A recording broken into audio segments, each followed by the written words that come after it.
So hey guys, this is God Harry. How are you all? Please support to subscribe this channel for watching new interesting stories. This video includes a self-recorded human introduction in the first 30 seconds, followed by AI generated narration for creative storytelling purposes. So in this video, we're gonna see what if Harry Potter was chosen by a demon lord's power. But before we start, if you want more stuff like this, then please support to subscribe this channel and share it with your friends. Now let's start the video.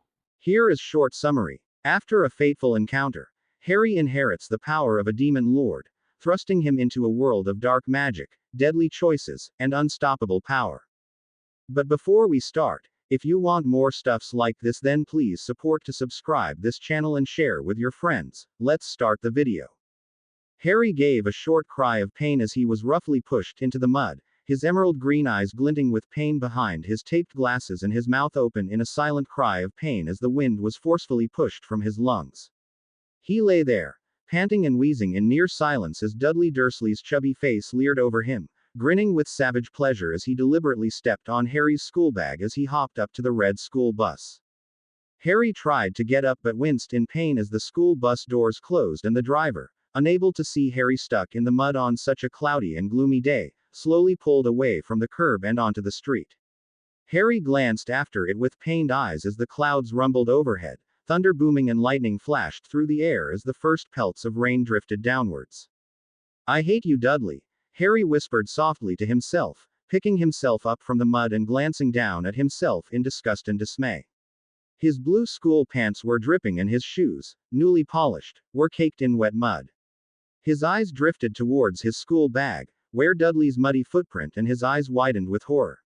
He scrambled through the mud towards it and with fingers numbing from the cold, opened up the zipper. Harry reached in with shaking hands and pulled out a pair of expensive binoculars. A large crack ran through one of the lenses and Harry groaned in misery. He had borrowed the binoculars from his Uncle Vernon so that he could show them off to his favorite teacher at playtime. He had meant to put them back when he got home, but now that he had missed the bus, Uncle Vernon was going to return from work sooner than Harry would be able to, and he would definitely notice that his binoculars were gone. What was worse, Dudley had broken them and Harry shuddered, dread settling in his heart as he placed the binoculars back in his school bag and lifted it up onto his back. Uncle Vernon was going to kill him, or at least, inflict a world of pain on him. "Oh no, oh no, oh no," Harry muttered to himself, panic tearing in his voice. The 7-year-old was shivering madly and only partly because of the cold. He was breathing deeply, fear etched into every scar on his body, most courtesy of Uncle Vernon. Please no. Not the binoculars, anything but them. With fumbling hands, Harry reached into his shirt and drew upon his last article of faith, a small crucifix given to him by his Sunday school after church. Clasping it tightly between whitened knuckles, he closed his eyes and chanted to himself fervently. "Please God, don't let this happen to me. Don't let them hurt me again," Harry mumbled softly, barely audible to himself over the noise of the rain. He squeezed his eyes shut and continued his prayer. "I always ask and you never answer. Just this once, God, don't let them." Harry opened his eyes, but the binoculars remained broken and worthless as they had been a few seconds ago, and Harry sighed in resignation, his hope dying and his eyes fluttering shut. When he opened them again, they were dull and lifeless as he mentally prepared himself for what he knew was coming for him. Slowly, the 7-year-old packed up his school bag and trudged his way down the road, ignoring the cars that sped past him. As he stood on the corner of the street waiting to cross the road, a car screeched past, zooming into and out of a large muddy puddle on the road. The resulting spray struck Harry with moderate force, drenching him with muddy water and causing him to stagger back a few steps. Harry wiped the mud out of his eyes and glanced down at his shirt, which was covered in muddy grime. A glint caught his eye as his crucifix swayed in the wind, and suddenly anger surged into his body. His emerald eyes glinted with fury as he grasped the golden-colored cross and yanked it with all his strength, snapping the cord that held it around his neck and hurling it at the muddy ground. "You must hate me to make me live like this," Harry said angrily, glaring at the crucifix with all of his might as raindrops dripped down his cheek, mingling with the tears that fell from his eyes.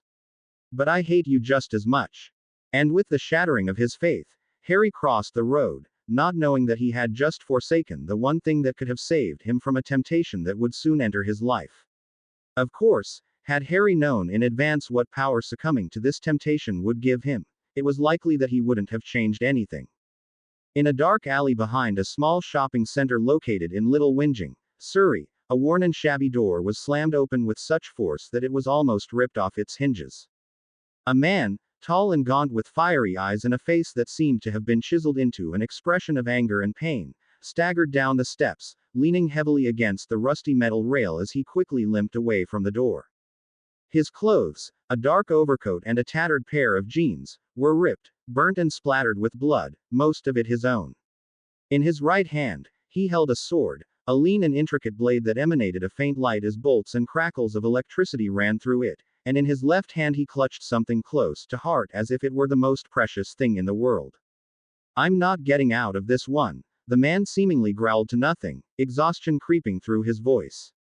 He cocked his head as though he were listening to somebody as he limped forward, staggering against the hard brick wall and leaving a thick trail of dark blood behind.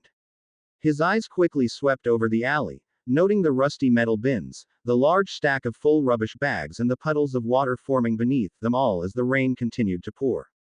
"That's King bullshit and you know it," the man growled angrily, retorting to a statement that apparently only he could hear.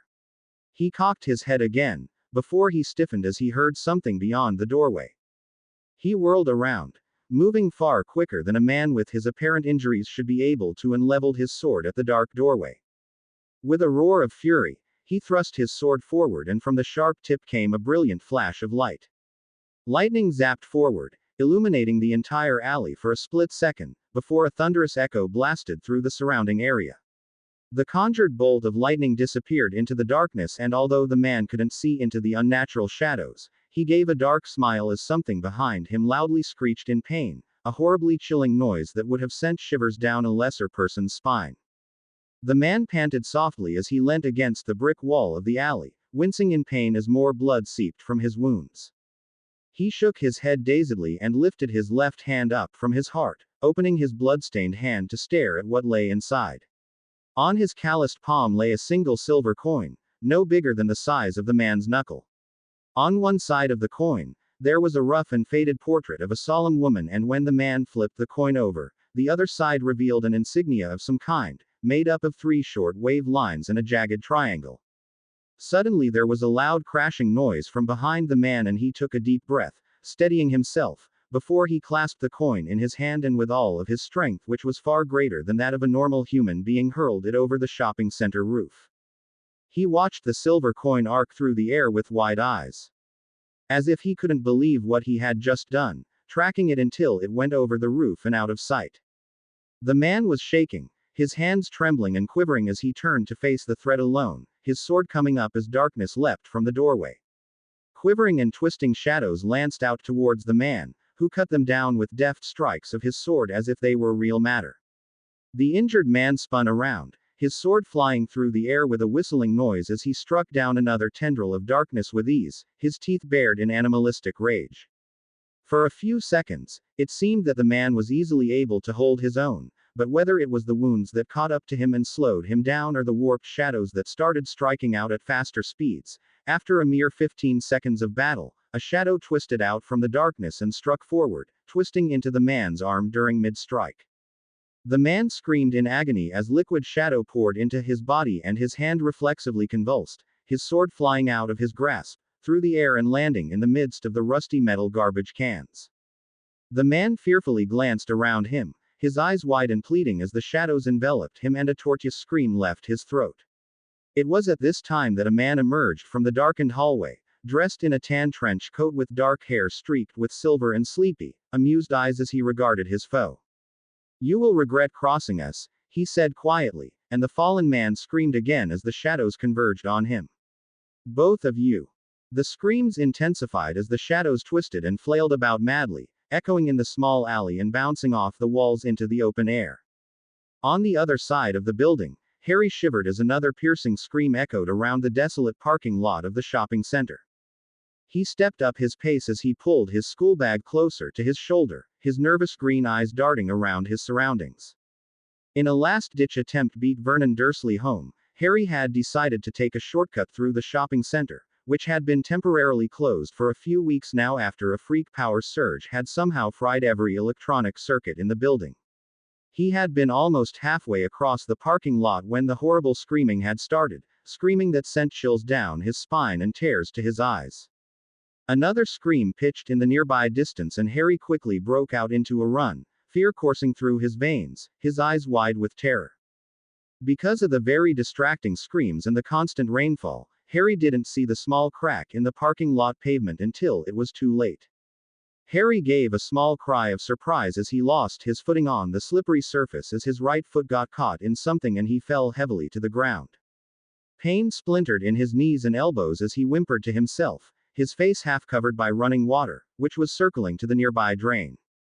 Shivering, Harry tried to stagger up, but pain lanced through him and he looked down at his legs.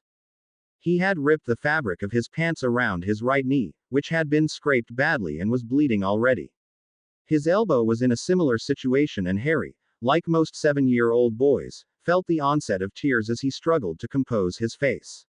Suddenly, something tinkled on the ground in front of him and Harry blinked behind his glasses, looking down.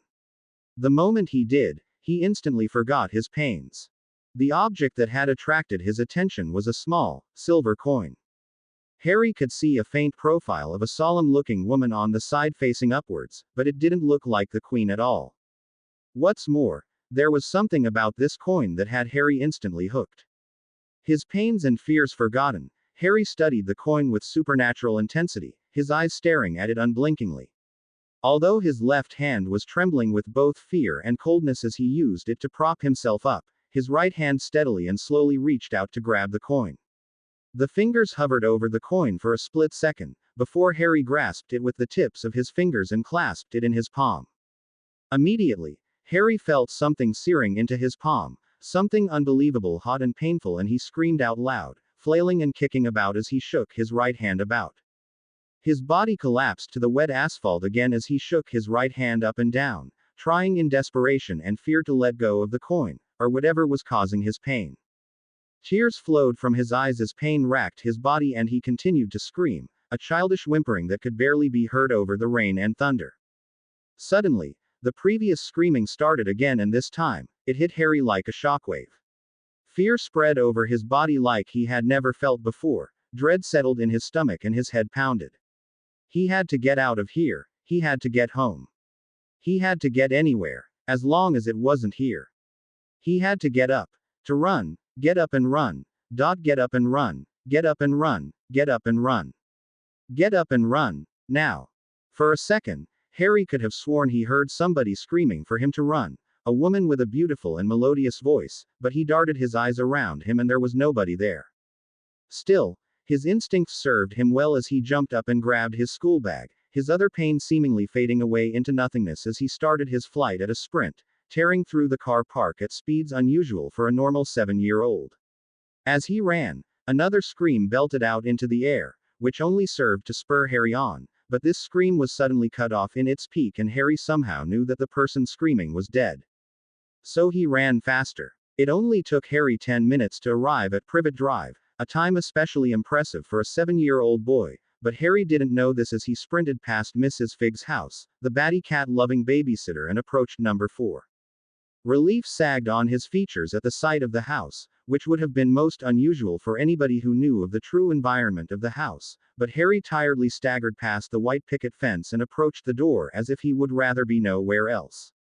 With wet and muddy hands, Harry opened the door and jumped inside, slamming it shut and locking it instantly and pressing his back on it. For a second, he stood there, his heart thumping in his chest and his breaths coming out short and gasping. A smile of relief curved his pale and trembling lips as he stood up, his legs aching from the run and his hand still clasped around the small coin, which had stopped burning him. But the smile disappeared an instant later as he looked forward to see Vernon Dursley standing in front of him in a long white shirt with his tie partially undone. The man's beady eyes were narrowed and his face was darkening in anger as he regarded his most hated nephew, the bane of his prefect's suburban life. Vernon's beady eyes flickered over to the mud and water that was dripping from Harry's sopping clothes onto the shiny floorboards and his mouth tightened in anger. So boy, do you have a good reason to explain your lateness? Vernon spat out angrily, his piggy eyes reflecting the vast amount of hatred that he felt for his abnormal nephew. And you've made a big mess. Who do you think will have to clean this all up? I know it won't be you, you ungrateful dirty slob. It will be your poor Aunt Petunia, who has enough to do around the house without adding your negligent mess to her workload. Harry kept his head low and mumbled an apology, his entire body shivering as the adrenaline left him and the chill settled in. He kept his head low as he tried to shuffle around his uncle, heading for his small cupboard under the stairs. But Vernon wasn't finished with him just yet, and a meaty hand clasped itself roughly around Harry's shoulder, whirling him around painfully to face his uncle, who regarded the boy with eyes full of disgust and anger.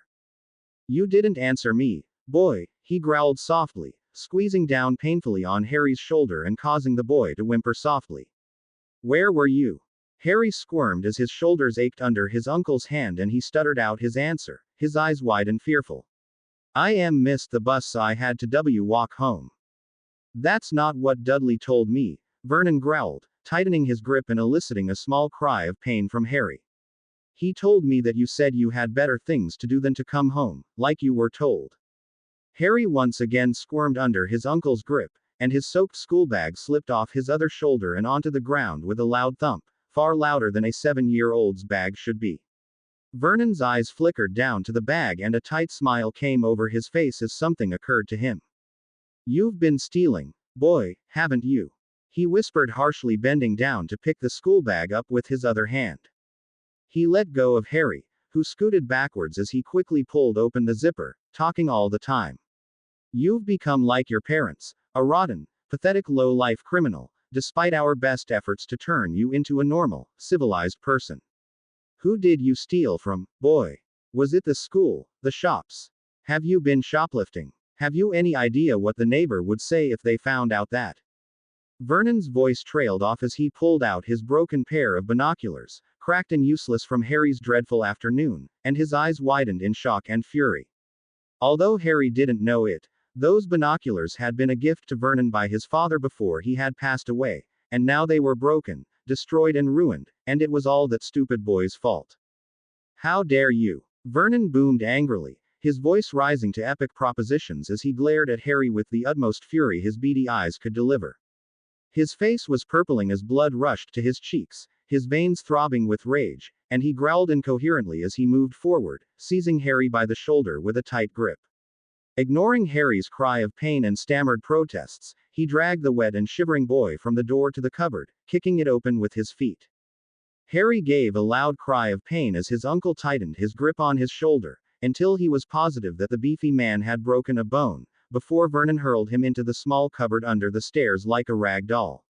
Harry was thrown to the floor and landed roughly, pain lancing through his small and already aching body. Tears welled in his eyes as struggled up, turning around to face his violently angry uncle, who stood outside the cupboard as he glared down at his nephew.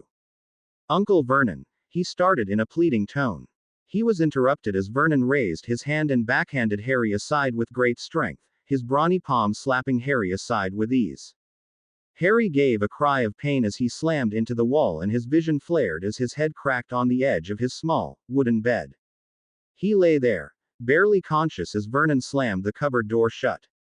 Distantly, Harry could hear the sounds of the locks on the cupboard being bolted and with a shaking hand, reached up to touch his head. Amidst the wet hair and muddy skin, Harry could feel a thick, oozing liquid gashing from his skull and took one look at it on his hand before he promptly fell unconscious. The next time Harry opened his eyes, he was lying in complete darkness. There was no light and no sound, and Harry could only hear the noise of his breathing, which had quickened in fright as he desperately tried to feel his bed or clothes box or anything else in his cupboard. But his hands came up empty and a soft whimper escaped his mouth as he hugged himself close. Suddenly, a speck of light burst out of nothingness right in front of him, a small sparkle of silver that instantly gained Harry's attention. With a shaking hand, he fumbled in the darkness until he touched the sparkle. The instant he did, the sparkle flared in a powerful, bright light and everything instantly changed.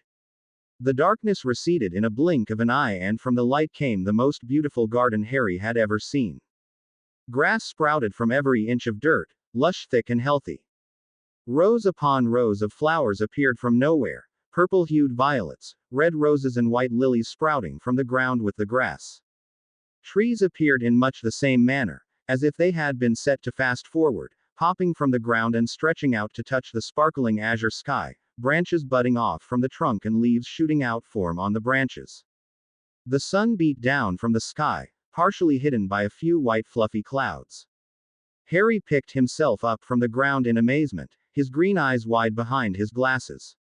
Although the sight of the garden was more than amazing, it was the feeling of the place that had Harry instantly hooked. The entire place smelled of something so fresh and beautiful that Harry had never experienced anything like it before. The mere smell took away his pains and aches, leaving his entire body revitalized. His mind cleared of sorrow, of pain, of despair as he spun around, laughing happily as he gazed at this little stretch of paradise. However, his laughter faded as he gaped open-mouthed as the most beautiful woman he had ever seen approached him, smiling serenely. With dark hair that sparkled in the soft light and silver eyes that regarded him with affection and fondness, the woman seemed to glide rather than walk over the grass and flowers, her white and silver dress flapping slowly in the soft, comfortable breeze. Harry watched with wide eyes as the woman approached him, stopping a few meters away from him. His mouth opened and closed as he tried to say something, anything, but his mind was a blank, so he just stood there, staring. The woman seemed to recognize this and spoke first, a melodious and beautiful voice that soothed Harry's heart with ease and adoration. "I am Messiel," she introduced herself quietly. "And you are Harry Potter." This was enough to temporarily break Harry out of his stupor, and he licked his lips nervously, his eyes still riveted on the angelic figure in front of him. "Where are we?" he asked softly, his voice small. "We are in your mind," the woman answered, gesturing to the beautiful surroundings. "I created this garden to put you at ease, to make you feel better. I hope it has had the intended effect." This isn't real?" Harry asked softly, his eyes finally moving away from the woman as he knelt down, taking the stem of one of the flowers and plucking it out of the ground. He raised it to his nose, inhaling the beautiful scent of the rose, before he looked back at the woman, his face crestfallen. "But it feels so real. I made it feel real, just for you," Messiel answered softly and gestured to the patch of grass where had just plucked the flower. Harry blinked and looked down, seeing another dark red rose sprout from the ground in less than a second. He returned his gaze to the woman, his face serious. "Are you an angel?" Harry asked her. Messiel smiled, and although there was a faint trace of bitterness to it, Harry wasn't aware of it as the smile burned into him, his heart soaring as he absorbed the radiance of the woman's beauty. "In a way," Messiel answered pleasantly. "I meant what I said before," Harry said softly. "I still hate God." "As do I," the woman answered softly, a smile of understanding on her face. Harry's startled eyes met hers as she folded her arms together and began to explain. "I was once an angel, a servant of God, existing only to do his bidding," Messiel started softly, her silver eyes distant. "In those times, both heaven and the mortal realm openly lived side by side, mortal by angel, and we were all happy. However, after some time, mortal women and angels fell in love with each other and produced offspring. This angered God greatly, and he decreed that all such offspring should die. I was given the task of hunting one of these hybrids down. However, as I faced it, sword of blazing fire in my hands, I could not strike it down, for it was an innocent, unknowing of what it had done wrong. God saw this, and for my punishment, he banished me to the darkness, away from heaven and mortal realm, alone in the shadows, similar to what you experienced before I created this garden for you.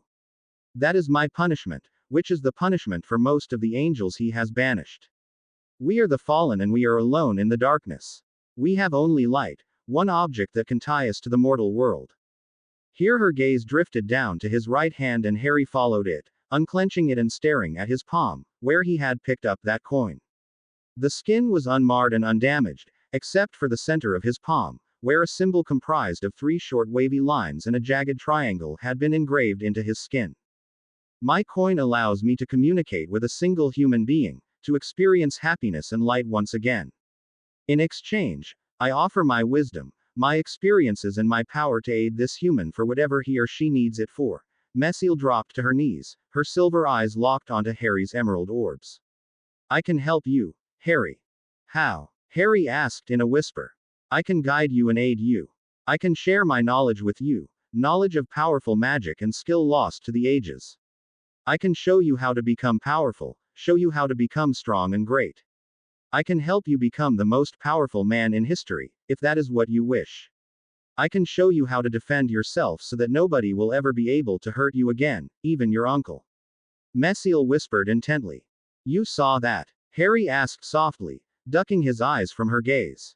I see everything you see. I hear everything you hear. I smell everything you smell. I feel everything you feel and I know everything you know, Messiel said softly and gently.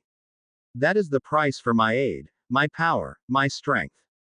She regarded Harry with tender gentleness, a sad smile on her face as he refused to meet her eyes. Feel no shame, beloved one, Messiel whispered soothingly. You are the victim here, a victim of your uncle and a victim of a world that doesn't care about you. Allow me to help you and you will become so strong that nobody will ever hurt you again. Harry hesitated, wanting desperately to agree, to accept, to allow this beautiful and kind woman, or angel, to help him. But she wasn't an angel anymore. God had banished her, and Harry knew from church and Sunday school that if he accepted this offer, his soul wouldn't go to heaven. Harry, God has forsaken you, Messiel said softly, intently. He has left you to your fate, he has abandoned you. He doesn't care about your pains and sufferings and he doesn't care about you. Why honor such a being that refuses to help those who worship him in their hour of need? Harry sagged as the words struck him with full force, desperately wanting to deny it. But God had let Uncle Vernon beat him and hurt him his entire life. God had let Aunt Petunia shove him in this cupboard ever since he was a baby, and God had let Dudley pick on him and bash him up every day. God had even let his parents die to that stupid drunk driver, and Harry knew that his parents would have at least loved him, if nothing else. Harry, God does not care, Messiel repeated intently and then allowed a soft, gentle smile to curve her lips. But I care, Harry. I care about your pains. I care that you suffer. I care that you live alone. We are alike, Harry, so very alike.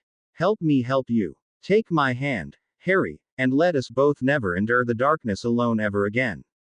Messiel extended one of her pale, dainty hands and regarded Harry with an expression of kindness and gentleness. Harry took a deep breath and slid his palm into hers. The first thing he noticed was that the skin was warm and soft as Messiel's fingers enclosed around his hand. However, a split second later Harry cried out in shock as something seared into him, a torrent of liquid heat that started from Messiel's hand and flowed into his body. He glanced down at his hand in panic, and then raised his head to stare at Messiel, who was eyeing him intently, her eyes serious. Around them, the grass and flowers withered away as steam rose in the air. Harry could smell sulfur and brimstone in the air. The ground cracked and rumbled, trees withering and becoming no more than wasted, petrified husks.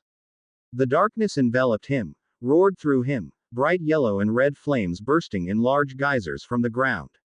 Harry, desperate, tried to tug his hand away from Messiel, but her grip was as hard as steel. For a brief second, Harry's emerald eyes met those of Messiel's silver eyes, before everything went dark again and the smell of burning sulfur overpowered his senses. When Harry awoke in his dark cupboard, he could still smell and taste the lingering remains of sulfur, and his face scrunched up in disgust. He suddenly stiffened as everything flooded back to him and he sat up from the cold ground, his eyes frantically darting around his cupboard. There were no signs of a garden, or of fire and steam, and for a second Harry thought that it had just been a dream. But the aches and pains that had accompanied him into this cupboard were gone and his clothes were dry. That was when he felt a quick burning sensation in his right palm and he quickly brought his hand up into the light coming through the cracks of the door. When he unclenched his hand, he saw a small silver coin lying in his palm. I am here, beloved one, said a soothing female voice. I have healed your wounds for you. Harry whirled around, his eyes wide as he tried to find the source of the voice. But his cupboard was completely empty as usual, save for the few spiders that walked darting out of their webs and away from Harry, as if they could sense something about him that they didn't like. I exist only in your mind, Messiel said. However, suddenly Messiel appeared in his cupboard, dressed in the same silver and white clothes as she had been before. Her dark hair spilled over her shoulders as she sat on his small bed, glancing around the cupboard with barely hid disgust. "You're really here?" Harry breathed softly, his eyes glued to the woman. "No," Messiel said in her lilting voice. "I am merely creating an illusion in your mind that lets you see me. If anybody else were to come in here, although I do not know why they would want to, they would only see you talking to your bed." Harry frowned and hesitantly reached over with his hand and laid it on the fallen's arm. It felt real, warm and alive, and Harry quickly pulled his hand back. "You're making me feel that, aren't you?" Harry asked softly. "Yes," Messiel answered simply. Harry nodded slowly. "What do I do now?" he asked her. Messiel cocked her head in thought, regarding him carefully. "I can sense your skills, my beloved. I feel that you have little inborn skill with thaumaturgy. Your evocation skills are also below average. However, I sense great potential in your skills as a wand wizard. We shall work from that to begin with. With practice, we can make a very man out of you yet." Harry stared at her in incomprehension, clearly not understanding a word of what she had just said. He frowned and was about to ask a question when he saw a flicker of something out of the corner of his eye. His head snapped to the left, but there was nothing there, merely a darkened corner of his small cupboard. Yet as he gazed around, he could feel rather than see something that lay below his ordinary sight. "What is this?" he asked quickly. "That is your third sight, a wizard's sight," Messiel answered. "Most wand wizards are unable to use this gift and the few that do quickly go insane. Whenever you gaze at something with third sight, it will remain in your memories forever." "What's third sight?" Harry asked, struggling to keep the panic out of his voice as something else flashed in the corner of his eye. "The ability to see beyond the physical surface, to see into the deeper surfaces of emotion, magical phenomena, and so forth," Messiel answered, and a slight smile appeared on her face. "The next time you see a flicker, I will activate it for you, if that is your wish. Once I have done that, you will know how to turn this gift on and off at your will. Do you wish me to continue?" Harry slowly nodded and waited in near silence. The only sound was his breathing as he sat in his small cupboard, until another flicker appeared in the corner of his eye. He felt a small tingle beneath his eyes and reflexively closed them. The retina of his eyeballs briefly itched, and then it was over. When Harry opened his eyes again, he was using his third sight, and what he saw made him scream in horror. The true physical appearance of his cupboard was still there, but it had faded and something else had appeared. Later on, when Harry was coherent again, he would express to Messiel that he couldn't find the words to describe what he had seen. The most he could say was that it was as if a thick cloth had just been lifted over his eyes and he could see with every one of his senses. The wood of the cupboard, although long rendered from the forest, were also large, spectre trees, swaying gently in the breeze. The wood was also a piece of burning timber, which was being consumed in ghostly flames. Harry could smell the smoke from the flames and the soft scent from the trees as he wrestled with past, present and future. The cupboard was a place of misery and pain for the one who lived in it and under the sight. These emotions were visible in ways Harry couldn't describe. Dark blotches of fear and loneliness permanently etched itself into Harry's mind, searing into his memory. Anger and hatred burnt their way into his eyes, igniting an unholy bloodlust in his veins. Despair hung like a slimy moss, sickening in a perversion of true human nature. Harry saw all of this, more and everything. He saw ghostly figures of himself crying underneath sadness and despair, angry specters under hatred and desire for revenge, and so much more. In the middle of all of this, untouched by Harry's sight, sat Messiel, who watched him with luminous silver eyes and an all-knowing gaze. In the end, Harry couldn't take stand that cupboard for a second longer, and without knowing it, crouched up as far as he could and slammed his shoulder into the locked door. Demonic strength filtered into his veins and he blow, which ordinarily wouldn't have hurt a 7-year-old girl, knocked the cupboard door clean off its hinges, allowing Harry to escape from the cesspit of negative emotion that was his cupboard.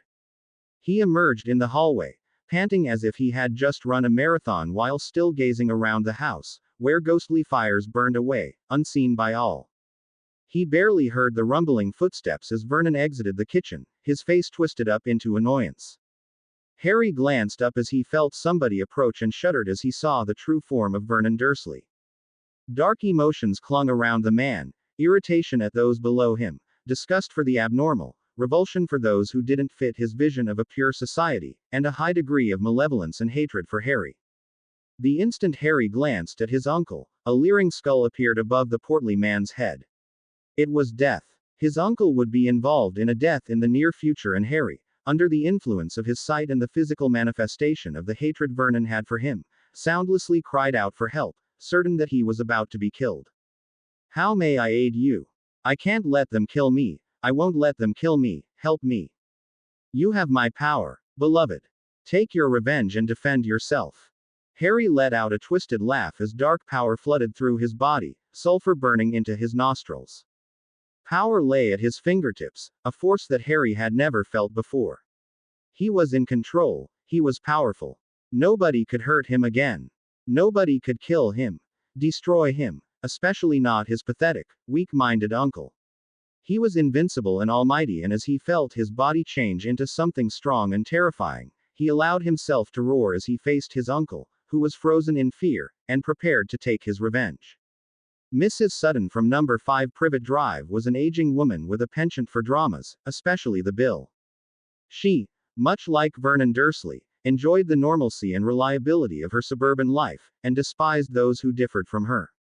However, like Petunia Dursley, she was also had a very nosy nature, so when she heard a young boy screaming for his life from across the road, she hurried out of her chair and peered out of her curtains. Frowning, she regarded number 4 with calculating eyes, almost certain that the scream had been that bastard Potter boy. After a few seconds, she dropped the curtains and turned back to her flickering TV screen. It was at this moment that a loud, bestial roar blasted throughout the street. Mrs. Sutton turned back to the window, quickly opening them and peering down at number 4, where loud screams of agony and terror, both male and female, young and old, could be heard. Fear rushed through her as the screams continued, and her hands were shaking as she peered out of her curtains. Suddenly one of the screams was suddenly cut off and the female shrieking stopped. The lone male continued screaming in anguish, an ear-splitting screech, and the curtains were parted. Mrs. Sutton watched with wide eyes and trembling lips as Vernon Dursley pounded against the window, his face bloodied and desperate, before he suddenly whirled around. Vernon screamed again as something approached him, although Mrs. Sutton couldn't see who it was. Suddenly Vernon was snatched from the window, torn in half and thrown aside, blood splattering against the window's panes in thick rivers of crimson. Something screeched again, this time in triumph and victory, and the very notes of the screech sent goosebumps down Mrs. Sutton's spine, and she fled the curtains, using her trembling hands to pick up the telephone from the receiver and dialing the police. "Hello," she said in a quavering voice, fear racking her entire body. "There's been a murder at number 4 Privet Drive. You have to come now." Suddenly an explosion rocked the ground and hurled Mrs. Sutton to the floor. With a groan, she landed on the ground roughly and pain spiked through her ribs. She looked up towards the window and through the curtains, she could see flames jutting from the house across the road.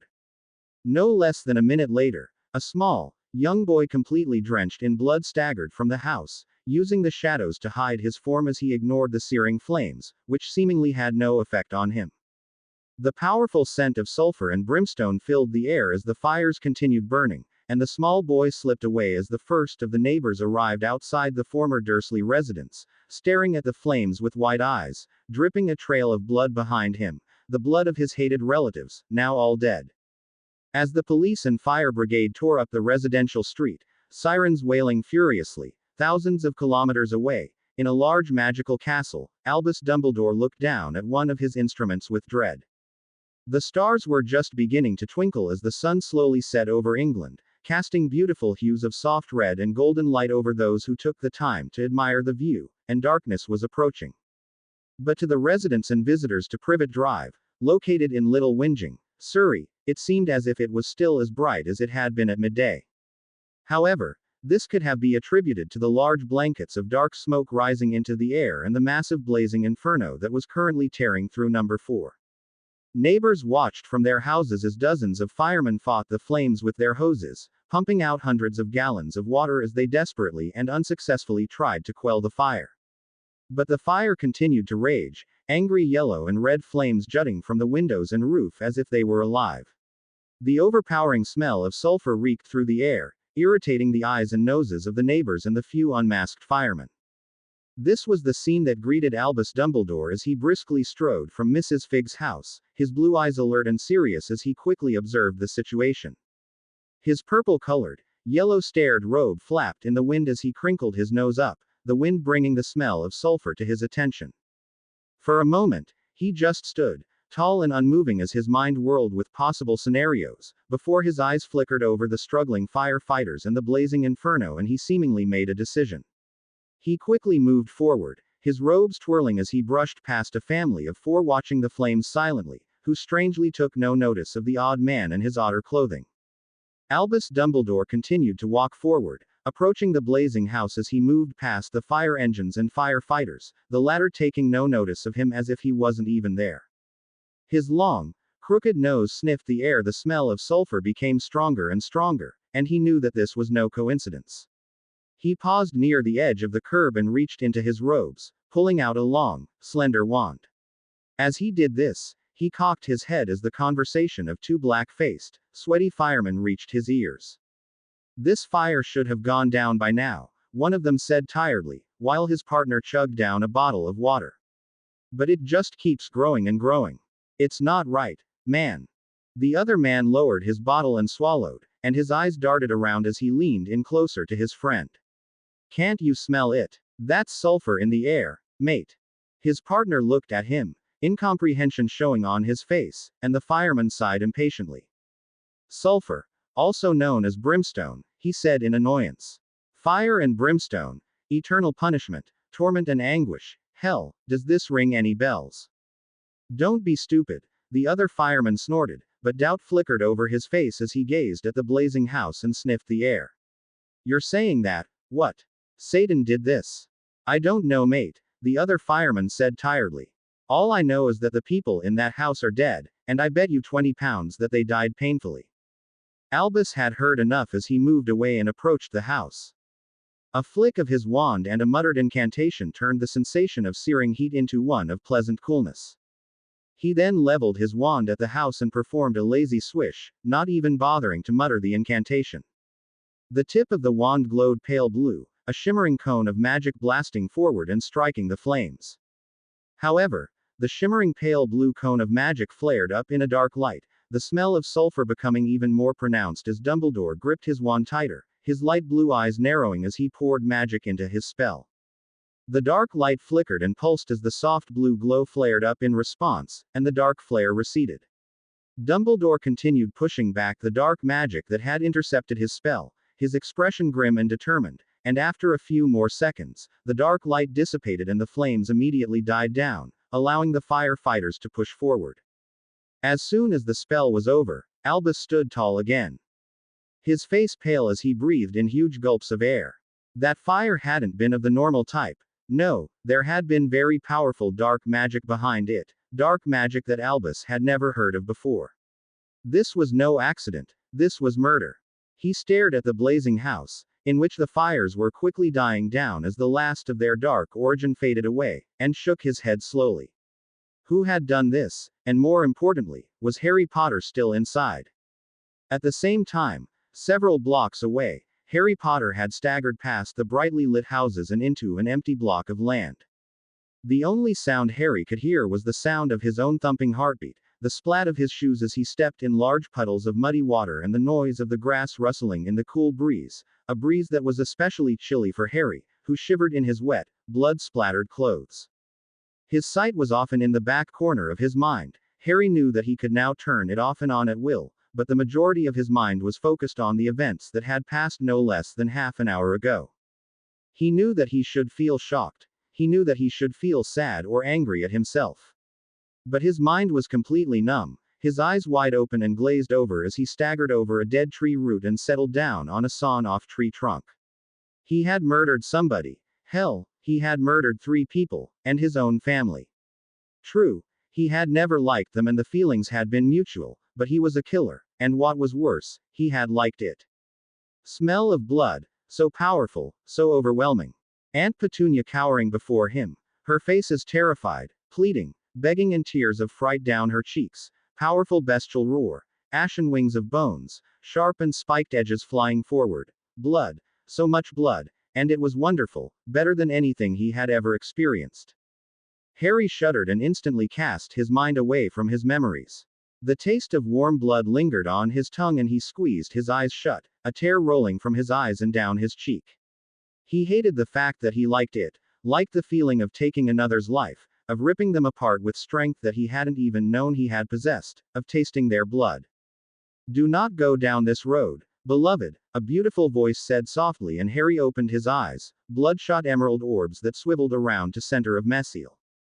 The fallen angel approached him from beyond the empty plot, looking prim, proper and totally unconcerned as her face reflected her serenity. Although her long, dark hair softly swayed in the breeze, no mud or water soiled her beautiful silver and white dress, and she shone with an inner light that radiated from her very being, highlighting her beauty. Harry started, his voice especially rough for a 7-year-old, and stopped, swallowing as Messiel approached him. He licked his lips and tried again.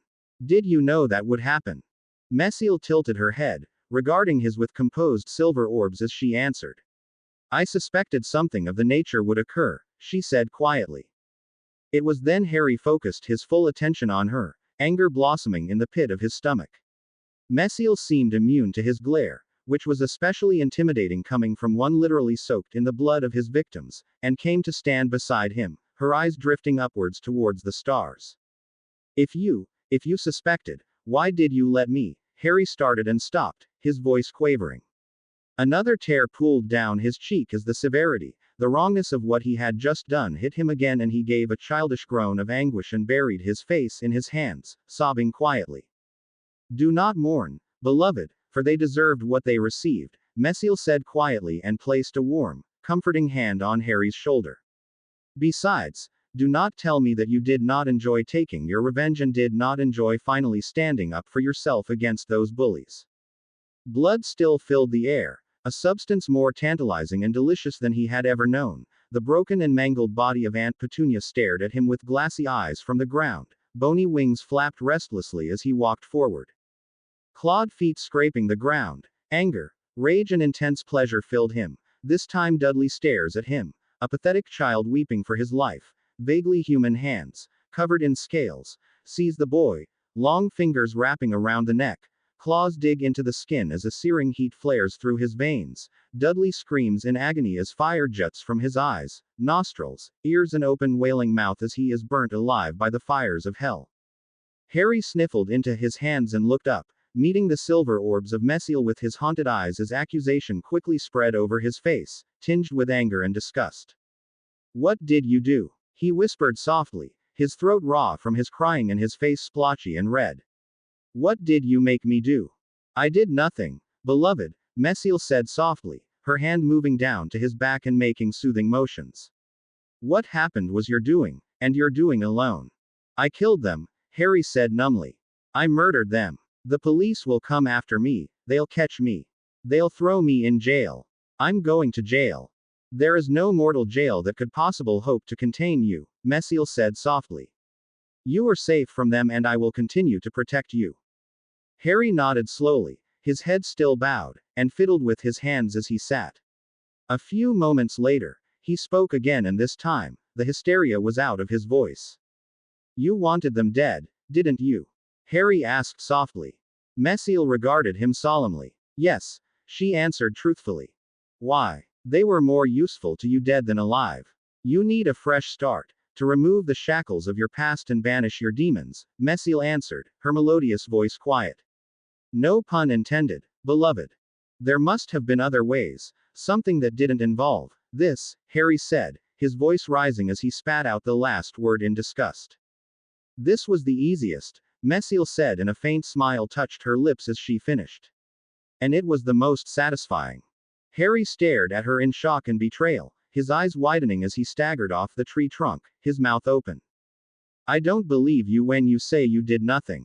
Even if I could have, I wouldn't have done that before I met you. You made me do this, you tricked me into it. He said loudly, anger rising in his voice. He could feel something burning inside of him. It was rough and hot, but not uncomfortable. With a shock, Harry realized that it was the same feeling he had gotten when he picked up the coin and he looked down at his right hand, where he still clasped the small piece of silver. I should throw you away and never see you again, Harry muttered softly. I should bury you and never come back here. Then what would you do? Messiel asked softly, regarding Harry with what seemed like sympathy and compassion. You no longer have a home. You have no friends. You have no family, not after what you did to them tonight. Where can you go to? An orphanage. You do remember what your uncle told you about those. Will you live on the streets, scrounging for food for the rest of your life, begging for scraps so that you can live one more pitiful day? Harry didn't say anything and stood unmoving as the illusion of Messiel approached him, laying a hand on his shoulder. Instantly, warmth flooded through his body at her touch and he sighed despite himself. I said I would protect you, beloved, and I will, Messiel continued, her voice warm with affection. But only if you let me. I will help you to the best of my ability. I will make you strong. But only if you let me. Harry shuddered as he closed his eyes, gritting his teeth in anger as he fought against the warmth in his heart. No, he mumbled softly. Go away. Beloved, Messiel started but Harry took a step backward and the warmth suddenly vanished, leaving a cold ache in the pit of his chest. His eyes were bright with anger and grief as he swatted an arm at the fallen woman, his breathing rapid and harsh. Go away now, Harry cried out angrily, his voice rising in the noiseless plot. Or I'll throw your coin away forever. Messiel eyed him carefully, her face smoothing over and her silver eyes meeting Harry's emerald. After a few tense moments, she bowed her head in subservience. Very well, beloved, she said softly. I will depart and leave you to your thoughts. Know that I am in your mind and all you have to do is call me and I shall come. I won't, Harry spat out with childish anger as the illusion broke away in front of him, vanishing instantly, and once again, he was all alone. Sighing, he wrapped his hands around himself and walked back to the footpath. He had no idea where he was going, but he knew he couldn't stay there.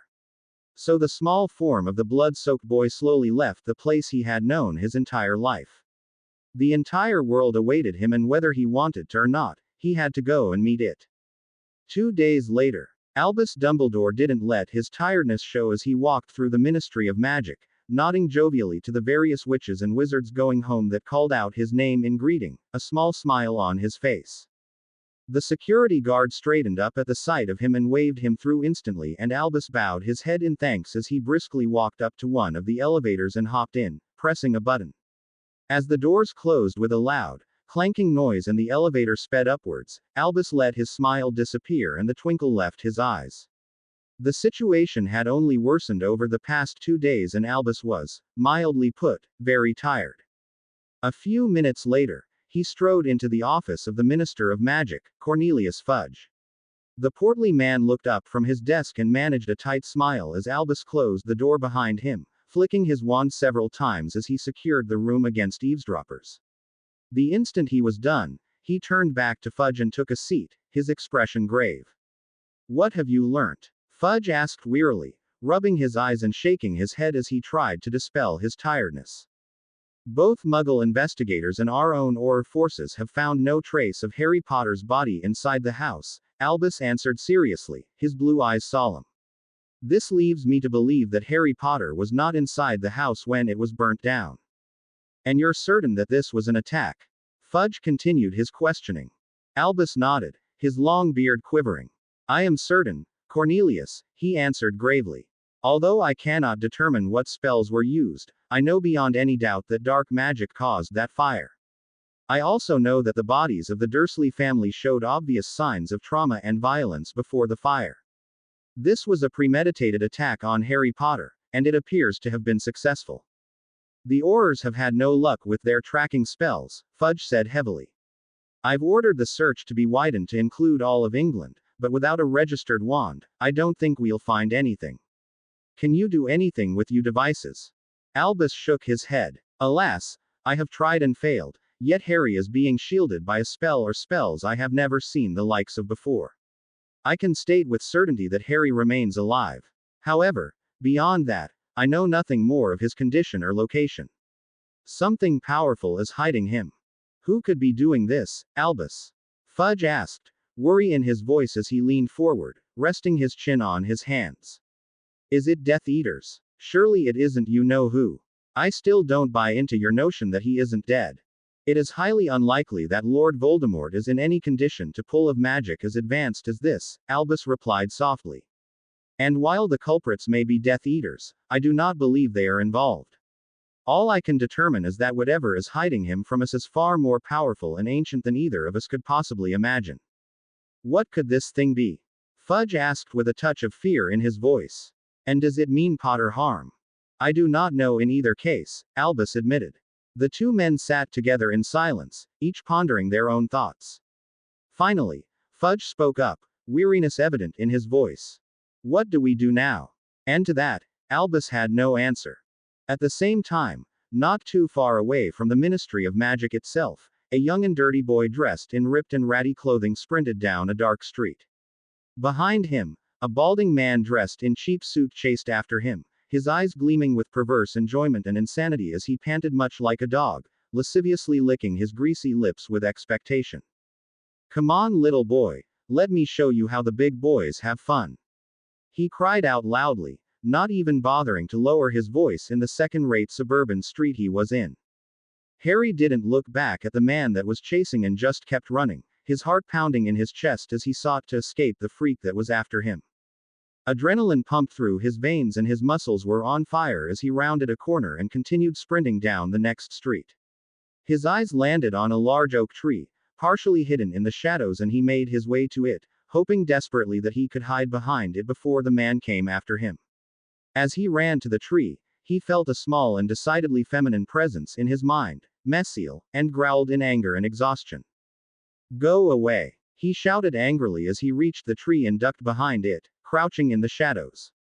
The presence obediently retreated from his mind as Harry gasped in huge gulps of air, fear coursing into him as he hid from the insane man. Harry felt a twinge of revulsion and shuddered as he recalled some of the other things the man had been saying on the 3-minute chase. I will never go away, little boy, not until I've had my taste of you. The other man shouted from the other street, manic laughter bubbling in his voice. Never. Harry couldn't help himself and rolled his eyes, mentally scoffing at the insane man, and pulled himself deeper into the tree's shadow, pressing himself up against the rough bark as he heard the loud, slapping footsteps of the man enter the street. He crouched there with bated breath and waited as the footsteps paused, readying himself to jump up and run again. Suddenly Harry heard a loud curse and the sound of retreating footsteps. A second later, a car cruised by, its light illuminating the street, and Harry took the chance to poke his head out from behind the tree. As the car went past, Harry looked for the man and smiled in relief when he couldn't see him. His smile faded as he felt the searing power of the fallen flowing through him and with a startled jerk, released the power instantly. The power faded at once, but the faint smell of sulfur continued to fill his nostrils as he stood up and turned around, wincing at his sore muscles. However, his aches and pain quickly became a secondary concern as Harry stared at the closest building with wide eyes. In front of him stood a small, battered but homely church made of white painted timber. Paint was peeling at the walls and Harry could see that it was missing a few tiles, but it emanated a certain holiness that Harry instinctively shied away from. Deep in his mind, Messiel, for lack of a better word, moved restlessly at the sight. Harry's eyes swiveled downwards as he noticed movement. From a side door, an aging man with white hair and a kind face hobbled out of the church, clutching a white rubbish bag. Dressed in priestly robes, the man deposited the bag in the garbage bin and straightened up, his eyes unconsciously scanning up and down the street. His eyes met Harry's and for a second, they stared at each other, the man showing faint surprise. You look cold, child, and hungry, he called out in a wavering voice. Come in, and I'll get you something hot to eat. Harry licked his lips, clearly tempted at the notion at his first proper hot meal in 2 days. The closest thing he had had was a few leftover chips he had taken from a public bin the other night. As he made to move forward, Messiel's presence abruptly appeared and her voice appeared in his head, worried and cautious. Do not enter, beloved. By picking up my coin, you have changed. You are not entirely human anymore and there are objects in there that may harm you. Harry hesitated in his step, a worried frown appearing on his face as he regarded the church with more caution, his eyes narrowed carefully. He could feel the weight of the coin in his pocket as he tried to weigh his options. I mean you no harm, child, the priest called out again, and the kindness and warmth was obvious in his voice. Everybody is welcome in God's house. Stay your ground, lest you are harmed. Harry frowned but made his decision and nodded decisively. As he moved forward, closer to the church, he spoke to Messiel in his mind. You can't tell me what to do anymore, so just shut up. He winced when he felt her anger, ancient and powerful, but she complied with his wishes and retreated back into his mind as Harry approached the priest, who smiled encouragingly and led him past the main entrance and towards a side door. He gestured for Harry to enter and the green-eyed boy hesitated, before taking a deep breath and stepping into the small building. The first things he noticed were the warm wooden walls, made of a beautiful light-shaded wood. His eyes took in his surroundings, noting the scratched and battered pews, the tiny crucifixes stapled up on the walls and the chipped statue of some saint in the corner. A small altar stood up on a raised platform and Harry, in his new status, could feel what most humans could not, the feelings of benevolence and holiness that literally radiated from the altar. He almost flinched as they struck him with full force, sending an odd and decidedly unpleasant sensation throughout his body. He was squirming and fidgeting on his feet as the priest led him away from the congregation area and into a small living area, away from the holy power and the unpleasant sensations. The priest gestured for Harry to sit down at the small table and Harry pulled out a chair, sinking into it with a small sigh as he finally rested his aching legs. So child, what is your name? The priest asked kindly as he watched Harry shift in the couch, his eyes radiating his sympathy for the small child in front of him. The boy's face was covered in dirt and grime and his clothes were little better, stained in some kind of dark liquid that had completely ruined them. The boy's bright green eyes reflected a gloom that the priest had only seen on some of the more bitter souls in the world. Harry answered quietly, after a few seconds of silence. Well, Harry, you really shouldn't be outside on such a cold night, the priest said warmly. You must be very cold. Let me go get you something hot to warm your bones. Afterwards, you are welcome to stay the night if you choose to do so. With another compassionate smile, the priest shuffled out of the room and a few seconds later, Harry could hear the clangs and crashes of pans and saucepans. As he sat in the small living room, resting his tired body on the extremely comfortable couch, Messiel made herself known as she created an illusion of herself in the room, eyeing Harry with a serious look on her face. Beloved, you must be careful here, she said softly and quietly. The church is not safe for you. They have agents that hunt our kind down and destroy them. They are not to be trusted, especially once they discover your true nature. The church knows about you. Harry asked in surprise, although he kept his voice low as he quickly glanced at the kitchen door. But the priest was still busy and had just started humming a song, one Harry recognized as a Bible hymn. Most of them do not, Messiel answered softly, her silver eyes serious. However, there is one organization made up of 3 knights chosen by the archangels themselves. These are the men you must be afraid of. They wield powerful swords, each crafted over the 3 nails that nailed Jesus Christ to the cross. These swords can cut through our most powerful enchantments and magics with ease. Beware the knights of the cross, beware the fists of God, for they would destroy you if they had the chance. You could be lying, trying to make me leave here. God is your enemy, Harry accused softly, narrowing his eyes at Messiel, who shook her head, her long hair sweeping through the air and sparkling in the light. I cannot lie to you, beloved, Messiel said, smiling slightly as she took a seat next to Harry, sitting close enough that he could feel the warmth radiating from her being as she continued talking. I, like most immortal beings, are bound by the rules of the old world. These rules compel us to keep our bargains and keep us from uttering falsehoods. Mortals, of course, are exempt from these rules, including you. Harry was silent for a second, before he turned to Messiel, a puzzled look on his young face. You said, our kind. Does that mean there are others like me? Maybe they can help me. Messiel lost her smile as panic flashed through her face. No, beloved, you must not. She said quickly and firmly. At Harry's inquisitive look, she continued, her voice never wavering. You are correct, beloved, there are others like yourself. 29 of them, to be exact, although I am unsure of how many coins the Knights of the Cross have captured and locked away. They are the Order of the Blackened Denarius, the Black Knights, and they are more dangerous than the Church could ever hope to be. They hate me, beloved. They were responsible for the death of my last host, the one whose screams you heard when you first encountered me. Seek no aid from them, beloved. Stay in the Church if you wish, but if you value your life, avoid the Black Denarians at all costs. Harry could only stare at Messiel in surprise, his brain trying to process all the information he had just learnt. It was at this moment the priest came back from the kitchen, a small smile on his face and a hot bowl of soup on a tray in his hands, and Harry's attention was quickly and easily diverted as he stared at the soup bowl with a hungry expression on his face. The priest placed it down in front of Harry and gave the boy a spoon, before he sat back, unknowingly walking through the illusion of Messiel and sitting himself down in a ratty armchair, watching Harry as he devoured his soup. Harry was in paradise as the warm soup trickled down his throat, warming every part of his body. He slurped the soup down, only pausing to tear at a slice of bread on the tray, dip it into the soup and place it in his mouth. Messiel watched him, a slight expression of exasperation on her face at how easily his attention had been diverted from the more serious matters, and her illusion vanished from Harry's vision, although her presence remained at the forefront of his mind. So, child, do you have a family? The priest asked from his seat. Harry continued eating his soup without pause but shook his head.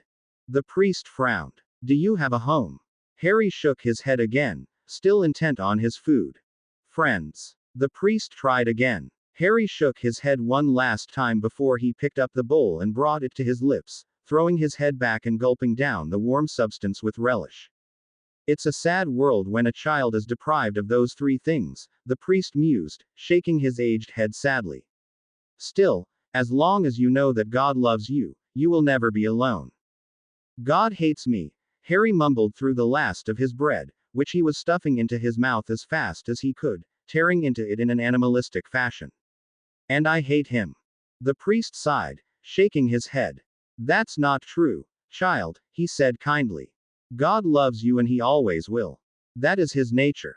Harry stared at the priest blankly as he swallowed the last of the food, clearly not believing what the old man was saying. It's sad to see a boy so young lose his faith, and twice in the span of a few days, the priest mused softly. I saw a boy who had similar feelings to you not 2 days ago, standing soaked and muddy outside a school as he threw away the symbol of his faith. I went over to help him, but he had already gone by the time I had gotten there. To Harry's surprise and shock, the priest pulled out a small golden-colored crucifix and placed it on the table, regarding it sadly. Harry's blood went cold as he regarded the symbol he had discarded just before he had met Messiel, and his face went pale. The priest opened his mouth to say something else, but the phone suddenly rang, and the priest stood up from his chair. Just remember that God is the eternal shepherd and will always welcome back his flock, the priest said quietly, before he left the room to answer the phone, leaving Harry to stare at his old crucifix in shock. Harry knew that there was no way that this could be a coincidence. Transfixed, Harry got off the couch and dropped his knees, shuffling to the other end of the table, his eyes staring unblinkingly at the crucifix. Was this God's way of giving him, a second chance? Was this a way to repent for what he had done, for what he had become? Do you see now, beloved? Do you see his true nature? He cares not of your pains, of your sufferings, of your thoughts and ideals, he only cares that you worship him no longer. Messiel hissed softly in his head, bitterness twisting her voice into something ugly. That is how he is, that is all he cares about, obedience. Harry wasn't quite sure if Messiel was still talking about him anymore, but he still hesitated as he slowly raised his hand, which poised over the crucifix. Don't take it, beloved, Messiel warned quickly. It is harmful to us. Harry ignored her words and, after taking a deep breath, lowered his hand and picked it up, or tried to pick it up, at least. The moment his skin came into contact with the crude metal, a burning pain shot up Harry's palm and he gave a small cry of pain, jerking his hand back as he stared at the crucifix with disbelief. It had burned him. It had hurt him as if he were some kind of vampire or monster. He may have done something really horrible, but didn't the priests always say that God was always merciful? He stared at his hand, where a few wisps of smoke floated into the air, which Harry tracked with his eyes. This was how the priest found Harry, on his knees and staring at the roof. A small smile came over his face as he incorrectly assumed that the poor child was praying, and he softly cleared his throat. Harry started in surprise, his head whirling around as he jumped to his feet, his cheeks flaming up. He stared at the priest with a touch of fear as he fidgeted under the old man's gaze. How much had he seen? Was the priest going to call those Knights of the Cross and get them to kill him? The priest, however, didn't seem to notice Harry's guilty manner. "I apologize for interrupting you," he said quietly. "But I must leave and give old Mrs. Bowden her last rites. Please, feel free to stay here and rest for the night. All are welcome in God's house." "I might stay," Harry said quietly, not meeting the eyes of the priest. "I might not." "That is your decision," the priest said just as quietly, and picked up a thick coat that had been draped across the back of his chair. As he put it on, Harry spoke again. "How do you know I won't? I don't know, rob you or something?" he asked in genuine puzzlement. "Why should you trust me?" The priest frowned, as if the answer to Harry's question was obvious. "Why should I distrust you, child, when you have done naught to me? We are all God's children, child, and I extend to you the courtesy as I would treat any of my brothers and sisters." Harry didn't say anything as the man gave one last smile and left. A few moments later, he heard the sound of an engine turning on as a car left the driveway, the noise fading as it left the church. Harry glanced around at his surroundings and frowned, hesitation on his face. Inside his mind, he could feel Messiel waiting for his choice, content to be patient. After a deep breath and a longing glance at the couch and something more comfortable than a brick wall, Harry started walking for the door. However, the glint of the crucifix lying on the table caught his eye and he hesitated. Eyeing a tissue box, Harry plucked out a tissue and approached the crucifix. Bracing himself for pain, he quickly but gently lifted the small object from the table and wrapped it around the tissue. He stared at the small bundle, indecision on his face, before stuffing it in his left pocket, the pocket without the coin, and leaving the room. Outside, Harry shivered as the cool breeze penetrated his flimsy and shabby clothing, but he tried to ignore the cold as he picked a direction away from the church and started walking. In his head, Messiel stirred. "What will you do now, beloved?" she asked softly and kindly. Harry didn't answer her as he crossed the road, his small footsteps making a loud noise in the silent night. The clouds above him rumbled softly, threatening rain, but Harry didn't seem to care as he kept walking. Finally, a minute later, he answered her out loud. "You've changed me, Messiel, I can feel it," he said softly and without emotion. Messiel was silent. "And I like it. I like the feeling of power in me, I like being strong. But I will teach you, beloved, I will show you how to become powerful. I will care for you, nourish you, and most importantly of all, I will love you. All you must do is embrace me. You've done it once before, do it again and let me help you." "You betrayed me," Harry whispered, and the words of full of bitterness a 7-year-old shouldn't have been able to manage. "No, I gave you what you wanted and you were simply unprepared. That does not have to happen again, beloved. You were in control that night, not me," Harry said angrily, his voice rising in the night. "You used me. You made me do what you wanted, and don't say I'm wrong, because you know I'm right." Messiel was silent as Harry turned a corner, but he stopped short and his eyes widened as the balding man who had been chasing him before appeared before him. The man blinked at Harry's sudden appearance and a savage grin curved his lips as he advanced, his eyes roaming over Harry's body. "Hello, little one," he whispered menacingly. "I knew you'd be back. Do you wish to dispose of him, or shall we do what you usually do and run?" Harry swallowed and his eyes wide as he took a step backwards from the advancing man. His legs were tired, his muscles ached, he was cold and he was scared. He was sick of being scared, sick of running away from the bullies that only tried to hurt him. He stuck both hands in his pockets, his left hand on the tissue-wrapped cloth and his right hand hovering above the coin, indecision roaring through his veins. Whatever item he chose, he knew that it would change his entire life. After brief moments of hesitation, he pulled both items out of his pockets, glanced at them for a brief second, closed his eyes and made his choice.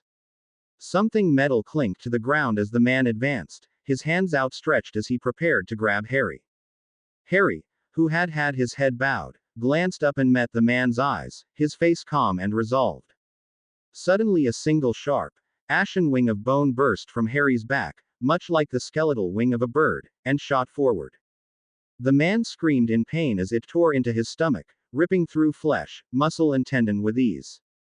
The man gasped, gurgling madly as blood pooled at his mouth, his face set on stunned incomprehension. Harry let the dark power flow through his body and let his face transform into a cold smile. With a rough tug, Harry jerked his wing upwards, ripping up the man's chest. Dark blood poured down the bone as the man feebly struggled, some last vestige of life still left in him, before Harry, using the wing like an arm, swung the man around and slammed him into the nearest fence. Wood cracked and splintered as Harry hurled the man off his wing, sending him crumpling to the ground in a spray of crimson blood.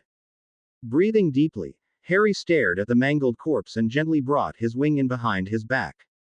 Blood dripped from it as a slightly glowing illusion of Messiel appeared with a beautiful smile on her face. She opened her mouth to say something, but Harry beat her to it, his face cold and his eyes burning with determination. "You will teach me everything you know about magic and power," Harry said coldly. "You will help me become powerful and strong.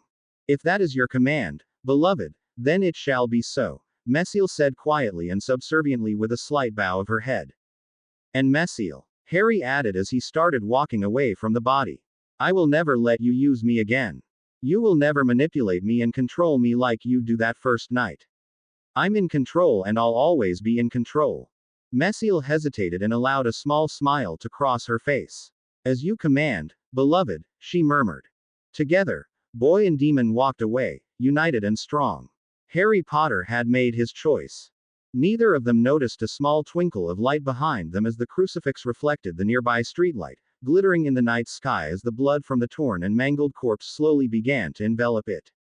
Harry felt himself drift back into consciousness as he woke up.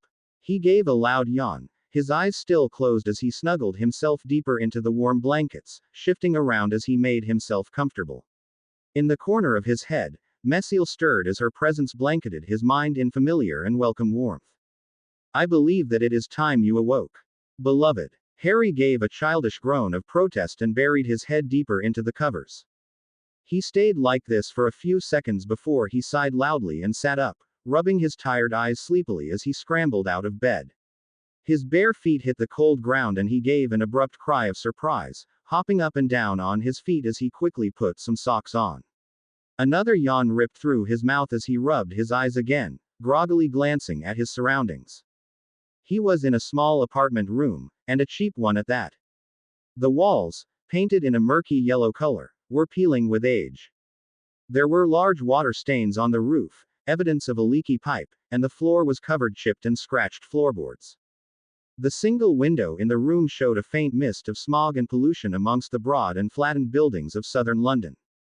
The room itself was a complete mess. Dirty clothes lay scattered on the floor, none of them Harry's size. In the corner, there was a stack of empty pizza boxes and half-eaten microwave dinners, and Harry wrinkled his nose in disgust, seeing a trail of ants marching from a small hole in the wall towards the stack. "That's gross," he muttered childishly. He rubbed Green Eyes one last time and smoothed a hand through his messy hair. At that moment, he looked as adorable as any 9-year-old would have as he opened the bedroom door and left the messy room. Harry entered a cramped living room. The first thing he noted was Messiel's illusion leaning against a ratty couch, giving a warm smile as she folded her arms, watching him with a gaze that almost resembled affection. "Good morning, beloved," she said in her melodious voice. "I do hope you have rested well. We have a lot of work to do today." Harry smiled back through a yawn, his hand covering his mouth. "Morning, Messiel," he mumbled as he toddled through the cramped apartment, stepping over a coffee table and ducking to the side to avoid a large lamp. The middle of the living room had been covered with a clean, white bedsheet and everything had been moved away from it. Harry ignored this for the moment as his eyes found the small door leading to the kitchen and he made his way towards it, stepping over a lanky and bruised man who had been chained to the heater. Dried blood caked a small gash on his head as he stared at Harry in a mixture of confusion and fear, edging away from the small boy. Who are you talking to, man? He asked, his voice scratchy and rough, as if he had been screaming all night. Harry ignored him and entered the toilet, closing the door and leaving the man to gaze around the room, trying to find the source of this mysterious Messiel, the same person he had heard the kid speaking to last night when he burst through his door and, to the man's shame, bludgeoned the living crap out of him with a cricket bat. But he couldn't see anybody in his home and he turned his gaze back the toilet door, licking his lips nervously. Come on, kid. Let me out of these cuffs, the man said desperately, his voice cracking as he tugged at his restraints. My friends are coming to see me this morning and you don't want to be here when they arrive, man. They're the dangerous sort. Come on. No hard feelings or nothing. I know you just needed a place to crash the night. It's cold out there. I don't blame you or hold any grudges. Just let me go. There was no answer and the man sighed noisily, slumping back against the very uncomfortable heater as he gazed at his cuffs, frowning again as he tugged at them. They appeared to be normal handcuffs, but something had been scratched into them, some kind of weird language and symbols and stuff, and they were as hard as stone. The man tracked his eyes over the room, trying to find something to use to his advantage. The way out had been bolted and locked, and strange symbols, akin to the ones on his cuffs, had been scratched into the door. These same symbols had also been scratched in his bedroom door and on the window pane, and the man briefly wondered if the kid was insane. Suddenly the toilet flushed and the door opened, the small boy exiting with ruffled hair. The man had to admit, the boy didn't look dangerous with his sleepy green eyes and his ruffled black hair. But he quickly changed his opinion when the boy directed his gaze at him and shuddered as he saw something beyond those apparently innocent features, a darkness that he shied away from. Your friends won't be able to open the door, Harry said coldly, regarding the man before him as if he were an insignificant insect. I've seen to that. They won't be able to hear you either, just like nobody heard your screaming from last night. Your fate is entirely up to me, so I suggest that you shut your pathetic whiny mouth and try to be good. The man swallowed and gaped at the words, which definitely sounded odd coming from such a young boy's mouth. But he did as he was told and held his tongue as the boy leveled a dangerous glare at him, shying away from those haunted emerald eyes. Oh, and I thought you might like to know, Harry continued, a cold smile curving his lips. That young girl you beeped, she'll be okay. The man paled, his cheeks draining of blood as shock flooded his entire system. He licked his lips nervously, his eyes darting around frantically. What are you talking about, kid? He said hoarsely. The boy gazed at him flatly, not looking impressed at all. Do you believe that it was random chance that I came bursting through your particular door and bashed the crap through you? Unless this isn't the first time something like this has happened to you, I mean, it would explain the rather odd shape of your face.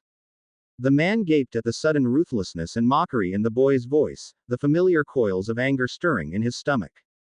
What did you say to me, you little bastard? He snarled, seemingly forgetting his position as he rattled against the chains. Harry blinked, an expression of mock surprise and sympathy coming over face. Deaf and ugly. You really got the bad end of the stick here, didn't you? He said, shaking his head in apparent sadness as he entered the adjoining kitchen, leaving the man gaping at his back as he sought something to eat. He started searching the cupboards, but he found mostly dust and mouse dirt. The only thing that resembled a proper breakfast was an old can of spaghetti, and Harry rolled his eyes in annoyance, grumbling under his breath. Is this all you have? He demanded to the chained-up man, gesturing the can of spaghetti sitting on the bench. The man nodded and Harry sighed in disappointment, turning around and regarded the can petulantly, glaring at it as if it were its fault it was not tasty. With an irritable sigh, Harry raised his left hand and concentrated. Dark power flowed through him, just a few drops, and his ring, a crudely constructed piece of metal with a small gem set in the middle, flickered in an almost invisible light. The air rippled as power flowed through it, and the lid of spaghetti can was suddenly blasted off by an unseen force, flying through the air with great force and landing close to the chained man. The man looked from the lid towards Harry, his mouth open as if he couldn't believe what had just seen, but Harry ignored him as he started riffling through the drawers. Spoons, Spoons, spoons, Harry muttered under his breath.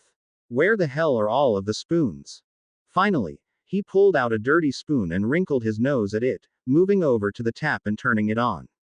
But the water that spurted out wasn't clear, but red, as if rust had somehow gotten into the pipes, and Harry stared at it blankly before switching his gaze to the man. Your house is disgusting, he remarked sourly, throwing away the spoon and checking the drawers below the sink. He plucked out a clean spoon and walked back to the living room. I'd suggest that you clean it up, but it won't matter soon. The man puzzled over that statement as Harry dipped his spoon in the cold spaghetti and hesitated, biting his lip. Messiel, heat this up, he said after a few seconds. As you wish, beloved, Messiel said from her reclined position on the sofa, and when Harry put the spoon to his lips, it had indeed been heated up. Harry made a noise of appreciation as he ate, even though he knew that the spaghetti wasn't really hot. Rather, it was Messiel manipulating various parts of his nervous system and brain, making him believe that the soup was hot, much like she did when she made herself appear before him and speak at him. She physically and magically wasn't really there, he just perceived that she was. As he ate, Harry walked over to the center of the room, ignoring his captor as he kicked back the large bed sheet covering the ground and revealed a large, scratchy circle that had been crudely and quickly carved into the wood. Rough runes had been scratched around it with something sharp, and although it looked rather shabby and non-magical, it was more than enough for what Harry had planned. Where did that come from? The man asked in surprise, his eyes flickering over the circle and nothing the runes. I made it last night, when you were, asleep, Harry said between mouthfuls, gulping down his breakfast. The man frowned and made an odd noise of disgust, his eyes swiveling from the lid of the tin to the circle. Under his breath, he muttered to himself, he's some kind of freak or something. A normal human wouldn't have been able to hear that properly, but Harry whirled around, his icy green eyes narrowing dangerously as anger washed over his face, anger that should have been far too powerful for an ordinary child to muster. He raised his left hand and whipped it through the air, the ring glinting as he did, and the man gave a startled cry of pain as something powerful struck him across the face, lifting him up from his seated position. He would have gone sprawling over the ground, but the cuffs yanked him back and he crashed into the heater. Blood pooled from his face as the man discovered a deep and nasty gash in his cheek, and he glanced up from the ground, eyes wide with fear. You're the freak here, not me, Harry growled angrily, eyes dangerous as dark power seared into his veins, threatening to overwhelm him as they produced intense feelings of pleasure to his heightened rage. You're the one who beeps kids. You've done it 6 times, 6. The man paled as Harry continued maliciously, his voice softening. And every time, just after you've finished, you go to your church, kneel in a darkened corner and pray for his forgiveness, for his mercy. You promise that you'll change, that you'll become a better man, you'll get off the drugs and do something meaningful with your life, but you don't. After a few months have passed, you're back on the drugs and you're raping again. You never keep your promises, and here Harry let out a sarcastic laugh as his face twisted in mockery. I'll admit, for a second there, I thought that perhaps he was really serious this time, but no, I saw what you did last night and I saw you praying like you usually do.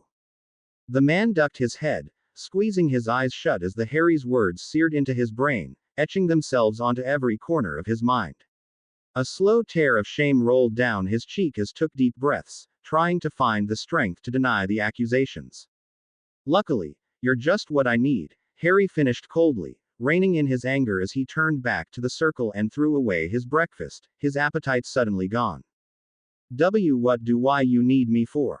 The man stuttered, shivering in fear as he sat up again, thankful that the strange child's anger had somewhat dissipated. You'll see, Harry promised darkly, his voice suddenly with darkness as he once again called the dark power to his veins. He closed his eyes in ecstasy as the power washed through him, more pleasurable and desirable than anything else he had encountered. The power seared through him, the scent of sulfur and fire filling his nose as he called up hellfire, the power source of the fallen, allowing it to flow through him and offering it no resistance. In his mind, Messiel helped him guide the power from his body, showing him how to channel it into the magical circle. His eyes still closed, Harry began the ritual. Chonzagoroth, I summon thee. Chonzagoroth, I summon thee. Chanzagoroth, I summon thee. Harry could feel the power, his power, activating the magic circle. The circle shimmered as a cone of magic rose from the lines, a thick wall of powerful magical energies tinged in fire and darkness. The wall flickered as it set itself up, glowing softly in the relatively dark room, until it had enclosed the entire circle, leaving a small space within it to contain something. The ground within the circle suddenly started as if a powerful force were beeping it downward, black power bubbling and oozing as energies akin to thick, bubbly goo appeared. From this goo arose a creature, an animal of many and none. Crab-like pincers snapped back and forth, hard scales covered its humanoid body, from its chitinous shoulders to its clawed feet. Its head, much like a bird, had an avian beak, designed for ripping into flesh, and its eyes were two burning coals, bright, terrible and burning with anger. The moment it appeared, it let out a loud roar full bestial anger and rage. It made to move forward, its eyes fixating on Harry, its summoner, as it prepared to rip him to pieces. But the magical barrier shimmered with hellfire and magic, and the beast slammed against it and staggered back. It stood tall and strong as it ripped into the barrier with its pincers, blows that would have torn cars apart, while it slammed its spiked shoulders into it. But Harry kept his will in his spell, and it held. The demon eventually lifted its head and let out another roar, this one of frustration and dissatisfaction, as it stopped tearing at the barrier, its burning eyes meeting those of Harry's. Harry swallowed at the gaze, suddenly feeling very afraid, but the warm, soothing presence of Mesiel was there to reassure him. Do not show it fear, it will use it against you. She whispered softly. Remember what I told you, and you shall prevail today. Harry made himself swallow and drew himself up, or as much as a 9-year-old could, and prepared to confront the demon. Are you done? If I wanted to see a fake performance, I would have switched on the TV and turned the channel onto wrestling, he said, allowing sarcasm and scorn to fill his voice. The demon stopped thrashing and suddenly took on an elegant stance. One of the pincer-like claws reached behind a scale and pulled out a pair of half-moon glasses, plucking them on the end of his beak and peering down at the human child. When it spoke, a sophisticated Oxford accent marked its rather smooth voice. There are formalities that must be taken into account, young Denarian, it said scoldingly. I must abide to the laws of the old world, after all. I have a role to play, you understand. Harry rolled his eyes, irritation showing on his face as he regained his confidence. On another note, how is Mesiel? The demon asked politely. I, of course, heard about the terrible slaying of her previous host. Mesiel is doing just fine, Harry answered slowly, eyeing the demon strangely. I summoned you here for a specific reason. Ah, yes, Chanzagoroth said, and Harry blinked as its beak swiveled oddly with soft, crackling sounds. We demons are, of course, the watchers of the mortal world, and we do tend to garner substantial amounts of information. Is there something specific that you wanted to know? I need to know the location of the sword used by Mesiel's previous, host, Harry finished. The demon made a rumbling noise as it observed the young child in front of it. There is, of course, a price for such knowledge. So I've been told, Harry deadpanned, his flickering over the chained man, who was watching the proceedings with a stunned expression on his face, his eyes wide and his mouth flapping up and down wordlessly. I'd offer you my soul, but I think Mesiel's already laid a claim to that. Indeed, Chanzagoroth said dryly, absently scratching under a scale with a pincer.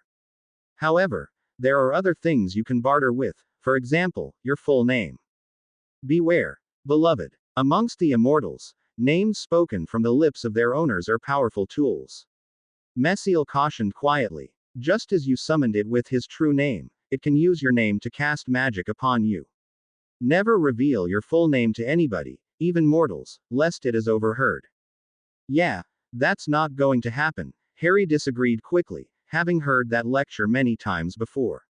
I may not be able to give you my soul, but how about I let you take his? The demon followed Harry's arm as it swiveled around in its prison, his dark, burning eyes zooming in on the chained-up man, who whimpered softly as it examined him. After a moment or so, the demon turned back to Harry with, if Harry could interpret its expressions properly, displeasure. In spirit, he is already one of us, the demon hissed, its pleasant and composed demeanor gone. Its pincers clicked angrily as it continued, a low rumble building up beneath its scales. We know of his behavior. You cannot offer us what we are eventually going to receive. If you have summoned me here and are unprepared to offer something of substantial value. He prays. Harry broke in quickly, and although his face didn't show it, he was relieved when the demon paused, its anger dying down as curiosity overrode it.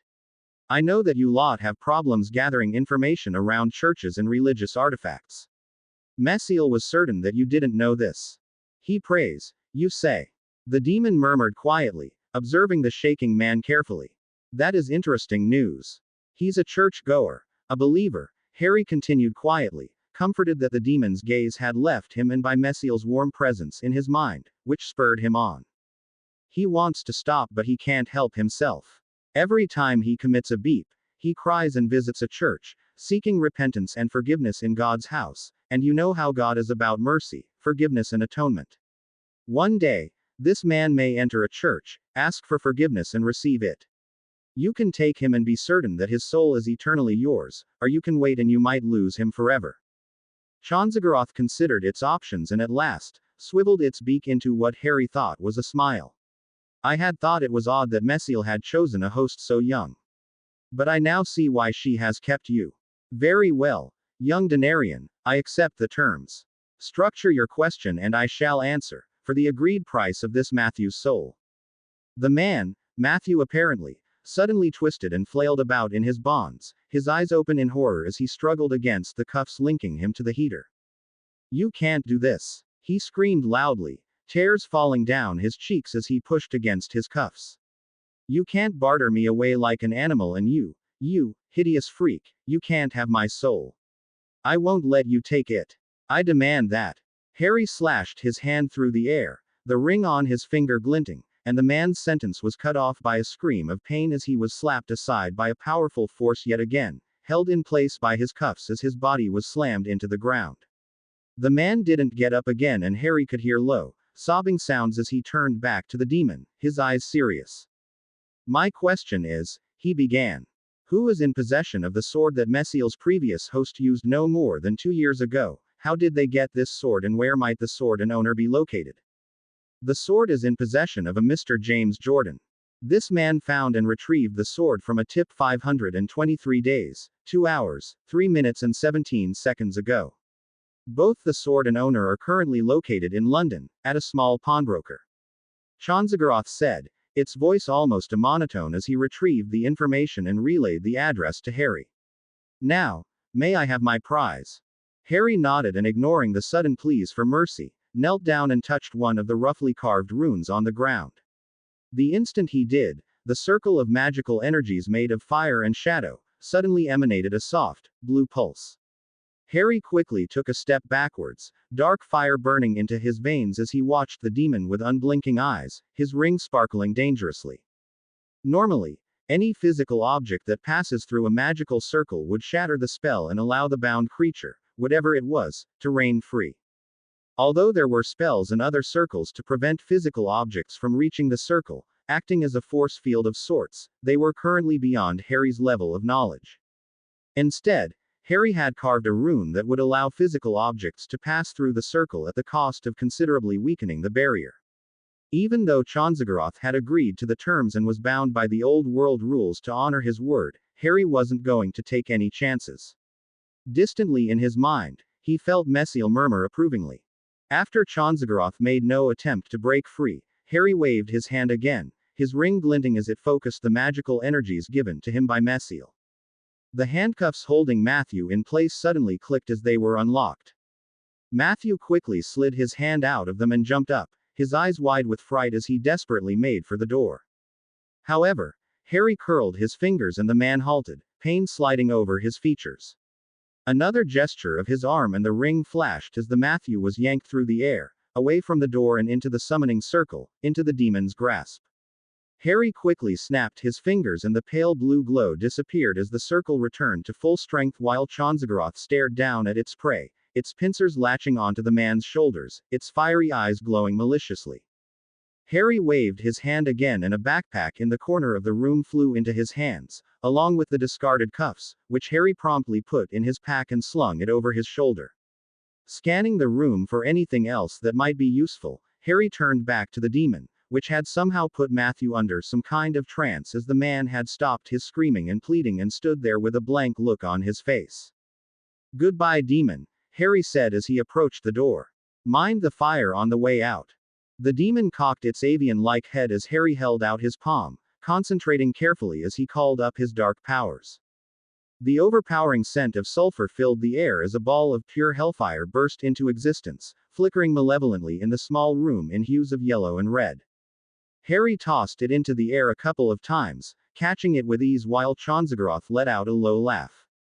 After scanning the apartment one last time, Harry eyed the ball of searing flames he was holding, flames that had no effect on him, and hurled it at the battered television set. The ball of fire struck the electronic device and exploded with a loud rumbling roar, the fire quickly spreading to the rest of the room, eating away at the old couch and licking the wooden walls and floor. Heat seared into the room, but Harry remained unaffected, while Chonzagaroth and the demon remained protected behind the barrier. The demon watched as the small boy left the room and snorted, its avian-like beak clucking. "It's a pity he didn't ask me why Mr. James Jordan had the sword," it muttered, but soon turned its attention to its new prey. Harry walked out into a shabby and dimly lit hallway and didn't flinch when a truly agonizing scream emerged from the room, and he quickly closed the door, not particularly wanting to hear a man get his soul ripped from his body. As soon as the door closed, the scream cut off, a sign that the room was still magically sealed. But the brief scream had echoed down into the hallway, and when Harry turned away from the door, he blinked in surprise as he saw a man just a meter away from him. Was that Matthew doing the King screaming? The man demanded, his dark eyes glaring at Harry. "Who the K are you, kid? Why the K are you here? What's all that King screaming about? Where the K has Matthew been? He was supposed to meet me 2 King hours ago. And, is that smoke?" Harry didn't move an inch as the man stared past him, looking at the thick billows of smoke coming in from under the door, but he started in surprise as the man reached into his cheap, brown jacket and pulled out a small handgun, a resolute expression on his face. Harry reacted without a second thought, demonic instinct taking over his logical thought patterns. The back of his shirt was suddenly torn to shreds as a sharp, ashen wing of pure bone shot out towards the man, spearing him in the throat. Blood sprayed in the walls as Harry glared on with luminescent eyes, one glowing an eerie green and one glowing bright silver, the same color as Messiel's. The man gurgled, took his last breath and slumped on the bony wing as Harry sought to regain control of himself, dark power flaring throughout his body. Finally, after a few moments, Harry threw the man off his wing and brought into his back, where it was beeped into his skin as if it had never existed. For a second, Harry just stood there, staring at the dead body with blank eyes and a smoothed-over face. Finally, after 30 seconds of stillness, Harry slowly bent down and picked up the gleaming silver weapon, a revolver, and glanced at it. With a shrug, he pulled his backpack over his shoulder and placed the gun inside, before he eyed the dead body carefully. A year and a half ago, hell, 6 months ago, Harry would have been agonizing over what he had just done. Now, he knelt down and checked the man's pockets, pulling out a slim wallet and flipping it open. He took the money and threw the wallet to the ground, before he stood up and without another glance at the body, walked down and out of the hallway. Harry exited the building and stepped out into the damp streets of London. Large, angry clouds billowed in the sky and a chilling wind swept through the city, bringing with it a faint fog. It was a bleak day in the small, downtrodden area where the recently deceased Matthew's apartment lay, and the pedestrians acted in the appropriate manner, skulking by with their heads down as they hurried to wherever they needed to be. Harry eyed the street up and down and frowned. There were no buses around this area and the address was at least a 1-hour walk away. For a brief second, Harry wondered if he should call a taxi, but he suddenly spotted a man dressed in casual jeans and shirt approaching a car with a set of keys in hand. "Ask him if he can give you a ride," Messiel suggested. Politely, of course.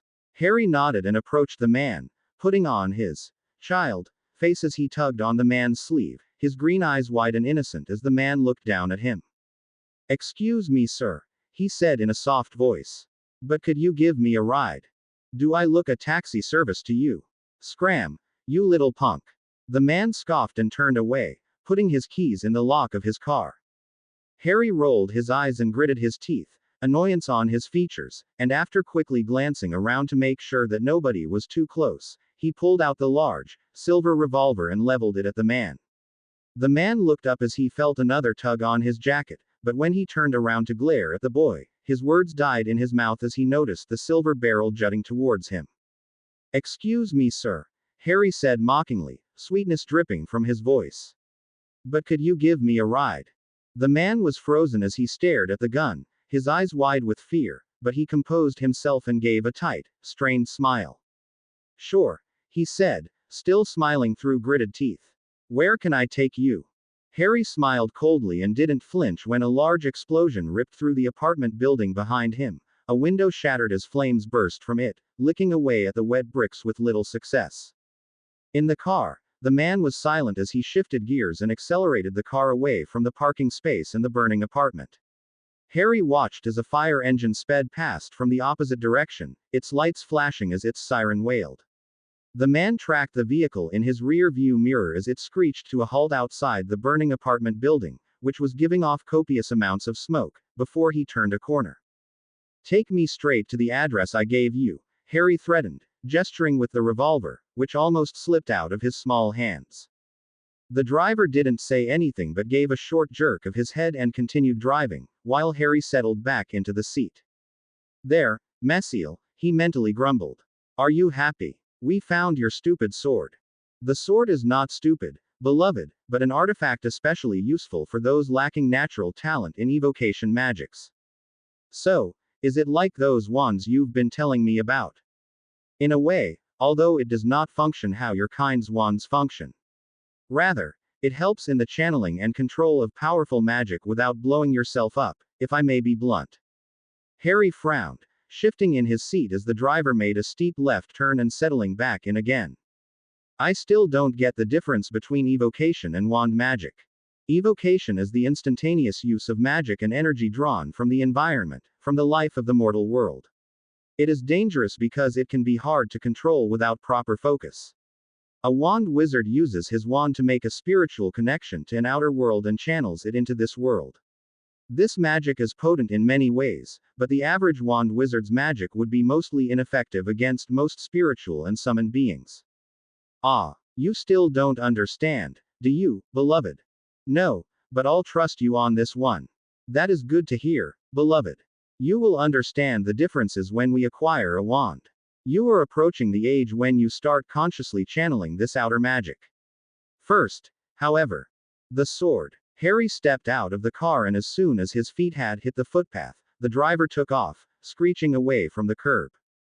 Harry watched him speed away with an amused smile before he focused his attention past the walking pedestrians and onto the small, dingy building in front of him. Metal bars had been installed on both the main window and the large window in the door. On top of the door, there was a sign reading, Pawnbrokers, we buy, we sell. Harry moved forward, dodging out of the way of the pedestrians and a particularly grumpy-looking dog, and opening the door. He entered the store and the smell of dust and age hit his nostrils. Harry glanced around, trying to see if there were any swords lying about. There were shelves of old things, knick-knacks of past times. In one of the corners, there was a shelf of bowls and ceramics and in the other, a tower of old newspapers and old magazines rose from the ground. Harry approached the counter, which was stacked with old, dusty books, as a wheezy, old man hobbled out of the back room, a welcoming smile on his wrinkled face. Welcome, he said hoarsely. I am James Jordan, the owner of this establishment. How may I help you today? I was told that you have a sword, Harry said bluntly, not beating around the bush. The old man blinked in surprise. Who told you that? A little bird, of sorts, Harry replied after a moment's hesitation, slightly smiling at his own joke. A very ugly bird, sure, but it's still a bird. It did have a beak. The old man frowned in confusion, but shrugged it off as he smiled.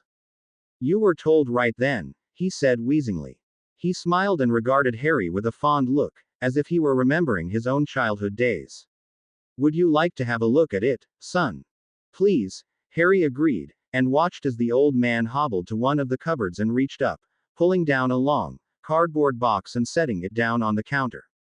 The old man opened up the box, placing the lid aside, and with careful hands, lifted up a sword and scabbard that was at least half the size of Harry.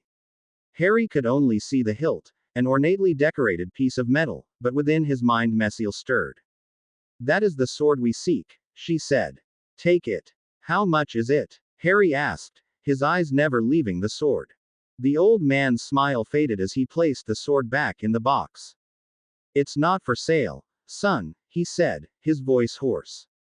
"Everything's for sale," Harry insisted, a small frown appearing on his face as he reached into his pocket and pulled out the wad of cash he had taken from the other man earlier. "This isn't," the old man said, the humor in his voice gone as he placed the lid back on the box. "Why not?" Harry asked in confusion. He didn't particularly want to rob this old man if he could help it. "For starters, son, it's illegal to sell weapons to children," the old man began gently. "And secondly, I believe that this sword has properties never before seen in its kind. I am keeping this for my own collection." Harry frowned and threw the money down on the table, gesturing to it in an unspoken question. "No, son, it's not for sale," the old man, his voice growing harder.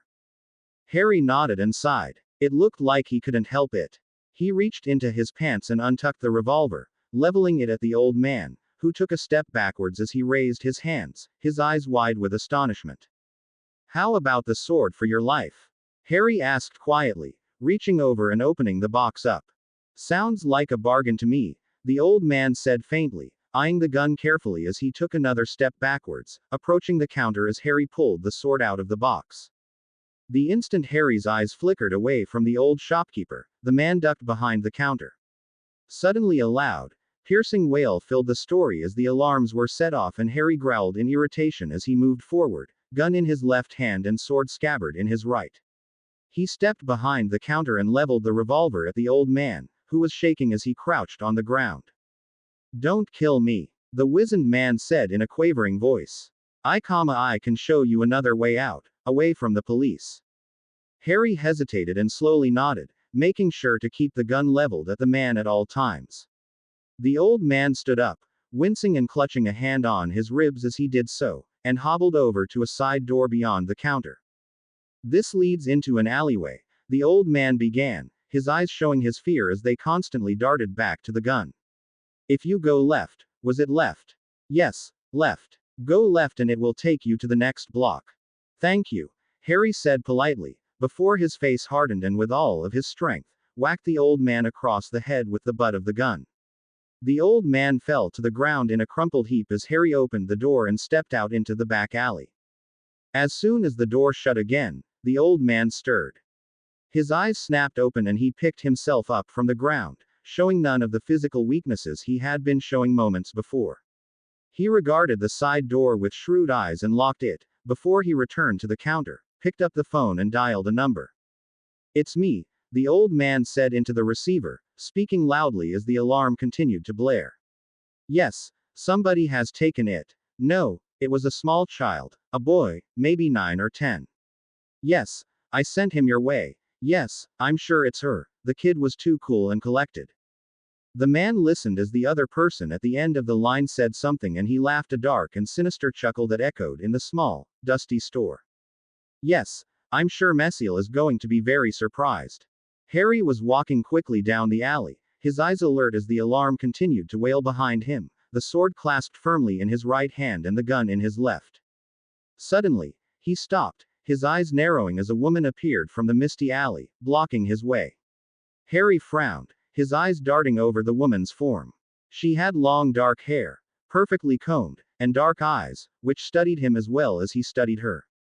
Her face was a little too lean to be called beautiful, but she was pretty, even to a young boy like Harry. She was wearing an ordinary blouse and skirt and stood there with a small smile of amusement on her face. "Run, beloved," Messiel hissed into his mind, her normally beautiful voice harsh with hatred and anger. "Flee this place. This woman is like you. She carries a fallen. She is of the order of the Black Denarius." Harry blinked and eyed the woman more warily, who licked her lips and opened her mouth, a dangerous smirk curving her lips. Hello, Messiel. I do believe we still have some business to attend to. Harry stared at the demon host in front of him, a watchful frown on his face.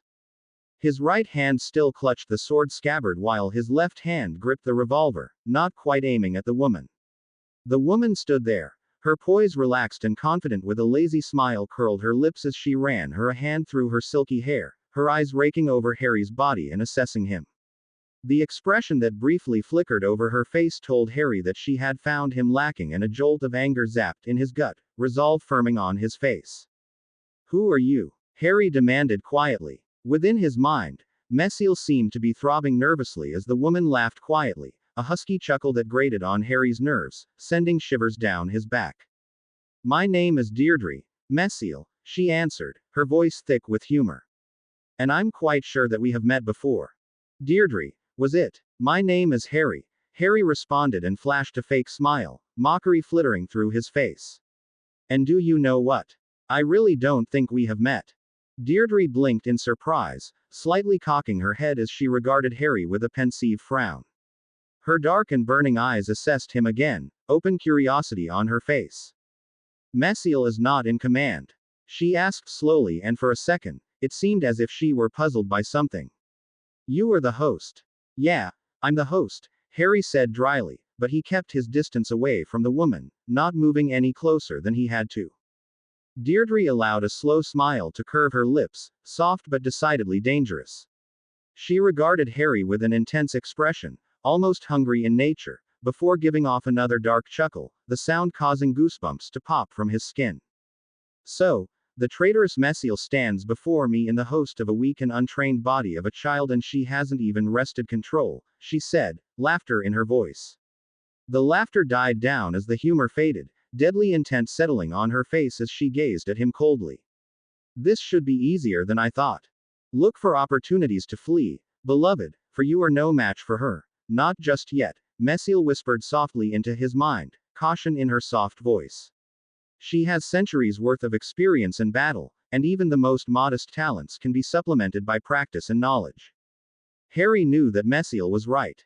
While he had explored some of the uses for his power in the previous year and a half, delving into summoning rituals, magical circles, basic evocation, and knowledge of a wide array of supernatural beings, he knew that most of his potential lay in his wand wizard heritage, and unfortunately for Harry, he didn't have a wand. We're getting a wand after this, Messiel, Harry thought quickly and felt Messiel pulse in acknowledgement, before he focused back on Deirdre, who was smiling as if she knew that Harry had been conversing with Messiel. What will be easier than you thought? Harry asked softly, watching the woman carefully, but she made no attempt to attack him just yet, content with the conversation as she idly raised her hand to her hair, unconsciously running her fingers through it. Why? The complete and utter annihilation of Messiel's host, and the banishment of her coin, Deirdre answered easily, a dark gaze of amusement in her eyes. She made a tutting sound, clucking her tongue as she waggled her finger at him. You really shouldn't have chosen Messiel, boy. Oh, I'm sorry. I didn't know that you lot had a shop where I could have traded her in for a newer model, Harry retorted sarcastically, but he allowed the first trickle of his demon-granted power to start flowing into him, an intense but pleasurable rush of darkness that warmed his entire body with a satisfying tingle. Deirdre didn't seem to take offense at Harry's attitude towards her. Rather, she merely looked amused as a slow smile crossed her face. My, despite your looks you certainly don't act like a child, do you? She murmured softly. Messiel's a bad influence, Harry confided, shrugging his shoulders, but his grip on the gun never faltered and his continued channeling his power, tense and alert. You know, being a demon and all. I can believe that, Deirdre said, nodding in understanding as she smiling, her eyes glazing over for a short second. Drandruel can cause me to behave irrationally at times, but the perks in our partnership far outweigh the cons. Besides, some of the best times I've ever had in my life are when Drandruel was in control. Before you try to kill me, just what did Messiel do to make you guys so angry with her? Harry asked the demonic woman in front of him, honest curiosity in his voice. I mean, it's not like she couldn't have stolen your soul, because you don't have one anymore. She hasn't told you of her crimes against us? Deirdre asked, ignoring the slight and blinked, startled at Harry's question. Actually, she has, Harry deadpanned sarcastically, rolling his eyes mockingly as a sardonic grin flittered onto his face. I thought I'd ask just so I could make myself look stupid.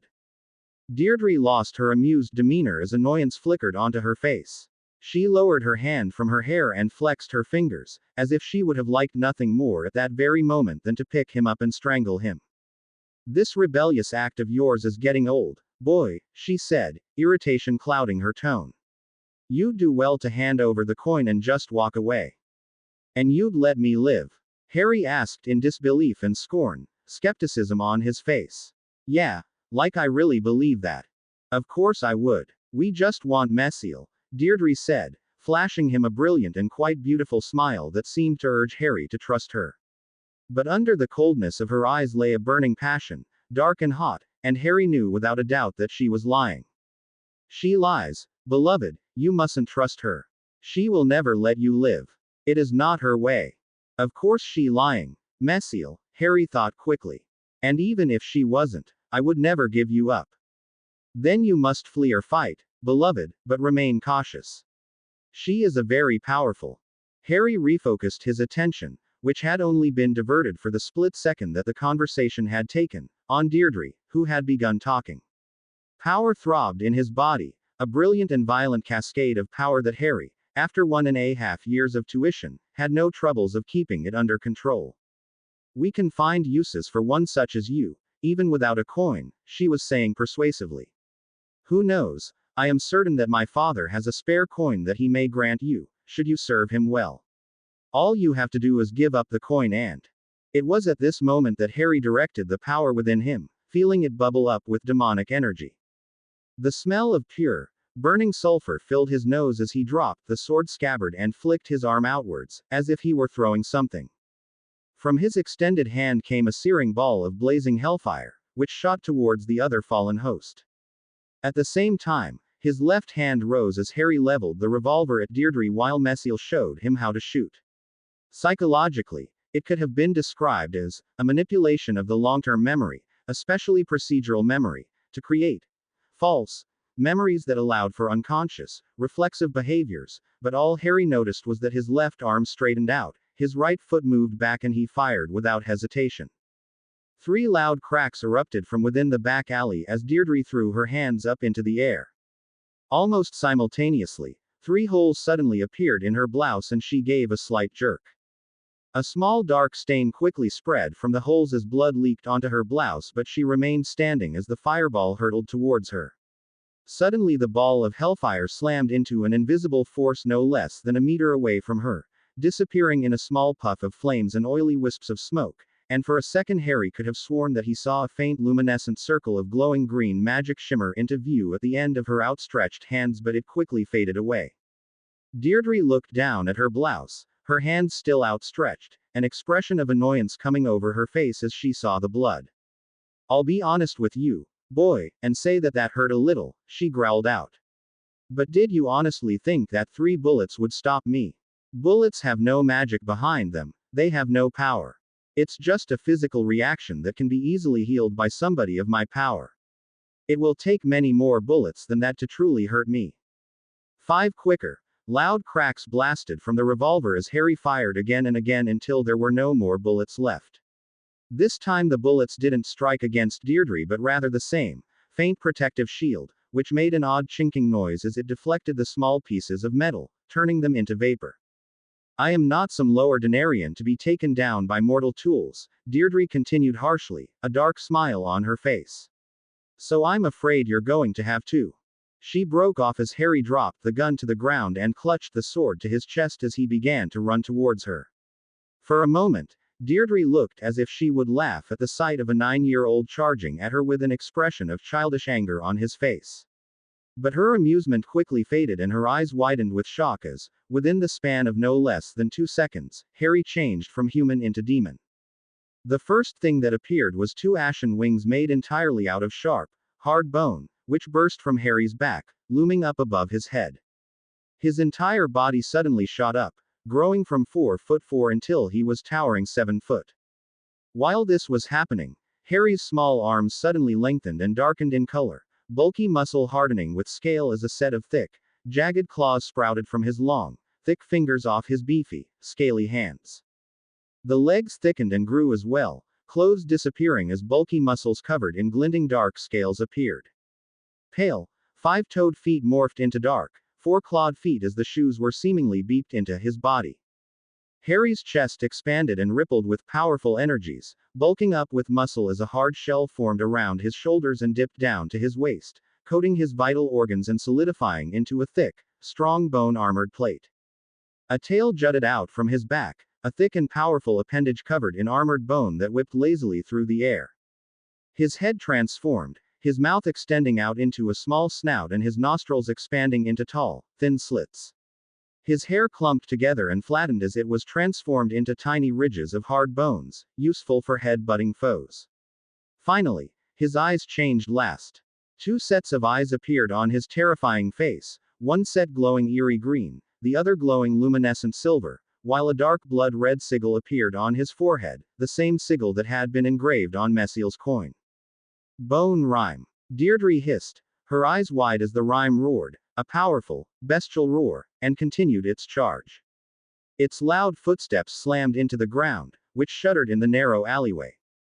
Her face twisted into anger and she let out a wordless snarl, taking a step backwards and, like Harry, changed. Her skin shimmered as it transformed into rows of metallic green scales and her legs made loud cracking noises as they distorted, becoming oddly hinged, back-jointed, very similar to those of a lion. Her arms extended and her ring finger merged with her pinky as her hands sprouted metallic claws, gleaming and sharp. Two sets of eyes appeared on her face, which remained mostly human, one set bright green, the other glowing cherry red. It was her hair that changed the most, growing out at a fantastical rate until it had lengthened to about 15 feet, swaying and bobbing as it moved. Each strand lightened into a light gray metallic strand until it appeared that it had been cut into 1-inch strips from half a mile of sheet metal.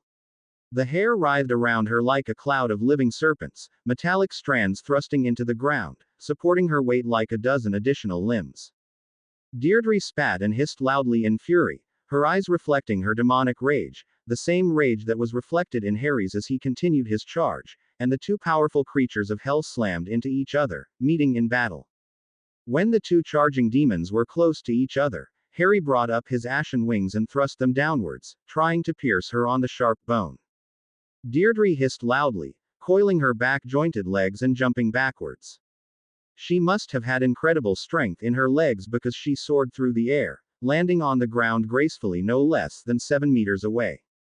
But Harry had started moving before she had even landed and he closed the distance quickly, his two sets of eyes glowing with rage and bloodlust as he let out a terrifying screech, lifting his thick, armored tail and swiping it at Deirdre.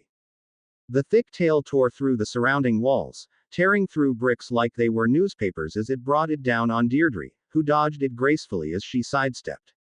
The tail struck the ground with great force, cracking the asphalt with a loud rumble, and when Harry brought the tail out of the ground, he left behind a small but deep crater. Harry used his sharp wings again, stabbing them at Deirdre, but the fallen woman had had enough of being on the defensive and her hair writhed around her. Dozens out of the hundreds of strands of her new metallic-like hair shot up, flicking around various parts of both Harry's wings, latching onto them and halting them in their tracks. Harry snarled, a sound promising great pain, baring his gleaming, sharp teeth as he strained against the iron grip of Deirdre's hair. His bony wings quivered as they pressed forward with all of their strength, but Deirdre seemed to be too strong and didn't budge, a vicious smirk on her green metallic face, her eyes flashing with dark power. With another low snarl, Harry flung his tail out from behind him and swept it to the side, intending to bowl Deirdre off her feet. But the long-haired woman moved quickly and dozens more strands of metallic hair shot forward, whizzing through the air with an odd whistling noise as they sawed into armored bone, wrapping themselves around the large appendage and stopping the anticipated blow. The tail strained against the bindings, Harry thrashing on his feet as he tugged and pulled with all of his might, but Deirdre merely smirked and lashed out, a dozen metallic ribbons of writhing hair lashed across the alley. They slammed into his chest with far more power than Harry expected, and he roared with pain as he felt the strength behind the blows, each individual strand striking him like a sledgehammer. Small cracks appeared in the shell-like armor covering his chest as Deirdre continued pummeling him, restraining him where he stood with her grip on his tail and wings, while Harry flailed around uselessly, swiping his clawed hands through the air as he desperately tried to reach her. Beloved, you must listen to me. You must stop fighting and pull away when the time is right.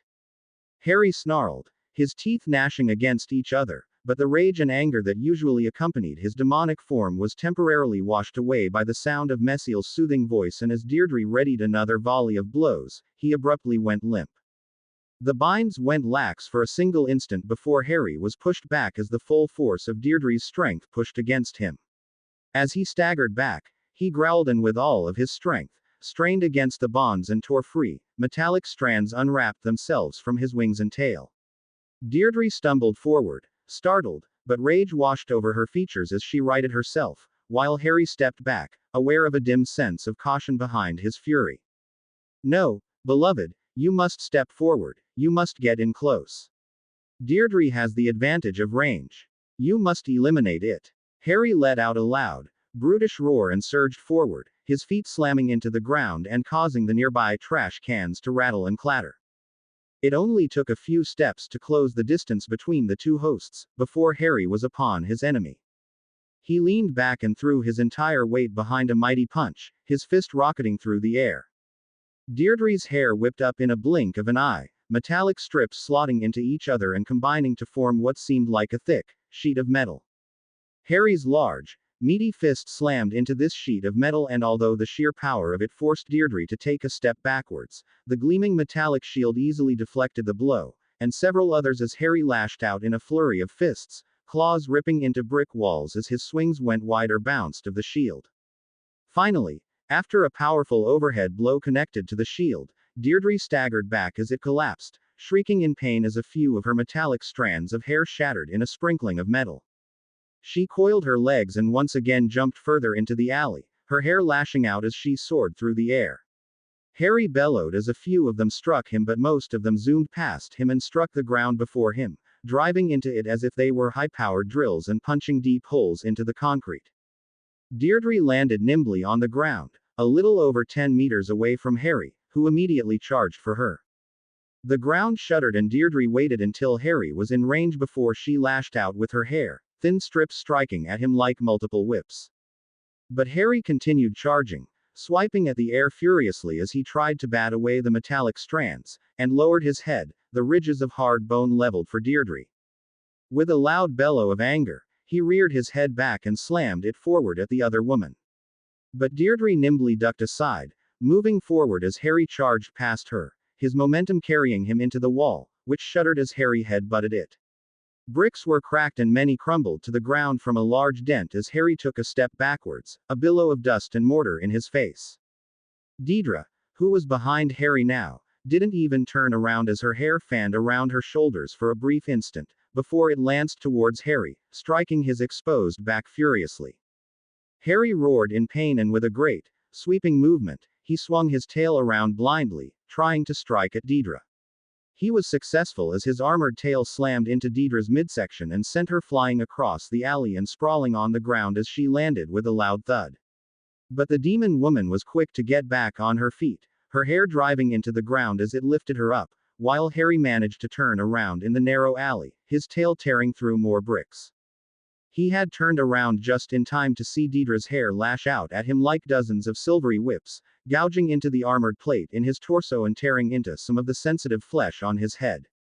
Harry snarled in pain, his 4 eyes gleaming with rage, and his claws frantically swiping through the air.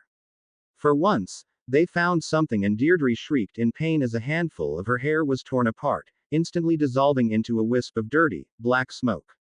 Harry's next swipe took advantage of her distraction and another 5 or 6 of her strands shattered away into nothingness as his claws ripped right through them. Deirdre let out a loud, high-pitched cry of pain and fury, her 4 eyes flashing with dark, searing power as she coiled her legs and jumped forward, soaring gracefully through the air and landing no less than a meter away from Harry, who swiped at her with his thick tail. He missed, the tail tearing through the ground, leaving behind a large gouge, while his ashen wings of bone stabbed at her. He missed, Deirdre twisting and weaving to avoid them, and they drove into the concrete as Deirdre's hair rose up around her.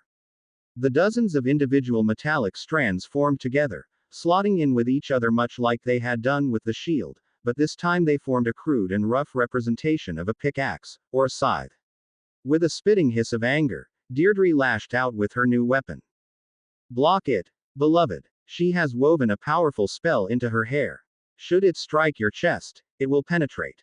Single quote. Harry spun around, bringing his armored tail up to coil around his head, and gave an inhuman grunt as the two appendages collided.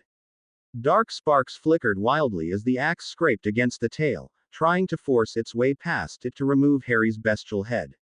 The axe retreated as Harry took a stumbled step backwards, moving his wings of bone forward and deflecting the next strike, more purple and black sparks lighting up the air. Deirdre hissed and stepped backwards, her hair breaking up and fanning around her as she bared her sharp, glinting teeth at him. Her hair was wildly spinning above her head, strands twisting and spinning around four thick clumps, wrapping around them as they formed into something vaguely resembling swords. Metal hissed and scratched as the swords spun through the air, Deirdre launching a flurry of powerful strikes on Harry, who brought up his ashen wings. Sword clashed upon bone, purple and black sparks flying through the air as Harry staggered backwards, Deirdre's onslaught completely overwhelming him. Deirdre let out a hiss of pleasure, darting forward nimbly and evading Harry's fierce rakes with his claws, circling him and continuing her assault on his battered wings.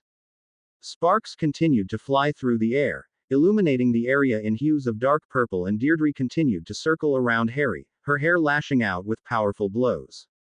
Sadistic pleasure illuminated her face as she chipped away at the great bone rime's strength, until Harry, feebly lashing out with his claw, sliced through an entire sword by nothing more than luck.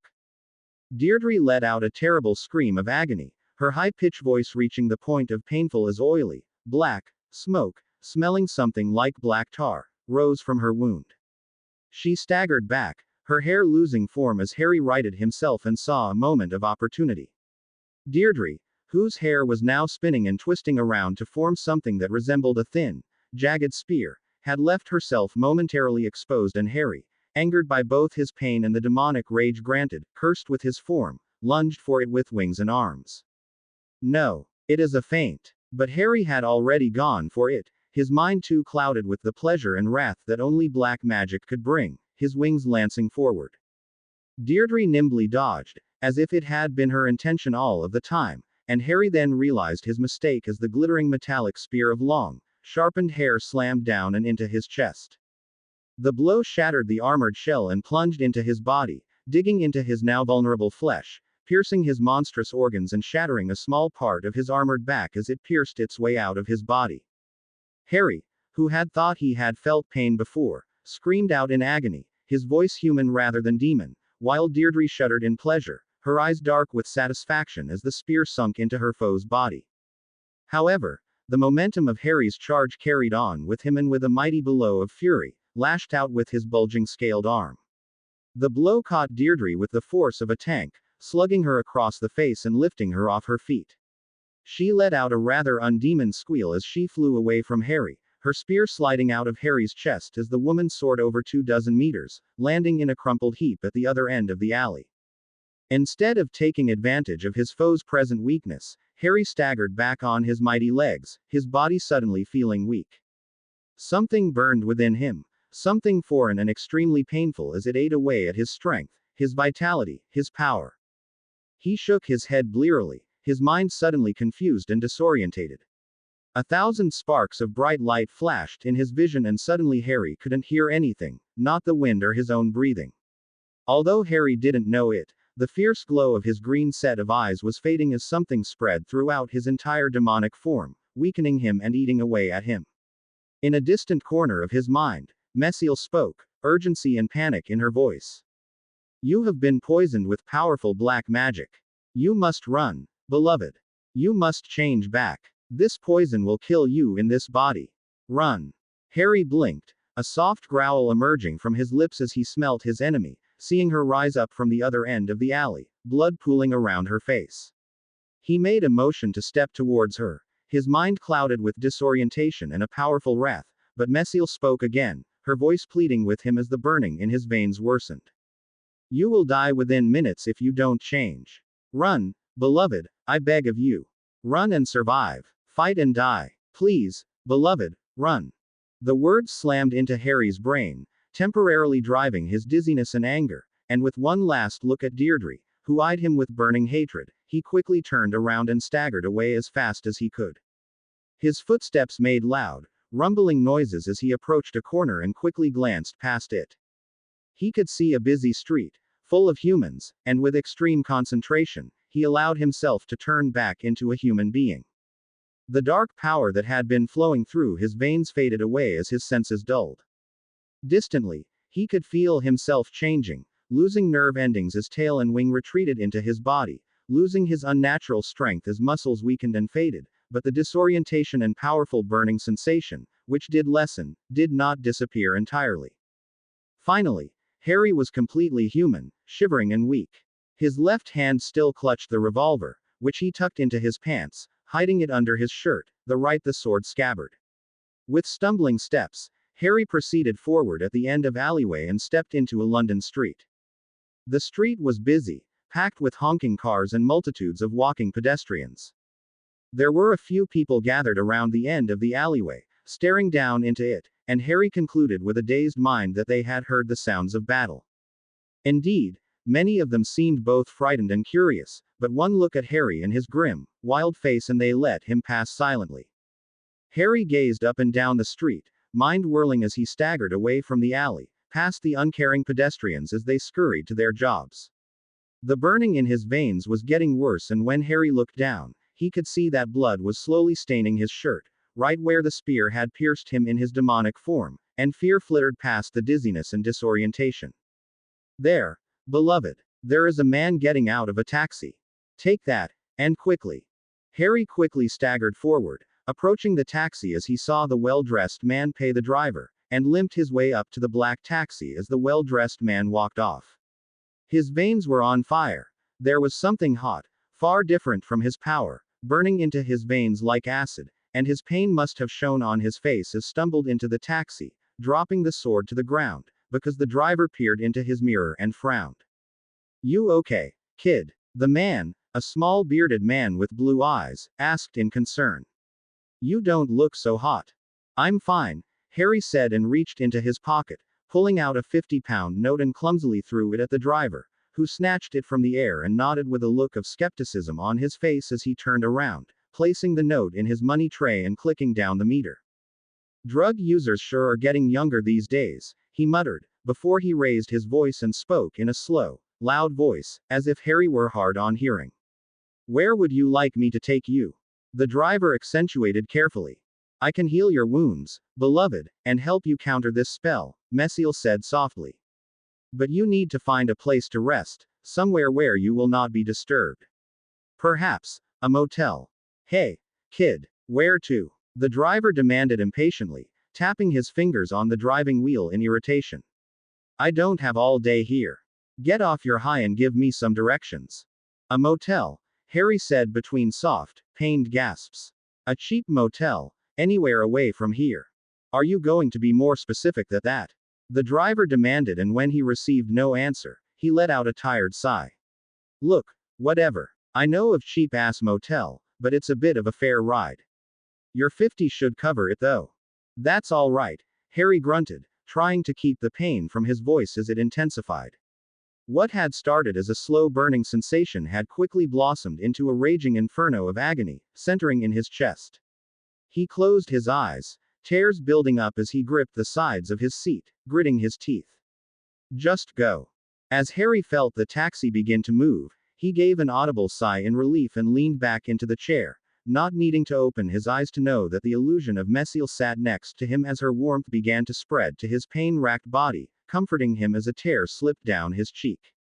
Deirdre walked out of the alley, her stride angry and quick. She was completely human once more, but darkness shone in her furious eyes as she scanned up and down the street, ignoring the small trickle of blood that was dripping from her nose as she sought out the child host of Messiel. Her gaze went from the hundreds of people walking through the street to the dozens of black-colored taxis, to the entrances of the various buildings and shops, and a scowl appeared on her face. She whirled around, the vicious snarl on her face sending several people scurrying away from her as she stalked back into the alley and disappeared into its shadows. Later on, Harry would claim that he couldn't remember much of the following hours. His main memories were of an intense heat and fever, but he distantly recalled stumbling out of the taxi, the sword scabbard clutched in his hand as he gazed up at a small, paint-peeled sign that proclaimed, "Motel," and there was a vaguely memory of entering a dingy office, where a man lay back in his chair, fixated on the television. He remembered feeling his mouth asking for a room for the week in a very calm and detached manner and his hands moving to put down some money. The man had looked at money and went straight back to the television as he threw Harry a key, that Harry's arm caught with ease. The next thing he remembered was entering a dark and blessedly cool room. There were flashes of quick memories of his hands scratching runes into the door and windows, most of them unknown to him. He distinctly remembered channeling his magic, the power rushing through him feeling insignificant next to the acidic poison in his veins, and then he was in bed, sweating and shivering as Mesiel's illusion hovered above him, concern in her eyes. "You did well today, beloved," she said quietly, watching him with soft silver eyes. "You retrieved sword and survived a battle with a much more experienced opponent. I am very proud of you." "It hurts," Harry whimpered, much like the child he should have been, and a flash of empathetic pain flickered over Mesiel's face, the fallen angel showing more emotion and concern than Harry ever recalled her showing before. "Go to sleep, beloved," she whispered soothingly. "I will make it better." Harry closed his weary emerald eyes, feeling Mesiel stroking his sweaty forehead with hands, each stroke lulling him closer to sleep as it brought an icy tingle that swept through his body. The pain in his body faded away as the blazing inferno in his veins were washed aside by Mesiel's warm glow, which invaded him like water sweeping through a fire, and with a gentle sight, he fell asleep, relief clear on his face. The illusion of Mesiel watched him for a moment, her hand still stroking his sweaty and tangled hair, and for a moment, true affection and fondness appeared on her face before the illusion disappeared from Harry's unconscious perception as she started to combat the terrible poison in Harry's veins. He would survive this. The body of 9-year-old Harry Potter lay on a damp, grimy bed, his green eyes glazed over as they stared off into space. Perspiration covered his body, his shirt soaked in his own sweat as a small, pained moan escaped his lips, his chest rising and falling in short, rapid movements. Suddenly he shot up, his eyes blinking rapidly as he gasped in exhaustion, before he groaned in pain and clutched his stomach. He looked down, a grimace of pain on his face as he slowly removed his hand, and traced his fingers around his injury. There was a new set of raw and still very painful scar tissue around his stomach just left of his navel, a testament to the power Deirdre wielded in that not even Mesiel had been able to completely regenerate it instantaneously. For the past week, Harry had only ventured away from the motel room once to pay for an extra few days, preferring to spend most of his time in the warded room as he recovered from the black magic that Deirdre had poured into her blow. If the motel manager had known that the runes and wards that Mesiel, using Harry's body, had set up had blown out every single electrical item in the room, then he would have demanded much more money from them.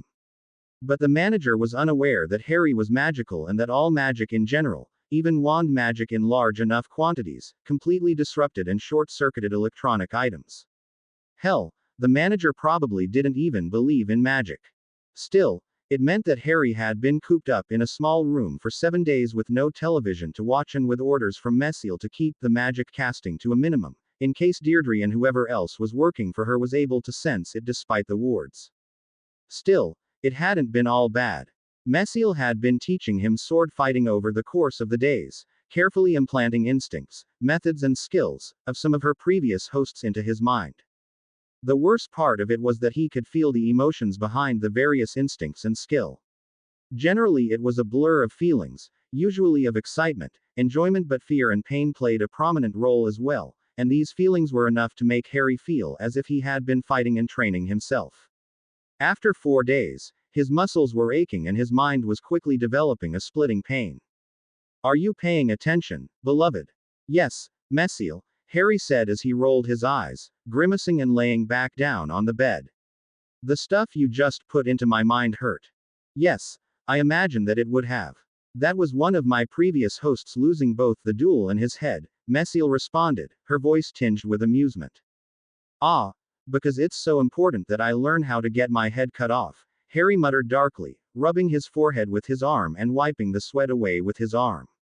Hey, Messiel, can all of the Fallen do this with their hosts? To a degree, yes, Messiel answered from within his mind. However, only the skills of the previous hosts may be assimilated in such a fashion. You have to remember that some of the Denarians are quite old and some of the Fallen have been using the same host for almost 2,000 years at a time. Still, this is why the Fallen are so formidable, for no matter how many of our hosts are killed, so long as our coin is picked up, the next host can become just as dangerous. Harry nodded thoughtfully as he idly traced his fingers around his scar again. Suddenly a frown came over his face as something occurred to him and he scratched his head in puzzlement. What about wand magic? He asked slowly. Have you ever had a wand wizard as a host before? No, beloved, I have not. Then how are you going to teach me wand magic? Harry asked in puzzlement, frowning as he awaited Messiel's answer. Remember, beloved, that while our movements in the void where he banished us are limited, they are not totally restricted. Occasionally we Fallen are able to communicate with each other. Not long ago, I was able to acquire a great deal of information off one of my brethren who has taken 2 or 3 wand wizards on as hosts. Sadly, in his imprisonment, he has gone quite insane and was unable to demand any payment. Go Messiel, Harry murmured as he felt the smugness Messiel was radiating within his mind. So, we can get a wand now. Yes, beloved. The knowledge I gained, presuming that nothing has changed within the last 60 years, includes the location of the largest wand wizard shopping alley in this nation, and the entrance can be found here in London. So, we could go today, if I really wanted to, Harry said slowly as a small rush of anticipation struck him, and he sat up in his bed, using Messiel's influence on his body to ignore the pain in his stomach. Yes, beloved, Messiel said wryly. Of course, we must be cautious, especially with that distinctive scar of yours. You know of your past and of your status in the wand wizard world. I have no doubt that your disappearance from the Dursleys and their well-deserved fate did not go unnoticed. There will be people searching for you. Harry nodded, having learnt of his past quite some time ago. Such information had been easily bartered for from the first lesser demons he had summoned under Messiel's tutelage. He knew that if the wand wizards captured him, they would eventually discover Messiel and take her away from him. Besides, Messiel's descriptions of the large, formidable magical prison guarded by powerful lesser demons known as Dementors had spooked him more than he'd like to admit. He knew that he had traded his soul for power, for strength, for protection, but that didn't mean he wanted something to try to beep it out of him. He was shaken out of his thoughts as Messiel continued speaking, as if she were oblivious to what he was thinking, but Harry knew better. Your greatest strength lies in wand magic, and although it is weaker than evocation and thaumaturgy, in the hands of a skilled user, it is an extremely powerful weapon. It is much quicker than thaumaturgy, ritual magic, and even evocation. Unlike evocation, the incantations are not necessarily required to be verbal, and with practice, mental incantations can produce the same results as a verbal incantation. Wand magic can also be used for a wide array of uses that a skilled true wizard would not be able to perform. I still don't get the difference between a true wizard and a wand wizard, Harry said, wincing as he got out of his sweaty and dirty bed. He walked across the room and entered the small adjoining bathroom, sticking a hand in the shower and turning on the cold water. There had been no hot water ever since Harry had entered the apartment, and the water heater had mysteriously stopped working. As he did this, Messiel continued to explain in a very patient tone, as if she had been over this numerous times before. A true wizard is a wizard who draws his magic from this world, this planet. He draws it from the ocean, the grass, the trees, the animals, and even human beings. Essentially, he is tapping into the energy of creation and using it for his own purposes. Evocation is the quick drawing and release of this magic and tends to very volatile and explosive. Thaumaturgy is the complete opposite of evocation and requires patience and a methodical approach to the spell or ritual. This is when a true wizard slowly gathers the energy over a period of time and releases it all at once. Generally, spells cast using thaumaturgy are much more powerful than spells cast using evocation. However, a wand wizard doesn't draw his energy from this world. Rather, wand wizards use their wands to draw in energy from an outside source, a plane of existence entirely made up of their magic. They channel this energy from this plane, using their wands, and shape it in their minds before releasing it.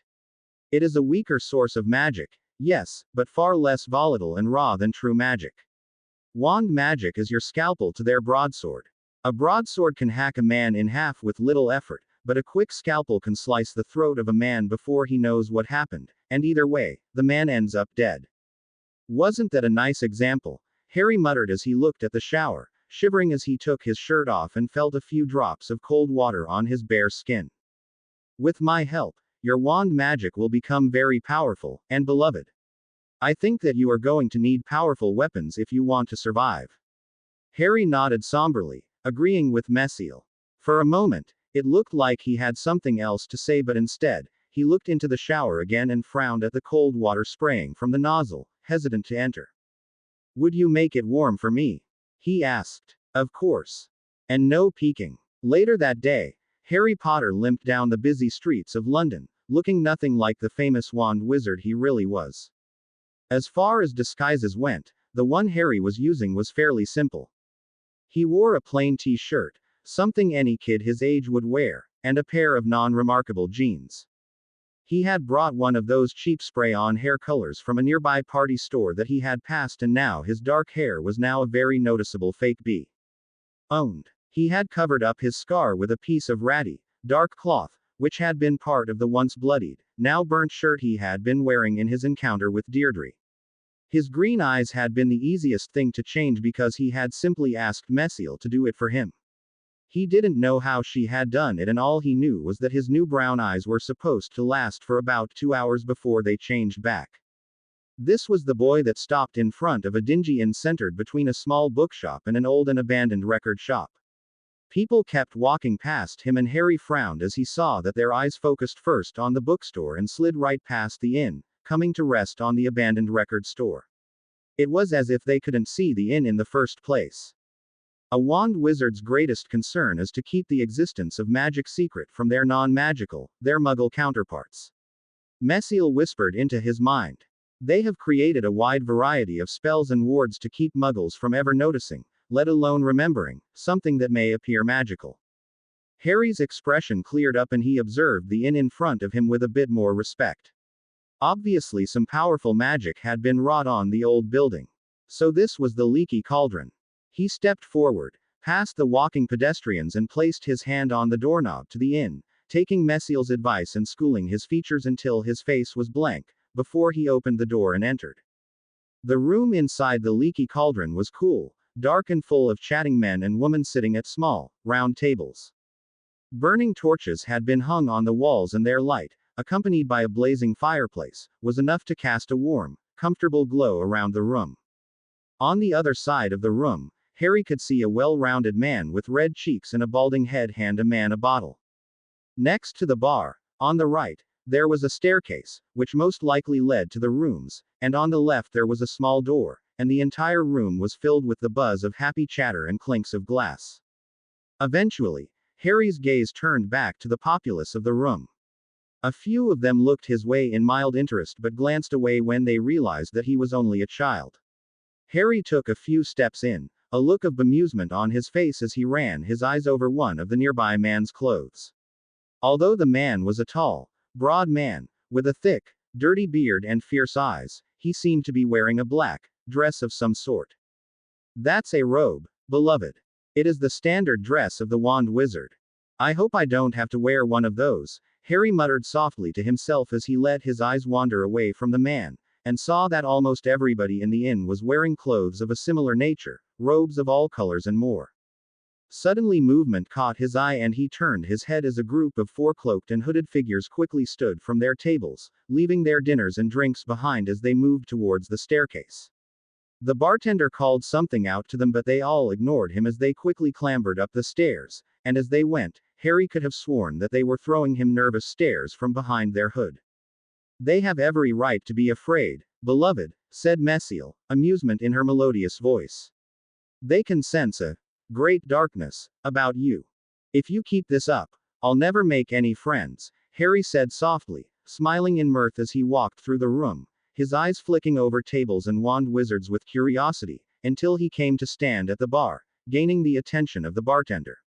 The cheerful-looking man handed a bottle of liquid to a robed man and looked down at him with a smile. "Can I help you?" he asked with joviality in his voice. Harry, listening closely to Messiel, repeated what she said to him. "I need somebody to open the portal to Diagon Alley for me."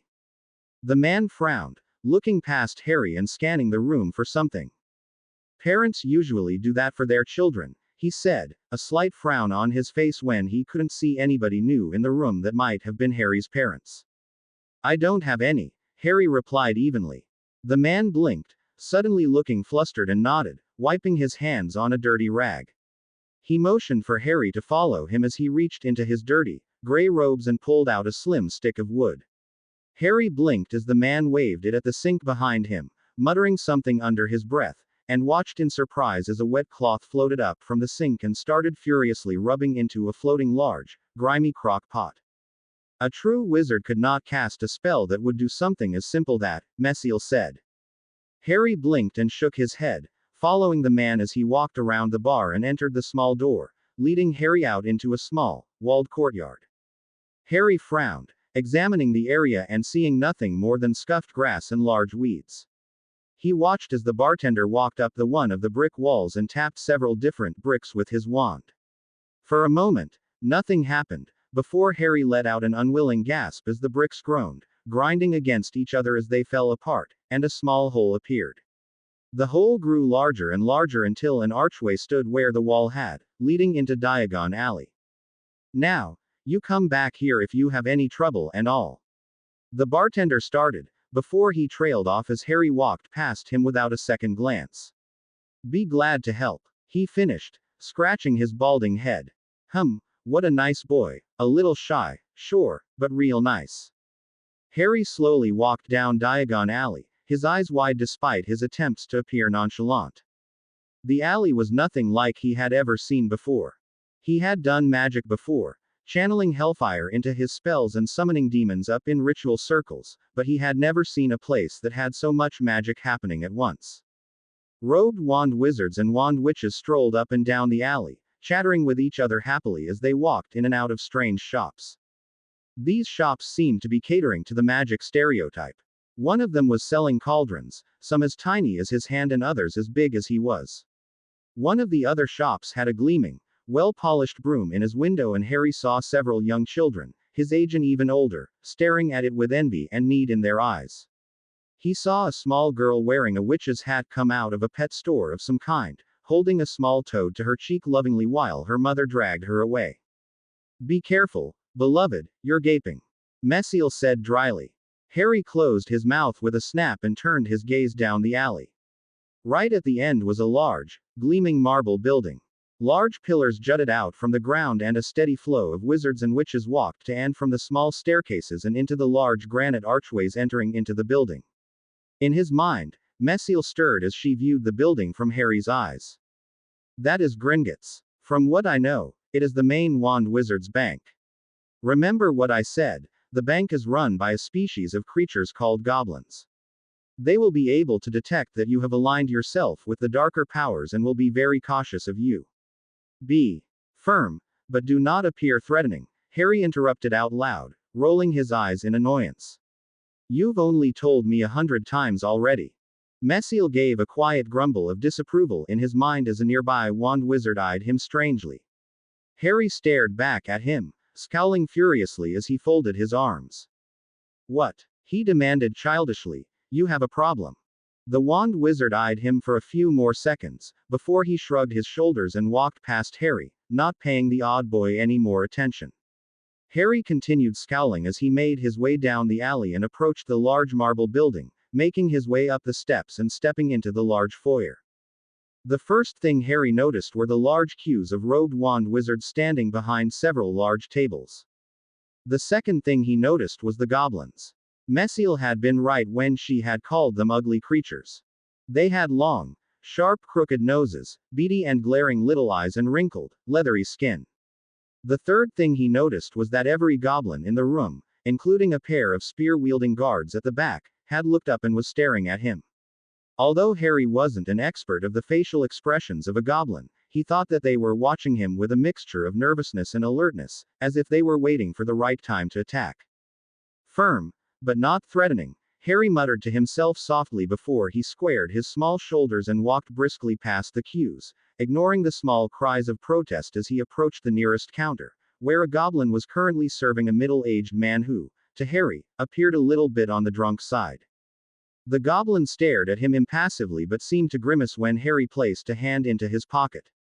The spear-wielding guards halted in their advancement as Harry paused, allowing a small and cold smile to appear on his face, before he pulled his hand out of his pocket and threw a wad of 20-pound bills onto the counter. "I want this exchanged into wand wizard money," Harry said firmly, but non-threateningly as he eyed the goblin. "Can you do this?" "Hey, I was here first, kid," the man at the counter protested. The goblin ignored the man as he assessed Harry carefully, his beady eyes scanning Harry warily as he slowly reached over and picked up the wad of money. He brought it up to his nose and sniffed it, breathing in deep gulps of air as if he were trying to inhale the money. Harry waited in silence, mindful that the rest of the bank, goblins and wizards alike, were staring at him, the goblins in apprehension and the wand wizards in confusion. Soft mutters went up and down the line as the goblin stopped sniffing the money, but the spear-wielding goblins inched closer and closer, their gaze deadly. It was then that the man at the counter spoke up again, his voice sharp and irritable. "Hey, what did I just say, you stupid little spoiled brat? Get to the back of the line." He snapped and gave Harry a small shove on the shoulder. Harry stumbled backwards a few steps and suddenly his face became cold and dangerous. He cocked his head and eyed the man, his fake brown eyes staring at the wand wizard without blinking.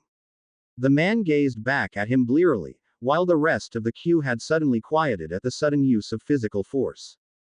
"Look, kid," the man started angrily, reaching forward as if he were going to push Harry again, frustration and annoyance on his face as he brandished towards the child. "You had better." But Harry had moved as soon as the man had, his left hand coming up as he summoned his power. Dark power rushed into him, searing into his veins with an intoxicating and pleasurable tingle as he grasped hellfire, readying it to strike.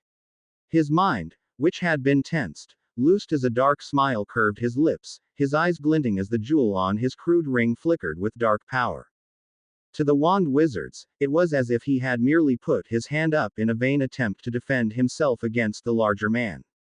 To the goblins, however, they could see an ancient darkness rise up around him, a dark color and ebony glow that surrounded and seared into his very being as a dark, black light spilled into his hands.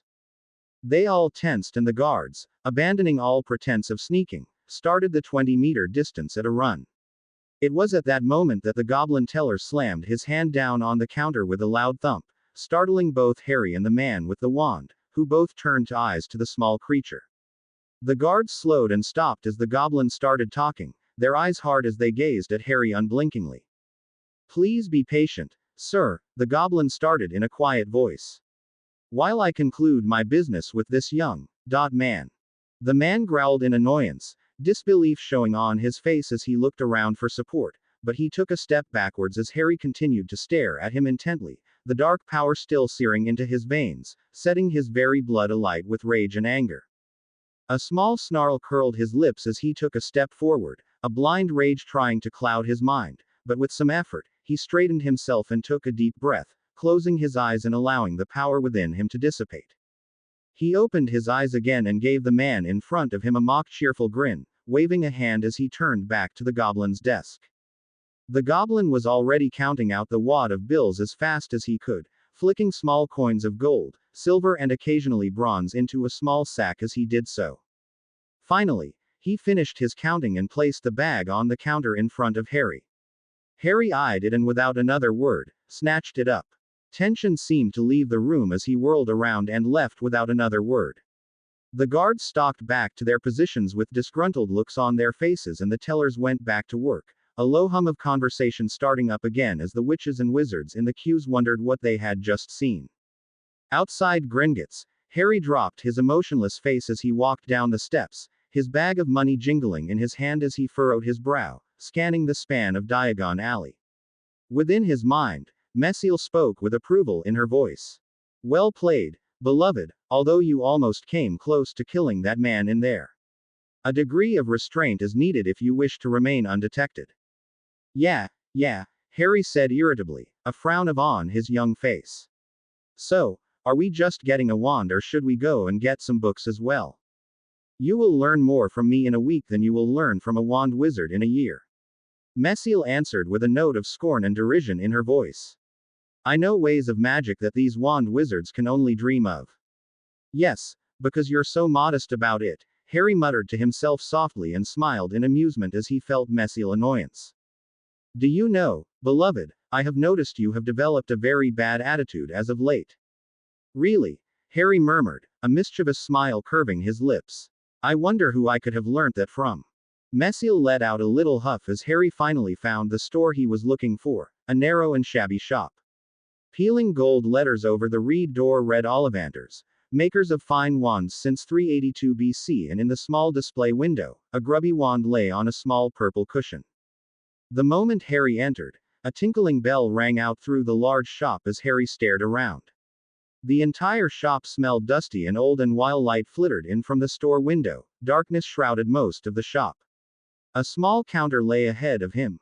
Behind it stacks and stacks of shelves holding small wooden boxes, and a gritty and old wooden chair had been placed to the side. Suddenly a man appeared out from the shelves, dressed in faded gray robes, moving as if were almost gliding. White hair covered his head as his misty silver eyes peered at Harry carefully. The man started as he did, his eyes widening as he came to a stop at the counter.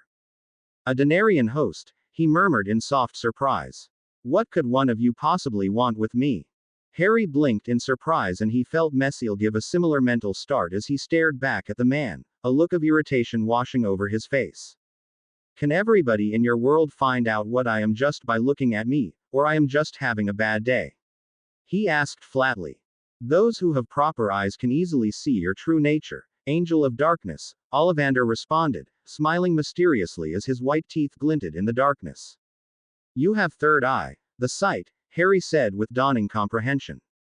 Ollivander inclined his head and his smile disappeared, a mask of professional courtesy washing over his face. What is it that you want? Obviously, I want a wand, Harry said, gesturing around the store as he continued. This is why I came to a wand shop. I didn't realize that your kind chose wand wizards for hosts, Ollivander asked, faint surprise in his voice. Could you stop talking like I wasn't here? Harry snapped in irritation, glaring at the man with his brown eyes. Because I can hear you. You are still in control of your body. Ollivander asked, true astonishment on his face. That is quite amazing. You know, you're not the first person to ask me that question, Harry stated, cocking his head as he remembered Deirdre saying something very similar. Look, I just want to buy a wand. Very well, young one, Ollivander said after a few moments of silent thinking, and he turned around, disappearing amongst the shelves of the store. There was a sound of somebody rummaging around for something, and a short while later, the wand maker returned, his arms loaded with slim boxes. He placed them all on the counter of his shop and opened up the first box, taking out a slim piece of polished wood and handing it to Harry.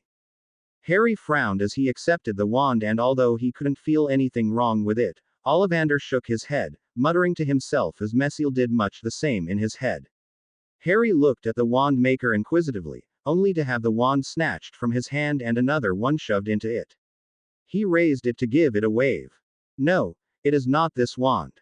Messiel murmured into his mind. Apparently Ollivander thought much the same as he quickly snatched it away. Harry frowned in annoyance and gave the wand maker a nasty look as another wand was shoved into his hand, but Ollivander either missed it or ignored it as he watched Harry's hand and the wand carefully. He mustn't have liked what he had seen because he went to snatch it away, but Harry quickly moved it out of his grasp and the man stared at him in confusion. That's very annoying, Harry said darkly.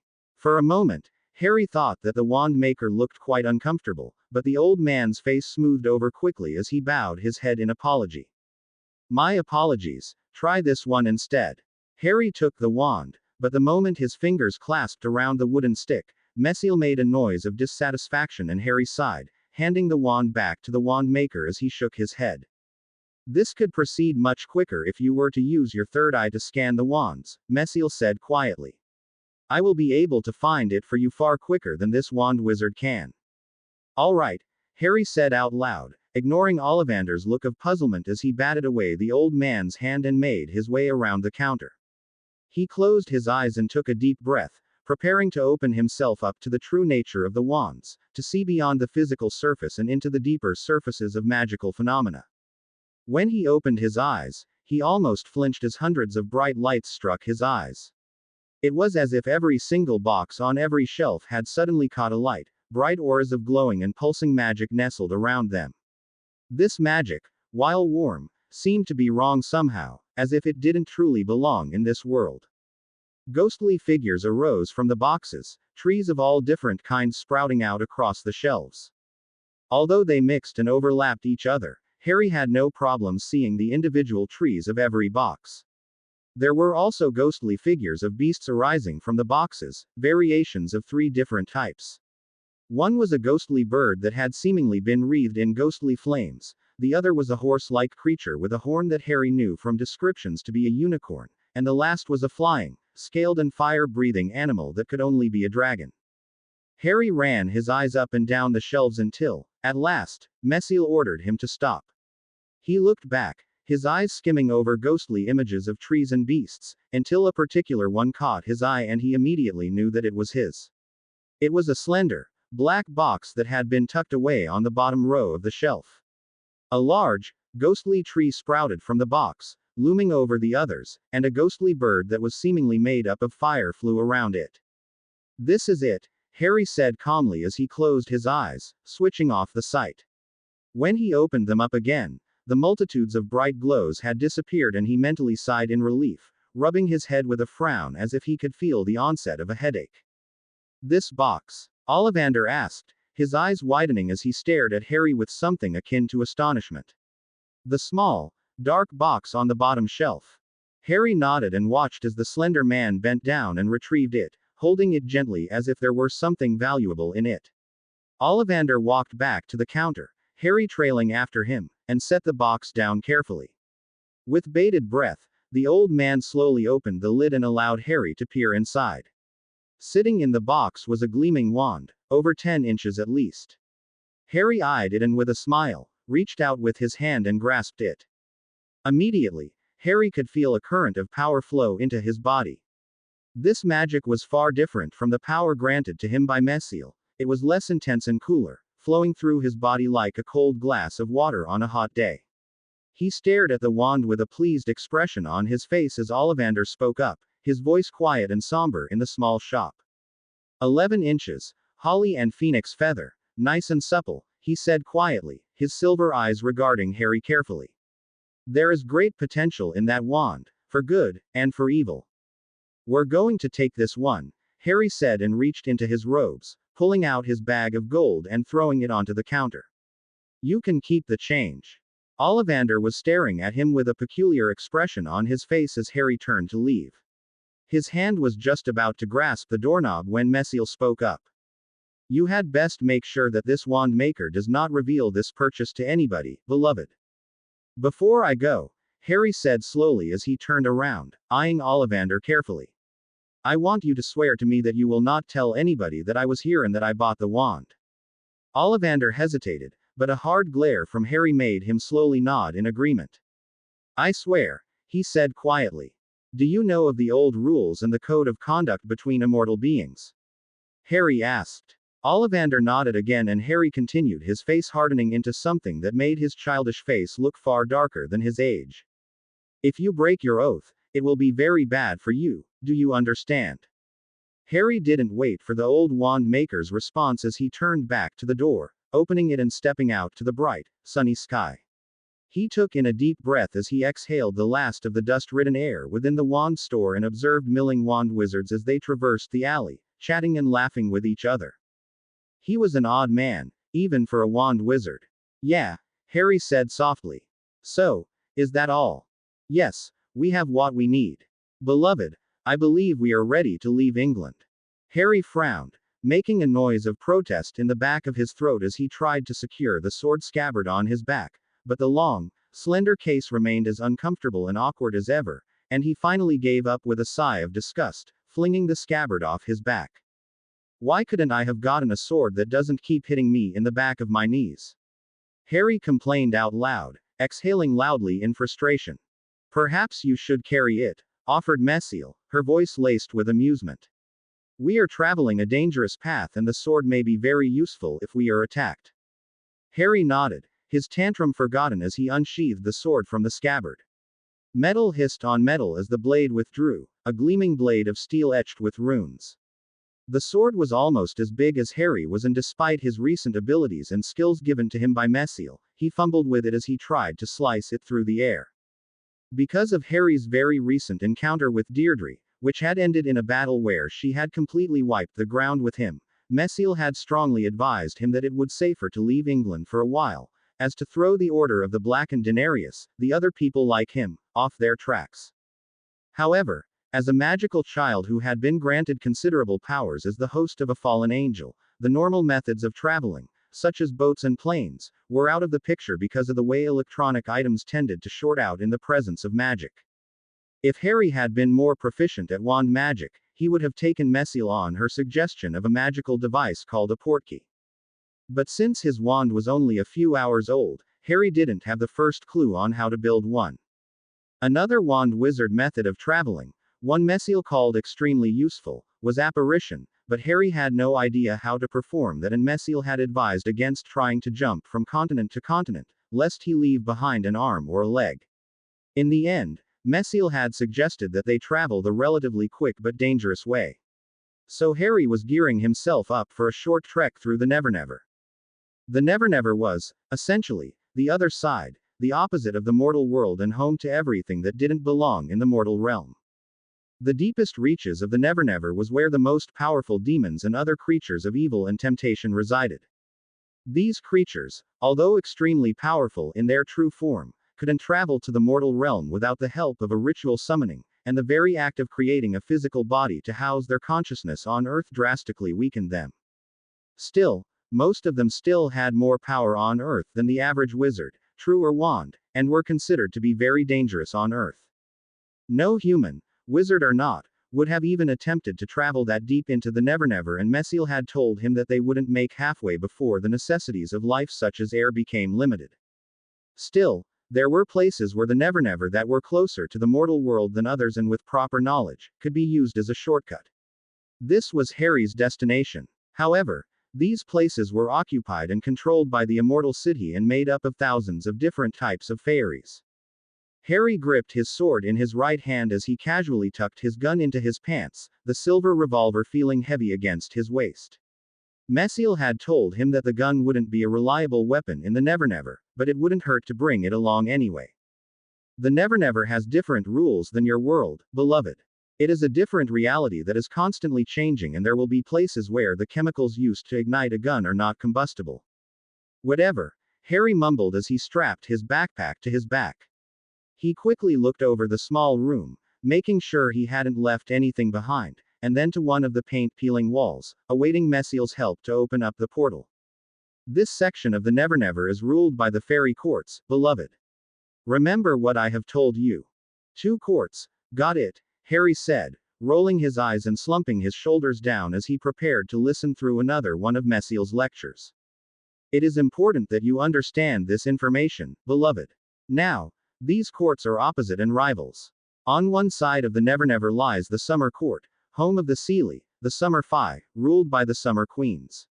On the other side lies the Winter Court, home of the Unseelie, the Winter Fae, ruled by the Winter Queens. Summer Fae are the nice ones, right? Harry interrupted. The correct term is gentler. Most City only care what they can acquire from mortals, nothing more. The City are bound by the old world rules, and they are all very interested in making bargains and deals with both each other and mortals. Why? It's in their nature. The concept of debt and obligation is a huge factor in how they behave. A Fae will honor their word if they give it, and they are unable to directly lie. However, this makes them masters of misdirection and deceit. Do not accept anything from them, for they will consider it an unspoken bargain and expect payment. Do not offer them anything. they will perceive it as an insult unless it is something of great value. If worse comes to worse, all Fi have a weakness against iron, and this includes steel, so use your sword and flee when you can. Okay. 2 courts, winter and summer, ruled by queens, Harry shot off quickly, lazily scratching his head. Fairy like making bargains, don't accept anything, don't reject anything, they're weak against iron so cut 'em up if I need to, got it? Let's go already. My, somebody's anxious. Messiel said in amusement. Very well, beloved, allow me to open our path. Harry suddenly felt Messiel's searing power roar into his body, an intense wave of heat shooting through his veins and settling in the pit of his stomach. His hand suddenly lifted up as something slithered over his brain and he had to grit his teeth so he didn't reject the foreign mental presence. This must have been what Deirdre and Ollivander had been saying about Messiel taking over his body. The blazing pool of power in the pit of his stomach suddenly roared into his hands, dark pools of power flickering in the air as they wove themselves into a spell far too complex for Harry to manage at the moment. The cheap jewel on his crude ring glinted and blazed with a dark color light as it channeled and focused the roaring power, and suddenly the wall in front of him shimmered. Light and color shifted over the wall, their flow quickening, deepening. At first nothing else happened. Then a cold wind wafted into the room, bringing a dry and sterile scent into the room. A smooth, even split appeared on the wall, small at first but rapidly expanding as it grew to encompass the whole wall. A deep blue came to dominate the swirling mass of colors on the screen, a brilliantly clear blue sky resolving itself around a range of bleak and hateful stone peaks, wreathed in mist and wrapped in ice and snow. The wind howled, blowing a fine mist of icy crystals into the room, before it died down, leaving the small room in silence. That's the Never, asked Harry with wide eyes, power still pooling in his hands as Messiel maintained the spell, his ring glowing brightly in the dim room as he faced what once had been a wall. The portal didn't flicker or shimmer and remained perfectly still and flat, and Harry approached it with trepidation. All you need to do is step through it, beloved. With a casual flick of his hand, Harry leached a bit of power from the pooling spell, his sword flying from the ground and into his hands. He gripped it firmly and without a second thought, stepped through the portal and into the land of winter. A moment later, the wall suddenly flickered as it reverted back to its normal self, and all that remained of the portal's existence was a fine layer of snow, which quickly melted away. Harry was cold. At least, he thought he was cold. He had lost feeling in most parts of his body and his fingers had gone so numb that he couldn't even grip his sword properly. He had already dropped it twice. He shivered as he rubbed his shivering arms, staring around at the beautiful and icy surroundings with a look of despair. Please tell me that it's not going to be this cold for the entire trip, he said loudly, his teeth chattering together. Messiel suddenly appeared beside him, her face seemingly unconcerned with the coldness as her illusion placed a hand on his shoulder. Suddenly searing warmth flooded into his body and Harry sighed in relief, allowing himself to relax. The icy wind that had been slapping against his face suddenly turned into a warm breeze, as if somebody was brushing his hair from his eyes with gentle fingers. That's a lot better, Harry said in relief, and he turned to Messiel, a genuine smile on his face. Thanks. I have done what I can to ease the cold, Messiel said quietly. But most of what you are feeling is an illusion. Your body is still cold and may take damage if we linger for too long. Is it meant to be this cold? Harry asked, eyeing his surroundings with a look of distaste on his face. I thought you said it would be manageable. It should be, answered Messiel, her face slightly troubled. I believe that there must be a powerful creature of winter nearby. I suggest that we move quickly and quietly, lest we attract its attention. We could go back and wait until it's left, Harry offered, picking up his sword with firm fingers and gripping it tightly. Messiel shook her head, her dark glittery hair swaying over her back. The portal I opened will have been sensed by those who have the proper talents, she answered. This will include both the Order of the Black Denarius, true wizards and even wand wizards. I did not take the proper precautions to shield the portal as I did when we summoned the demon the other day. So we have to go forward, Harry said, suddenly squinting as the sun emerged from behind a large, angry storm cloud. Yes, Messiel said, gesturing with her hand towards a thick, snow-covered forest. We should start in that direction. Harry nodded and with one last look at his surroundings, started trudging through the snow towards the large forest, the illusion of Mesiel by his side. Harry didn't know how long he had been walking for and how far he had walked so far as he traipsed through the icy and beautiful forest, his feet dragging through the snow. He could remember Mesiel saying that time and distance worked different here in the Nevernever than it did in the real world, but that seemed like an eternity ago. The forest he was walking in was completely silent. There were no animals, no birds that chirped from the trees, and no plants rustled in the light breeze. The trees were all partially covered in a thin but hard layer of black ice, which shot up into their trunks and dug into the bark as if it were ensnaring it. His only company was Mesiel, who continued to walk next to him, her beautiful features highlighted by the dark glow of the black ice. Her silver eyes seemed to glow in the darkened forest as she paced after Harry, content with both the moments of comfortable silence and the moments where Harry conversed with her. "So, have you ever been to this place before?" Harry asked, idly kicking away a clump of snow as he plodded through the thick layer of snow. Really been here in person?" Mesiel shook her head. "The winter and summer courts did not even exist when I roamed free. The Fae were no more than rabble, blinded by their own greed and envy. Oh beloved, you have no idea what history I can teach you." Harry opened his mouth to speak when he frowned, a look of disgust coming over his face as something truly horrible and foul drifted into his nostrils. He blinked, his eyes watering as he pinched his nose, sending a glare at Mesiel. "I know that wasn't me," he said, his voice rising in pitch. Mesiel stared at him, a flash of irritation going through her eyes. "Beloved, perhaps you forget that I am only an illusion within your mind," she said quietly. "There is something here with us." Harry tensed, his eyes widening as he quickly darted his head around the beautiful sculpted forest. He stopped walking and raised his sword, his dark power flowing into him until it was as if an inferno had been set alight in the pit of his stomach. His ring glinted with power and he whirled around as he heard a rustle, just as a creature stepped out from the trees. The creature had green, leathery skin and beady eyes. It stood at 11 feet, bearing its sharp teeth as a cloud of black, foul vapor escaped its mouth with every breath.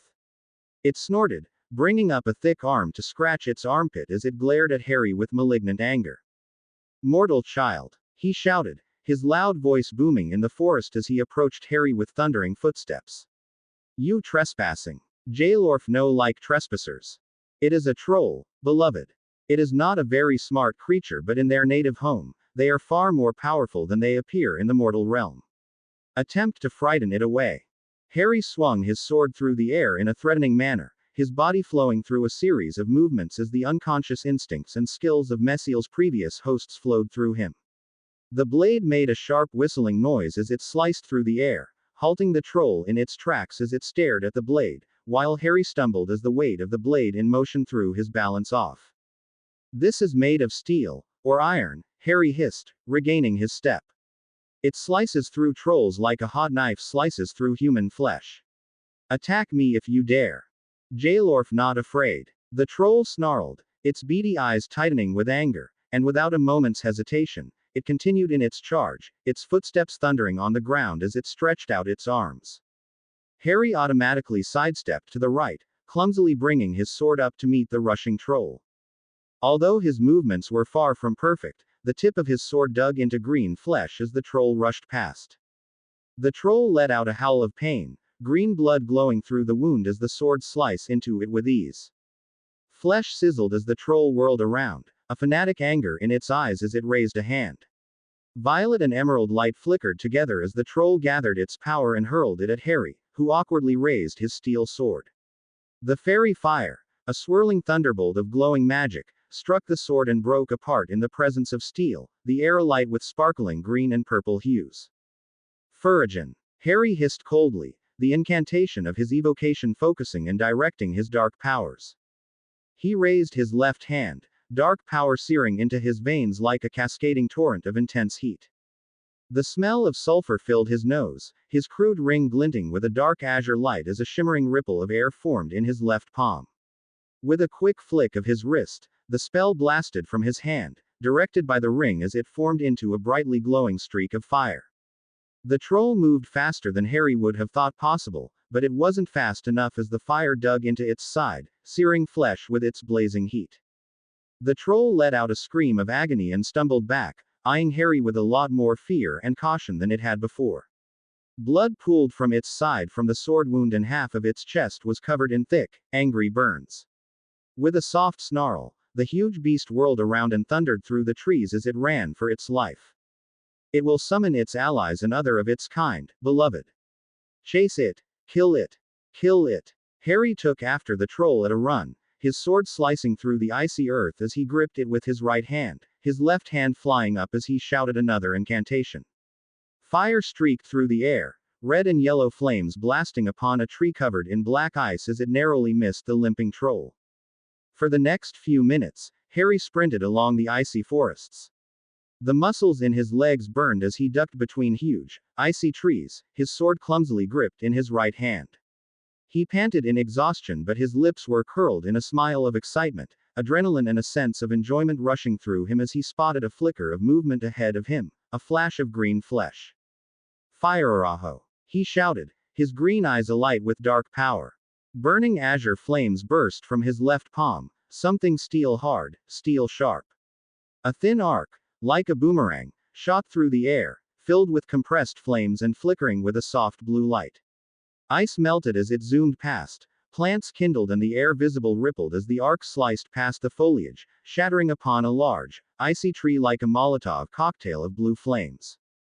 There, beloved, on your right. Harry hadn't caught the flash of movement in the corner of his eyes, but Messiel had, and without another word, he sprinted after it, dodging and weaving through the trees as he caught up with the wounded and limping troll, even with his small legs. The troll was standing on a small ledge with about a 3-meter drop, and its head shot around as Harry burst from the trees, lifting his sword high and preparing to lunge. Without another word, the troll turned around and jumped from the ledge, and a thundering cry. Harry gritted his teeth as he approached the ledge with at a sprint, gripping his sword tightly in both hands, and without a second thought, he jumped after the troll. The troll landed on the icy ground with a thump, its eyes lighting up in a mixture of relief and anticipation as it saw its refuge. As it limped forward, its sharp ears picked up a rustling sound behind him, and he whirled around, baring his sharp, green teeth as the boy child landed on the ground with a loud thump, a grimace of pain flashing across his face. But the pain didn't stop the blazing pool of fire pooling in the boy's hands from streaking out, digging into the troll's hide with a blaze of searing heat and sizzling flesh. The troll screamed in agony, clutching his chest as dark green blood oozed from the new wound, taking a staggered step forward as inhuman rage filled its veins, raising a fist to strike at the boy. Harry let the troll come to him, ignoring the sharp, shooting pain coming up from his ankle as he limped forward, his sword rising in his hands. Grim determination and exhilaration sang in his veins, and at the last second, he thrust forward with all of his might, steel burying itself deep into Fairy's flesh, slicing past bones and muscle. The troll made a gurgling noise, stumbling back as its eyes widened in a mixture of shock and horror. Blood flowed from the new wound, dark droplets of green staining the pure white snow as the beast tumbled to the ground, its strength fading as it died. Beloved, look ahead. Harry lifted his eyes from the troll and blinked in shock, dread suddenly replacing the exhilaration as laid eyes on what the troll was trying to reach. There was a small, icy pathway, a road of sorts, ahead. On this road there was a convoy of dozens of creatures surrounding a carriage made up of pure black ice, harnessed by 4 powerful-looking black-furred horses with sharp, incisor-like horn on their heads. Dozens, hundreds even, of guards stood around this carriage. Trolls, twice as large as the one he had killed, grunted with anger behind black ice armor, swords of frost blazing with the power of winter in their hands. Strange creatures, half man and half horse, cocked back thick bows, icy shards preparing to fly through the air at a moment's notice. Dozens of little sparkling lights flew around the carriage, a beautiful wave of light, until Harry realized that they were fairies as well. He put weight on his ankle, trying to keep the wince off his face as pain shot up his leg, a terrible flash that almost put tears into his eyes. Suddenly he felt Messiel's presence, her warmth spreading down into his ankle with a gentle glow and numbing the pain away. He tensed and prepared to run as the first few trolls stepped forward menacingly, but suddenly, they all stopped as a pale hand appeared from the carriage of black ice. The trolls stepped back into formation as the carriage door opened and a beautiful girl stepped out. Her features were pale, radiant, perfect, and too perfect to be human. She looked young, maybe in her teenage years or early 20s, Harry couldn't tell as he stared at her open-mouthed. Her hair had been bound into long dreadlocks, each of them dyed a different shade, ranging from deep lavender to pale blues and greens to pure white, so that her hair looked as if it had been made from ice. She wore leather pants of dark blue, laced, which were ripped from calf to hip, showing off pale skin, and a white t-shirt tied around the bust. She had hacked the shirt off at the top of her rib cage, leaving pale flesh exposed. Long, opalescent fingernails tapped on her arm as she moved from the carriage with a liquid grace, a thoughtless, casual sensuality. Her face was beautiful, with strange canted, feline eyes, the color almost identical to Harry's eyes. At that moment, Harry had never seen anything more beautiful in his life and he gaped at the high city, a warm and pleasant haze filling his mind. Suddenly the haze shattered in a burst of searing heat and Harry shook his head, frowning as his head cleared. She was pushing a glamour on you, beloved. Messiel said softly, warning in her voice. It was making you see and feel things that were not true. Be very wary here. Well, it appears that we have a traveler in our fair lands, the girl said, her voice throaty as she eyed Harry, a smile curving her lips, as if she had known that her glamour had failed. She gestured to her carriage with her hand, her voice warm with sympathy. You look cold, tired and hurt. Winter is a dangerous place to travel. Would you like to sit down and rest? This is a trap, beloved. Remember what I told you about accepting anything from the city. Harry shook his head warily, his green eyes flickering over to the ranks of strong and powerful inhuman guards. No thank you, he said quietly. The girl let out a small laugh as she approached him, waving her guards back as they attempted to follow her. You are polite for a boy of your age, she said softly, coming to stand in front of him. And you have wisdom. Harry said nothing as the girl surveyed his appearance with cool, feline eyes. Her gaze fell upon his sword and suddenly her smile faded ever so slightly, and when she spoke up next there was a tone of warning in her voice. Perhaps not so wise, she said quietly. You dare to bear iron in presence. Don't know who I am. Nope, Harry answered carefully, watching the city carefully. The girl smiled, throwing out her arms in a grand gesture and straightening up with something akin to haughtiness on her face. Behind her, the ranks of creatures bowed in subservience, as if they had received some silent signal telling them move. I am the Lady of Winter, she whispered, her eyes fixed upon Harry's face. I am the Queen to come, superior of every winter denizen save for Queen that is. Harry felt Messiel suddenly give the mental equivalent to a start in surprise and felt her focus on the girl in front of him carefully. This is Maeve, Harry heard her think, before her attention came onto Harry, her voice worried. This is the powerful winter creature we sensed before, beloved. You could be in some serious trouble here. Have no fear, Fallen, the Winter Lady, Maeve said, her lips curving up into a smile as Harry started, staring at her with surprise. I mean you no harm, of that you have my word. You can hear her? Harry asked in surprise, suddenly eyeing the city in front of him in a new light. This is my domain and will be my domain, said Maeve, smiling mysteriously. I hear everything. She is right, beloved. She can sense my presence in the coin, and with her power and skill, I expect that she would have little trouble tapping into our link. Harry frowned in worry, his hand coming up to clutch his chest, where the coin dangled from his neck on a necklace he had warded and spelled. Messiel had told him that most people like him usually inserted the coin somewhere into their bodies, so they had contact with it at all times while keeping it hidden and safe. He hadn't been quite ready to cut himself open. I'm not here to take coin, my little Denarius renegade, Maeve said, eyeing his hand as if she knew what lay beneath his shirt. At Harry's look of surprise at his title, she let out a throaty laugh. I saw your fight with the other woman not so long ago. It was a very spectacular defeat. You saw that? Harry echoed in shock. Oh yes, Maeve said, her eyes glittering. The Order of the Blackened Denarius is a fascinating organization to watch, especially when they clash with each other. Watch here, my little renegade. Harry watched as she raised her hand and suddenly staggered back as Fairy's power flared into it. A nimbus of thick, glowing power surrounding the girl, and suddenly Harry understood why she was a queen. The power pulsated, strong, potent, and far more powerful than anything Harry had ever seen before. Maeve casually formed a complex spell with it, violet, bright green, and dark blue strands of power pooling in her hand as she flicked her wrist at the icy ground beneath them. Harry looked down, fascinated as the ice shimmered as a moving image appeared from within the glacial depths. He watched as a dragon-like creature appeared with wings of pure bone, whipping its tail and flinging a creature with dozens of metallic strands of hair away from it.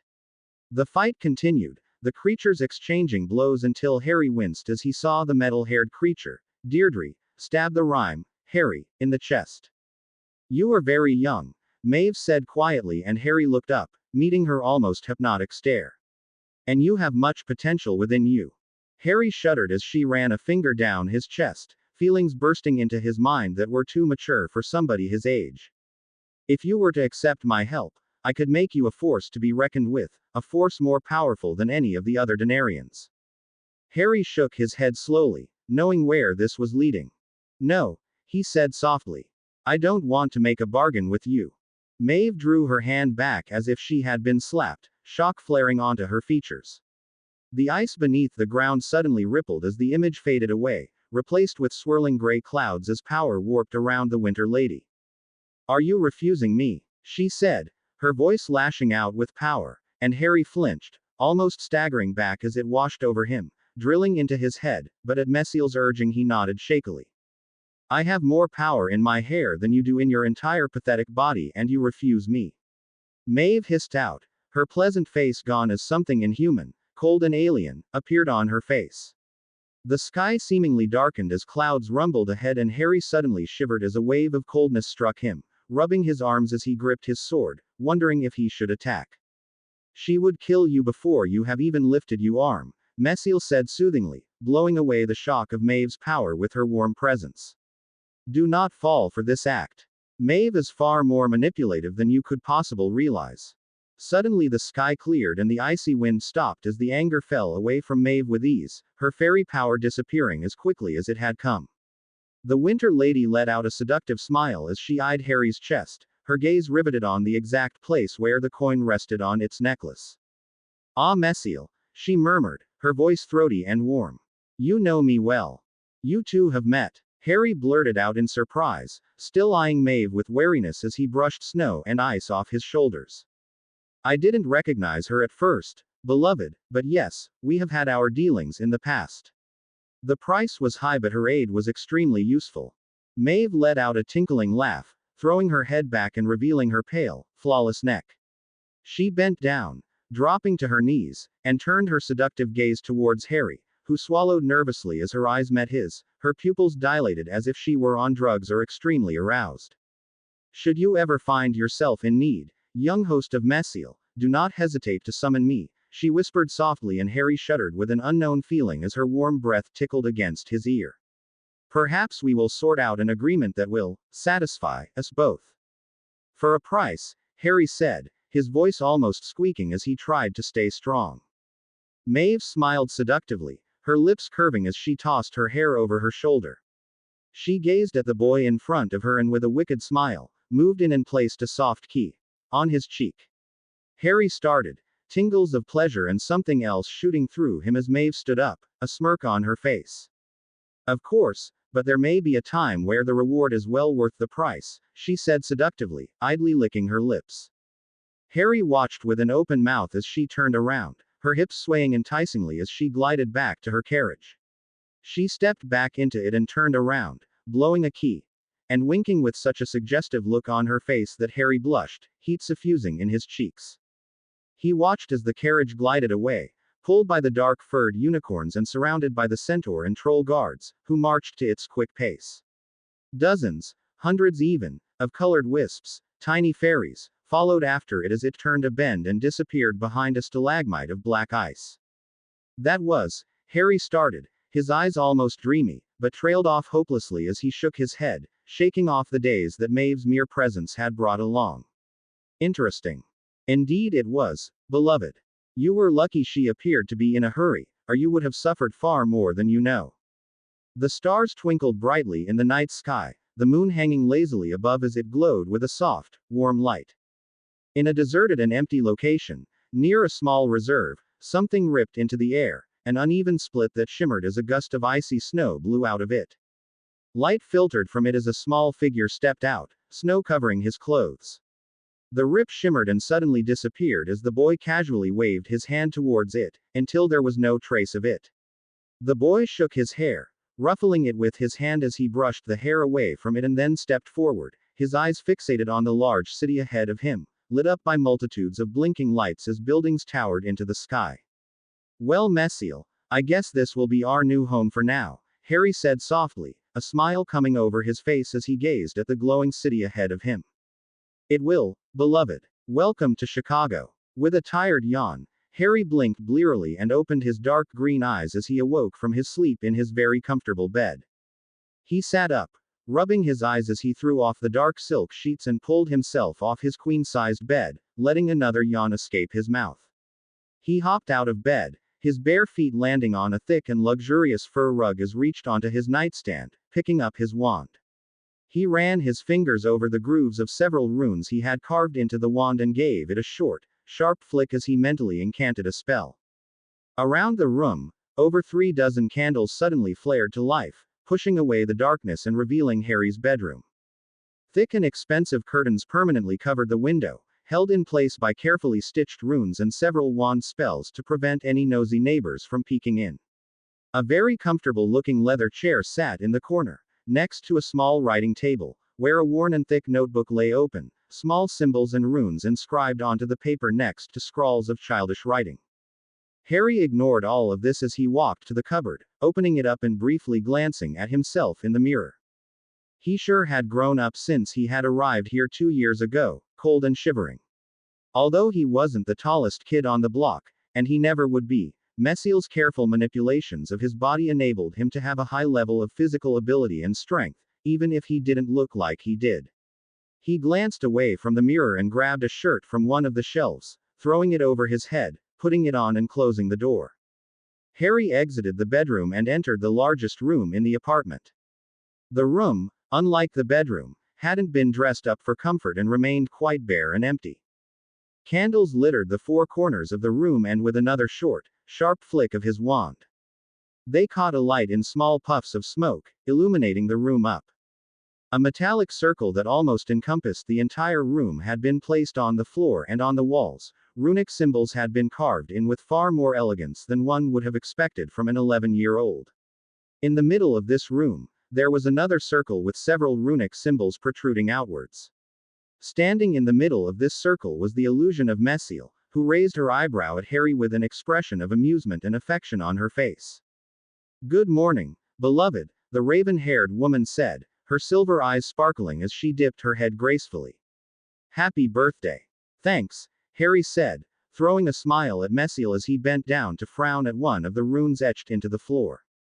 "Did you rest well?" Messiel asked, her lips curving up into a wicked smile.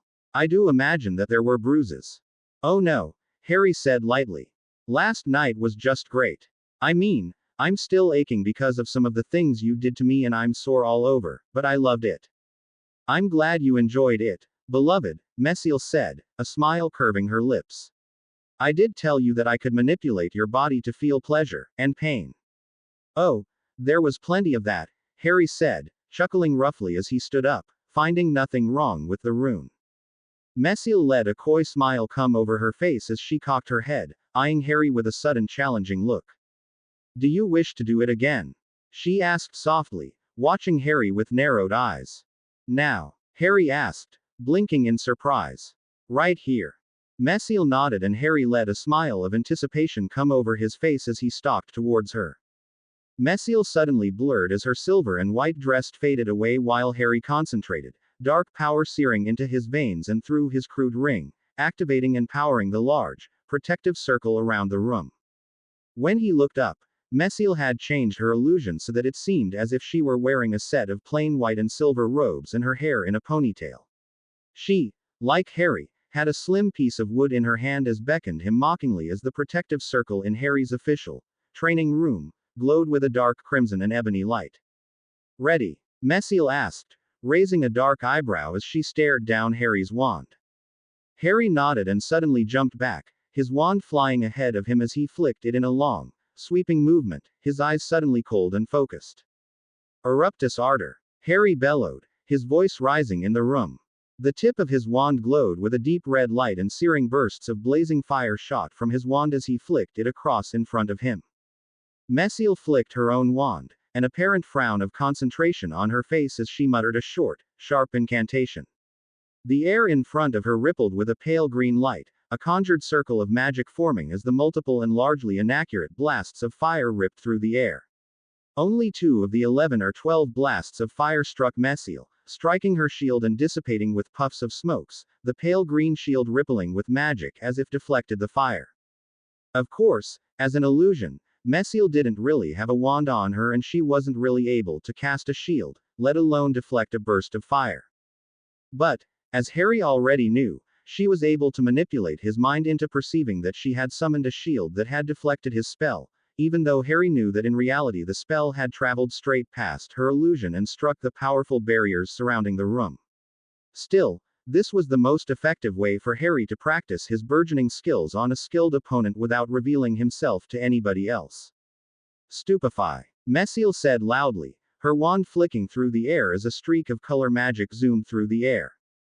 Harry didn't even bother verbalizing a spell as he slashed his wand through the air, and the streak of magic suddenly flickered and fell apart, disappearing in a shower of silver sparks. His next spell was a thin, sleek streak of bright red magic, crashed against Messiel's shield and creating a rather loud roar through the room as it detonated in with a flare of light. Messiel's pale green shield shattered with the sound of loud chimes as the flare ended and Harry moved forward, thrusting his wand forward in a vicious jabbing movement, his eyes bright with battle lust. Exturbo Arduro. Harry snarled. Fire jutted from the tip of his wand, a flashing blast of heat and scorching flames blasting forward. Messiel didn't raise a shield this time and gracefully sidestepped, ducking beneath the blasts of flames.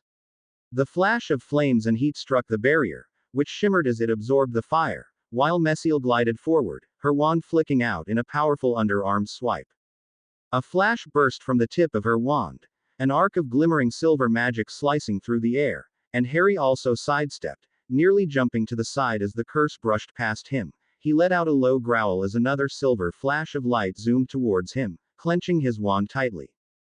He thumped himself in the chest, his eyes half closed as he concentrated, and suddenly his very form began to glow in a soft red light. The air shimmered around him, rippling with newly formed thermals as the floor beneath his feet began to smoke as an aura of intense heat and magic surrounded him. The flash of silver arc struck him and shattered into 1,000 pieces. Showers of silver and red sparks glittered through the air as the spell broke apart on Harry's aura of heat. Harry smirked and flicked out his hand, the tip of his wand glowing as the aura of heat seeped into his body and roared to the tip of his wand, which glowed with bright light that was building in intensity. He ducked Messiel's next curse, a sizzling bolt of silver magic, and rose up again, brandishing his wand with a long, sweeping movement. Profundo. Harry snapped out, his voice sharp and hard. From the tip of his wand came a powerful jet of crystal clear water. As the water was still in the air, Harry gave a short flick with his wand and jabbed it forwards, and he released the heat inside. The tip of his wand lost its intense glow as it flashed and a wave of searing heat left his wand. There were no flames and no smoke, just a powerful heat that shot forward and struck the water. The instant it did, the water hissed and spluttered as it boiled over and, propelled forward by the pressure of the heat, billowed out into a cloud of steam. Messiel's eyes widened. She hadn't picked this up in Harry's thoughts. He had taken pain to shield this particular move from her, but she moved quickly as if the steam could have actually hurt her. Her wand whipped up and from it came a great gust of air, parting the billows of steam away from her. Very good, beloved, she called out, her voice smooth and calm. Remember that you can also channel hellfire into your wand. Harry took her suggestion to heart as he opened himself up to Messiel's powers, the dark torrent of cascading light searing into his very veins. His wand pulsed with dark light and smoke sizzled out of the various runes he had carved into it, a necessary precaution if he didn't want the thing to explode in his face. The tip of his wand glowed in an unholy dark light, shimmering heat pulsing in soft flares as Harry brought it over his head and jabbed it forward, his eyes alight with demonic anger. A cone of light blasted from his wand, seemingly nothing more than a simple Lumos charm. But Mesiel had conjured a thick, corporeal medieval shield and ducked behind it as the light came to settle upon her. For a moment, nothing happened. Then dark veins of power flickered through the beam of light and the scent of sulfur and burnt wood filled the air as the wood in Harry's wand curdled and smoked, channeling hellfire into the spell. The beam of light suddenly darkened until it radiated with an unholy dark light, crimson veins of red and violet line shooting through it as it pushed against the thick, bronze shield. Harry could feel the suppressed heat of the spell traveling down the beam and onto the shield and watched with anticipation as the bronze shield remained perfectly intact. Mesiel. Harry called over his wand, still pumping the roaring power in his veins into the wand as he pushed against the shield. Shouldn't the shield be melting? Mesiel blinked, glancing down, and inclined her head. Forgive me, beloved, she murmured, and suddenly, without any warning, thick drops of bronze-colored sludge dripped to the ground as the cone of light seared into the metal. Harry could feel a few beads of sweat drip from his forehead as the temperature in the room increased but held the spell. However, with a quick jab of her wand, Mesiel banished the remains of the melting shield into the path of the spell, and with a single fluid movement, Mesiel ducked underneath the shield and sidestepped, coming up with her wand leveled at Harry. Her voice barked out a single command, and from the tip of her wand came another one of her glimmering arcs of silver, sharp magic. Harry broke off his spell and, like last time, sidestepped, bringing his wand up to cast another spell at Mesiel. But this time, the silver arc of razor-sharp magic spiraled through the air, elongating as it flattened out, and one of its edges struck Harry high in the chest. An intense wave of pain swept through his body and he let out a startled scream of pain as he fell to the ground, the pain building up and blinding him to the point where he couldn't even move. Spittle ran down his mouth, his eyes tearing up as he tried to scream, tried to shout, and tried to move at all. He stayed like this for several seconds and then the pain vanished as quickly as it came, leaving Harry in a shivering heap on the ground. Mesiel was suddenly above him, her beautiful features hinting with slight concern as she stroked his sweaty forehead with her hand, which was suddenly blessedly cool. Harry leaned into the touch, his eyes closing as he took comfort from the fallen. That hurt, you know. Harry mumbled quietly. Just as much as it did last night. Pain is a wonderful motivator to improve, Mesiel said quietly, stroking his hair back with soothing hands as if it were a familiar movement to her. In reality, that spell would have killed you. It would have torn through your heart with such force and speed that I would have been unable to heal it. Harry grunted, partly in acknowledgement and partly in pain, and tried to get up, but he fell back down to the ground as sighed. You know what? I like the floor, he muttered. So I think I'll stay here.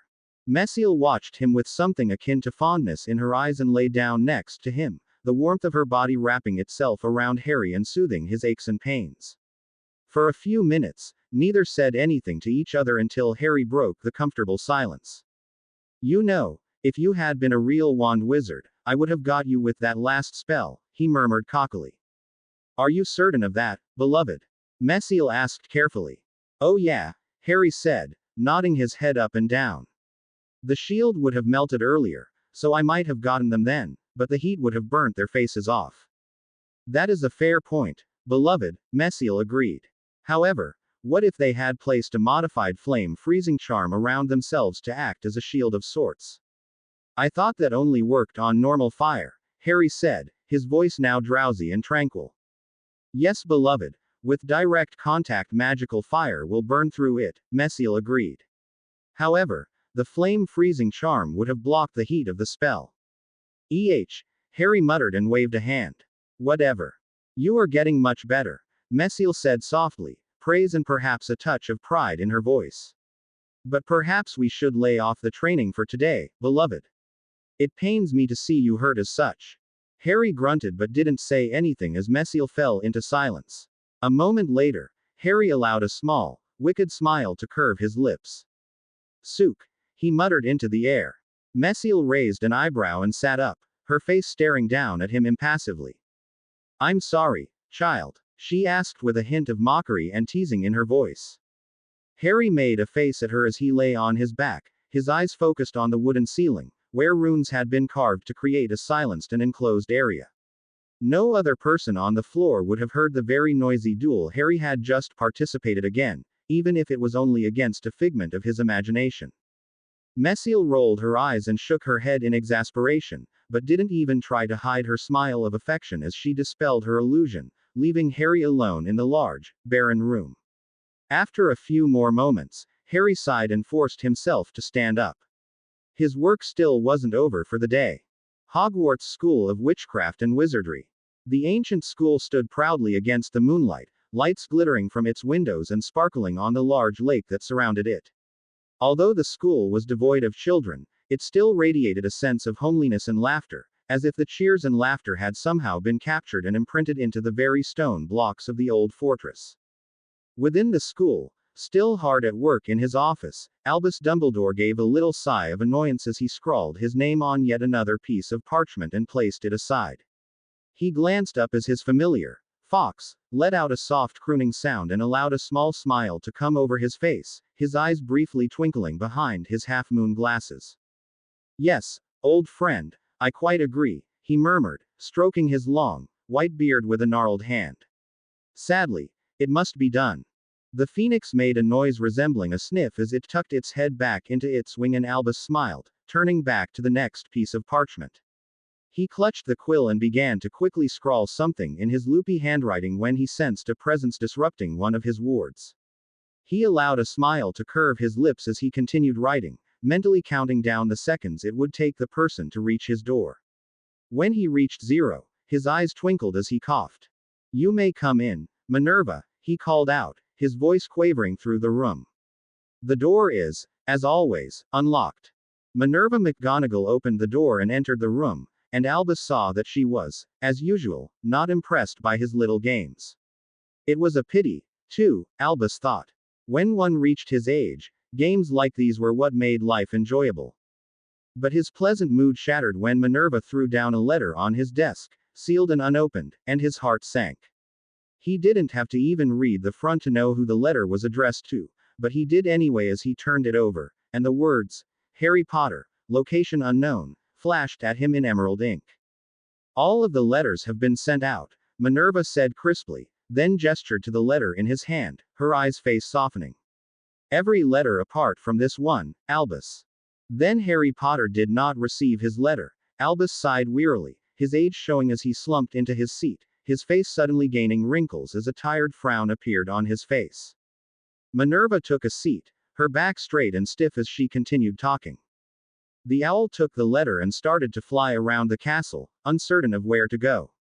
It did this several times for at least half an hour before it suddenly started flying in a direction. I thought it had found him, but less than a minute later, it came back, screeching in fear. I found it hiding in the Ollery and it won't come out. Hagrid had a look at the poor thing and said that something must have spooked it badly. Then Harry is still being hidden away from us, Albus murmured, steeping his fingers together and resting his chin in his hands. And we still cannot find him. None of your spells have been able to find him, Minerva said and placed a comforting arm on Albus, her face soft with sympathy. Are you even sure that he is still alive? I do not believe fate would let Harry Potter die so easily, Albus replied, a touch of mystery appearing in his voice and his eyes twinkled briefly with unspoken secrets. No, he is still alive, I am certain.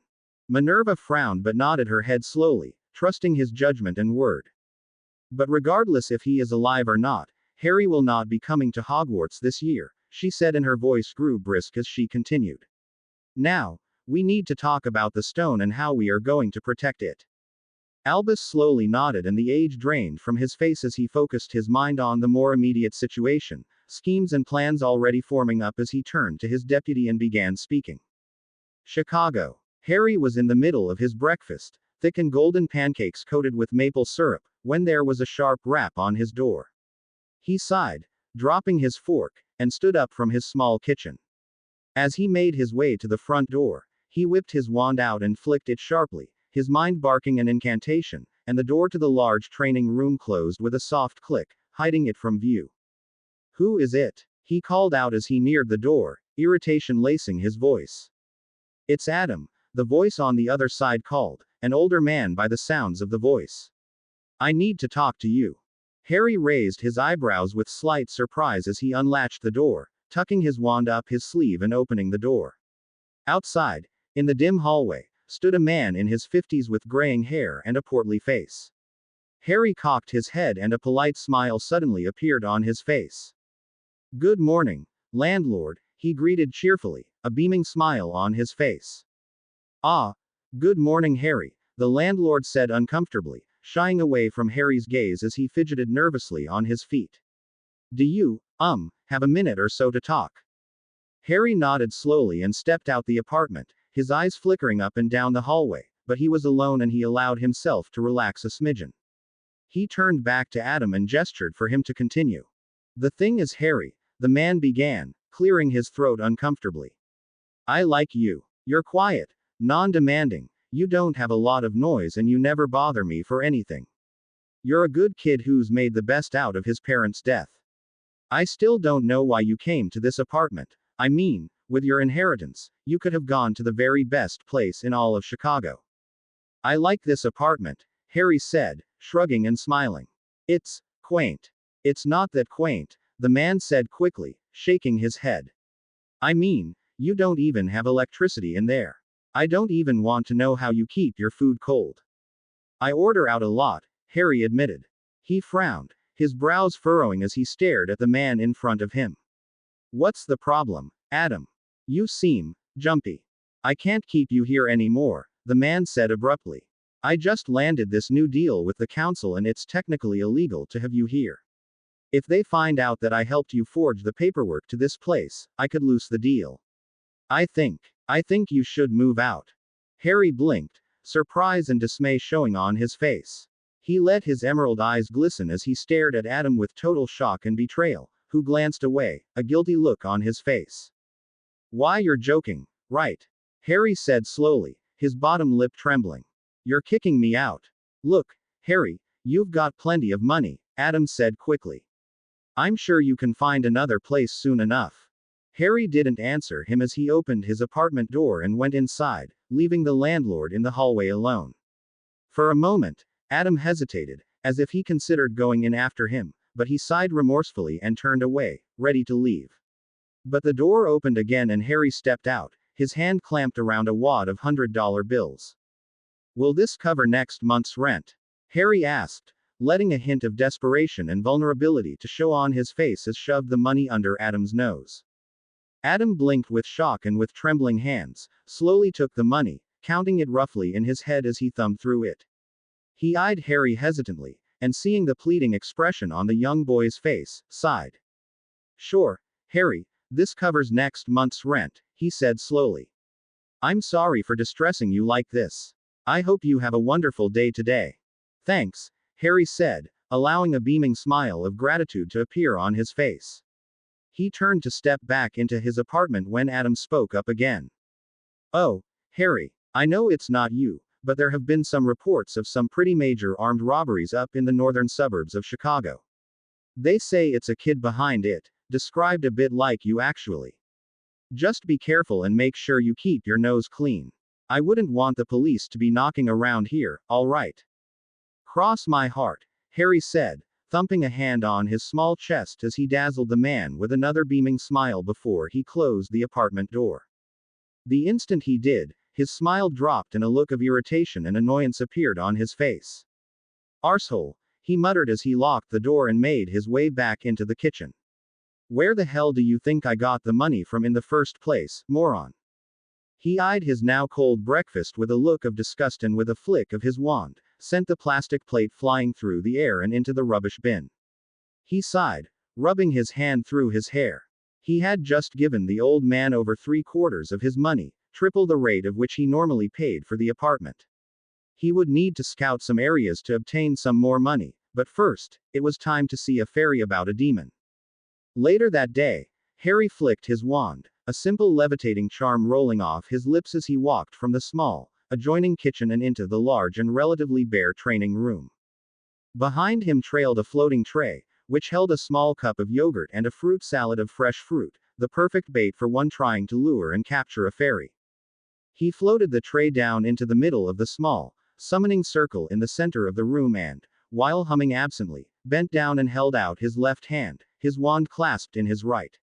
With a small flick and a murmured incantation, the wand tip suddenly glinted with strange silver light and Harry, still humming, ran it across his hand. Skin parted where the wand tip touched and droplets of blood dripped from his hand, dropping into the small cup of yogurt. Red stained the white surface as Harry held out his hand, watching as Messiel worked her dark powers through his body, sealing up the small cut in only a few seconds. He flexed his hand, feeling no twinge of pain, and then bent down to the yogurt, picking up a spoon from the tray. With a few quick stirs, the blood quickly disappeared as it mixed with the yogurt, while Harry smiled in satisfaction. When trying to summon any creature, fairy or demon, there were two things that were absolutely essential in trapping and containing them. First, you needed a true name. For demons, this usually wasn't a problem as they were only too eager to give out their names and allow themselves to be summoned. It gave them more chances to barter for power and gain more souls for their underworld. For fairies, however, true names were a lot harder to obtain, and Harry got the impression that Messiel had gone to a lot of trouble many decades back to acquire this particular fairy's name. The second thing you needed was a magical circle to hold them. Unlike demons, fairies played by different rules, and the magical circle used to restrain them needed a small sacrifice in order to temporarily bind the being in the mortal realm. This was when Harry's blood came into it. When the fairy consumed or tasted the yogurt and touched the blood, the sacrifice was acknowledged and the circle would close up, leaving it trapped for Harry's purposes. Does this look right to you? Harry murmured out loud, his voice echoing through the quiet apartment. From within his mind, Messiel stirred and answered him. Yes, beloved, I can see nothing wrong with the summoning circle.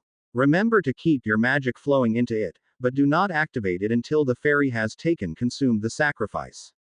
Harry nodded and took a deep breath, and then called out the name of the fairy he wanted to summon. It was a series of lilting musical syllables far too complex for the human ear to decipher alone. The closest and most approximate English-sounding name that Harry could recognize was Sesbulby. The words reverberated around the room as Harry leached his power into his voice, making it compulsive and binding, and then he waited patiently, standing silently at the back of the room. If he had been trying to capture a fairy without letting it know that it was being captured, then he would have hidden the circle, allowing it to wander in and trap itself with the lure of food. But, this time at least, he was making no attempt to hide his actions and was literally yanking it from its home in the Never to the apartment, not even giving the fairy a chance to escape. Suddenly, from within the summoning circle, a faint silvery glow started flashing into the air, growing brighter and brighter with each passing second. From within this silvery glow came a showering cloud of sparkling silver motes, which fell to the ground, disappearing as it touched the wood with soft pops and short, tiny blinks of light. The glow grew brighter and brighter until a flash of red and blue burst forward, and a female fairy appeared. She had silver dragonflies' wings sprouting from her back, flapping quickly as she hovered over the wooden floor. Her body was tiny, no bigger than 6 inches, but distinctly humanoid and beautiful. A silver nimbus of ambient light surrounded her, highlighting her 5 charms as her shaggy, silken little mane of pinkish-red hair swayed on the power of her own flapping wings. Her eyes, a bright blue set of orbs, were furious as she made a loud squeaking noise of anger, sounding more childish than annoying. However, her anger almost evaporated as she sniffed the air, her face suddenly growing both excited and wary. She looked down and Harry could hear her gasp with excitement and hunger as she spotted the food. He ducked his head out from the next room, watching closely as the small, immortal being glanced around furtively and hovered down to the plate. The fairy rubbed her little stomach and slowly dragged her finger through the small cup of yogurt, licking her lips as she brought the dripping digit to her mouth and beeped on it. The instant she did, Harry focused a slither of power into the circle and heard it close with a little snap. The fairy at once realized that she had been trapped and let out a shrill, high-piercing scream as she jumped into the air, her wings flapping furiously, clouds of silver motes, her fairy dust, blew into the air as she zoomed forward with great speed, almost a blur of light and noise as she tried to escape. But the circle shimmered with dark reddish hues of magic as the fairy struck into it, puffs of sparkling dust exploding from her body as she fell, landing on the ground roughly. She sat up, her blue eyes glowing with her anger as they searched the room for the one who had trapped her. It was at this time that Harry revealed himself.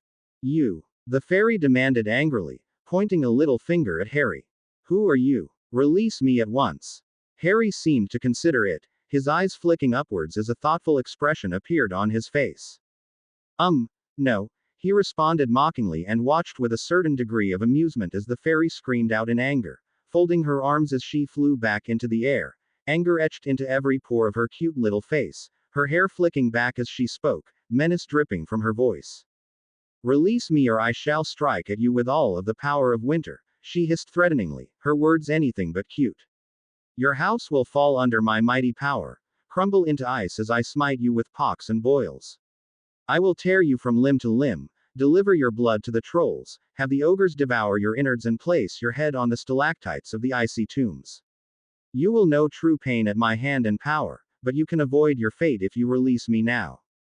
Harry blinked, frowning in surprise and shock as the small fairy glared at him angrily, her arms still folded. The nimbus of silver light flared around her, and if Harry had been a meter or so smaller, he might have found her a little more intimidating. As such, the fairy being trapped behind a solid and impenetrable magical barrier, Harry pursed his lips and shook his head. No, he said slowly. I really don't think I will. The fairy let out a shrill cry of anger and flew back to the ground, landing on the tray with a dull thud. She glared up at him, anger and the promise of pain in her soulless eyes as she inspected the barrier. Finally, after a few moments, she let out another cry of anger. Release me, she demanded angrily, her blue eyes flaring with a powerful blue glow.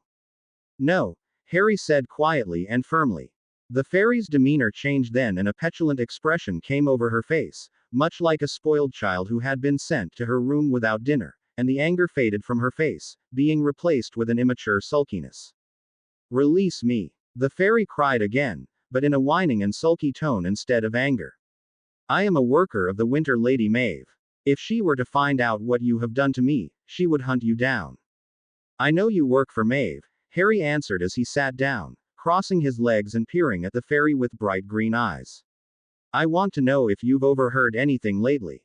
I'm very busy. The fairy protested, sniffing haughtily as it turned away from Harry's gaze. Let me go. Come on, Harry said, a smile curving his lips as he watched the sulky little fairy. We used to do this all the time, Cessbulby. The fairy, Cessbulby, swung her gaze back to Harry and suddenly eyed him in a new light as comprehension dawned on her little face. Messiel, she howled angrily. It's you again. You always do this, always, always, always. I remember now. Harry watched the reaction without too much concern. From what Messiel had told him, fairies such as this had bad memories, as you would if you were an immortal being, and needed a bit of jogging to remember the last time they had been tricked and forced into a magical circle. You did it to me again.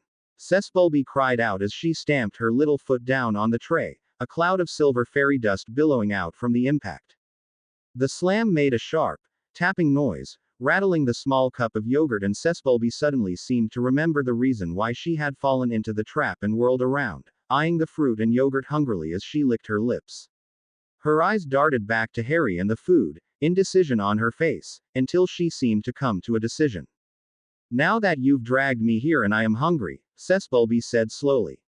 I suppose I could take a little break. Harry smiled and gestured to the food. It's all yours, he said enticingly. Of course, if you're eating here, we may as well talk to each other. Cessbulby eyed him again and smiled. Her entire face lit up as she whirled around and dove for the food with a greedy look on her face, scooping in tiny handfuls of the dairy product and shoving it into her mouth. Harry watched Cessbulby with a look of bewildered disgust as she tore into the fruit, dipping large chunks of mango into the yogurt and swallowing it whole, cramming more into her mouth than a being her size should have been able to. Her stomach was looking a little bloated as Cessbulby licked her fingers, her blue eyes swinging his way as she continued talking.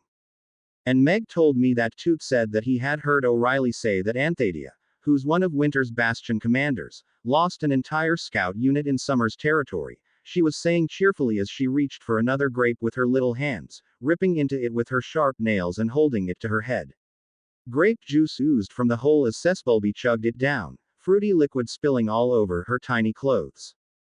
Anyway, Maeve was so angry with him that she ripped off both of his arms and threw him down a volcano to burn in punishment for a few years, Sesbulby concluded, tearing at the flesh of the grape with greedy hands. What about the Order of the Blackened Denarius?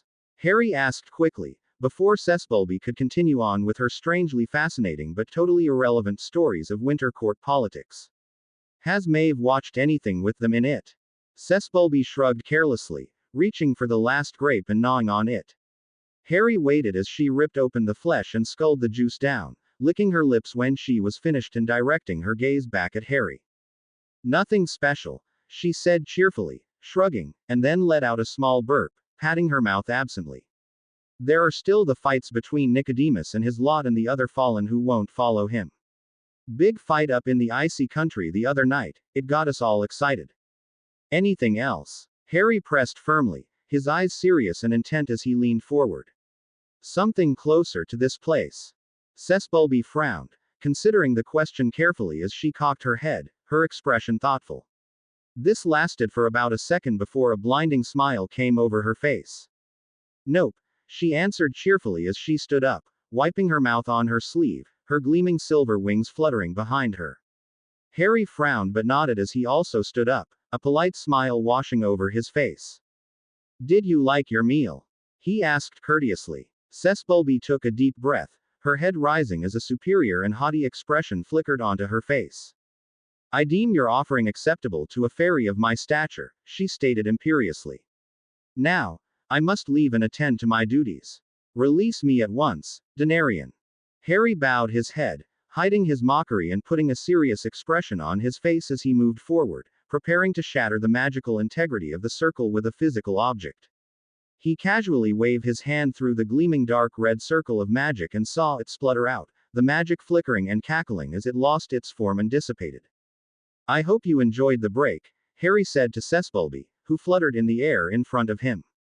We should do this more often. Sesbulby narrowed her eyes, staring at him with a trace of suspicion as she hesitated, before a brilliant and somewhat sly smile came over her face. Oh yes, but not too often, methinks, or else I might get into trouble. Now, I will depart from here, she said imperiously and ruined her self-absorbed expression as winked a luminous blue at Harry and allowed an almost childish cute grin to appear on her face. Meg told me that they had caught a summer fairy in winter, so we're going to go and rips its wings off. It will be fun. Sesbulby ignored Harry's blink of shock as she disappeared in a soft sparkle of fairy dust, silver motes of shining magic falling to the ground in a heap of wave as the small fairy traveled back to the Never-Never. Harry watched this as he sat back, a slightly bewildered look on his face. It's wrong that something so cute can be so bloodthirsty, he said out loud. It's a winter fairy, icy, cold and totally without remorse, Messiel said, humor laced in her voice. What did you expect, beloved? Harry gave a small shrug as he brought out his wand, flicking a casual levitation charm and sending the now filthy and food-splattered tray into the kitchen as Messiel continued talking. Congratulations, beloved. You have just gained a powerful source of reliable information, especially since that fairy that works close to the Winter Lady. Harry gave a snort as he turned the water on, letting it fill the sink.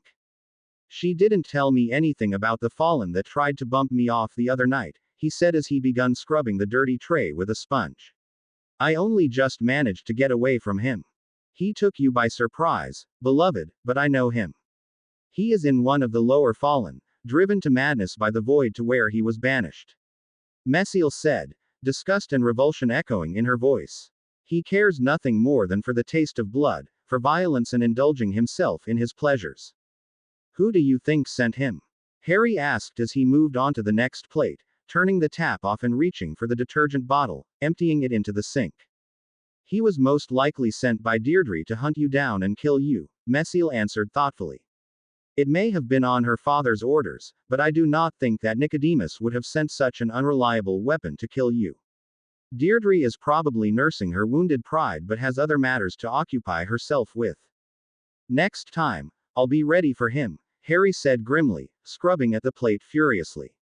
You could defeat him should you go prepared, beloved. He will attack with anger and rage, not with strategy and cunning. But while your demonic form is very powerful, it brings with it a great rage and hatred. You must strive to keep them under control if you wish to win. Harry nodded thoughtfully, a pensive expression on his face. I suppose we'll see if I can manage that when he attacks me again, he said heavily, placing the other dish on the rack. I have faith in you, beloved. I always do. Harry smiled softly, and then snorted as he shook his head in amusement. You know, you're not as nasty as you try to make yourself out to be, he said smugly, and he could feel Mesiel's amusement within him. Perhaps. Harry finished up the last of the dishes in content and comfortable silence, drying his hands on the ragged tea towel and leaving the kitchen, making his way back into the large, empty training room. Have you considered using the circle to summon the demon again? I got to find a schmuck to use as a sacrifice, don't I? Harry asked, pursing his lips. Nah, we'll see if we can lure this guy out first, and I have an idea already. So, Mesiel, do you like McDonald's? Later that night. Welcome to McDonald. How may I serve you? Harry stared at the teenage girl in front of him, eyeing that bright phony smile with a barely hidden shudder as he glanced around the small restaurant, which was mostly empty at this time of a night. A group of teenage boys with faces of metal piercing and chains and sporting dark clothes sat at one table, talking softly with each other.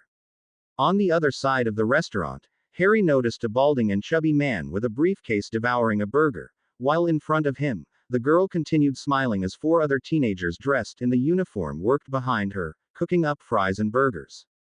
Hey, what do you want? The girl prompted gently, a real smile coming over her face as she brushed her ratty, sweaty hair out of her eyes, and gazed at the kid in front of her.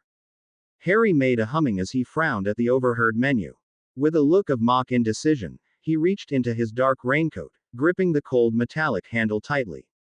Well, to start off with, I'd like, Harry trailed off, his face marked with childish hesitancy, before it hardened into something colder, something darker, and he brought the revolver out of his pocket and aimed it at the girl's head. The money. Yeah, I'm going to have to go with the money.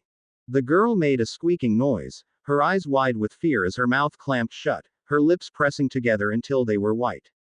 Her eyes darted around the room as Harry gestured pointedly at the register with the gun, and she opened it up with shaky hands, piling bills of money out into a takeaway bag.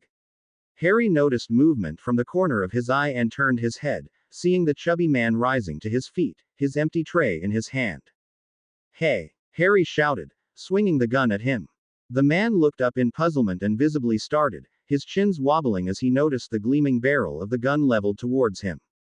Sit the F.K. down, fatty. The man quickly sat down, panic and fear easily visible on his face as Harry swung around, leveling the gun at the teenage kids, who had looked up at his shouting. And you King punks. Sit back down. You're not going anywhere, he snarled, letting the darkness flash in his eyes as he watched the teenagers hurriedly sit down again. He turned back to the register, seeing the frightened girl shove a fistful of money down the bag, her eyes blinking away tears as her gaze flickered between him and the register.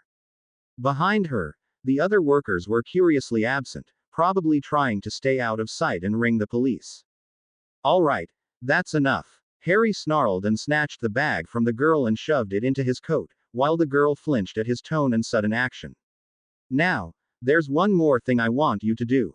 What is it? The girl stammered out, her dark eyes welling with tears.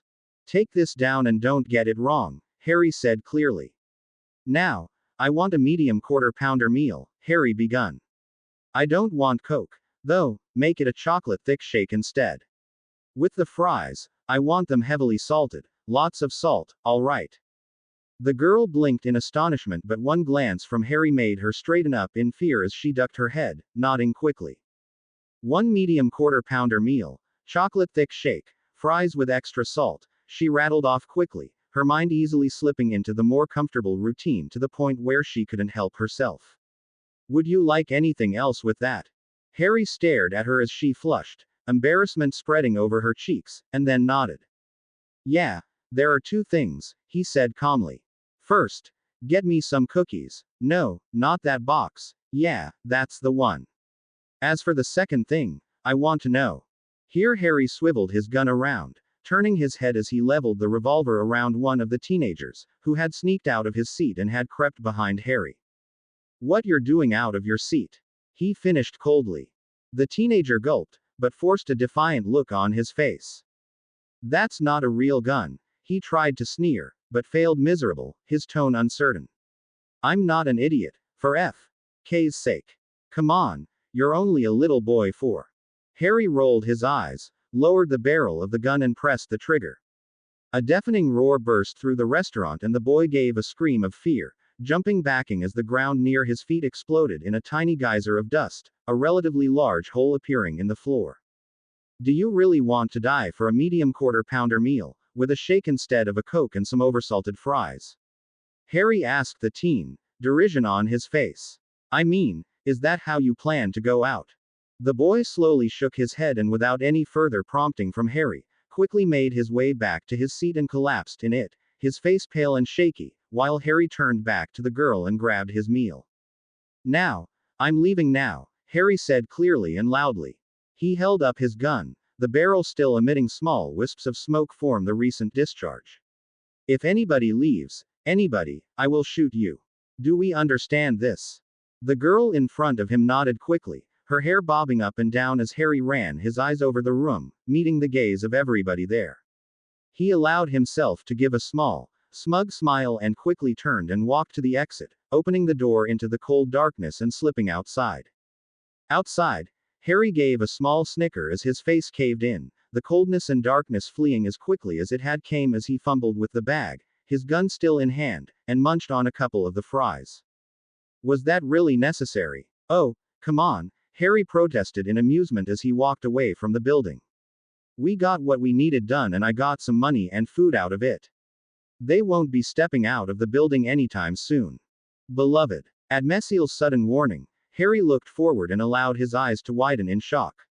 There in front of him, bathed under the light of the nearby lamppost, stood a man. He had bloodshot eyes and a fanatical, drugged-up look on his face, his body lanky and gaunt, but also strong.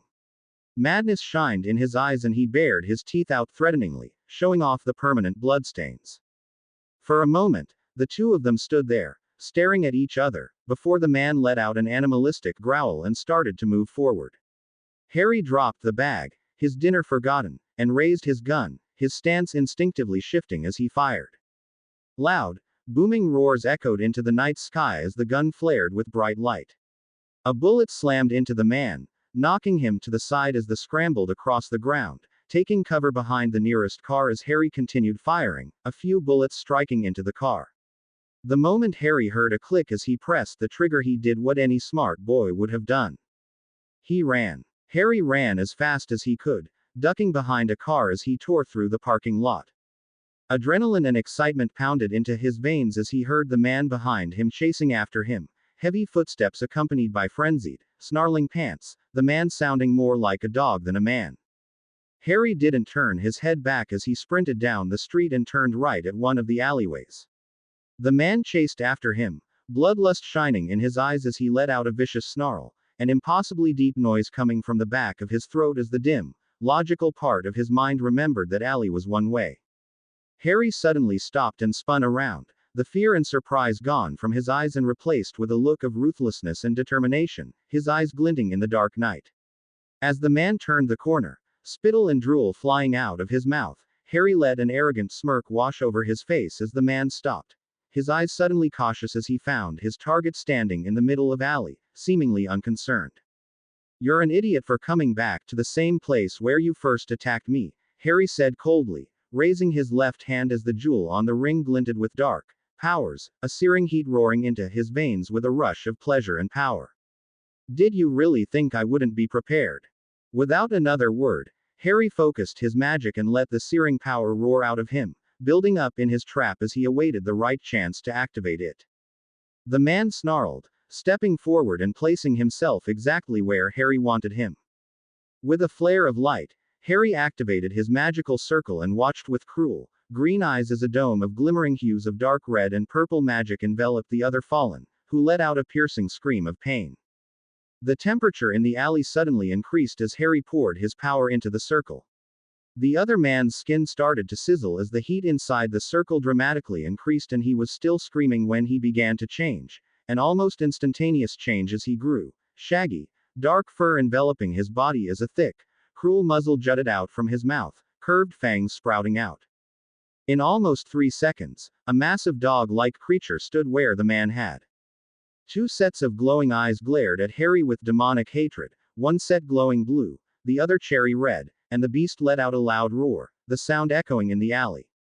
Harry grimaced as he tried to hold the circle, dark powers flowing through him in a torrent of cascading heat, but the creature thrashed, snarling and snapping out with its teeth at the barrier, and Harry gave a small cry of pain as he lost control.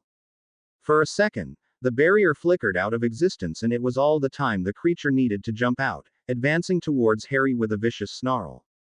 It jumped forward, fully preparing to rip Harry's throat out when the young boy changed, bony wings springing from his back, a thick bone-plated tail bursting from Harry's back. A set of glowing silver eyes appeared below his green ones, and thick, powerful arms shot out as Harry, now a bone rhyme, snarled, backhanding the other fallen away. The fallen let out a loud whine as he was pitched through the air, landing on his side as he struck the pavement. The fallen demonic dog shook its head dazedly as it climbed back up to all fours, rage and hatred flashing through its eyes as it whirled around and charged for Harry again. Harry let out his own roar of pain as he swiped at the demonic dog, missing it as it sunk its incredibly powerful fangs into one of his legs, but a vicious slash with one of his wings managed to pry the demonic dog off him, giving the thing a good kick as he hurled it down the alley again. The dog landed roughly, a soft whimpering noise coming from its mouth as it struck the concrete with great force. It staggered up as Harry roared at it, a demonic rage clouding his mind as the pain, no matter how slight, dove deep into his primal instincts. He could feel a haze of power come over his mind. He had never been stronger, faster, and more powerful as he was now, and he let out another triumphant roar, the noise echoing in the alleyway. The dog let loose his own snarl, injured but insane as it staggered up, madness shining in its eyes as the two demonic creatures prepared to do battle again. At least, they had planned to. It was at that moment that 2 figures, men, strode into view. Harry glared at them, his eyes burning with demonic rage and bloodlust, while the demonic dog did the same, baring its teeth as it snarled ferociously, salvia dripping from elongated incisors. The men, however, didn't flee or even shy away as they turned to the demons, their faces stern and hard. "Surrender now, Denarians," commanded the tallest of them, a Russian with dark skin and heavy eyes. His voice was strong and resonating with something odd undertones of something powerful laced throughout it, and for a moment, Harry could have thought he had heard a barrage of loud trumpets playing a single, crisp, clear note. The demonic dog snarled and at once leapt for them, his fangs glinting in the moonlight as he flew towards them. The 2 men reacted simultaneously, sidestepping to either side of the flying dog, and swords suddenly appeared in their hands. The water-patterned steel of the blade glowed with a steady silver flame that slowly grew brighter as the men moved as one, the blades whistling through the air and slicing into the demonic dog's thick hide with ease. The dog gave a loud, high-pitched whine as it collapsed to the ground, its eyes pained yet angrier and more crazed than before. "Stop resisting," commanded one of the men, who sported dark hair sprayed with silver and a well-trimmed beard. "There is always a chance for repentance." The wounded fallen, despite his injuries, snapped out with his teeth, spittle flying to the ground, and the man took a hasty step backwards as his sword flew up, slicing into the thick, furry snout. Silver fire flared in the alleyway as the blade cut into the other fallen, and the man stepped back as the demonic dog crumpled to the ground, blood oozing from its latest and undeniably fatal wound. "You," called out the Russian man, his gruff voice thick with accent. "Surrender now." Harry let out a defiant roar, his demon form clouding his mind with bloodlust and demonic rage. Distantly, in the back of his mind, he could hear a woman saying something frantically, her voice pleading with him to listen to her, but the more primal instincts of his brain reacted the obvious threat in the man's voice first and lashed out with his wing, bone as sharp as steel lancing out towards the man. The man stepped back, his sword flaring with blazing silver fire as he parried the blow, and Harry let out an enormous scream of agony, his bestial roar echoing out through the night as the blade sliced through the bone, tearing through the powerful dark enchantments and Denarian power with ease. He staggered back, his mind clouded with pain and rage as he lashed out again, his armored tail flicking through the air, tearing through a brick wall with ease, and slamming down on the ground. The man dodged this blow, throwing himself to the side as Harry's tail smashed into the concrete, while the other man advanced, his silver sword glimmering through the air as it struck into his tail and shattered the armored bone, diving deep into the vulnerable flesh. Harry let out another scream of pain, liquid silver flame seemingly running through his body, and staggered backwards, lashing out with his fists as he avoided the blades of the men as they surrounded him.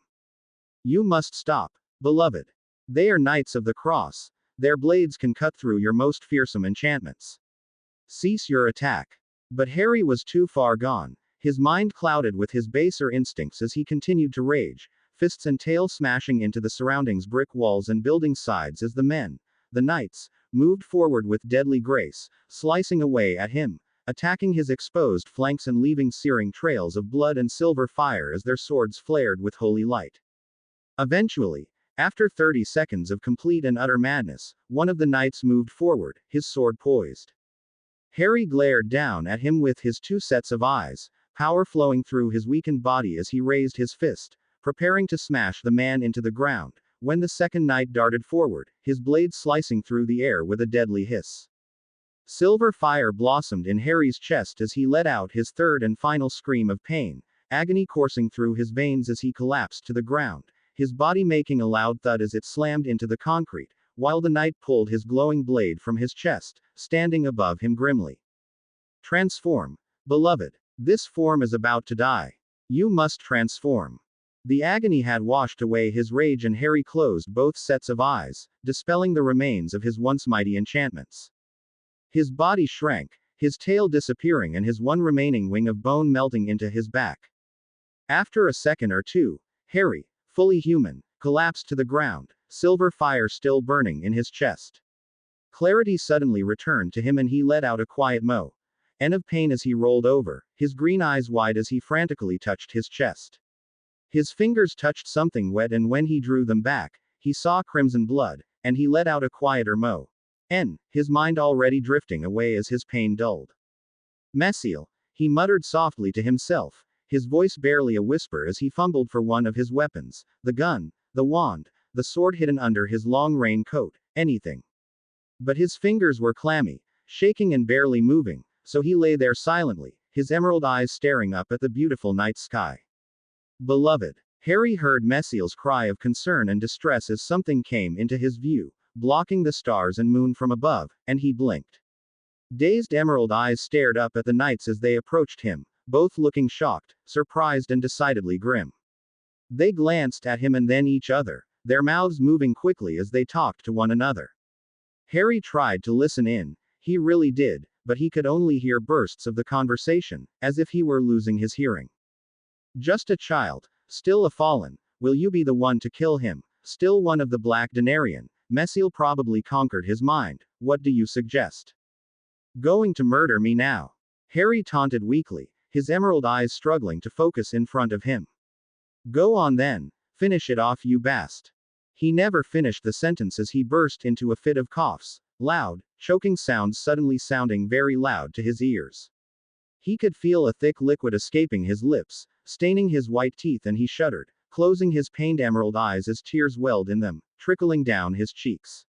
Slowly, and with great effort, he reached up with a shaky hand and clasped his chest, where the coin of Messiel hung on a heavily enchanted and charmed necklace. I cannot heal this, beloved, not this soon after the sword. Heaven's wrath still lingers within you, it is clouding my ability to, beloved. Beloved, listen to my voice. No, listen, don't fall asleep, don't, asleep, dying, time, beloved. And that was when Harry's world went black. The first thing Harry felt as he slowly drifted back into consciousness was warmth. He was lying somewhere that was both warm and extremely comfortable. He murmured something sleepily, rolling over in the bed and attempting to shift the covers above him. He frowned, his eyes still closed and tugged at his hand. There was something cold and metallic clasped around it. It was at this time that Harry noticed two things. First, the memories of the fight with the insane Denarian and the knights rushed back into his mind like a flashing blur of colors and sounds, and his eyes shot open as he shot up from the bed. Secondly, to him, the world had never smelled more beautiful. His sharp green eyes flickered first to his arm as he noticed a pair of steel handcuffs had bound him to the metal bed posts, then around the room as he took in his surroundings. He was lying on a small but comfortable bed, pale blue sheets covering his body. The door was open and the walls were painted in a bright, yellow color, which seemed to glow as sunlight beamed in through the window, bright, blue sky clearly visible. He frowned in confusion as he used his free hand to lift up the covers. He had been undressed and was now wearing a pair of old, faded pajamas. When Harry lifted up his top, he saw that a bandage, stained with small droplets of blood, had been carefully wrapped around his chest where he had been stabbed. He dropped the covers and frowned, breathing in the fresh air as he puzzled about what was different. "Messiel, what do you think?" he asked out loud, his voice wary as he glanced at the open door again. There was no answer from within him and Harry frowned, partially closing his eyes as he reached out with his mind, seeking the unused parts of his brain where Messiel usually resided. A sudden wave of roaring shock ran through him as he found nothing, no warm glow that usually indicated her presence, no searing heat that indicated her powers, and he suddenly realized why the air smells so fresh. The bitter, acrid smell of sulfur that had accompanied him everywhere, to which he had adapted so he could barely notice it anymore, was completely gone, and with it was Messiel's presence. With trembling hands, panic flowing through him and his cheek pale with shock, Harry almost ripped off the pajama top as he fumbled around for his necklace, the one with Messiel's coin bound to it. But the necklace was gone. The coin was gone. Messiel was gone, and Harry suddenly felt very alone and very afraid as he closed the covers around him, eyeing the door with a mixture of panic. He was all alone and obviously a captive of the Knights of the Cross. Messiel had told him that their order had been founded to destroy the Denarians, and Harry wondered with a spike of fear if he was being held for an execution. "Hey, where the hell am I?" Harry yelled out, his eyes wide with emotion as he tugged at the handcuffs again. He closed his eyes, desperately trying to feel for any shreds of power that he could use to free himself, but he found nothing. With Messiel gone, Harry was once again weak and defenseless. Hell, he couldn't even use his wand magic because he didn't have a wand with him. "Hey, let me go," he shouted again, panicked anger increasing the pitch of his voice. He gave one last tug at the cuffs, straining with all of his effort as he tried to squeeze his hand through it. Pain shot up his wrist as he pulled until Harry stopped it, a gasp of pain and exhaustion escaping him, and he flopped back onto the bed.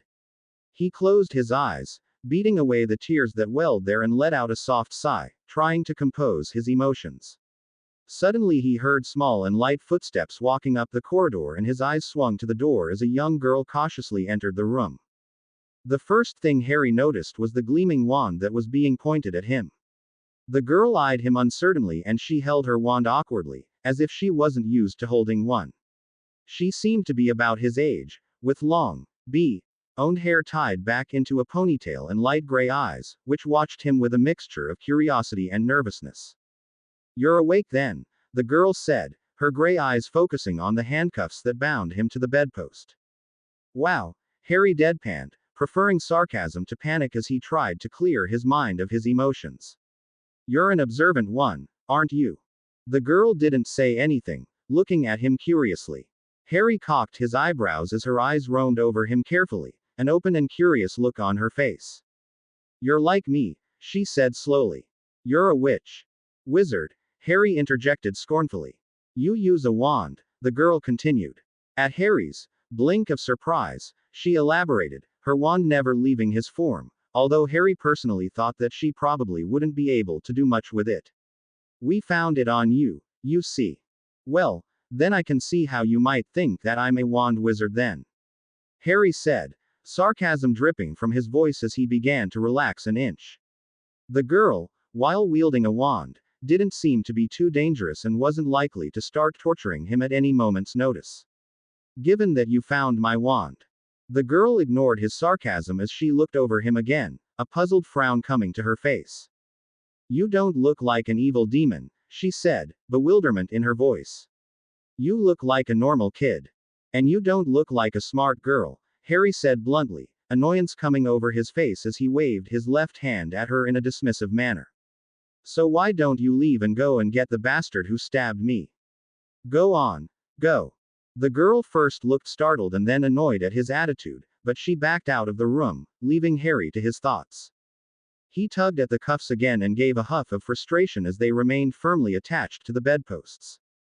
It was only a few moments later that more footsteps stomped up the corridor and Harry braced himself, readying himself for a confrontation with the man who had stabbed him.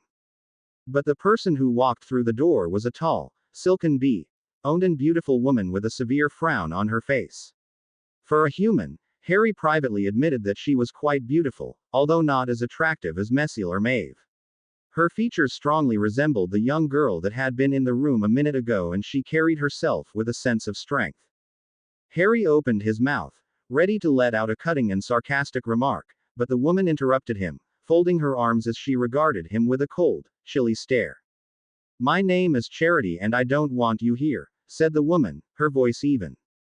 Harry started in surprise, staring at the woman with surprise. Well, good, he said slowly. I don't want to be here.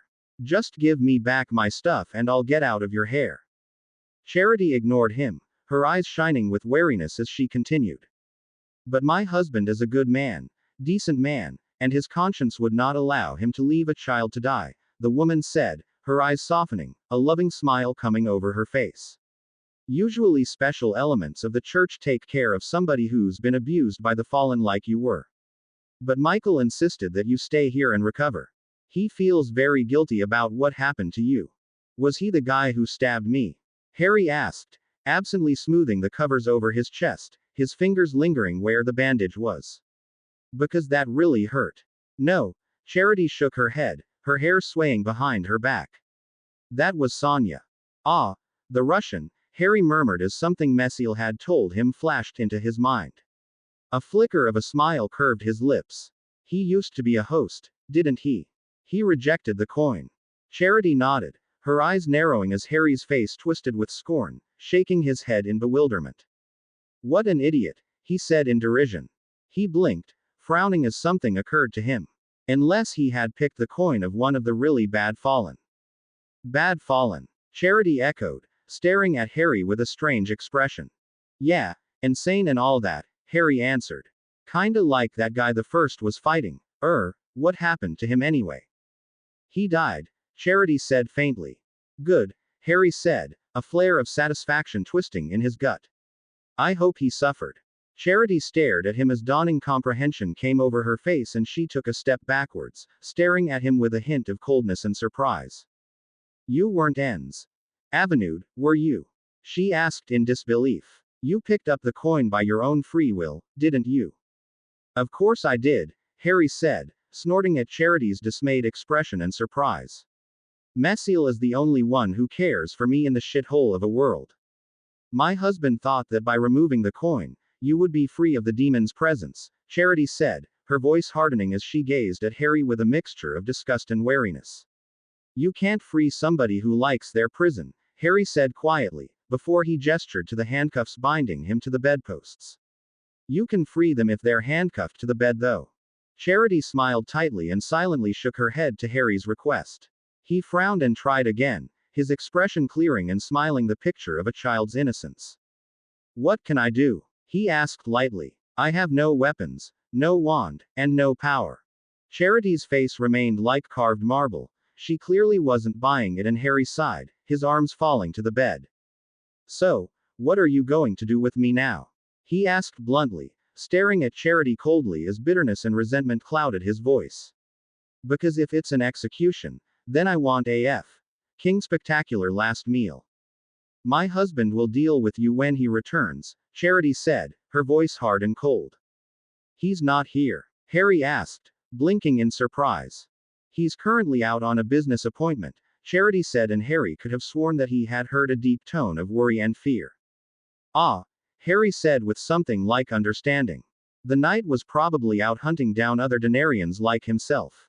Not that Harry cared, He knew that most Denarians had a grudge against Messiel, and the more that the knights killed then the safer he was going to be. Besides, with the night gone, not all was lost and perhaps he could find a way to escape. He looked up as Charity turned around, walking for the door, and called out, his voice still bitter with resentment and sulkiness. If you're going to chain me up like a wild animal, could you at least feed me like one? He said sourly. Because I'm starving and I didn't get to eat my dinner. I'm sure I can arrange something, Charity said, somewhat coldly as she left the room. Harry made an ugly face at her retreating back and settled back down into the bed, his thoughts racing. Although his face seemed calm, it didn't show the panic that he really felt. He was trapped in the home of a knight, he was all alone and he was defenseless. Where was the coin of Messiel? Was it in this house? Had the knight taken the coin with him? More importantly, how was he going to get it back? Harry stared at the empty plate with a slight look of satisfaction as he let out a loud burp, chewing on the last of the extremely delicious sandwich as he placed the plate aside. He rubbed his fully belly with contentment, before he turned back to what he had been doing for the past hour or so, tugging and pulling at the cuffs and bedposts. He ignored the pain in his wrists and hands as he desperately tried to free himself, the cold metal of the cuffs rubbing into his wrists, tearing at the sensitive skin. He couldn't stand this place any longer. A little over 3 hours ago, Charity had come into the room, her face looking as if it had been carved in marble as she carried in fresh bandages. Harry wouldn't have really cared that the woman was helping him heal, hell. He would have thanked her had she not used iodine. The instant the brown liquid had touched his skin, a great flare of pain had risen in his belly, and without Messiel to dampen the effects, Harry had felt the full pain. A loud scream had risen in his throat and he had squirmed, the cuffs rattling on the bedpost as he lashed out with a foot, knocking the bottle over onto the ground and kicking hard enough to make Charity grunt as she held him down with far greater strength than he would have guessed the bee-owned woman possessed. She had returned with another bottle iodine and this time had swabbed really hard as Harry turned his head away, hissing with pain as he tried to keep the tears from welling into his eyes. It had been one of the most humiliating experiences in his life. However, Harry would later claim that he would prefer humiliating over to boring and tedious when Charity returned a few minutes after changing his bandage with a thick book in her hands. Harry had stared, almost open-mouthed, as the beautiful woman had sat down next to him and opened up the Bible. Granted, the words didn't hurt him and the presence of the book wasn't dangerous to him in any way, even if he had still carried the coin of Messiel, but after 5 minutes of her lectures on the virtues of kindness and mercy, Harry was ready to snap. He had turned to the woman, his eyes blazing with anger, but Charity had seen him moving and quickly, but calmly, placed a small bottle of iodine on the bedside table. Harry had stared at the bottle, then at the woman, and then turned his head away in a huff, giving his wrist another tug as Charity smiled and continued reading from the book. The cuffs won't break. Harry looked up, his bitter reminiscing coming to an end as a young voice interrupted him. Standing in the doorway was the same young girl as before, her wand held in her hand tightly as she leveled it at him. A smaller girl, maybe 8 years old with bee-owned pigtails and blue eyes, peeked from behind the 11-year-old girl's legs, her face showing fear but childish stubbornness. "Ya think," he muttered under his breath, turning back to the cuffs and giving them one last tug, before he collapsed in his bed with a sigh as the two girls entered the room, staring at him as if he were a zoo animal. "You know, your mum's mean." The older girl blinked, her gray eyes widening at his statement. Aren't you a demon?" the girl asked in slight confusion, her bee-owned ponytail glinting in the sunlight as she came closer to the bed. "Sort of, yeah," Harry admitted. "Then how can you call my mom mean?" the girl demanded bluntly, slight anger appearing on her face. "I mean, you kill people and stuff." "Well, yeah, but so far they've all deserved it," Harry said defensively and folded his arms, letting out a little huff. "Besides, I haven't tortured anybody before." "Mom didn't torture you," the little girl cried out, her eyes narrowing in anger as little splotches of red appeared on her cheeks. "Like hell she didn't," Harry exclaimed and narrowed his eyes, staring at the older girl with a serious expression. "Listen, you tell her that the more she reads that boring book of hers, the more I feel the urge to sacrifice a human being to the demons." The girl laughed uncertainly, A rather beautiful laugh in Harry's honest opinion, but she stopped when she noticed that he looked deadly serious and a horrified expression came over her face, her lips parting in surprise. You wouldn't really sacrifice people to a demon, right? The girl asked slowly, shaking her head slowly in denial, while the little girl clinging to her legs shivered in fright, staring at Harry with big, blue eyes. I've done it before, Harry said with a sly smile, enjoying the reactions of the girls in front of him as they both visibly flinched, staring at him with shock and horror, as if the very notion was unbelievable to them. Why? The older girl demanded. Why would you do that? He deserved it, Harry shrugged, not showing a lot of concern or interest in their righteous horror. He wasn't a nice person anyway. Nobody deserves that, the older girl snapped out angrily. Oh, I know a few people who do, Harry said softly, intently, his eyes distant. Humans can be just as evil as the foulest demons. There was an uncomfortable silence as the older girl cocked her head, eyeing Harry strangely as if she had just seen something about him that she didn't understand. Harry noticed the look but didn't say anything as he settled back down into the bed, giving a half-hearted attempt at yanking the handcuffs and letting out a tired sigh. The silence was broken when the young girl poked her head out from her sister's leg, her blue eyes wide and curious. Did you really rob McDonald's? She asked innocently. Yep, Harry answered honestly, a small smile coming over his face. Why? The little girl asked again. Well, I was hungry and I needed the money, Harry answered. I also needed the idiots inside to stay inside so I could kill the other Denarian without getting interrupted and distracted. What? The older girl asked in puzzlement, incomprehension shining in her eyes as she stared at Harry. Harry sighed in annoyance, rolling his eyes with irritation as he elaborated. Well, I couldn't walk in and say, could you please stay inside while I go outside and kill a man who's been taken over by an insane fallen angel that was banished to the void millennia ago? He drawled out. It's a lot easier to point a gun at them and threaten to blow their heads off if they try to leave.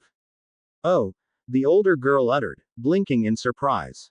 She stood there uncomfortably, seemingly searching for a topic until she recalled something and she brightened up, a curious smile appearing on her face. So, do you go to a magic school? Asked the older girl, a little excitement in her voice as she continued. I just got accepted at Salem's this year. I knew that magic existed, because my older sister's one of those, true wizards, as she called herself. But I had no idea about wand wizards or anything. Messiel is a far greater teacher than any other human could be, Harry scoffed, disdain in his voice at the thought of one of these schools. Messiel. The younger one echoed. The Fallen, answered the older girl, her voice barely a whisper as she suddenly realized what the innocent-looking wand wizard in front of her had been no less than a day ago. Harry nodded and a fond and affectionate smile came over his face.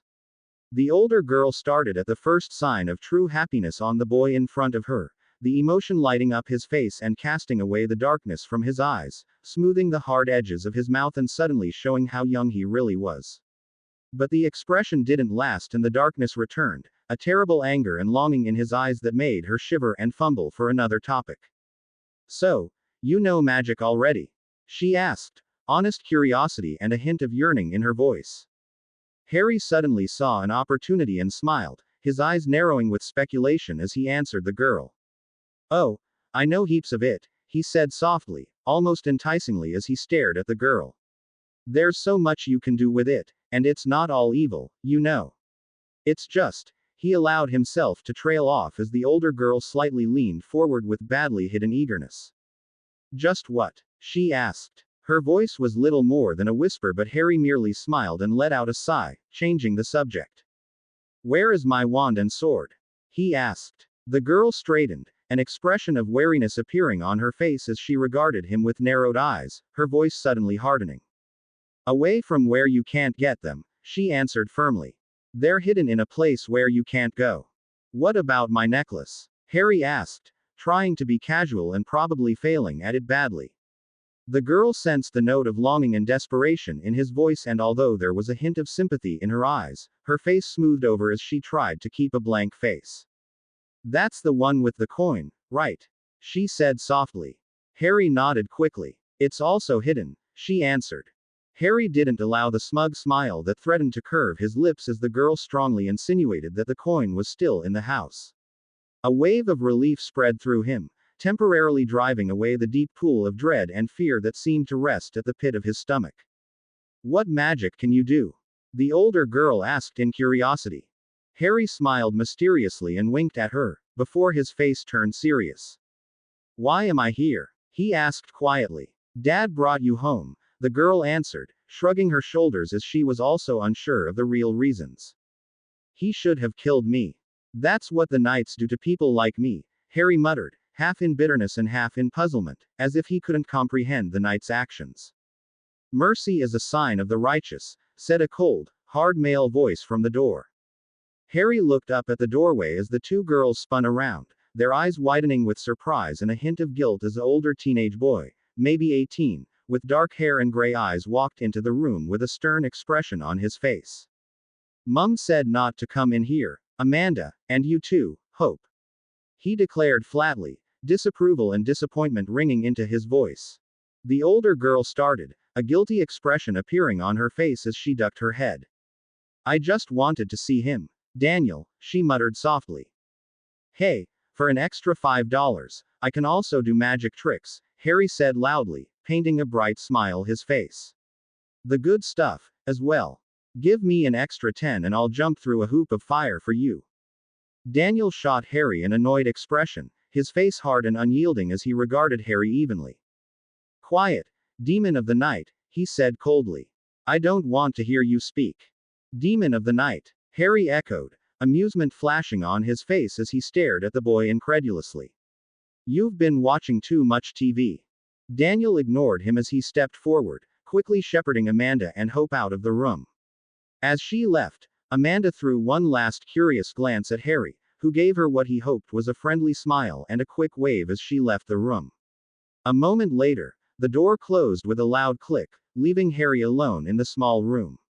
He sat back in his bed and rolled his eyes, annoyance on his face. Mercy is the sign of the righteous. He mimicked, making an ugly face at the door. Yeah, whatever you say, you moron. He sighed tiredly as he made himself comfortable but didn't fall asleep. After all, the seeds had been planted and hopefully he would be out of the house in a matter of a few hours. He could rest later, when he found the coin and became one with Messiel again. Harry waited for his opportunity for a few hours, barely able to hold himself still as the anticipation gnawed at him. He had laid down the bait, with quite a bit of subtlety, or so he liked to think, and the girl, Amanda, had taken a bite. Really, Messiel would have been very pleased with him at the moment. Still, a lot of his plan depended on plain luck and the right circumstances, and he waited nervously for the right time. Sure enough, just after the sun had started setting and during the sounds of laughter and clinking dishes downstairs, the floor outside his room creaked and the door clicked open, swinging in as Amanda walked in, her eyes darting behind her as she shut the door again softly and turned to face him. Her wand was once again trained on him and she sported a very nervous expression on her face, absently biting her lip as she regarded him carefully. Harry watched her silently, keeping his mouth closed and pasting an inquisitive expression on his face, silently asking her what she was doing here while forcing down the surge of elation that shot through him. Finally, Amanda spoke up, her voice quiet with apprehension as she licked her lips uncertainly. You said you knew magic, wand magic, she stated quickly. The good stuff, you said. I do, Harry answered, giving a short nod. Amanda waited for a few moments, clearly expecting him to say something more. When he didn't, she let out a sigh of exasperation. Well, go on, she said impatiently, her gray eyes watching him carefully. Tell me a spell. Not black magic, though. A nice one. Harry eyed her and forced himself to roll his eyes in annoyance, but he nodded, a disgruntled and bored expression on his face, as if he had nothing else to do anyway. Okay, he agreed and almost smiled at the flicker of triumph in Amanda's eyes. First, hold your wand out in front of you. No, lower your elbow and straighten your wrist, yes that's right. Now, a short flick, yeah, like that. Okay. Repeat the incantation after me. Alohomora. What does it do? Amanda asked, suspicion suddenly appearing in her voice, although her stance never changed as she absently practiced the small, short flicks Harry had just told her to do. It conjures a bouquet of the reddest roses you will ever see, Harry lied smoothly. They'll never die and wither, and they make good gifts. Cool. Amanda exclaimed with a smile. I know, was all Harry said. Now, what was that incantation again? Alohomora, Amanda said softly but clearly. Okay, try the spell, Harry said, trying to act casual as his heart started beating quickly in his chest. Amanda moved to do the spell but hesitated, her gray eyes finally showing a degree of wariness as she regarded him suspiciously. What if this is a trap? She asked distrustfully. I mean, you are a Denarian and all that. Harry let out an impatient sigh, but restrained himself quickly and rolled his eyes. Then point the wand at me, he drawled out, as if he didn't care. If it's a trap, I'll be the one who gets hurt, not you. Amanda bit her lip but does as he says, leveling her wand at him. She gave it a short flick as incanted the spell, her voice clear and loud. Alohomora. Harry forced himself not to groan out loud as nothing happened, his muscles tense and ready as adrenaline surged through his body. Make your flick a little more forceful, he suggested, forcing himself to sound casual. Alohomora. Amanda stated again, giving her flick a little more power. The spell worked as there was a small, blue flash and suddenly the cuffs on Harry's wrist opened up with a small click. Amanda looked shocked, her eyes widening and her mouth opening as she prepared to scream for help, but Harry moved as quickly as he could, throwing the covers off him and jumping out of the bed.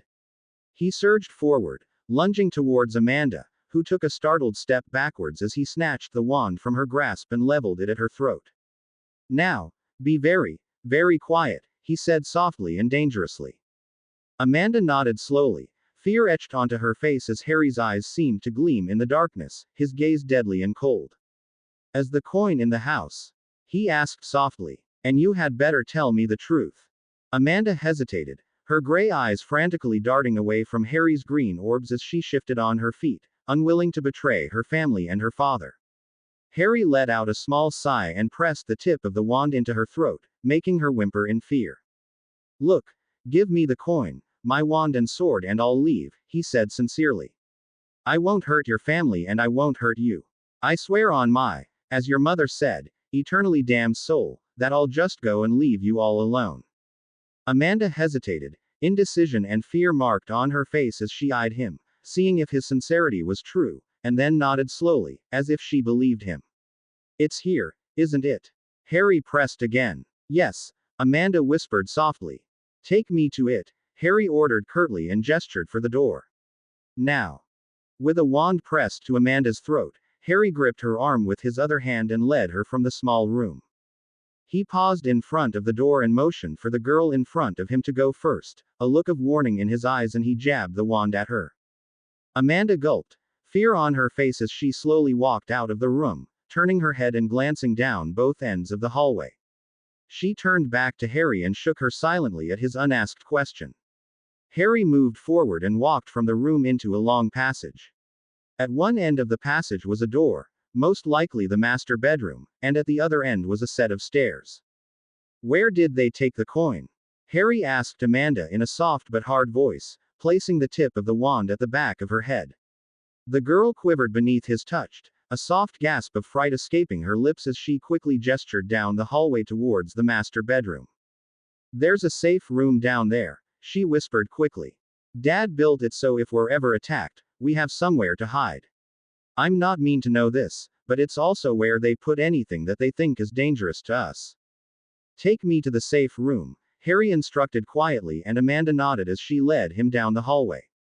The floorboards beneath them creaked softly and Harry winced, but the sounds of chattering and clinking dishes continued as the family continued eating their dinner downstairs, oblivious to the breakout that was happening in their very house. Amanda stopped in front of a linen closet and Harry frowned as she opened it, clicking on the light. Stacks of towels and sheets had been folded neatly and placed on the shelves, and Harry blinked, turning to Amanda. There's a panel in there, right at the back where the wall meets the corner, she answered quietly, eyeing the wand carefully. Is that all? Harry shook his head and gestured for the girl to get inside the closet. The bee. Owned-haired pre-teen did as she was told and Harry followed her in, closing the door behind him. Inside, it was cramped as Amanda pressed up against the shelves, trying to stay as far away from Harry as he possibly could. Harry ignored her and stared intently at the back wall, his heart thudding in his chest. He could see the place Amanda meant, a small section of the wall that looked as if it were misaligned with the corner of the closet. Slowly, he reached out with his fingers and let them brush over that section of the wall. He let out a small gasp of surprise, drawing Amanda's attention to him as he could suddenly feel a quiet hum of constant power around the panel. He pulled his hand back and frowned at it, biting his lip in thought. "What is it?" the girl asked, unable to stop her own curiosity. "There's a form of magic protecting that panel," Harry told her quietly. "It feels like the power your father was using when he and the other knight fought me. I probably shouldn't touch it." Amanda understood his implied message and bent down, eyeing the panel warily, as if she hadn't known that the thing was magical before. Harry watched with bated breath as she stuck her fingers in the small groove and fiddled around with something. There was a small click as something unlatched and suddenly the entire wall behind the closet shuddered as Amanda pushed it aside like a sliding door. Behind it, Harry could dimly see into a small, bare room surrounded by unlit candles. At the back end of the room, he could see a bunch of items, including the hilt of a sword wrapped around a bundle of cloth, the clothes he had been wearing that night. Anticipation and hope flared in his veins as he gestured for Amanda to go and pick the bundle up. "Remember my promise," Harry said quietly as the owned girl moved past him. She hesitated, eyeing him carefully but nodded as she walked into the room and picked up the bundle, clutching it to her chest as she turned around. Harry gestured for her to come to him impatiently and backed out of the closet, opening the door and scanning the hallway carefully as he continued to level his wand at the girl in front of him. The two of them backed out of the closet and Harry closed the door, taking a hand and gripping Amanda's shoulder firmly as he led her back to his room, closing the door firmly behind him. With quick, frantic movements, Harry gestured for Amanda to drop the bundle onto the bed and then motioned her backwards as he approached it, his wand shaking in his hand as he pulled off the bloody and ripped clothes surrounding the bundle. "Where is it?" Harry muttered to himself, frustration peaking in his voice as he carelessly threw the sheathed sword off the bed, rummaging in the small pile of items, which included his wand, his gun, a fistful of bullets, a wad of money, a small penknife, a small torch, a set of shiny keys and an unknown polished wooden box that Harry had never seen before. "You don't have to pick it up," Amanda said hesitantly as she watched him pick up the box, staring at it intently as he tried and failed to open it. Harry snapped his head up, his emerald eyes looking as if they were close to tearing up in frustration. "You could be normal again." "I don't want to be normal," Harry snapped softly but harshly. "I want Messiel." "What about your family?" Amanda asked strongly. "I don't have any," Harry muttered as he strained with all of his strength to pull the small lid off the box. "I'm sorry," Amanda said softly, sounding genuinely sympathetic. "Don't be," Harry grunted as he placed the box down and leveled Amanda's wand at it. "I'm the one who killed them. Well, my aunt and uncle at least." Amanda looked shocked as Harry gave a short flick of the wand, feeling a trickle of his magic flow into him and burst out through the wand with a small flash of blue light. The lid of the box suddenly popped open with a soft click and Harry peered inside intently, tremendous relief flowing over his features. Inside the box laid the coiled chain of his necklace and on the end of that necklace sat Messiel's coin, gleaming and unmoving. He let a smile of relief and happiness come over his face as he glanced back up at Amanda and noticed her shocked expression from his previous statement. "They were a little abusive to me," Harry elaborated, and a chilling smile coming over his face. "Killing them was my first act as a Denarian and when I look back now, I don't regret it." "Oh," was all Amanda uttered as Harry turned back to the box and stretched out his trembling fingers, a look of longing on his face as he slowly clasped his fingers around the coin.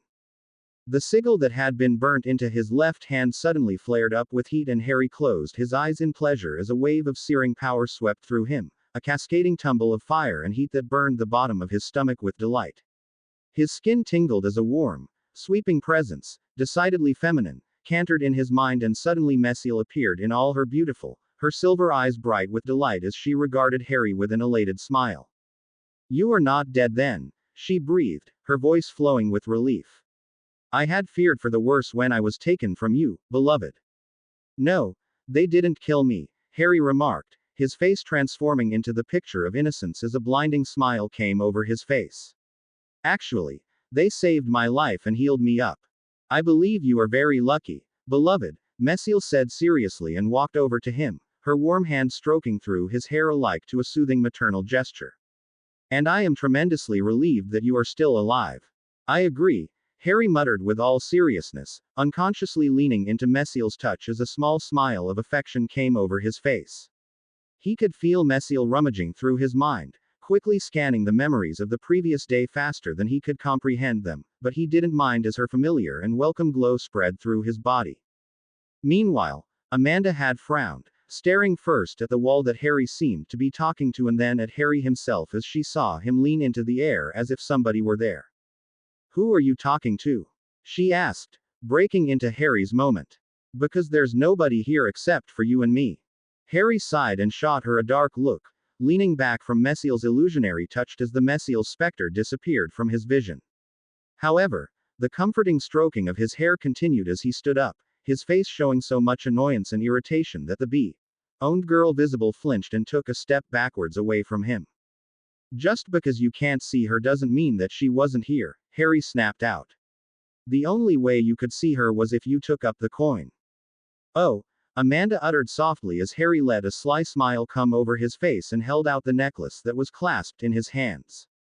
Would you like to pick it up? He asked derisively. Amanda slowly shook her head, leaning away from the coin, but Harry took it back and carefully placed it around his neck, fingering the coin almost lovingly before he turned back to Amanda. Now, who's here in the house? He asked. Amanda hesitated, but after seeing Harry roll his eyes, she spoke up, her quiet voice echoing in the room as she quickly rattled off a list of names. Well, Hope, Daniel and Mom are here. Alicia and Matthew are out at a movie with some friends or whatever, she rattled off nervously, her eyes darting to Harry as she continued. Harry's in bed, it's his nap time.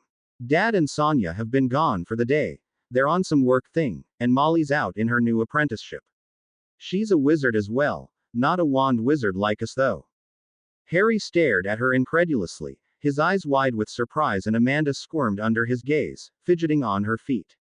Are they your brother and sisters? He asked in disbelief. Well, Mom, Dad and Sonia aren't. Amanda trailed off as Harry let out a small chuckle of mirth, shaking his head with an incredulous sigh as he turned back to the bundle, still keeping his wand leveled at the girl as picked up the bundle of clothes and wrinkled his nose at the smell.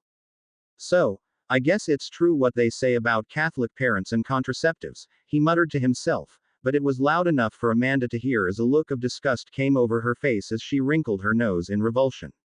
Ew! Amanda cried out loudly, but Harry ignored her as he unfolded his clothes and quickly ran his wand over it, a soft incantation slipping from his lips.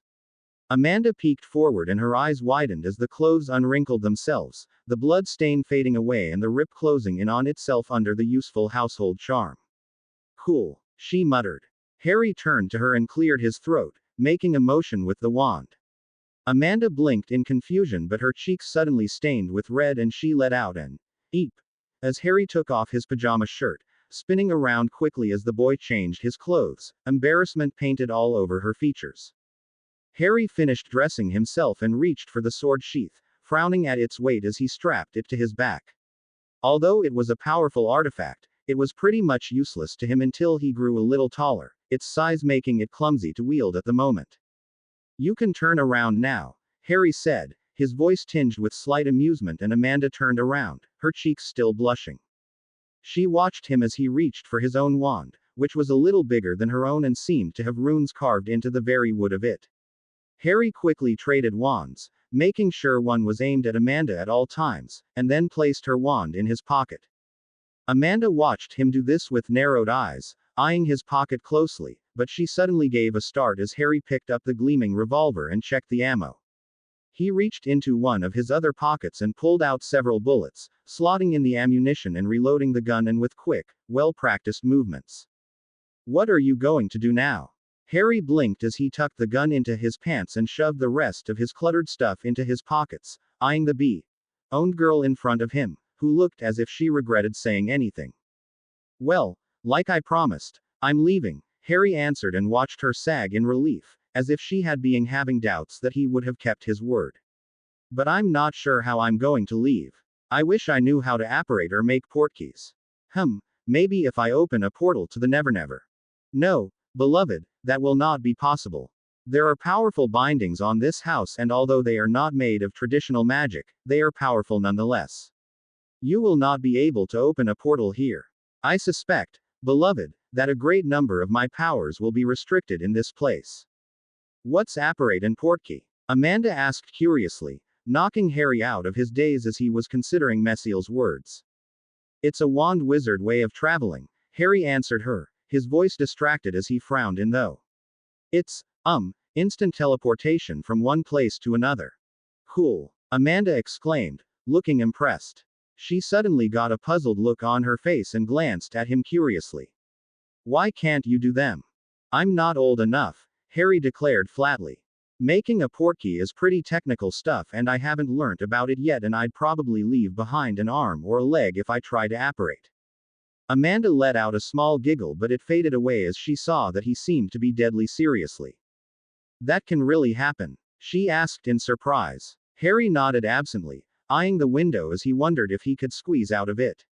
He saw a car drive past the house, its headlights bright in the darkening night, and suddenly a speculative smile came over his face as he turned back to Amanda.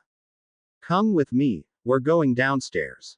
The first person to see Harry and Amanda walking into the living room was the little girl that had entered his room before, Hope, and she let out a loud, piercing scream, backing away from him. The table in front of her seemed to be in the middle of being cleaned, with empty and food-smeared plates and half-empty glasses. Harry dragged Amanda in front of him as he placed his wand at her temple, his eyes serious as footsteps pounded from the next room and Charity burst into the living room, an apron over her clothes. Her eyes quickly flickered over towards Harry and Amanda, and fear for her daughter spread over her face as she gestured at Hope, her voice firm and hard. Hope, come here, Charity ordered quickly, and small girl moved away from Harry, her mother ushering her out of the room. What's going on? Somebody called from the kitchen, and the tall boy that Harry had met before, the one Amanda had called Daniel, entered the room, an inquisitive look on his face. His eyes scanned the room, widening at the sight of Harry. His face hardened until he took notice of Amanda, and a flicker of panic flashed on his face. Hi, Harry said brightly, flashing a fake smile as he clenched both his wand and Amanda with a tight grip. Where's the door? Let her go, Charity said quietly, her voice hard and her face calm, but Harry could see an underlying layer of fear for her daughter, a slight trembling of the shoulders. You see, if I let her go then I won't have a hostage, Harry said and shook his head, tightening his arm around Amanda's throat but still leaving her room to breathe. Take me instead, Charity said quickly, her dark eyes serious. I promise to go quietly and give you no trouble. Just let her go. Hell no, Harry snorted, shaking his head quickly. You're bigger and stronger than Amanda and you're more likely to give me trouble. Besides, you're a lot scarier as well, you devil woman. Charity blinked, taken aback, but Amanda, held in place by Harry's arm, seemed to let out a little giggle, as if she found something about the situation extremely amusing. Both Charity and Daniel glanced at her, startled, while Harry looked down into her tangled owned hair, a frown on his face. What is so funny? He demanded. You said, devil woman. Amanda replied hesitantly, the humor gone from her voice as if she could feel Harry's frown on the back of her head. And? Harry asked slowly, not understanding what the owned girl was talking about. Well, you're a demon, Amanda said. And you're calling my mum a devil woman. I just found it funny. Harry let out a sigh and dug the wand into Amanda's head with a little bit more force, electing a small gasp of shock from Amanda and hisses of disapproval from both Charity and Daniel, who eyed the wand as if it were the most dangerous weapon they had ever seen. I have a wand to your head. Could you at least be a little scared, said Harry flatly, before he let out another sigh, this one of impatience. Look, from now on, you don't get to talk. What? Amanda started, but Harry interrupted him, his voice hard. I said no talking. If you hurt her, I will murder you, Charity said in a cold whisper when Harry looked back up, and he stared into her eyes, seeing the cold resolve behind them and knowing that the woman was deadly serious with her threat. Okay. I'm definitely not using you, no, he muttered, and his green eyes swung to the tall, teenage boy. Hey, you there. Get the keys to your car. Daniel bit his lip uncertainly and glanced at Charity, who nodded at him without taking her eyes off her daughter, and then left the room. Harry could hear him quickly stomping his way upstairs as a tense silence fell through the living room. Charity continued to stare intently at her daughter, as if there was nothing else that mattered to her at that moment. Harry noticed the looks and gave a small, bitter smile. It's hard seeing your loved ones in danger, isn't it? He asked softly, eyeing Charity coldly. The woman finally looked away from her daughter and met Harry's gaze unflinchingly, an unspoken answer to his question on her cold and angry face. Harry smiled again and was the first to look away, focusing on the warmth of the coin that weighed around his neck. Well, now you know how I felt when you took Messiel from me, he said harshly. Consider this my revenge. You love her. Amanda broke in, surprise in her voice. Harry frowned, almost ready to tell her off for speaking again, but decided to answer the question. She's the only one who's ever shown affection to me, he answered quietly, his voice losing some of its harshness. She's the only who's ever cared for me. Of course I love her. She doesn't love you, Charity said, and there was a slight look of sympathy on her face as her voice softened. She's a fallen, a manipulator and a deceiver. She's using you. Harry let out a derisive snort, staring at Charity and rolling his eyes. Of course she's using me, he snapped, dimly aware of Messiel giving the mental approximation of a jolt of surprise in his mind. Charity blinked, confusion twisting her face and furrowing her brows at Harry's declaration as Harry continued, his face deadly serious. She knows that I've always wanted a family that would love me, and she uses that, Harry said softly. I know that. But that doesn't mean that I still don't love her. She'll devour you, Charity whispered intently. She'll twist you and eventually she'll be in control, not you. Harry gave a snort, dismissing Charity's concerns with surprising ease. If she wanted that, then she would have done it already, he said, scorn in his voice. She would have possessed me when I was younger and weaker. It was at this moment that Daniel came back into the room, a set of jingling car keys clasped in his hand. Harry gave a soft sigh of relief and felt Messiel steady his nerves, her warmth flowing through him and comforting him more than she had realized. He took a deep breath and then turned back to Daniel. All right, this is what's going to happen, he said quickly but firmly. Daniel, you're taking me to the car and then you're going to drive us away from this place. Amanda, you're going to come with me to make sure Daniel does what I say. Charity, you're not going to move at all. If you do what I say, I won't hurt any of you. I just want to get out of here. Charity ground her teeth, fury flashing in her dark eyes, but she backed away and gave her son a tight nod, emotions flashing through her eyes as Daniel swallowed nervously and gestured at one of the doors on the other side of the living room. He walked over and opened it up, revealing the cool night sky on the other side. Harry, still keeping his eyes on Charity and Daniel, led Amanda towards the door. Charity watched his progress with burning eyes, and Harry knew that at that particular moment, she would have liked nothing more than to see him dead. But she made no attempt to move, her gaze flicking to her daughter, and Harry made it outside, closing the door with a soft thump. The moment he stepped outside, he felt something. Tight strands of power lay over the front yard, a deep humming noise barely detectable to his ears even with Messiel's abilities. A lot of power had been put into the bindings on the house, more than the secret panel in the cupboard, but the wards didn't react to his presence.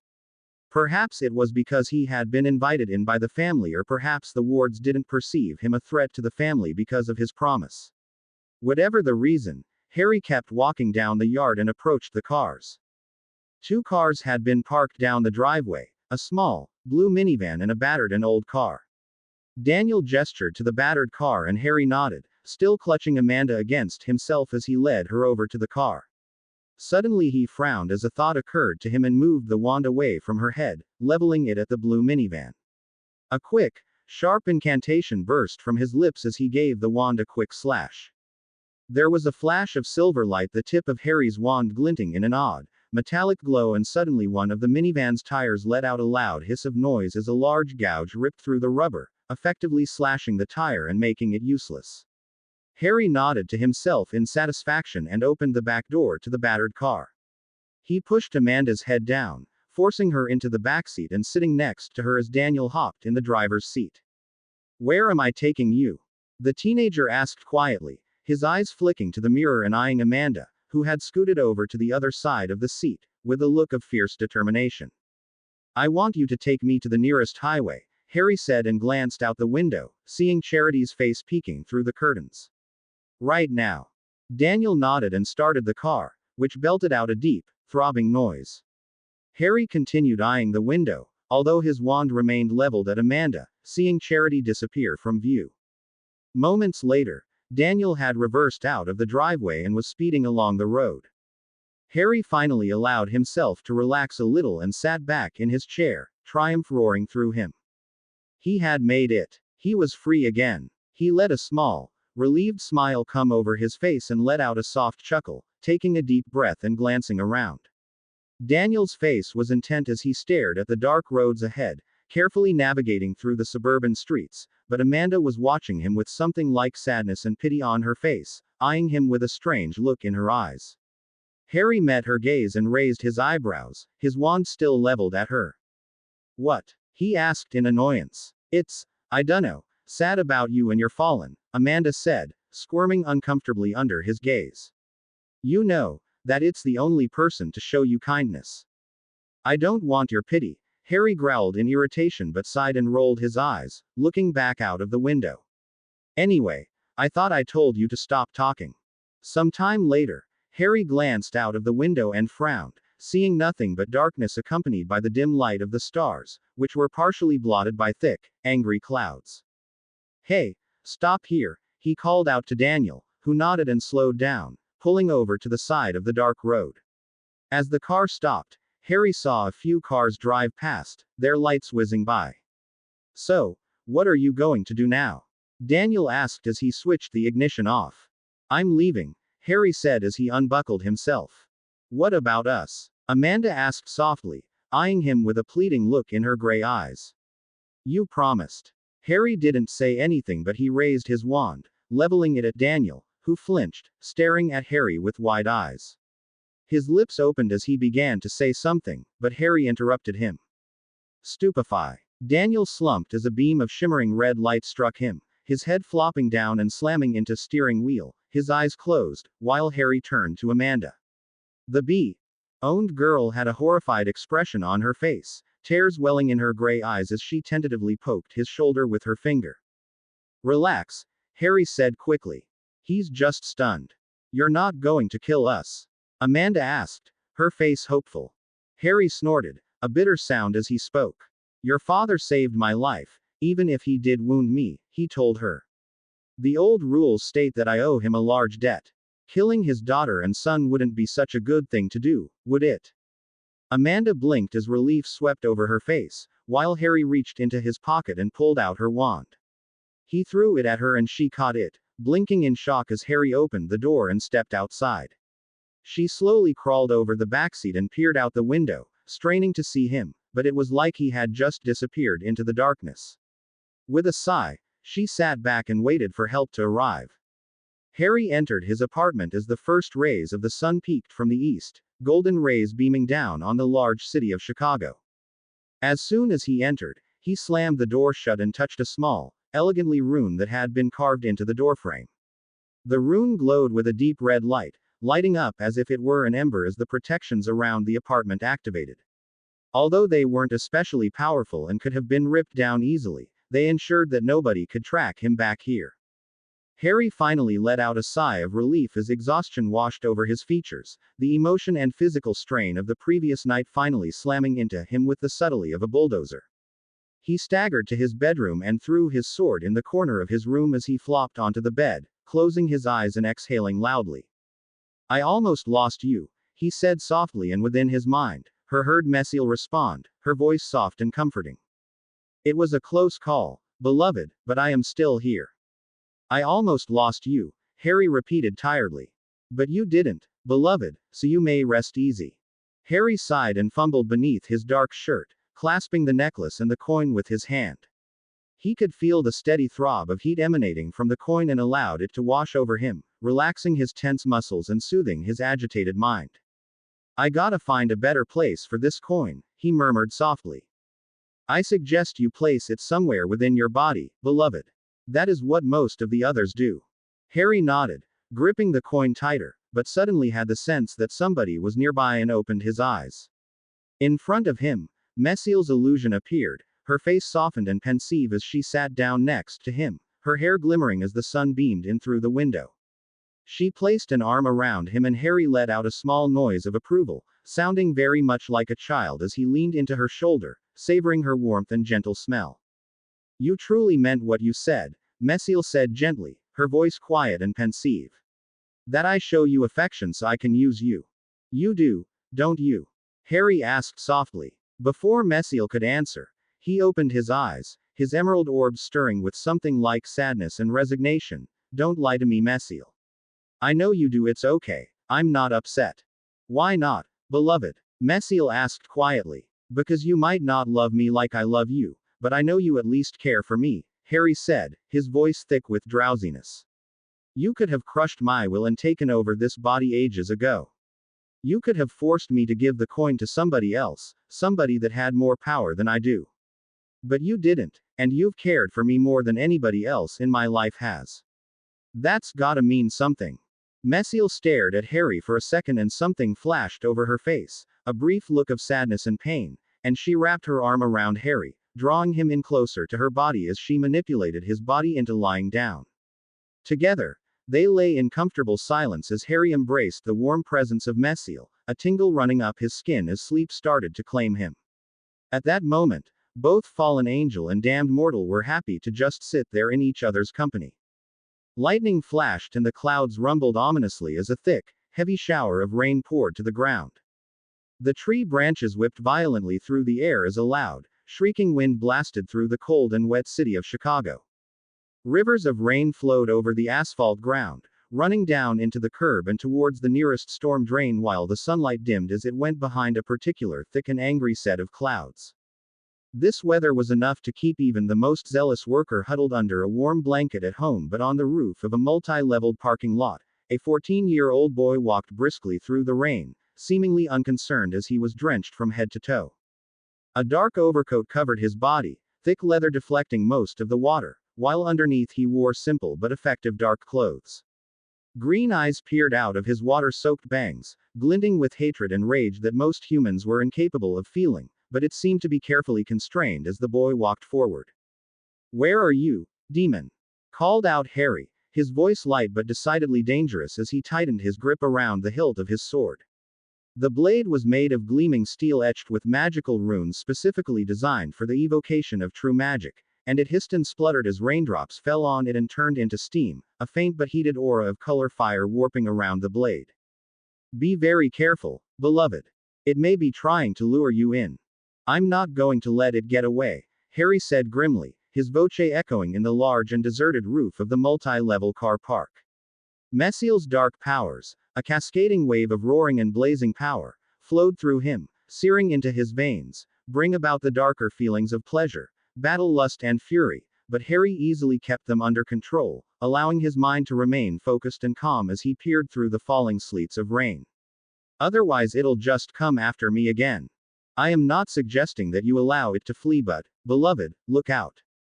But Harry had seen the demon from the corner of his eye and he swung his head around, his eyes blazing with demonic powers as he took a good look at the unnatural construct in front of him. The demon, like all summoned demons, probably didn't look like this back in its true home in the Nevernever. The physical body in this world was just a construct made up of magic to temporarily store the demon's consciousness and allow it access to the mortal world, the human world. Harry understood that the demons needed to use part of their life energy and magic to make the transfer across, and the bigger and more complicated the body, the more life energy and magic you needed, which was why the more human a demon looked, the more powerful it really was. What he couldn't understand was their complete inability to create a body that seemed even remotely appealing. This demon was shaped in a vague humanoid form. Harry said vague because with the short, stubby and slimy tentacles coating the body, he really couldn't be sure, and had 2 arms, 2 legs and a short, stubby and very slimy tail. But its face looked like a cross between a gorilla and a cockroach, and its body looked as if it had been beaten in by a gang of teenagers wielding baseball bats.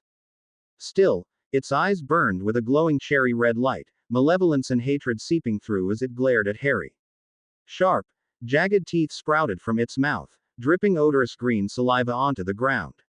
Its twisted and hulky body rippled and churned as it lunged towards the teenage Denarian, but the boy merely took a step backwards and twirled on his feet, his overcoat flapping in the wind as he dissipated with a loud crack.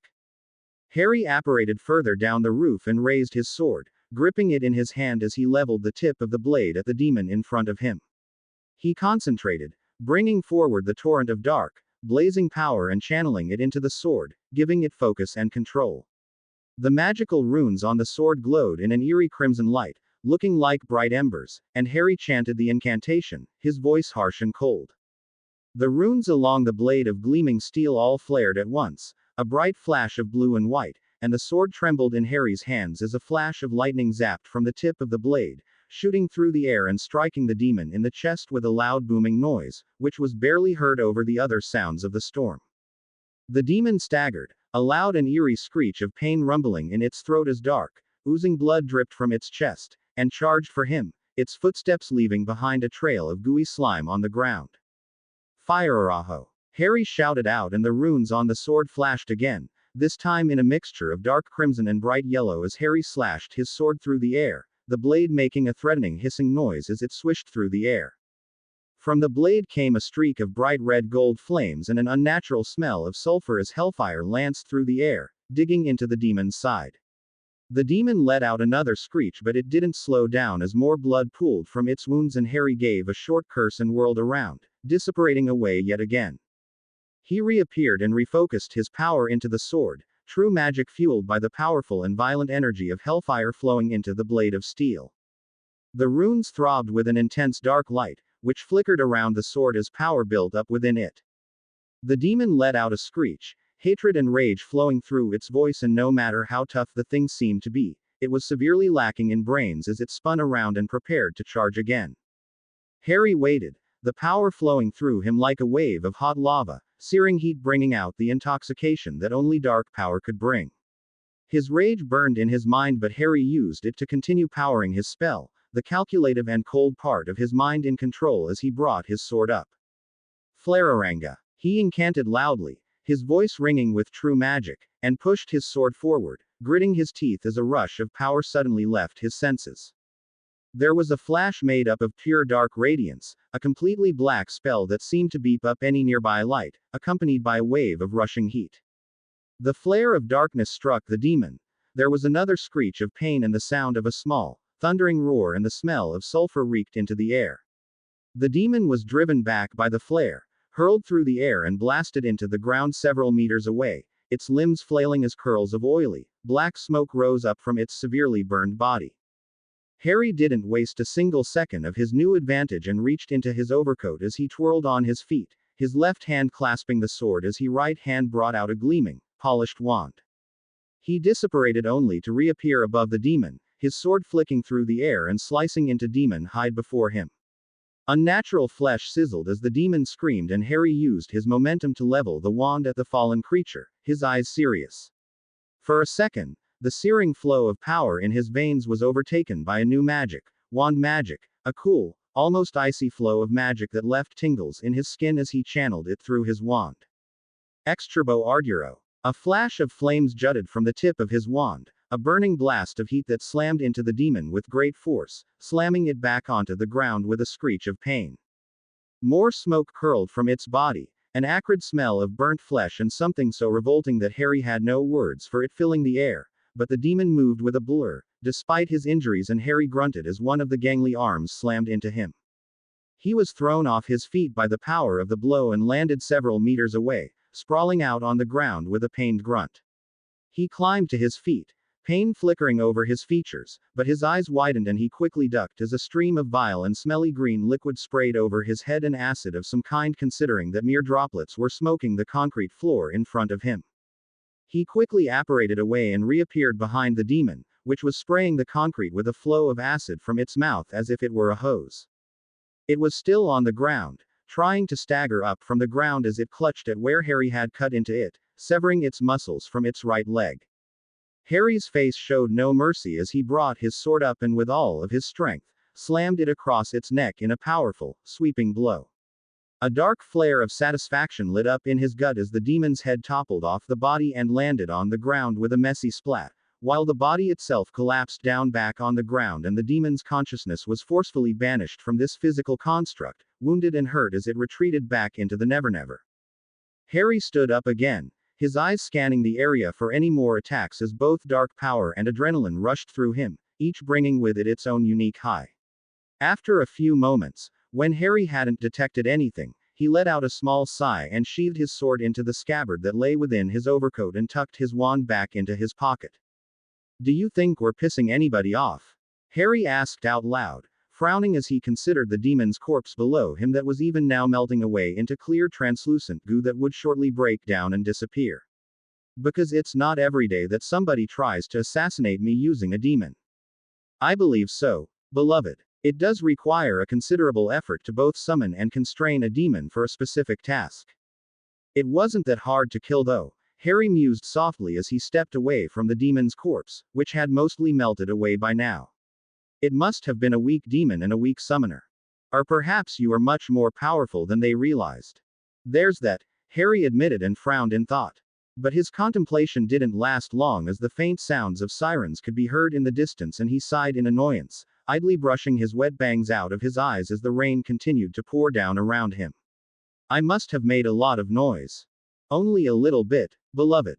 Harry took one last look at his surroundings and then twirled on his feet, his overcoat flaring around him as he dissipated with a loud crack. Harry frowned at his window as a flash of lightning briefly illuminated the room, a rumbling thunder accompanying it a second later, but turned around and walked back into the training room, a small tray in his hands. Inside the summoning circle, the small fairy Cessbulby tapped her foot impatiently against the wooden floor, tossing her pinkish-red hair over her shoulder as she let out a huff of exasperation.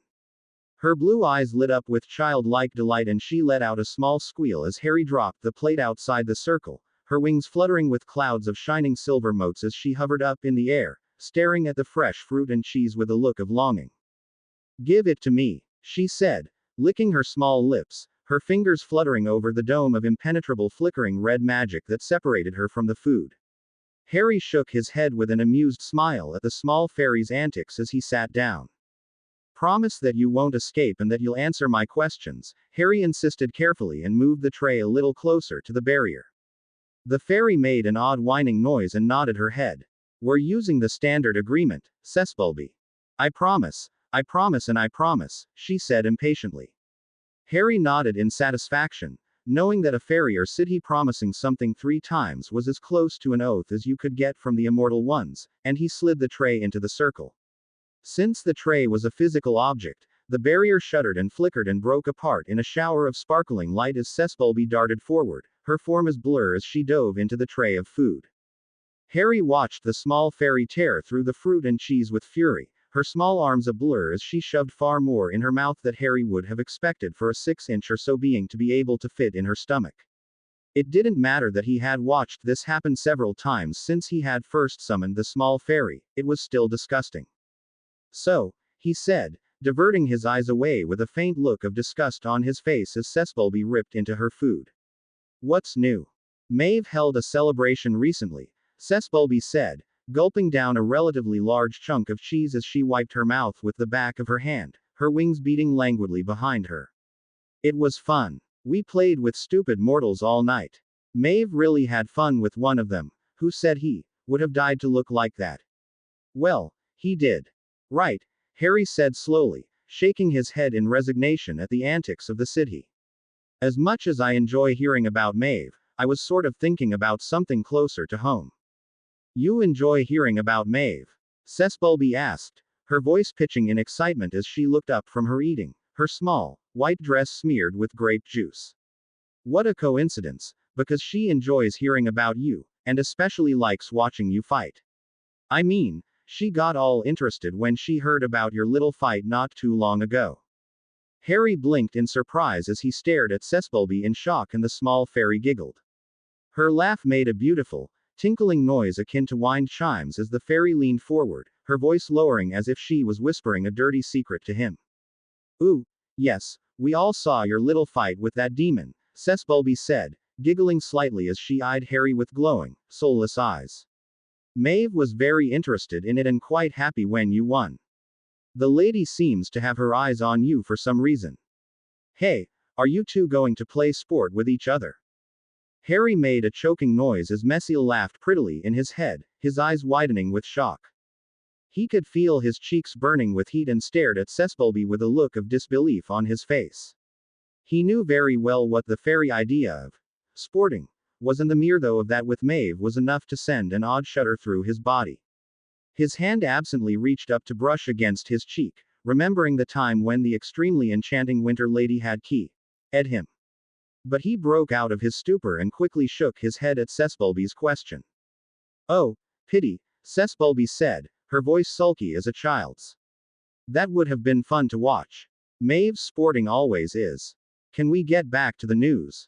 Harry broke in, his voice at a snap as he felt his cheeks heating up again. Inside his mind, he could feel Messiel's amusement, and he let out a small growl of anger and irritation. What is it, Messiel? It is of no importance, beloved.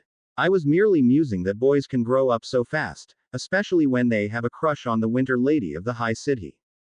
I do not, Harry began, his voice thick with annoyance and anger, but he sighed and closed his eyes, willing it all away. When he opened them again, his face was a lot calmer and his blush had died down as he swung his green, icy eyes back to Cessbulby, who was eating another grape with a light-hearted expression on her small face. You saw the fight, then. Who sent the demon after me? Ah, tutted Cessbulby, waggling a small, pale finger towards Harry's direction in a slightly reproachful manner. That question's not part of the bargain. Maeve didn't actually see the summoning. We just watched the fight. Harry frowned sourly but grunted in acknowledgement and moved to a different topic. Cessbulby, do you have any news about the Order of the Black Denarius? Have the gangs been fighting with each other again? Have they encountered the Knights of the Cross? Are any of them dead? He asked. Now that you ask, I remember hearing that Nicodemus has really gotten beaten up lately, Cessbulby said, nodding her head in thought as she shoved a handful of cheese into her mouth. Really? Harry asked quickly, not feeling surprised when he felt a surge of elation from Messiel. Nicodemus and his fallen were no friends with Messiel, and it had been Nicodemus who had ordered his daughter, Deirdre, to kill the new host of Messiel and Harry several years ago. Although Harry had survived the fight and kept his head down from then on, he knew that Nicodemus still occasionally searched for Messiel, still seeking to destroy her and her host. Yeah, Cessbulby said, her gaze leaving Harry's face as turned back to the plate, a cute frown on her face as she searched the last scraps of food. There was a lot of fighting with him and Balthrail. He lost a lot of territory and assets. Well, finally, some good news, Harry muttered, a small smile of satisfaction growing on his face. Anyway, Nicodemus might have recovered, but the last of his power base was broken because of the Knights of the Cross, Cessbulby continued, her voice glum as she sifted through the microscopic crumbs, too small even to pipe her interest. He was really mad, especially when his daughter was killed by the Knights, that Michael Carpenter guy. Deirdre is dead, Harry said, a full-blown grin appearing over his face, and he let out a small chuckle of glee, his face lighting up and his eyes sparkling in happiness. Oh, this day is getting a lot better. What's Nicodemus doing now? Tell me he's crying. Please tell me he's crying. No, he's not crying, Cessbulby said, giggling a little at Harry's crestfallen face as she gave an experimental bat of her wings. The last we all saw was an oath to destroy the sons and Tuppies, his daughters of the night, before killing the knight himself. So, do you have any more food? Harry, however, had started at Nicodemus' oath and was frowning, absently gnawing on his lips as he shook his head distractedly. No food, he muttered. When did Nicodemus make this oath? The small fairy shrugged her tiny shoulder, seemingly unconcerned. It was really recent, she answered. Harry's frown deepened. Recent to a mortal creature could mean hours or days. He leaned back on the floor as Sesbulby glanced around one last time for any food and disappeared in a showery sparkle of silver motes, returning back to her home in the Never Never. Charity and her family were in danger. Sure, he didn't like them. Hell, they had kidnapped and imprisoned him, but they have saved his life. He frowned, indecision marring his features as he sat there. Technically, Harry owed them a debt for saving his life. Sure, it had been the knights that had stabbed him, but it had been Charity who had looked after him, even if he hadn't wanted it at the time. The knight was the one who injured me in the first place, Harry muttered as he stood up, giving a short sharp flick with his wand. The dirty and food-smeared tray shot from the floor and sailed through the air, landing on the bench with a loud clutter. But the family saved your life, Messiel said severely, and Harry could tell she was taken this very seriously. We owe them a great debt. You want me to go and do something stupid, don't you? Harry asked with a weary sigh. Still, the face of a small girl staring at him with pity flashed through his face and he hesitated, his face marred with indecision and uncertainty, before he let out a resigned sigh as he made his decision and walked into his bedroom, strapping his sword on his back as he continued. This is about your little rules of honor and debt, the old world stuff. Many of the hostilities between Nicodemus and I started because I followed the old rules and he did not. Messiel said. Besides, if you weren't going to do something, then why are you readying yourself for combat? Harry rolled his eyes as he strapped the dulled and aged revolver in a leather holster beneath his overcoat and gripped his wand to his hand. Because I knew that you were going to make me do this, he muttered. Whether I wanted to go or not. Besides, I haven't fallen that low yet and it does gets rid of the debt and piss off Nicodemus at the same time. What more could I ask for? Messiel's amused laughter was the last thing he heard as he apparated away from his apartment with a small crack, the location of Charity's house firmly imprinted into his mind. On a suburban street within the third largest city in America loomed a two-story white house.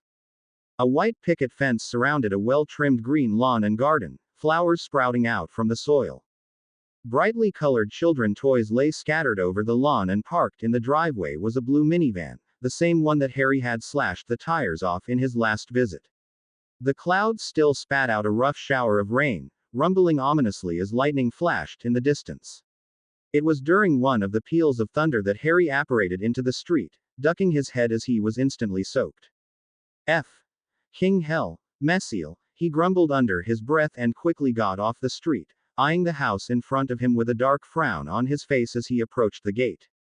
He opened it and stepped onto the small, cobbled path, but he suddenly stopped as he felt a web, or aura of quiet but intense power, a throbbing holiness that seemingly surrounded the entire house.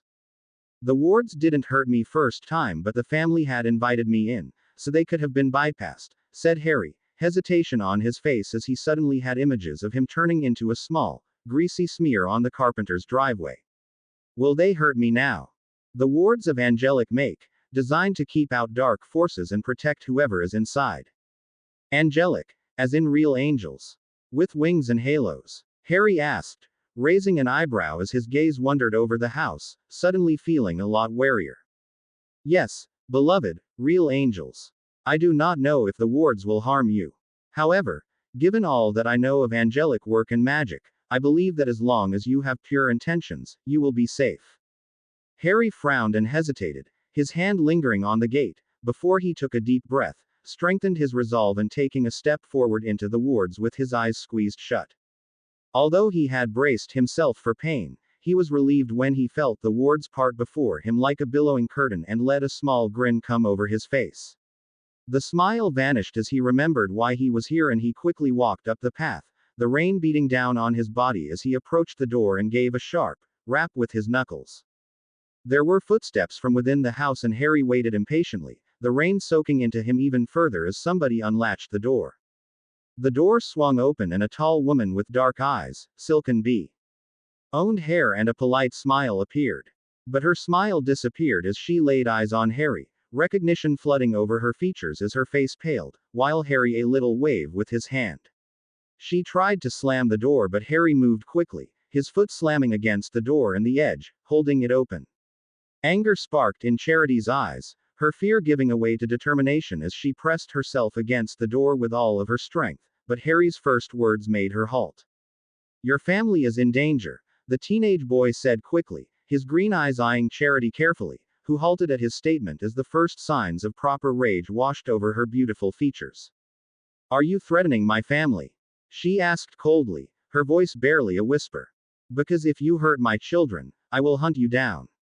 Not me, you idiot, Harry snapped out in irritation, brushing his water-soaked hair away from his eyes. If I wanted to kill you, would I have knocked? Charity hesitated, her gaze staring at him unblinkingly as Harry let out a small sigh and removed his foot from the door. Instead of slamming it shut, Charity slowly opened it again, her body framing against the sudden light as a rush of warmth gushed from the house. Charity eyed him coldly, her face as hard as it would be if it had been made out of marble, and Harry began talking. Look, your husband recently killed a fallen named Deirdre, Harry said impatiently. Do you know who that is? I've heard of the name, Charity answered, her voice quiet but still loud enough to be heard over the rumbling of the storm. Deirdre was the daughter of a powerful fallen, Nicodemus, Harry said and saw Charity jerk at the name. He gave a grim smile and continued on. With her death, Nicodemus lost a lot of power, territory and from what I've heard, a lover. You mean? Charity asked, revulsion twisting her features as she made an odd motion with her hands. Yeah, Harry answered with a quick nod. Why are you telling me this? Charity asked quietly, puzzlement flashing over her face.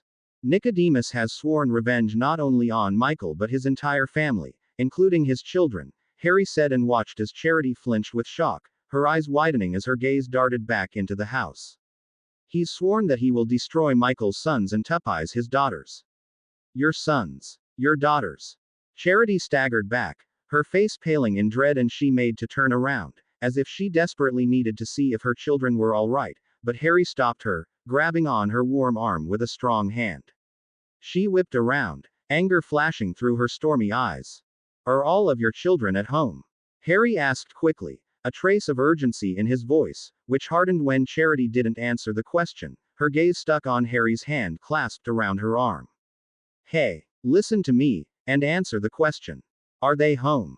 Daniel's driving Alicia to the shops, she replied faintly. Matthew, Hope and Harry are home. Amanda is at her magic school with her sister, Molly. Molly, the true wizard? Harry asked, frowning in puzzlement.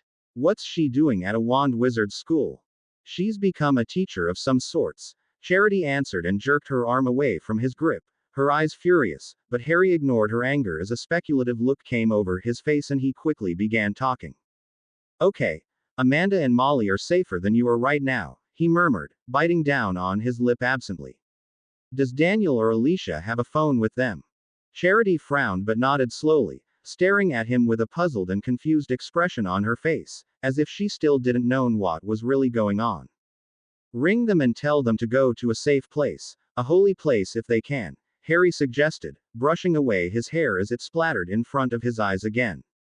Water dripped from his body and although he was partially protected by the waterproof overcoat, he was still getting soaked as he stood outside in the storm. You should grab your children and get to a safer place as well. The house might protect you from people like me, but normal humans can walk right up and shoot you dead. Why are you helping me? Charity asked slowly, a faint shine of suspicion lurking in her eyes, her face puzzled. Harry let out an annoyed sigh, his eyes glinting with irritation. You saved my life, he said with gritted teeth. I owe you a debt that I'd like to get rid of. I've warned you, do what I say and you'll be safe, and what do you know, the debt's been repaid. Charity stared at him, suspicion and puzzlement on her face and he rolled eyes, another annoyed sigh escaping him. It's an old world thing that Messiel insists on following, he grumbled sourly. Look, just do whatever you want to do. I warned you. If you don't listen, it's not my fault. He turned around, preparing to leave the house with a disgruntled look on his face, but it was at that moment that a dark van pulled over on the side of the street, its tires making a loud, screeching noise as it rolled to a stop in front of the house. He cocked his head, eyeing the van closely as several men jumped out from it, wearing bulky trench coats and cold, hard faces. On second thoughts, why don't you grab your kids and get to the car? Harry said slowly, moving his head out of the way and letting Charity see the men milling outside her house. I'll take care of these guys. Charity eyed him for a second, her expression a mixture between puzzlement and gratefulness, and she closed her door. Harry could hear her locking it and latching and spun around, striding out into the rain with a brilliant smile on his face.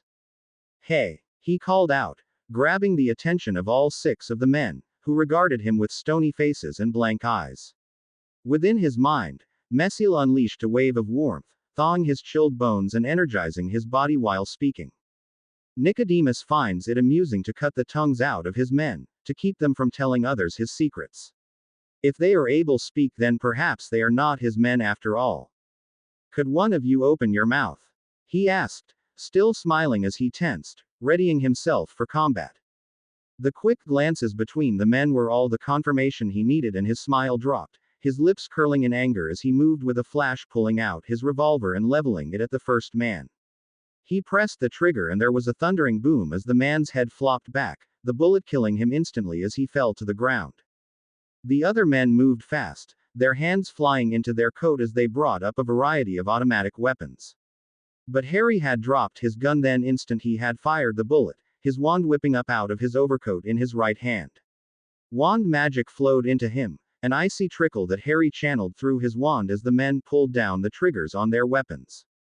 The guns fired, spewing out dozens of bullets in a matter of mere seconds, but they slammed into a burning dome of fiery red and black magic that formed around Harry, who smiled grimly as the bullets cracked and splintered as if they were striking a solid brick wall.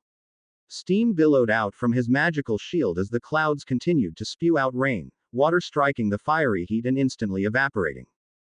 The men stopped firing as they ran out of ammunition, their eyes wide as Harry reached over his shoulder and metal hissed on metal as he drew out his gleaming steel blade, his eyes cold and dangerous. His stance shifted as he delved into the instincts and practical memories of one of Messiel's previous hosts, and he glided forward, his fiery red and golden shield fading away. The sword flashed through the air with a deadly hiss, and one man gave a startled scream of pain as he was killed, the blade ripping into his throat, blood splattering towards the muddy ground.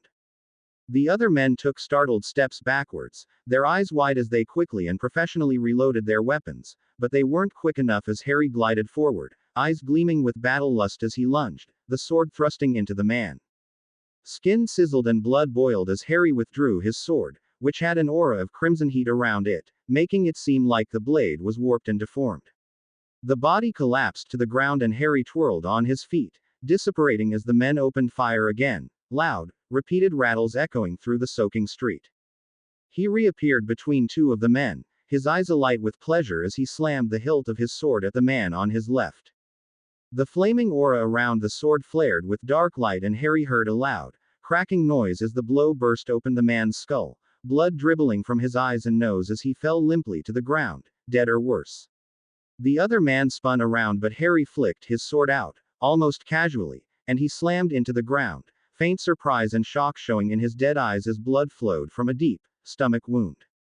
The last man gave a wordless cry of rage and fear as he held down the trigger of his gun, and although Harry flicked his wand with a quick, sharp movement, a shimmering, almost transparent magical barrier appeared in front of him. One of the bullets glanced past and slammed into his shoulder. The bullet smacked into the bone and Harry felt the first signs of pain as it threatened to flare up into an agonizing burning sensation, before he suddenly went completely numb in the shoulder as Messiel made a careful mental adjustment to his perception, blocking out the pain. Exturbo Arduro. Harry snarled out with anger, his eyes almost glowing with rage as he leveled his wand at the man in front of him. The man, fumbling to reload his weapon again, let out a startled, muffled cry of shock as he was struck a blast of bright fire and searing heat, knocking him off his feet, jutting into his chest and killing him within a second. The man's body slammed into the ground, oily black smoke rising from searing flesh and dispersing in the heavy rain, and the clouds above rumbled again, as if they were signaling the end of the battle. Harry sheathed his sword onto his back, eyeing his bullet wound with a grimace as he let Messiel's searing power flow out of him, the anger, rage and intoxication that came with it fleeing as quickly as he came. He truly understood how some people could go insane with repeated use of dark powers if it brought along feelings like that. He flicked his wand, almost lazily, and the fallen revolver soared into his hands as Harry turned back to the house, seeing Charity shepherding her children out of the house.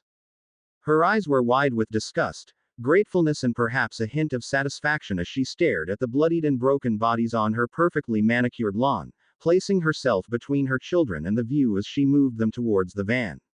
She ushered her wide-eyed children away from Harry as he approached, his spectre adopting an air of grim satisfaction as he held the gun in his hand. "Here," Harry said gruffly, extending out the revolver to the blonde-haired woman, who was quickly becoming soaked as she stared at Harry with a strange expression on her face, as if she couldn't believe what she was seeing. Slowly, she reached out an arm to take the gun while her children, some as young as 9, others as old as 18, watched the exchange with wide eyes as they huddled behind her. Harry reached into his coat with his good arm, wincing as he felt the numbness of his shoulder and knowing that he would have to look into the wound soon. He pulled out a fistful of bullets and handed them to the nearest child, a teenage boy with dark hair, who took them with shaking hands as he eyed Harry with something akin to awe on his face. "Can you get away from here?" Harry asked quietly as he placed his wand back into his coat, water dripping from his hair as lightning flashed in the distance, a thunderous boom accompanying it seconds later. "Yes," Charity answered, nodding her head, her eyes never leaving his. "We have a safe place, somewhere where the fallen will be unable to find us." "Good," Harry declared with something like relief. "The debt's almost repaid. Now, about your other children." "I rang Daniel and Alicia and they're heading to a nearby church," Charity answered. "The priest there will arrange to get them to the safe place. But I don't know how to get in touch with Molly or Amanda. They usually send the mail to us." Harry froze and let out a wearied sigh, rubbing his face with his good arm as he blinked languidly. "The school, it's Salem's, right?" he asked with something like resignation in his voice. Charity nodded. "Amanda will be there, but Molly was leaving for England today for some kind of competition between the different magic schools that Salem's was asked to participate in this year." Harry frowned, a touch of dismay on his face, but he nodded. "I'll get them and warn them," he said curtly and turned around, readying himself to apparate. "Thank you," Charity called out from behind him, her voice full of gratefulness. "I mean it, thank you for saving my children's lives." Harry made a noise alike to gruff dismissal and twirled on his feet, his overcoat flaring over his figure as he apparated away. His last view was of Charity, her face reflecting solemn appreciation, and her children huddled up behind her, before he felt a very unpleasant squeezing sensation as though being sent through a tight rubber tube, as he disapparated from the street, his destination, the closest Wand Wizards restaurant near Salem's Wizards and Witches Academy. At the same time, on the other side of the world, Albus Dumbledore adjusted his half-moon glasses over his pale blue eyes, which twinkled as he watched the Hogwarts students eye the newly arrived Durmstrang students. The foreign students, for the most part, seemed to take the attention well as they milled around, draping their heavy fur coats behind them as they muttered to each other in thick, dark voices, eyeing the castle behind Dumbledore, seemingly impressed. Near them, a small group of Beauxbaton students let out a wave of giggles as they eyed one of the more handsome sixth-year Slytherin, who gave a lazy smile and waved at them. Dumbledore shook his head with amusement, his eyes twinkling madly as a small smile curved his aged lips, but his smile faded ever so slightly as his gaze came upon the two heads of the other schools. Olympe Maxime was conversing quietly with Igor Karkaroff, who had an especially smug expression on his face as Madame Maxime let out a loud, roaring laugh, her voice far deeper than many of the seventh-year males at Hogwarts. Albus watched the two carefully, dipping his head and flashing a polite smile when Olympe glanced his way, and he held his smile as he observed Karkaroff. He knew that the man had been a Death Eater during Lord Voldemort's rise to power and had committed some terrible atrocities, although many were never proven.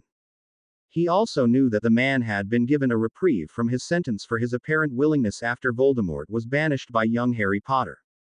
Still, Albus made a mental note to keep a wary eye on the man, especially with regards to this very important event. It wouldn't do for any of the other school champions to be endangered merely so Karkaroff could secure a win for Durmstrang. He moved his gaze away from Karkaroff and Maxime and clasped his hands together as he waited for the last and newest competitor to arrive. The invitation had been extended to Salem's Wizards and Witches Institute after some heated debate between the various international committees. The last time the tournament had run, Salem's was no more than a temporary shelter for magical children. However, times had changed and the school had become a formidable institution in its own right, lending credence to Salem's demands to be allowed to enter the tournament. Naturally, Headmaster Kokoroff had strongly disapproved of the idea, stating that tradition dictated that only 3 schools were to participate in the Tri-Wizard tournament. But with the combined efforts of Madame Maxime and Albus himself, they had been able to get Salem's as an official competitor in the Tri-Wizard tournament, or was it the Quad-Wizard tournament now? Suddenly Albus noticed a soft sparkle of light that appeared in front of the lake, a gentle mote of golden light that floated towards the ground. His eyes twinkled as the first of the students noticed what was happening, their mutterings dying down as a few more sparkles of light appeared, glowing beautifully in beneath the shimmering moon. Albus watched carefully as he felt the first presence of powerful magic, which was quite impressive if not a little crude, as more and more sparkles started to shower down from the sky. Bright silver and luminescent golden motes quickly started appearing in droves, a soft and beautiful glow shining out onto the awestruck crow. The sparkles kept appearing in soft flares of light as they materialized into existence until a brightly glittering fog settled over the lakeshore. Albus watched with a pleasant smile on his face as dark figures emerged from the fog. 2 lines of figures walked out of the sparkling mist and into the full view of the assembly. They were dressed dark red robes, their faces wide with excitement as they stared at Hogwarts with awe, the castle shimmering with hundreds of lights as it loomed up into the night sky. The students were led by a severe and ancient-looking wizard with a large, droopy mustache and soft brown eyes. Supervising the students was a tall girl with blonde hair and a pretty face. She was a little older than most of the students but carried herself different, her eyes bright but wary and on impulse. Albus carefully extended his senses. A tingle of shock flared through it but he kept it carefully hidden as he withdrew his mind. Why in Merlin's name was there a true wizard here? Albus noticed that the girl was eyeing him carefully, having felt his careful scan, and he felt her probe leap forward, all force and no subtlety as it struck his aura, but Albus easily shook it off and gave the girl a smile, who looked shocked as she stared at him with wide eyes. Headmaster Dumbledore, called out the ancient wizard, his voice quavering with age as he limped forward, extending out a wrinkled old hand as a smile came over his face. Albus let a beaming come over his face as he jovially strode forward, clasping the ancient wizard's hand with his own. The wizard squeezed back with far more strength than many would have expected from such an old man while the woman watched on with narrowed eyes. Headmaster Smith, Albus said warmly. It is a pleasure to see you once more. How have you been? Quite good, Smith said, his voice almost a croak and he turned away and let out a hacking cough. Albus watched with slight concern as Smith sighed wearily, wiping his mouth with his hand and turning back to Albus. My, the weather is quite cold here, isn't it? Indeed it is, answered Albus, concern in his eyes as he gazed at his sick friend. Should the cold ever bother you, we have a well-staffed infirmary here run by a most excellent healer who would be more than happy to prescribe you a pepper-up potion. That is very kind of you, Albus, the ancient man said gratefully, and then gestured for the blonde true wizard to come over. This is Molly Carpenter. She's our new teacher of alternative magics in the old world. It's been an enormous success so far and most students seem to enjoy it. Indeed, murmured Albus, his voice light and jubilant as he turned to the young woman, a welcoming smile on his face. Welcome to Hogwarts, Miss Carpenter. I do hope that you enjoy your stay here. Thank you, Headmaster Dumbledore, said Molly, her voice soft as she stared at him with a strange expression on her face. Albus supposed that she had encountered very few wand wizards who could block her naturally more powerful abilities and his smile widened, crinkles centering around his blue eyes. Molly here was the one that signed the contract in my stead, Headmaster Smith said, wheezing a little as he placed a wrinkled hand over his chest, giving another soft cough. My heart just isn't what it's used to be and the new potions can make me a little drowsy. Ah, Albus said and turned to Molly, a small smile on his face and a twinkle in his eyes. Are you interested in continuing your lessons here? If you have the room, Molly answered quietly. We don't offer such a course here, but I dare say that I can work up something, Albus said, his eyes light with humor and amusement as he stared down the true wizard, who eyed him back with a mixture of confidence and hesitance, as if she didn't know what to make of him. Grand. Just grand, Headmaster Smith wheezed. As a thank you, let me offer an invitation to any students from Hogwarts who may be interested in the class. That is kind of you, said Albus, his long beard quivering as he bowed his head towards the ancient wizard, who suddenly shuddered as a cool gust of wind swept through the assembly area. Around them, students were already being dismissed and heading back inside the warm castle, and Albus offered his arm to the Salem headmaster, who took it with a grateful hand. Now, shall we make our way inside? It's a little chilly out here, if I do say so myself. Harry's apparated into a back room of a small, wand wizarding restaurant, his face twisted into a grimace as he walked forward, his hand hovering above the bullet wound in his shoulder. It was still numb and Harry couldn't feel a thing from it, but as Messiel had told him countless times, pain was the body's way of telling the brain that it was being damaged, and just because Harry was ignoring the message signal didn't mean that he could ignore the damage. How bad is it? He asked softly, his voice quite loud as it bounced off the insulated walls. The damage is minimal, Messiel said. Once you remove the bullet, I can begin healing it. Should I summon it out of the wound? Harry asked, giving his wand an idle flick for good measure and seeing a small shower of glittering sparks burst from the tip of the gleaming holly wood. You could do that if you wished to literally shoot yourself, Messiel said, her voice stern. The summoning charm is not a precise art, and the bullet can cause more permanent damage if it is forced out in the wrong direction. No, beloved, I suggest that you wait. You're the boss, Harry muttered as he opened the door.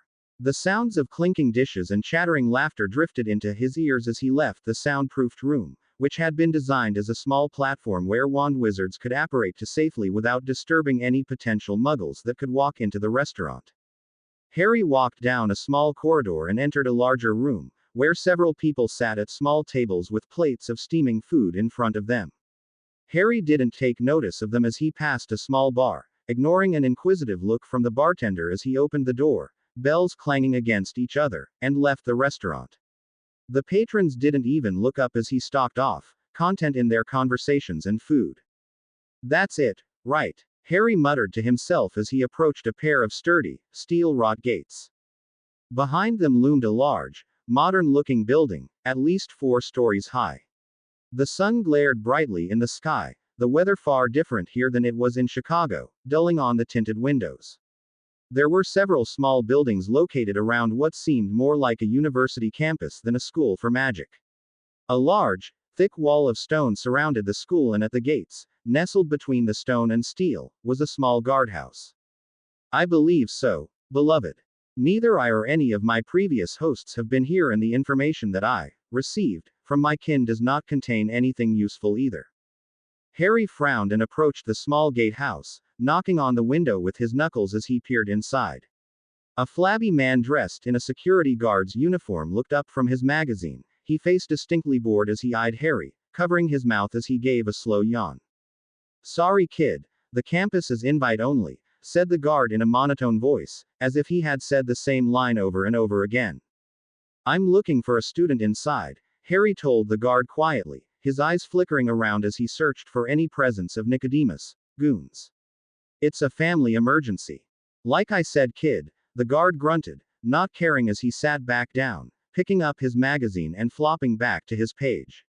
Invite only. You need to have special talents to get into the school. Wait until your friend has finished their classes. Well, I suppose it's a good thing that I have a wand, then, Harry said coolly, and the man's head jerked up, his eyes widening as Harry waggled a wand in front of the window. The guard frowned in irritation as he stood up again and moved for the door. Well, why didn't you say so in the first place? He muttered under his breath as he opened the door and ushered Harry inside. Harry blinked as he stepped the dingy little gatehouse and let out an involuntary gasp of shock as his eyes widened. The inside of the gatehouse was far larger than it looked on the outside, a large expanse of tiled floors. A fireplace flared with heat and flame on the other side of the room, cracking softly in the warm room. There was a small but elegantly carved fountain depicting a woman dressed in a witch's robe, holding up a wand in an eternal symbol of defiance. So, what's the problem? The guard asked with a yawn, sitting back in his chair as he gazed at Harry with a bored expression. It's a family emergency, Harry said, drawing his eyes away from the unexpected scenery and focusing them on the guard in front of him. I need to speak to Amanda and Molly Carpenter, right now. The guard frowned and languidly waved his wand, and a filing cabinet on the other side of the room burst open as a battered scroll shot out of it and zoomed through the air, landing in the man's hands. He unraveled it, frowning as he trailed his finger down the piece of parchment.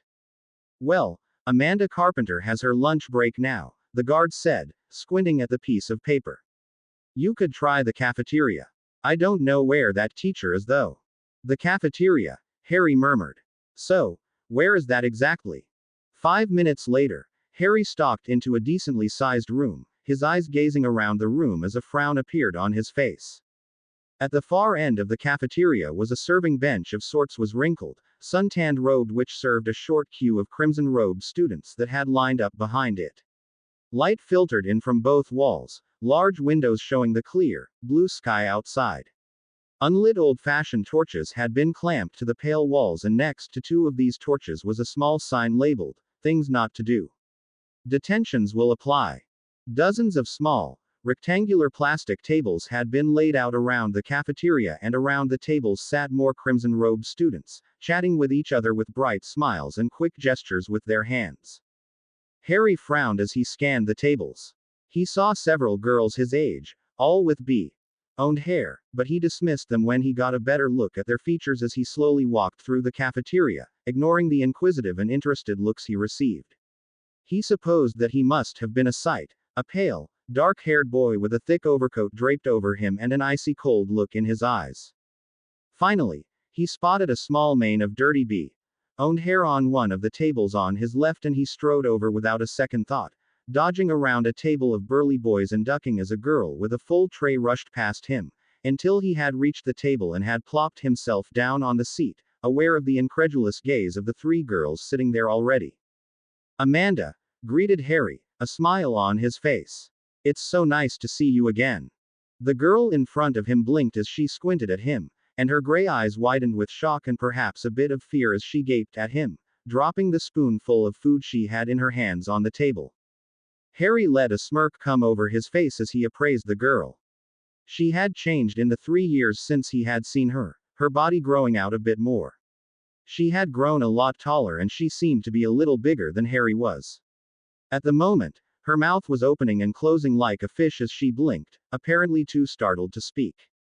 Amanda, who's this? One of the other girls, a dainty brunette asked, eyeing Harry with a small smile on her face, while the other girl, another owned, giggled softly. You know, I never really got his name, Amanda said faintly, leaning back as she slowly slipped her hand into her robes, most likely going for her wand. Oh, Amanda, naughty, the other girl giggled and nudged her brunette friend as the two of them dissolved into secretive giggles, eyeing Amanda and Harry with speculative eyes. Okay, you two leave the table, Harry snapped, a scowl of anger appearing on his face and he glowered at the girls, gesturing them away with his hands. Go on, scram. The girls exchanged mysterious looks with each other and giggled again, their high-pitched voices grating on Harry's nerves, but they stood up with their trays. The brunette gave what she thought was a saucy wink and the two of them sauntered off, still giggling with each other. Are you here to kill me? Amanda asked quietly, a flicker of fear appearing in her eyes as she desperately tried to compose her face and failed miserably. Because there are a lot of people here and they won't let you get away with it. Does everybody in your family have to ask me that? Harry muttered to himself, before his face hardened as he stared at Amanda with a serious expression on his face. Look, your family is in danger. Is that a threat?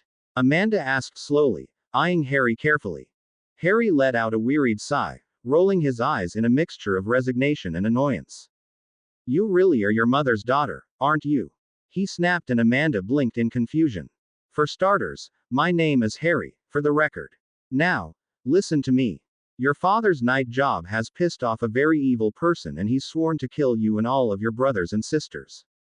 Because of some flaky half-arsed debt I owe your family, I'm going to save your lives, even though you all bug the crap out of me.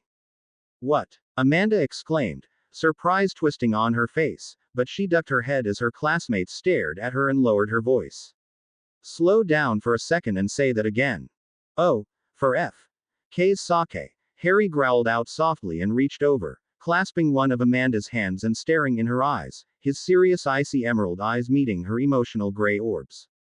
Long story short, there's an evil person who wants to kill you and your entire family. My name is Harry and I'm here to rescue you, and if you quote Star Wars on me, I will slap you. Amanda stared at him, annoyance flashing on her features for an instant before his words hit her and she paled. She tugged her hand away from Harry's, her face panicked and her eyes wide with fear. What about my family? Are they safe? Did Daddy send you? She rattled off quietly, her gray eyes intense as Harry leant back, already waving off her concerns. Your mom and your brothers and sisters are safe, Harry said. I was able to intercept the assassins. Your family lived, the other guys didn't.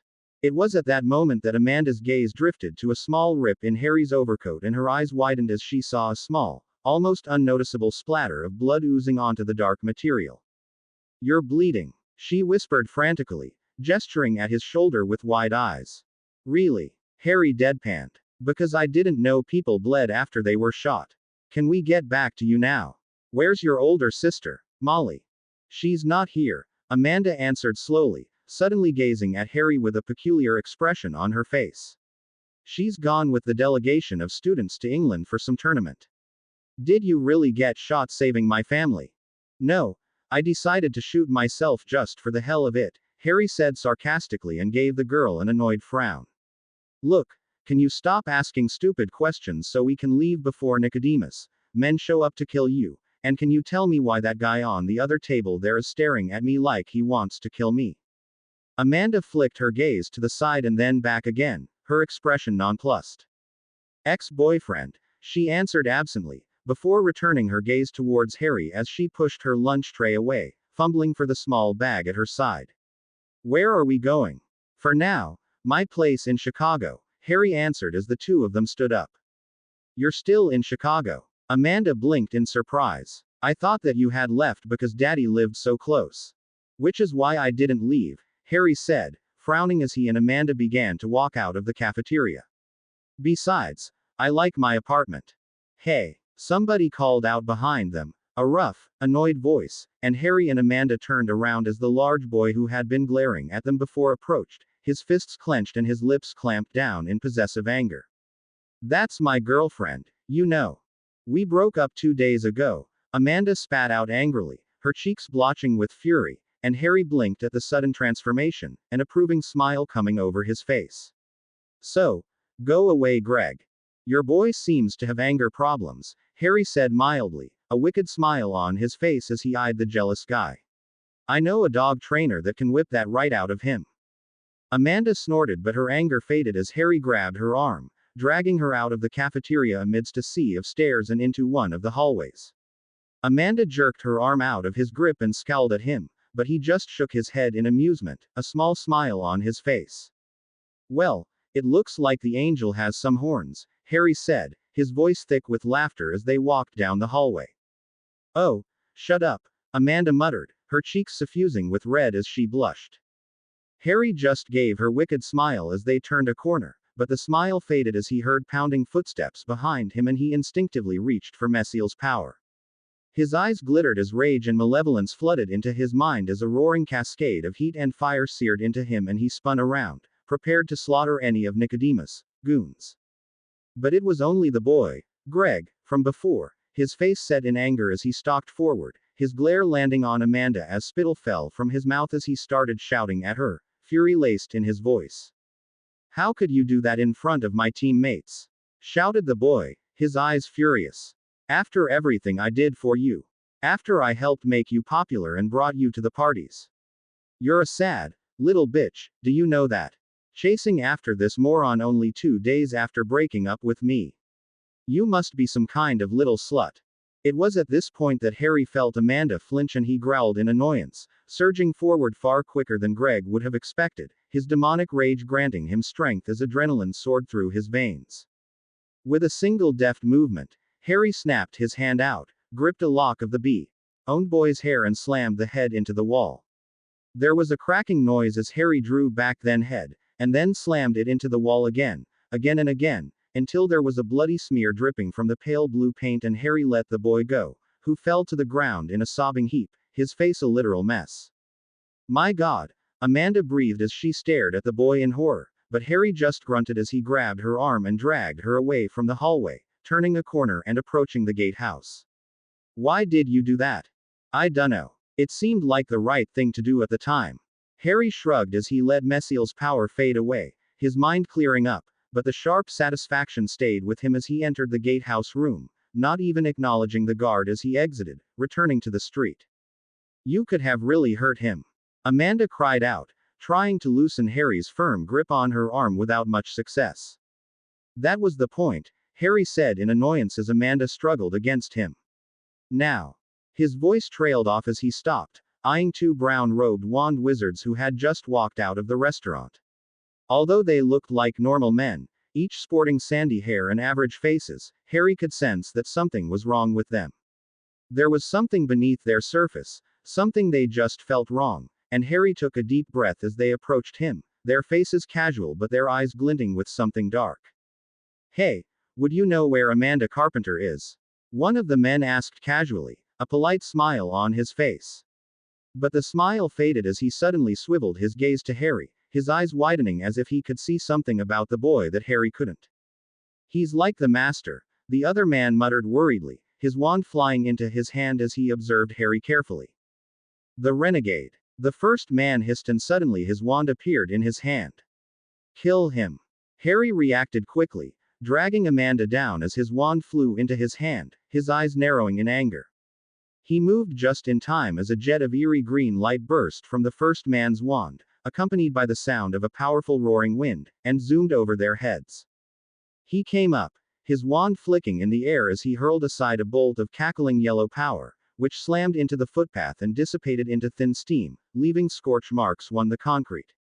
An instant later, a shimmering globe of faint green and blue energy surrounded him as a flash of intense purple light streaked forward from the first man's wand, shattering on the defensive magic in front of Harry.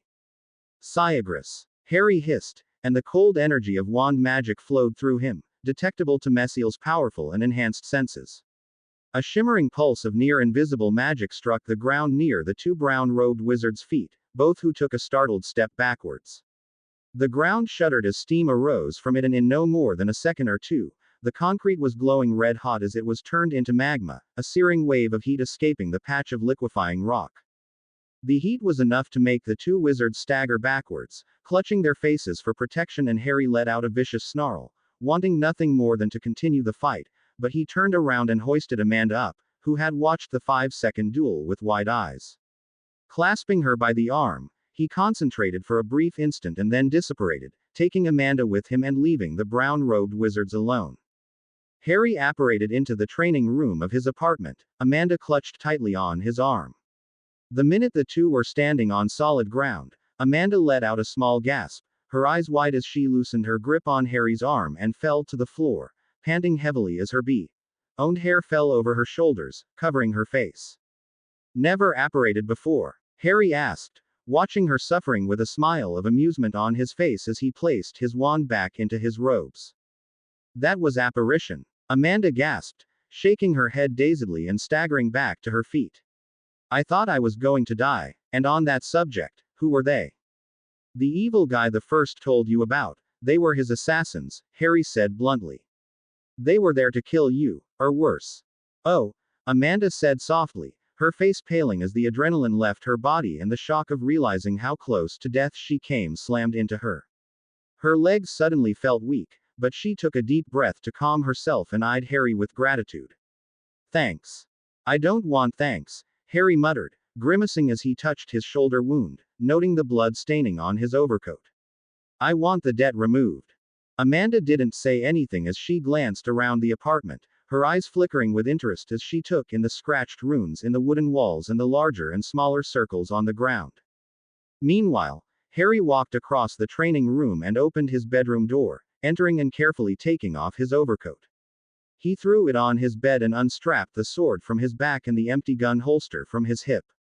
Amanda followed him in and her eyes bulged at the luxurious state of his room, an appreciative smile on her face as she took in the fur rugs, the silk sheets, the large bed and the expensive cabinet and polished oak table. Wow, she murmured, impressed at what she was seeing. This doesn't look like the room of a demon. You'd be surprised, Harry said absently as he walked over to one of the cabinets. We do like our comforts. So, why are you helping us? Amanda asked in curiosity, eyeing Harry as he pulled out a small pouch from his drawer and tossed it on his bed. You said something about a debt. I have a debt to your father for not killing me, even if that Sonia fellow did stab me, Harry grumbled, his displeasure at the notion shining in his eyes. And I have a greater debt to your family for patching me up. I'd like to get rid of it and somehow this seems like the best way.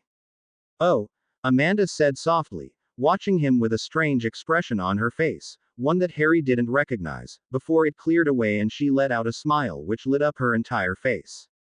See, you're not such a bad guy. She teased. Harry made a scoffing noise as he sat down on the bed, opening up the small pouch and rummaging through something inside. So you say your sister isn't here in American? He said, and Amanda nodded. She's at the British school, Hogwarts, the B-owned girl answered quietly. She only just left an hour ago. Hogwarts is one of the most advanced schools of magic in all of Europe. I believe that it is the same school your parents went to, but I do not know anything about a tournament. Messiel said quietly in Harry's thoughts. So, what are we going to do now? Amanda asked heavily, and stared at Harry with expectant gray eyes as she awaited his answer. Harry frowned, the brows on his forehead creasing and didn't answer, apparently deep in thought as he gave the question serious consideration. Now what was he meant to do? He had saved the family and saved the brat. Now he had found out that the last person he needed to warn was on the other side of the world, and a scowl appeared on his face. Amanda sighed and waved a hand in front of Harry's scowling face, Harry blinking as his startled gaze met hers, irritation brewing in his eyes. Hello. I asked you a question. She said slowly. And I'd give you an answer if you would just shut up, Harry snapped, and focused his gaze back in the pouch as he found what he wanted. Amanda watches him, a small smile on her face as she shook her head in amusement. You haven't changed much, have you? Again with the talking, Harry muttered as he pulled out a long, shiny pair of silver tweezers, giving them an experiment jab, before he placed them on his lap and took off his ripped shirt. Amanda watched, her cheeks suffusing with blood as she put on a bewildered smile. Is this, a striptease? She asked, her voice trying and failing to be playful, but Harry didn't seem to notice as he threw the shirt aside and picked up the tweezers. No, Harry said impatiently, one of the men sent to kill your mother shot me and the bullet isn't going to remove itself. Amanda's attempts at humor faded away as concern flooded her features and she made to move forward, but Harry waved her away with a hand, throwing an annoyed glare at her. Look, this is delicate, so sit over there. Shut up and let me work, he said, wincing as he regarded the small, gritty hole in his shoulder. He jerked his head up to the side as he slowly inserted the tweezers into the bullet wounds. The toilet's that way. If you need to go, go now. We're going as soon as I'm done. Where are we going? Amanda asked quietly as Harry dug into his bloodied wound, his face screwed up in concentration as he followed Messiel's advice within his head and began the extraction of the bullets with careful, steady fingers. Scotland, Harry grunted, pulling out a small piece of metal from his shoulder and throwing it to the ground. Now shut up. Approximately 30 minutes later, just on the outskirts of the small, all-magical town of Hogsmeade, there was a brief flash of dim blue light and two figures appeared from out of nowhere, falling to the ground in a rough, tangled heap as the International Portkey deposited them from the United States of America and into Scotland. Normally, professionally made international portkeys were much smoother and less disorientating, but Harry wasn't a professional and his crude, basic mimic was barely able to transport people, let alone offer a comfortable ride.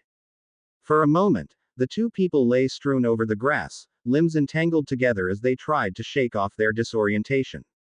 Harry was the first to recover, probably due to the influence of Messiel, and sat up, rubbing his head with a wince. That could have gone a little better, he muttered to himself as he carefully untangled himself from Amanda's legs, his deft fingers quickly unraveling the strands of own hair caught on his arm. I agree, beloved, Messiel said in amusement. Still, it was a reasonable attempt for somebody of your skill level. From what I can understand, the creation of such items is complex. You did rather well for a beginner. Ow, Amanda muttered painfully, wincing and touching her head as Harry stood up, his eyes flickering with amusement. He loomed above her, watching her struggles to stand with a small smile on his face, before he reached down and clasped a strong hand around her wrist, yanking her up. Amanda let out a startled yelp but managed to keep her balance when Harry let go, his eyes scanning the darkened surroundings warily, pulling out his wand and performing a wordless Lumos charm. The tip of his wand glowed with a powerful light, which drove away the darkness in a small area surrounding the duo, revealing soft, green grass and the edge of a dark forest. Whoa! Harry heard Amanda mutter with awe and frowned, glancing over at her and seeing that her gaze was fixated on something behind him. He turned around and saw what she was looking at as he struggled not to gape. A large castle loomed up ahead, glowing with hundreds, if not thousands of twinkling lights, which glittered on the large lake that surrounded it. In the distance, visible because of the brilliant light that the castle was emitting, there was a set of large stands and odd objects protruding out of the ground. The castle, surrounded by looming mountains, radiated a sense of homeliness and majesty, its splendor visible to even one such as Messiel as she spoke softly into his mind. That must be Hogwarts School of Witchcraft and Wizardry, one of the most prized magical institutions in all of Europe. It certainly is an awe-inspiring sight, is it not? Harry couldn't disagree with her there, but he remembered the reason for his visit and tore his eyes away from the magnificent sight, and turned around. Amanda was still staring at the castle when Harry poked her in the arm with his finger, and she let out a startled squeak of surprise as she was snapped out of her stupor, whipping around with her own hair flying around her shoulders, her eyes wide. That hurt, she growled out, the shock fading from her face as she remembered where she was and who she was with. Did you just squeak? Harry asked, eyeing her with amusement, and Amanda's cheek flushed as she looked away from him. But the boy didn't seem to be interested in annoying her any further as he gestured towards the castle with his wand, which was still glowing as it illuminated the area. That's Hogwarts, he said. That's where your sister is. So, let's go and get her. Amanda nodded and withdrew her own wand, a slimmer piece of oak wood, to Harry's holly, and gave it a short wave. Lumos, she chanted softly, and smiled in satisfaction as the tip of her wand flared in a powerful, soft light, blending in with Harry's so that it seemed as if the sun was beaming down on a small circle around the pair. Harry shook his head and rolled his eyes at Amanda's exuberance and started the walk up the soft, grassy hill, heading towards the giant, looming castle ahead. Amanda walked by his side, oblivious to Harry's tense expression and poised body as his eyes darted around him, searching for any potential assassins that Nicodemus might have sent. So, Amanda said after a minute of silence. What have you been up to since I last saw you? Harry turned an irritated glare towards her, but she barely seemed to notice it as she continued staring at the twinkling castle ahead. Why do you care? He asked in annoyance. I don't know, Amanda admitted. I've been told all my life that you people were evil and not to be trusted, but you just saved my life, and my family's. I guess I'm just interested. I'm clearing a debt before your father has the chance to call me up on it, Harry said flatly. Nothing more. Right, Amanda said slowly, a small smile curving her lips. Well, I don't believe you. Harry halted, ceasing his vigilant watch over the surroundings and turning to her with a dangerous look in his eyes as he scowled at her. Excuse me? He asked incredulously. I don't believe you, Amanda said, but her smile faltered under his powerful glare and her gray eyes flickered nervously. I think that underneath, you're a good person. And just when I thought you couldn't get any worse, Harry muttered, rubbing his hand through his hair in irritation. You could have let us die, Amanda said, almost in triumph, but she licked her lips uncertainly. Today, and 3 years ago, you could have killed us all. My daddy was very surprised when he heard about what had happened. He said that you were different, that a normal Fallen would have killed us. Well, apparently your daddy doesn't know jack shit about me, Harry grumbled as he started walking again. And either do you. Still, Amanda pressed on. There's gotta be some good in you or else you wouldn't have done this. Amanda, Do me a favor, Harry said, gritting his teeth in annoyance. Shut up. Why? Amanda said, a smile curving her lips as she stared at him, her gray eyes sparkling. Am I hitting too close to home? No, Harry said coldly. The more you talk, the less likely I'm going to hear any assassins creeping up behind us. Amanda's smile faltered and she shivered, moving in closer with Harry as she picked up her pace, her eyes worried. She glanced around the darkness with a touch of fear as the reality of her situation struck her, while Harry kept walking forward, a smile of satisfaction on his face. A few minutes later, Harry and Amanda approached a set of large, creaky iron gates, built into a thick wall of stone that seemingly surrounded the castle, stopping at the edge of the large forest and at the edge of the glimmering lake. Harry frowned as he halted, barely noticing Amanda stopping next to him as he reached out with his senses. There was a powerful, low-pitched hum in front of him, barely noticeable even with Mesiel's influence, but when he investigated it further, power flooded into his senses. It bore the signature mark of the same, cool power that all wand wizards drew on, except it was far more powerful than he had ever felt before, a web of interwoven magic that seemed to be as strong as steel. Harry? Amanda asked quietly, staring at him with traces of concern on her features. What's wrong? The wards start here, Harry said, eyeing the gates with a careful look. And I have no idea if they're going to turn me into a puddle of goo if I cross them. Amanda frowned, suddenly eyeing the gates with a little more caution as she raised her wand, shining the bright light flaring from the tip as if she were trying to see the wards. Harry stared at her and shook his head in despair, turning back to the wards and examining them closely. Mesiel, what do you think? He murmured out loud, and Amanda started as she stared at him, her eyes a little wide as if she had just remembered that he had a demon in his mind. The wards are very powerful, beloved, and very comprehensive, Mesiel said, her voice contemplative as he analyzed what Harry was feeling with a degree of mastery that the teenager would never obtain. I cannot be certain that they will not harm you should you enter. Does the Fallen have any ideas? Amanda asked hesitantly. Can you get rid of them or something? A fairy queen would have trouble ripping down these wards, Harry said, frowning as he withdrew his senses. Besides, we just want to grab your sister and leave. We're not looking to invade the place. Oh, and her name is Mesiel, Harry added as he pursed his lips thoughtfully.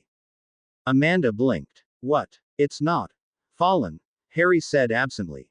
Her name is Mesiel. Amanda was saved from responding as somebody's voice boomed out from beyond the gates, probably attracted by the bright lights emanating from Harry and Amanda's wands. Who goes there? The voice called out in a thick accent, loud and deep as an enormous figure stamped its way out of the darkness, peering at the gates as he held a small, glowing lantern in his giant hand. Amanda let out a little gasp and even Harry raised an eyebrow as the man appeared, towering at least twice as tall as the average man and nearly 5 times as wide. He had an enormously thick, bushy black beard, which was scattered with gray hair, and long, wild dark hair. A warm face stared at them, laugh lines crinkling around the emotional black eyes, and a friendly smile on his face. Harry nudged Amanda with his elbow as he lowered his wand, the light dimming and disappearing from the tip of it as he slightly drew back into the shadows. He knew that the wand wizards considered him to be some kind of hero for his defeat in the Dark Lord who had murdered his parents, and in turn had been murdered by Harry. He also knew that his scar was rather famous, which was why he hid it behind his bangs, and that if he were recognized, his little plan of running incognito would fail.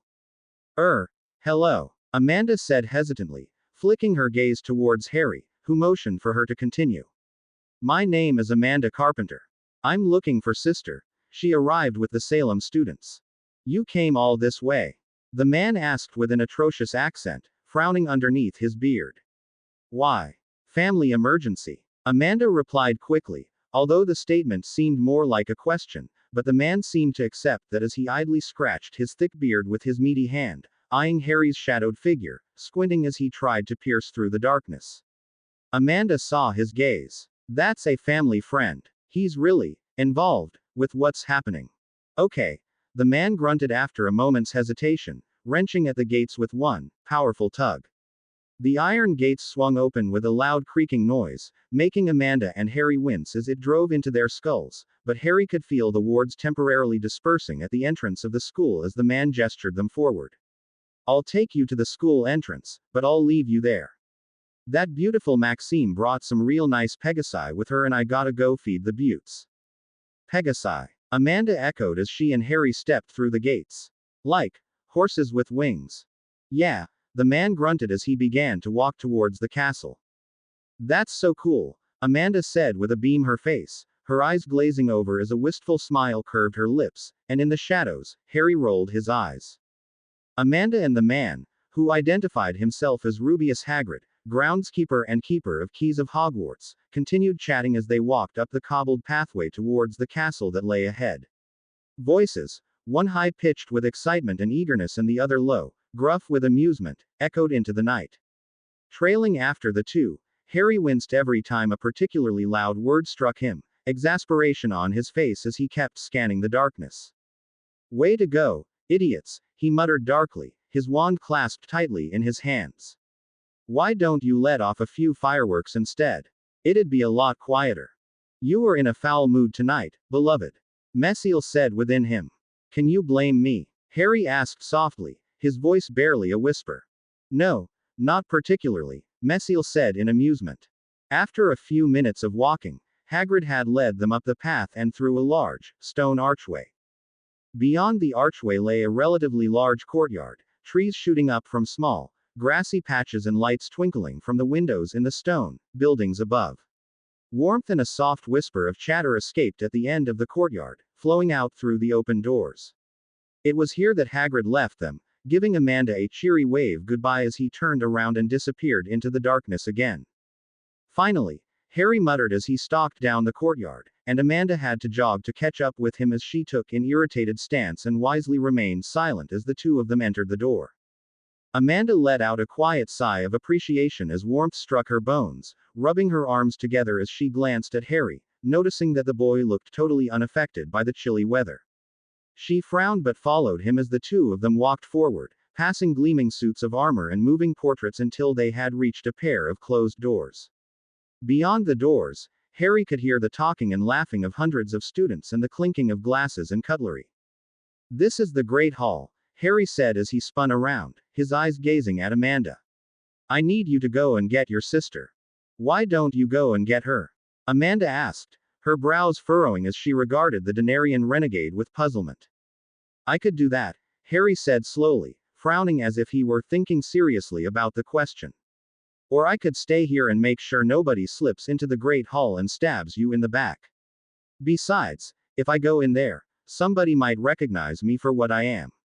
Amanda nodded thoughtfully, accepting his reasons at face value, while Harry kept a straight face as he motioned for her to go and swung around as if he were on guard duty, his wand clasped tightly in his right hand while he reached into his overcoat and gripped the sword of his hilt, his shoulders back as he waited for Amanda to move. Amanda took a deep breath, rubbing her tired gray eyes and then slowly opened the door. An overpowering smell of hot food and warm air struck her face as she blinked, the almost blinding light from the thousands of floating candles striking her eyes. Dozens of heads turned her way, boys and girls from ages of 11 to 17 watching with curiosity as she quickly walked up towards the head table, ducking her head as she blushed with embarrassment. Her eyes flickered forward as she saw an old and kindly-looking wizard eye her approach with twinkling blue eyes, murmuring something to the ancient wizard on his left, Headmaster Smith. Her eyes found the person she was looking for and she quickly hurried over, trying to ignore the hundreds of stares and whispers as she approached her sister, Molly, who was looking at her in a startled manner, the food on her fork totally forgotten at the sight of her younger sister. Hi, Amanda said weakly, giving a small wave with her hand. Amanda, Molly said in disbelief as she dropped her fork on her plate. What are you doing here? There's been an, family emergency, Amanda said quickly, glancing meaningfully at Molly as she leaned in closer, her voice lowering. It's about Daddy's night job. You have to come with me, right now. Molly paled and stood up, quickly making her way around the table towards Amanda, her eyes blazing with emotion as she grabbed her younger sister's arm and dragged her down the Great Hall, her pace quick as she opened the doors, slipped out and closed them again with a soft click. A moment later, the murmuring and mutterings began as students and professors alike started chatting softly with each other. At the head table, Albus Dumbledore frowned softly and eyed the great hall doors speculatively. Tell me what happened, Molly demanded as soon as the doors were closed, her blue eyes sparkling with worry as she rounded on her younger sister. Is everybody all right? Where's Dad? How did you get here? Amanda shook her head silently and gestured over her sister's shoulder. Molly frowned and turned around, her beautiful face scrunched up in confusion as Harry stepped forward, his eyes raking over the beautiful girl for a brief instant before they met her blue orbs fearlessly. Who is this, Amanda? Molly asked slowly, frowning as she watched Harry closely. What's going on? My name is Harry, Harry introduced himself quietly, and a cocky grin washed over his face. I'm your friendly neighborhood hellspawn and I'm here to save your life. Molly didn't move and Harry could see that behind her eyes, her mind was working furiously. Suddenly comprehension dawned on her face as she stared at Harry with a look of abject horror, her eyes glinting, and suddenly Harry could feel power warping around her, a golden nimbus of untainted true magic, so similar yet so different to his hellfire. You're that boy, hissed out Molly, anger appearing on her face as she took a step backwards, raising her hands at him. A spark of golden power flared in her hands, the light quickly growing brighter and brighter as she prepared to strike out at Harry, who had taken a step backwards, his face devoid of his cocky grin as he embraced his hellfire, a searing and cascading wave of power roaring into him. Wait! Amanda shouted and darted forward, diving in between the two powerful magic users, her hands separating them apart, and her eyes wide with panic as she pleaded with her older sister. Molly, he's all right. He saved me. He saved Mom. Molly hesitated, eyeing Harry with a dangerous look on her face as power throbbed in her hands, but her gaze flickered from Harry's blazing eyes, the dark aura around him quite noticeable for one with her talents, towards her sister, who eyed her with a pleading expression on her face, and she slowly and reluctantly let the spell die half-formed. She eyed Amanda with a severe expression on her face and narrowed her eyes. Tell me what happened, she ordered quietly. Amanda opened her mouth but Harry broke in, his voice rich with both amusement and apprehension as he lowered his wand, the curling smoke rising from the engraved runes fading away as he let go of his hellfire, almost smiling at Mesiel's approval over his control and discipline. Long story short, he said quickly. Nicodemus. Do you know of him? He's one of the Order of the Blackened Denarius, Molly answered quietly, staring at him with a hard expression on her face. He's just like you. In a way, yeah, Harry said, glossing over the exact differences between Nicodemus and himself. He has sworn to kill your family after Daddy killed his daughter. I have a life debt to said family, therefore, I have to make sure you don't die, and here he gestured at Molly, and then Amanda. And that she doesn't die, and that you get to a safe place, so I can call of the debt. I see, Molly said slowly, eyeing Harry carefully. Besides, I don't like Nicodemus, so in this case it's like sacrificing one person and getting two rewards, Harry added, almost as an afterthought, and Molly blinked at his metaphor, eyeing him with a mixture of wariness and confusion. Harry noticed her stare and rolled his eyes in irritation, running his hand through his hair as he tapped his foot impatiently. We have to go, said Harry in a clear, loud tone, as if he were speaking to a slightly deaf person. Soon would be good, now would be better. Where would you take us? Molly asked suspiciously. Well, I'd take you to the church your brother and sister went to, Harry said. Your mum said the priest could take them to the safe place where she was going. I figure he can do the same for you. And then what? Harry growled in annoyance, a scowl appearing on his face. Then I will go, you can go and we'll never have to see each other again. He snapped. Are you done with the stupid questions? I can't leave, Molly answered abruptly, turning away and looking at her sister, who blinked in shock. Why not? Asked Harry, puzzlement on his features. Because there are people coming to kill you. It might take them a while to get past the wards, but they'll get in. Once Nicodemus sets his mind to something, Mesiel tells me that he'll do whatever it takes to see it through, and I get the feeling that the man really isn't thinking rationally anymore. I'm bound by magical contract, Molly told him curtly, looking annoyed at his tone. I had to sign it so I could supervise the tournament. I know a lot about the tournament now, I can't leave. Well, Get out of it then. Harry snapped in annoyance. I can't. Molly snapped back just as fiercely. What happens if you break it?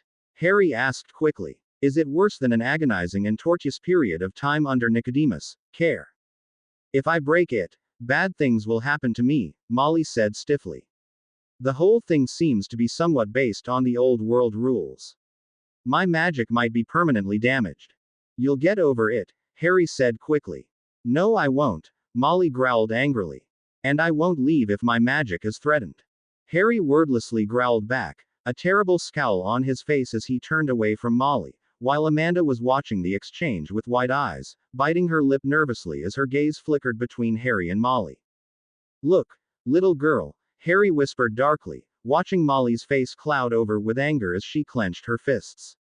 Daddy and his little knights of the round table aren't here to save you, so you've only got me and. Suddenly the great hall doors opened and Harry's eyes flickered over as a tall, thin elderly man with a long, white beard, twinkling blue eyes and a rather spectacular purple and green wizard's hat appeared, watching the group in front of his with a pensive frown. And what looks like a very ugly Merlin here to save you, Harry continued, his eyes glittering as he glared at Molly. What's it going to be? I won't sacrifice my magic, Molly growled, venom dripping off her voice as she glared at the insolent teenage boy in front of her. Besides, I can protect myself. You'll just have to find another way to get rid of your stupid debt. The bee-owned woman suddenly realized that somebody was standing behind her and whirled around, power quickly flaring around her body, but it died away as she realized who it was, and despite herself, she managed to blush as she stammered out an apology. Sorry, Headmaster Dumbledore. Dumbledore didn't answer her as he gazed unblinkingly at Harry, who eyed the elderly man back with an expression of annoyance and perhaps a little bit of a challenge in his gaze. The man's eyebrows rose up into his hairline as he exhaled softly, sounding truly surprised. Harry Potter, he murmured softly, his blue eyes staring at the boy as if he couldn't what he was seeing. Molly frowned in puzzlement, staring at the elder man and the younger boy alternately, but Amanda let out a soft gasp, her eyes widening as she pointed a shaky hand towards Harry, her face absolutely dumbstruck. You're the boy who lived, she exclaimed loudly. Harry didn't even answer her as he stared at Dumbledore, a speculative smile coming over his face as he pondered something. Within his mind, Messiel sent a pulse of approval at his plan and he plastered a small, secretive smile on his face.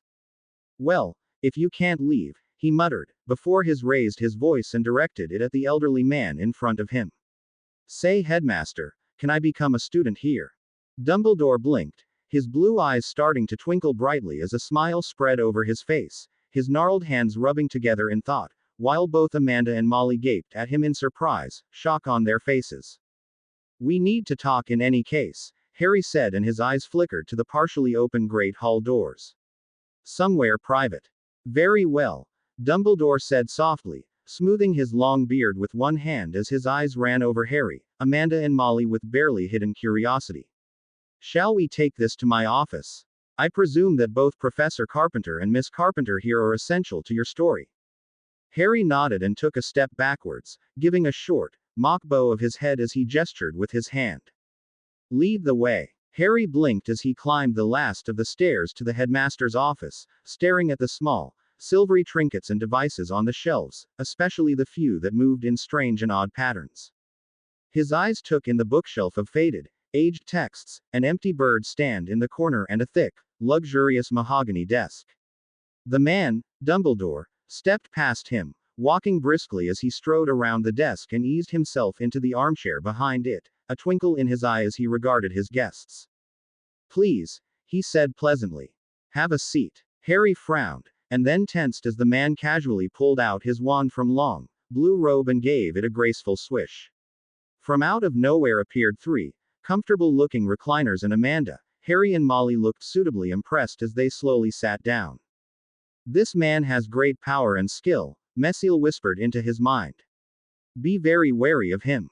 Let me start by saying that it is good to see you alive, Dumbledore said, fixing his periwinkle gaze on Harry, who kept a blank face as he stared at the man. We were all very worried when the house burned down. I survived, Harry said flatly. He didn't like talking about that day to anybody, not even Messiel, because the things he had done remained branded into his mind courtesy of the third sight, the terror, hatred and sheer violence of what he had done still making him a little queasy, even to this day. Alas, your family did not, Dumbledore said softly, looking very sympathetic. I am deeply sorry for the loss of your aunt, uncle and cousin. I'm sure you must miss them very much. No, not really, scoffed Harry, shrugging his shoulders and looking decidedly unconcerned as Dumbledore's eyes flashed with something like shock. I didn't care about them. Besides, I have a new family now. Indeed, Dumbledore said lightly, but his eyes had narrowed ever so slightly as he gazed at Harry, while Amanda shifted in her seat, remembering what Harry had told her about his family long ago. Molly remained silent, watching the conversation between the two with narrowed eyes, absorbing every word that was said. All of our attempts to find you over the years have failed, Dumbledore continued, and true curiosity and puzzlement flickered over his face. From what I could gather, it seemed as if you were being protected by something ancient and undoubtedly powerful, blocking our every attempt to find you. Oh, she's all that and much more, Harry murmured secretively, something akin to affection appearing on his face, and Dumbledore noted the emotion carefully as he continued. Would you care to elaborate on that? He asked evenly, his crystal blue eyes noting Harry's every emotion and stance, but the boy was already shaking his head, an unconcerned and lazy smile on his face. Nope, Harry responded cheerfully, slightly shaking his head. Well then, may I ask what brings you to Hogwarts? Dumbledore questioned, not deterred by Harry's short reply. The teenage boy didn't say a word but merely gestured at the two girls on his right. Dumbledore turned his head, eyeing them with a questioning look in his eyes, and Amanda spoke up, her voice quiet and nervous. Somebody is trying to kill us and our entire family, she answered quietly. Harry wants to stop it. I see, Dumbledore murmured, leaning back in his chair as he stroked his beard. His demeanor didn't change for an instant, but Harry could have sworn he saw a flicker of something hard in the man's eyes. May I ask who would do such a thing? An evil man, Amanda answered hesitantly, her gaze flickering to both Harry and Molly for support. I'm here because I just want to pay off my life debt, Harry broke in loudly, casting a defiant gaze at Molly from the corner of his eye. But somebody is refusing to let me save their life. I can't leave Hogwarts, Headmaster Dumbledore, Molly said, her voice tight with anger as she threw a glare at Harry. I've signed the tournament contract, to allow me to stand in Headmaster Smith's place. If I back out, she trailed off, but Dumbledore understood as he nodded sagely. Molly can't leave because of that contract, Harry said in annoyance. So I want to stay close to her and fulfill my debt. Her family is at a safe location at the moment, so Amanda can leave and stay with them, while I. No, I'm staying, Amanda interrupted quickly. Harry rolled his eyes and shot her an annoyed scowl, but although she bit her lip nervously under his gaze and looked away, she didn't budge down and folded her arms across her chest stubbornly. I'm not missing out on a year of school. I can make the arrangements if you wish to stay here, Dumbledore said quietly, interrupting Harry before he could snarl a response at Amanda. You will be protected here. However, I must know how dangerous the threat to your life is, and I must know the identity of this evil man. His name is Nicodemus, Harry answered, almost in a bored tone. Have you heard of him? I have not. Well, he's powerful, Harry said grudgingly, frowning as his eyes seemed to stare off into the distance. Very powerful. He has a number of extremely potent magical weapons and abilities at his disposal, as well as assassins that he can send. Assassins, Dumbledore said, frowning as he pressed the tips of his fingers together in contemplation. Do you know what kind of assassins he has? Well, he sent some armed men for charity, that's Amanda's mum, and the rest of the family, Harry answered honestly, giving a little shrug. They were all armed with some pretty heavy guns, but they didn't have any magic in them. Apart from that, I have no idea what he has. Wait, Molly broke in, her face paling and shocked as she stared at Harry with wide eyes. Mom was attacked. I managed to get there in the nick of time, answered Harry, a touch of cockiness as he smiled at Molly. I saved your mother's life and stopped the assassins from attacking her again. You stopped the assassins? Dumbledore asked in a mild voice, but Harry thought that he was peering at him even more closely than he had been before. How did you do that? Harry didn't say anything, but the vicious smile that curved his lips was answer enough, and Dumbledore exhaled noisily, sinking into his chair, although his face remained as emotionless as it had before. He stepped his fingers together and eyed Harry and Amanda carefully as he considered his options. "I cannot reject a child who is seeking refuge," he said at last, and Amanda beamed at him. This brought a small twinkle to Dumbledore's eye. "Let me see. You have come here because of personal family reasons, yes, which is essentially true. You have also come here to support your older sister and your school." "Good idea, Headmaster," Molly praised, giving her younger sister a fond look. "Idiot," Harry muttered, but when Amanda looked his way, he had already redirected his gaze at Dumbledore. "I'd like to join up, just for the year," Harry remarked, meeting the older wizard's gaze evenly. The blue eyes twinkled, but it was a dim look as the man stared gravely at him. "Of course you can join, Harry," Dumbledore murmured. "Your name has been in the books ever since you were born. However, you do realize that I have a great many questions for you. Still, let us put that aside for now and sort you into the school houses." Harry watched as the aged wizard gave a short flick with his wand, noting the movements of the summoning charm, and a ratty, dirty wizard's hat soared off its shelf and into the man's hand. He stood up, his eyes twinkling at Amanda's look of confusion and Harry's look of disgust as he walked over and placed the hat on Amanda's owned head. Harry eyed the debacle with grudging curiosity and almost jumped out of his seat when the hat suddenly moved, its dirty folds moving as if they were and it shouted out something in a loud, clear and male voice. "Gryffindor." Dumbledore took the hat from Amanda, who eyed the piece of ragged cloth in amazement. "It talks," she breathed softly, her eyes wide. "It does indeed," Dumbledore said warmly as he moved across the room, his long legs covering the distance in several paces. "I believe it is your turn, Mr. Potter." Harry hesitated, eyeing the strange hat carefully, but he allowed the silver-haired wizard to place it on his head. The hat much was too big and almost fell over his eyes as Harry sat there, a puzzled frown on his face as nothing happened. Suddenly, he felt something slide into his mind, bypassing his natural mental defenses, and his eyes widened, his throat choking out a strangled yell. But Mesiel came to the rescue and hellfire blazed in his mind, searing power flowing into Harry as Mesiel threw her might against the invader, her fiery presence rushing forward, almost overwhelming Harry's mind with her sheer force. "Begone from this place!" she screamed, and Harry shivered in fright at the sound of her voice, majestic and terrifying all at once, rent with vicious hatred and rage. "Get out, now!" To the others in the room, it seemed as if the hat gave a twitch of pain on Harry's head, before it opened its rim and let out a loud, agonizing scream as the same force that threw it from Harry's mind hurled it across the room. It landed in a crumpled heap, shivering and twitching under the astonished gazes of the others as Harry jumped to his feet, hellfire burning within him as he glared at it hatred. "Demon!" The hat croaked out weakly, as if it had been hurt when Mesiel had expelled it. Still, its voice was loud and clear as it continued, almost babbling with fear. "Exiled one! Accursed host! Unholy beast! I shall not sort thee! I banish thee to the furthest reaches of hell! Depart from here and never return!" Dumbledore silenced it with a flick of his wand, and under the watchful glances of the moving portraits on the walls, he turned to Harry with an expression of something akin to alarm on his face, his wand remaining clasped in his hand. "What are you, Harry Potter?" he asked quietly, his words echoing through his silent office. "He's a member of the Order of Black and Denarius," Molly answered, watching Harry carefully with narrowed eyes, her fingers unconsciously flexing in and out.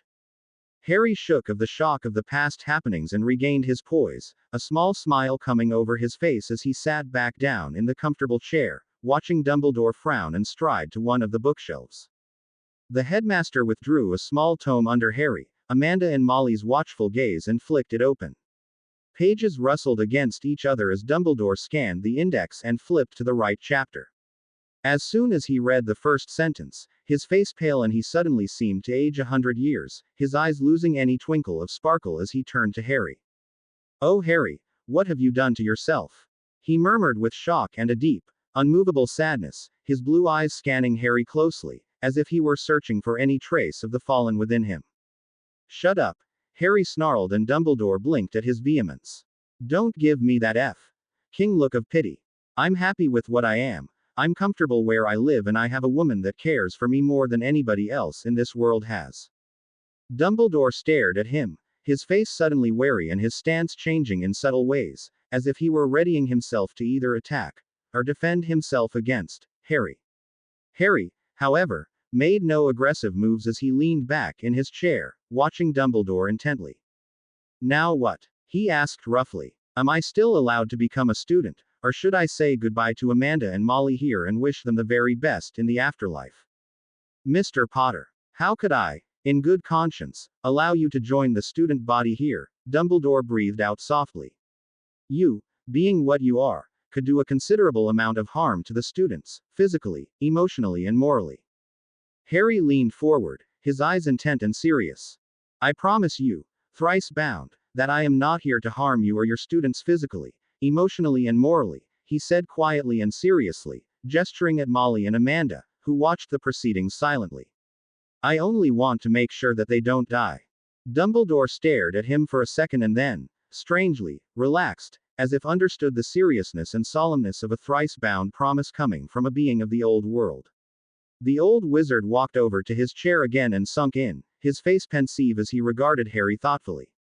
After a minute or two of deliberation, Dumbledore exhaled softly and leaned forward, his eye regaining a small twinkle. Very well, Harry, he murmured softly. Since the hat is unable to sort you, we shall place you in Gryffindor. It was the house that your parents occupied in their school days.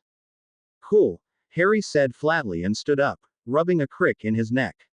Now, I'm tired from running around the world all day and trying to keep this lot alive. Where can I sleep? For now, I will find you both individual quarters, as to not startle your housemates with your unexpected arrival, Dumbledore answered and snapped his fingers. There was a small crack as a small, green and decidedly ugly creature appeared in the room, wearing a faded by well-looked-after pillowcase around his chest. Harry blinked in shock, eyeing the creature in front of him carefully, but he just shook his head in resignation as Dumbledore spoke up. Liffey, please take these two new students to the spare rooms on the third floor. Yes, master, the small creature squeaked and turned to Harry and Amanda, its bulbous eyes lowered submissively. This way, young masters. Harry exchanged a look with Amanda as the two of them followed the small creature out of the headmaster's office and down the stairs.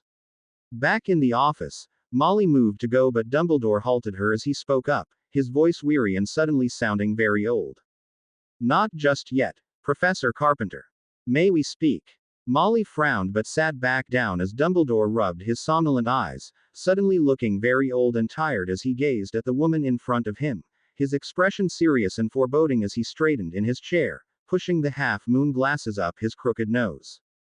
I need you to tell me everything you know about the Order of Black and Denarius and what you know of Harry Potter. Molly nodded and began talking, and as she did so, Albus Dumbledore's face shrunk in on itself as the horror of the knowledge he had acquired worsened. What had Harry Potter become, and what could he do about it? Headmaster Albus Dumbledore eyed the students seated in the great hall in front of him and stood up, his blue eyes twinkling as he loudly tapped his spoon on the side of his cup of tea. A loud clanging noise, magnified by a nifty piece of magic, echoed in the large room and students turned their heads and fell silent, Hogwarts, Beauxbatons, Durmstrang and Salem alike. Good morning, Albus greeted pleasantly. Let me first welcome our international friends to their first day at our fine castle. It is a pleasure to have you here and I hope that our schools can set aside old differences and become firm friends. There was a polite round of applause as Dumbledore smiled warmly, his aged face showing nothing of the troublesome night he had had after spending several hours researching about the Order of Black and Denarius and the Fallen.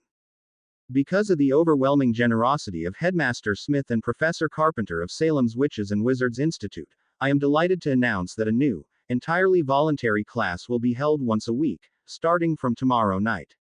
The course offers a brief glance at alternative magics and investigates the creatures and customs that make up the old world.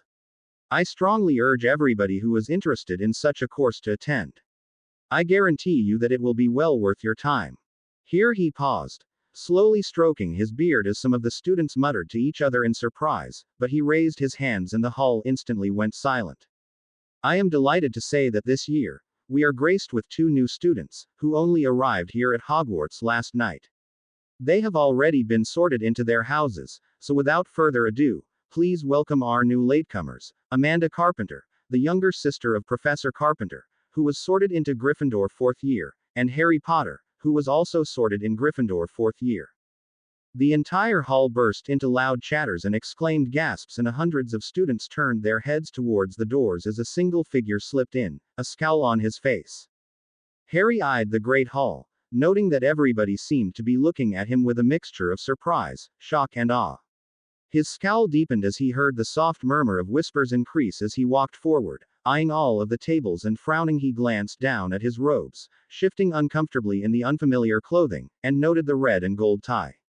His eyes swung up to the large, colorful banners and immediately spotted the colors he was looking for.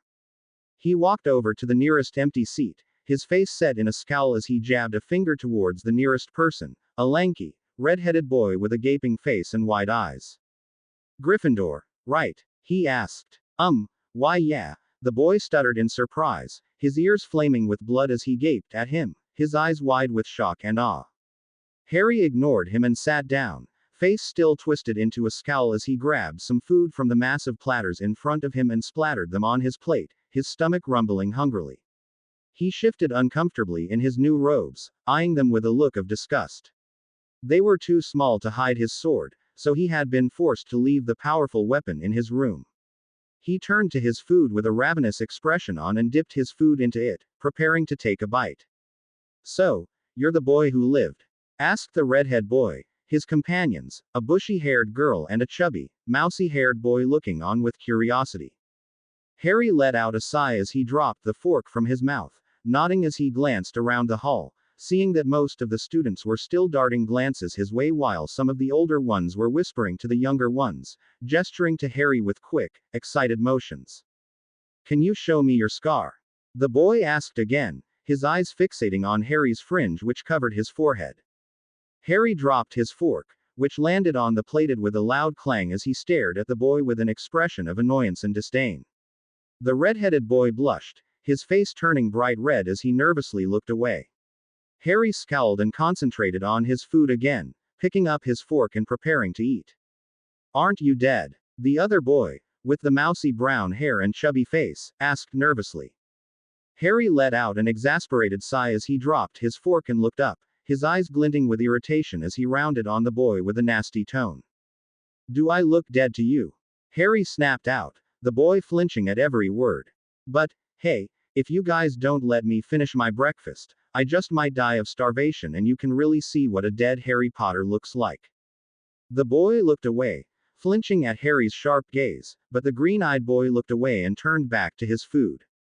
He picked up his fork again but didn't even put it to his lips as he waited for one of the idiots to say something else, and sure enough.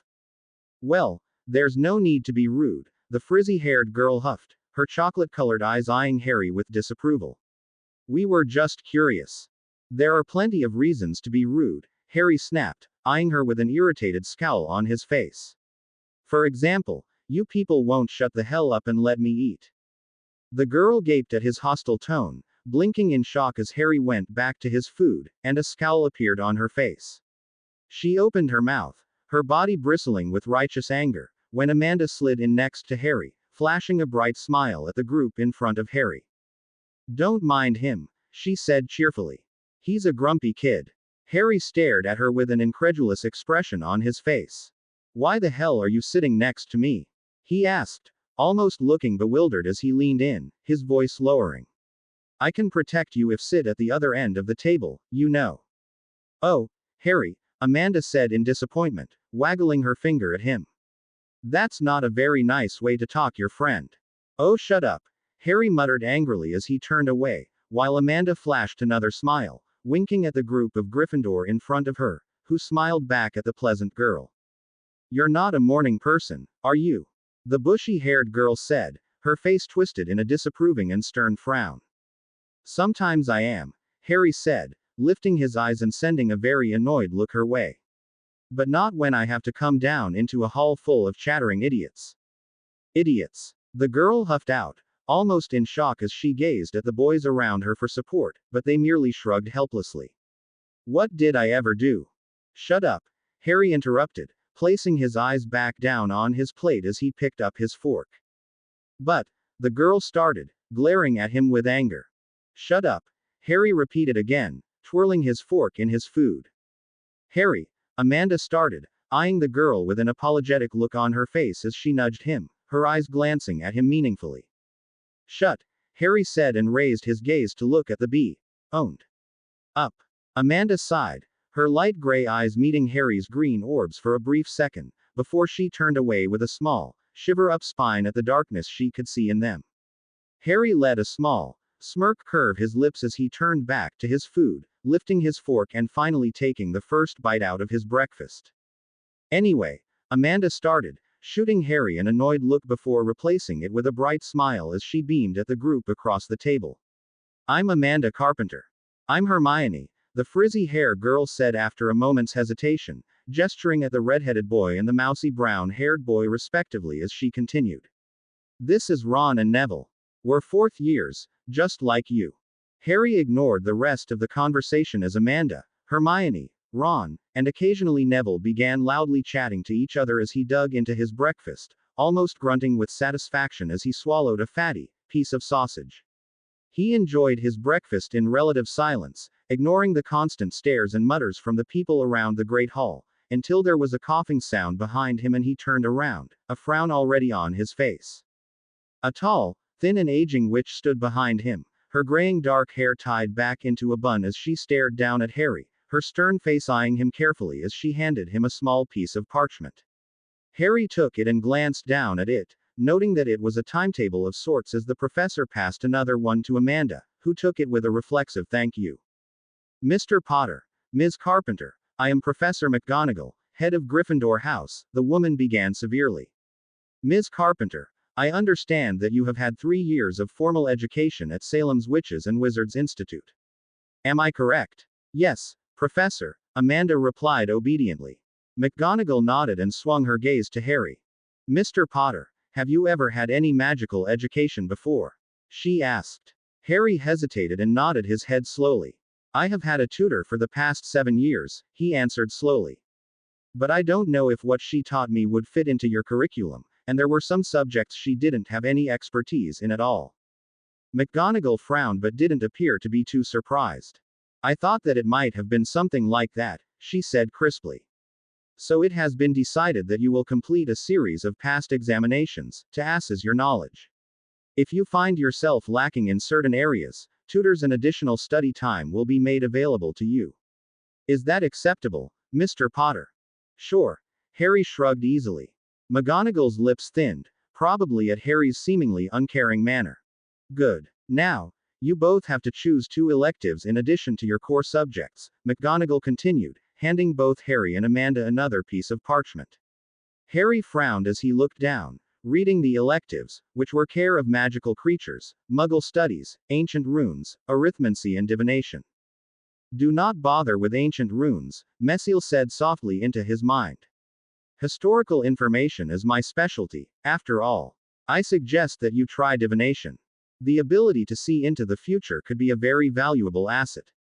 I'll take divination, Harry told McGonagall and frowned at the rest of the list, thinking carefully about what subject to take. Muggle studies wouldn't be any fun, since he already knew it, and arithmancy sounded like it had something to do with numbers and Harry had always hated maths. And care of magical creatures.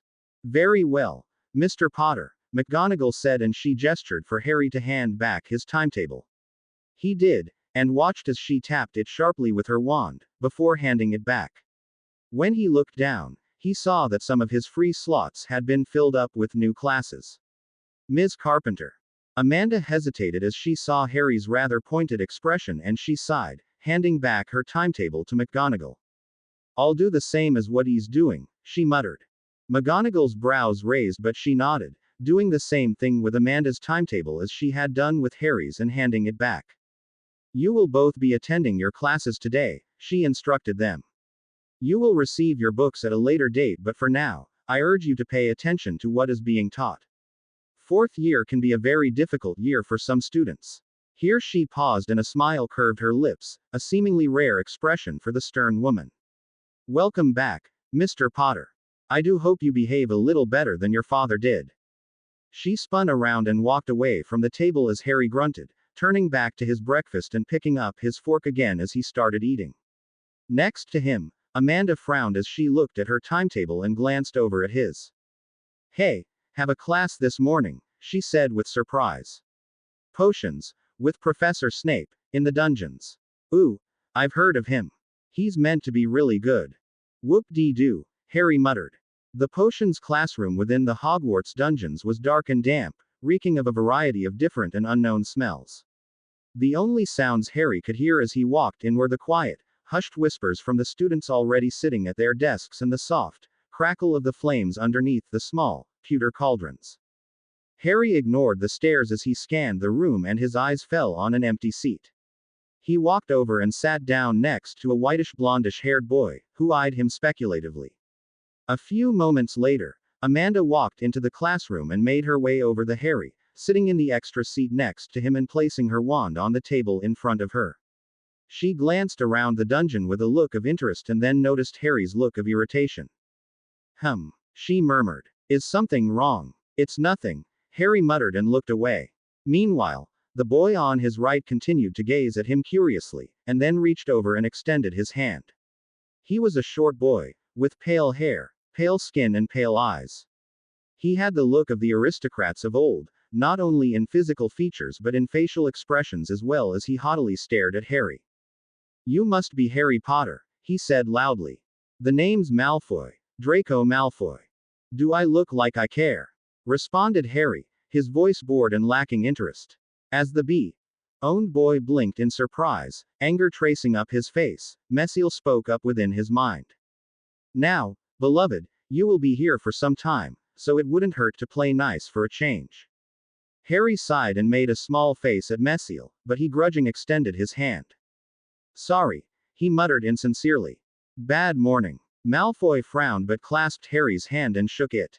Harry almost shuddered at the greasy, clammy feel of Malfoy's palm and quickly let go, discreetly bringing it under his desk and wiping it on his robes.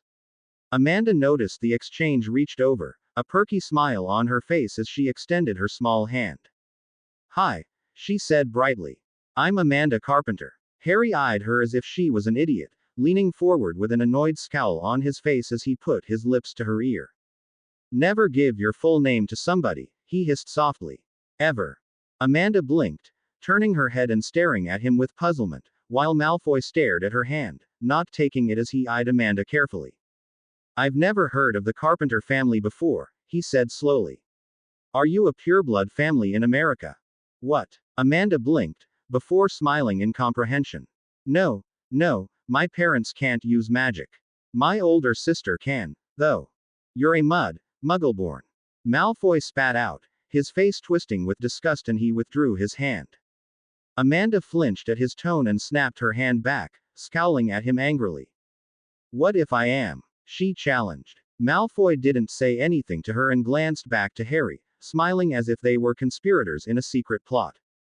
You'll find out that some wizarding families are superior to others, he said softly, leaning forward to stare at Harry intently. I can help you, if you'd like.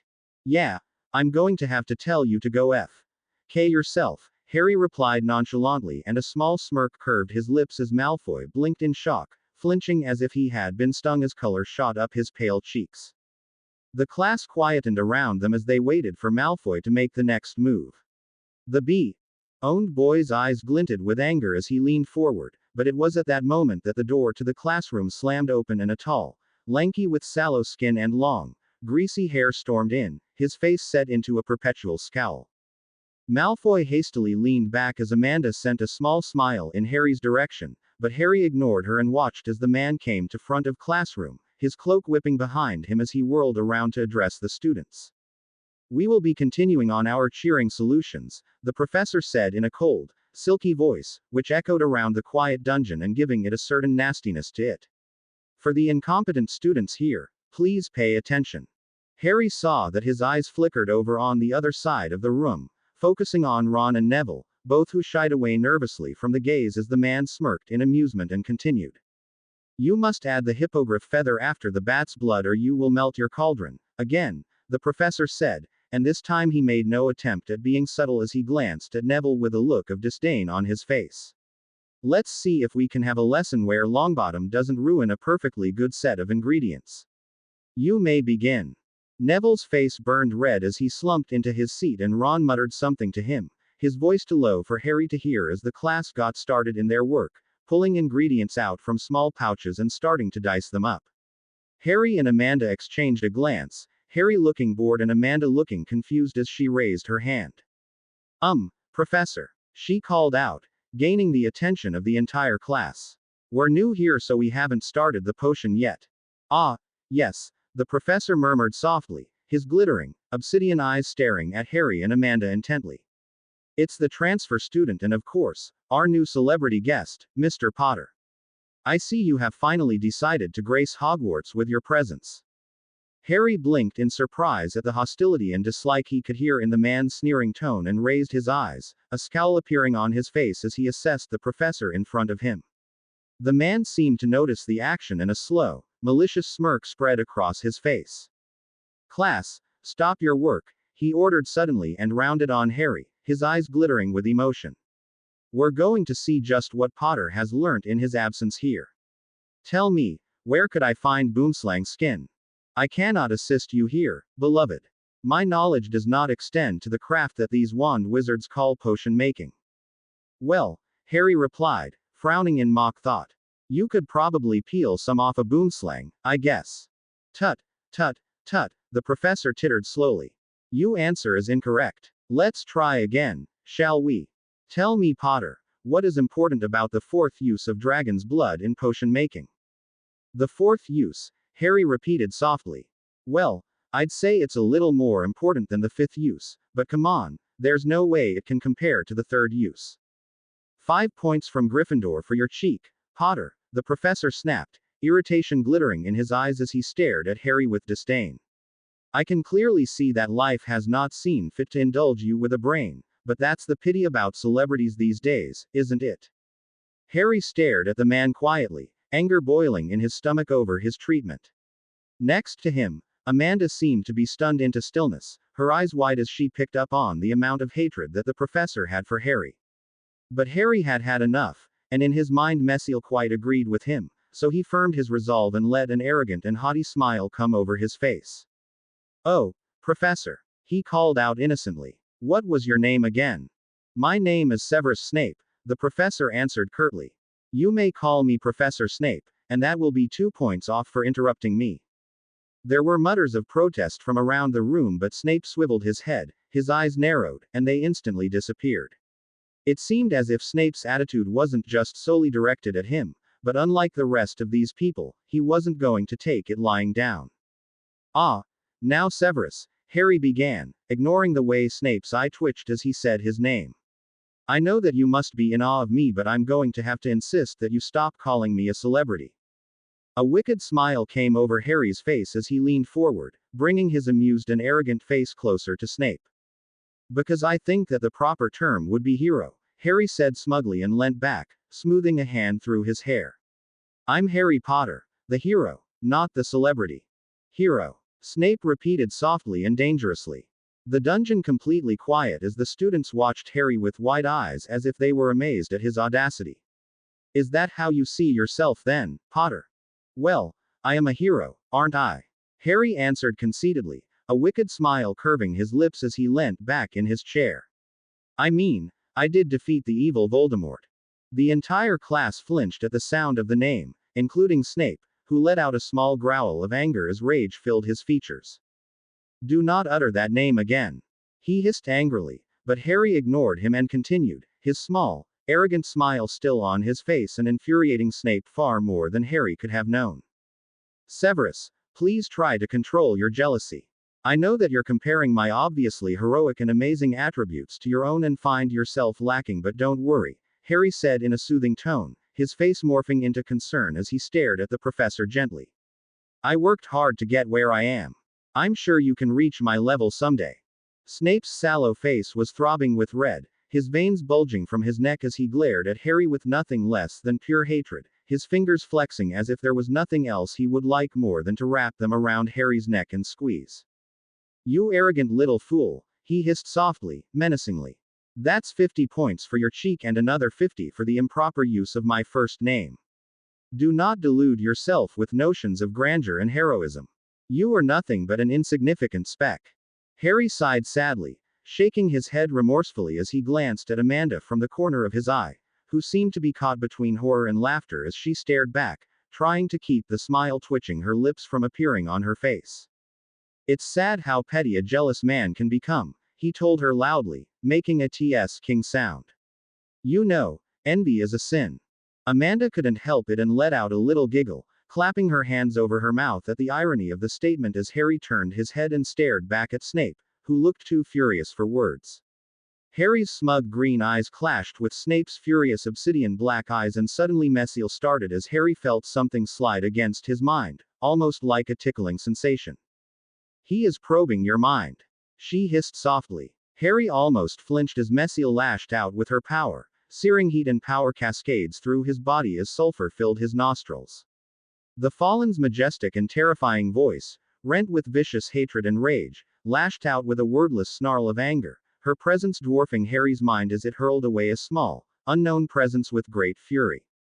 Harry gave a small grunt as he refocused his eyes, Mesial retreating back into his mind with an air of satisfaction.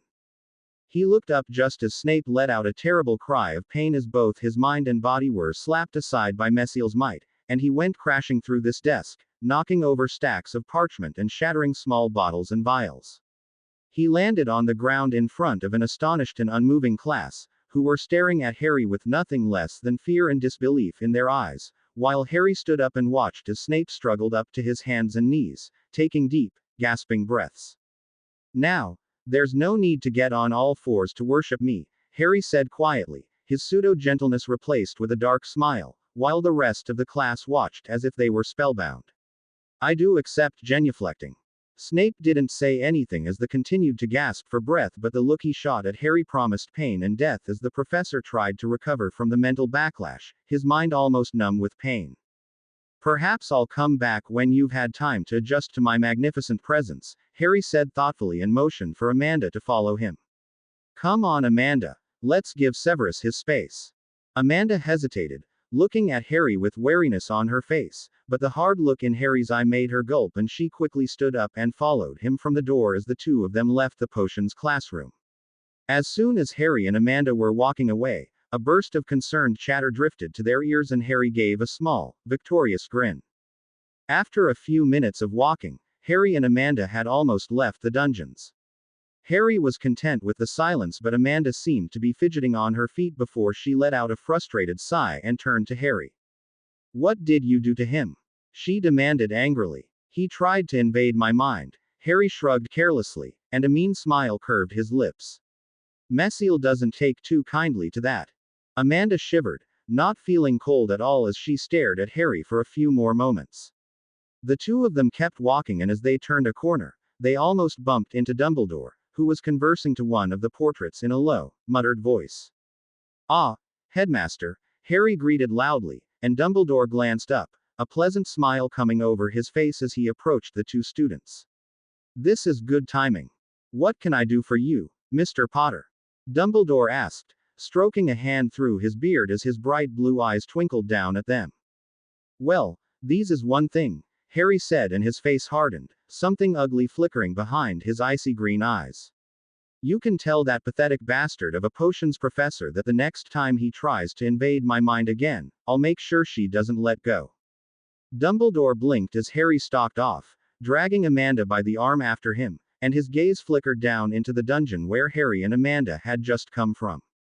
Oh dear, the old wizard murmured, his eyes losing their twinkle, and he set off in a fast pace to the potions classroom.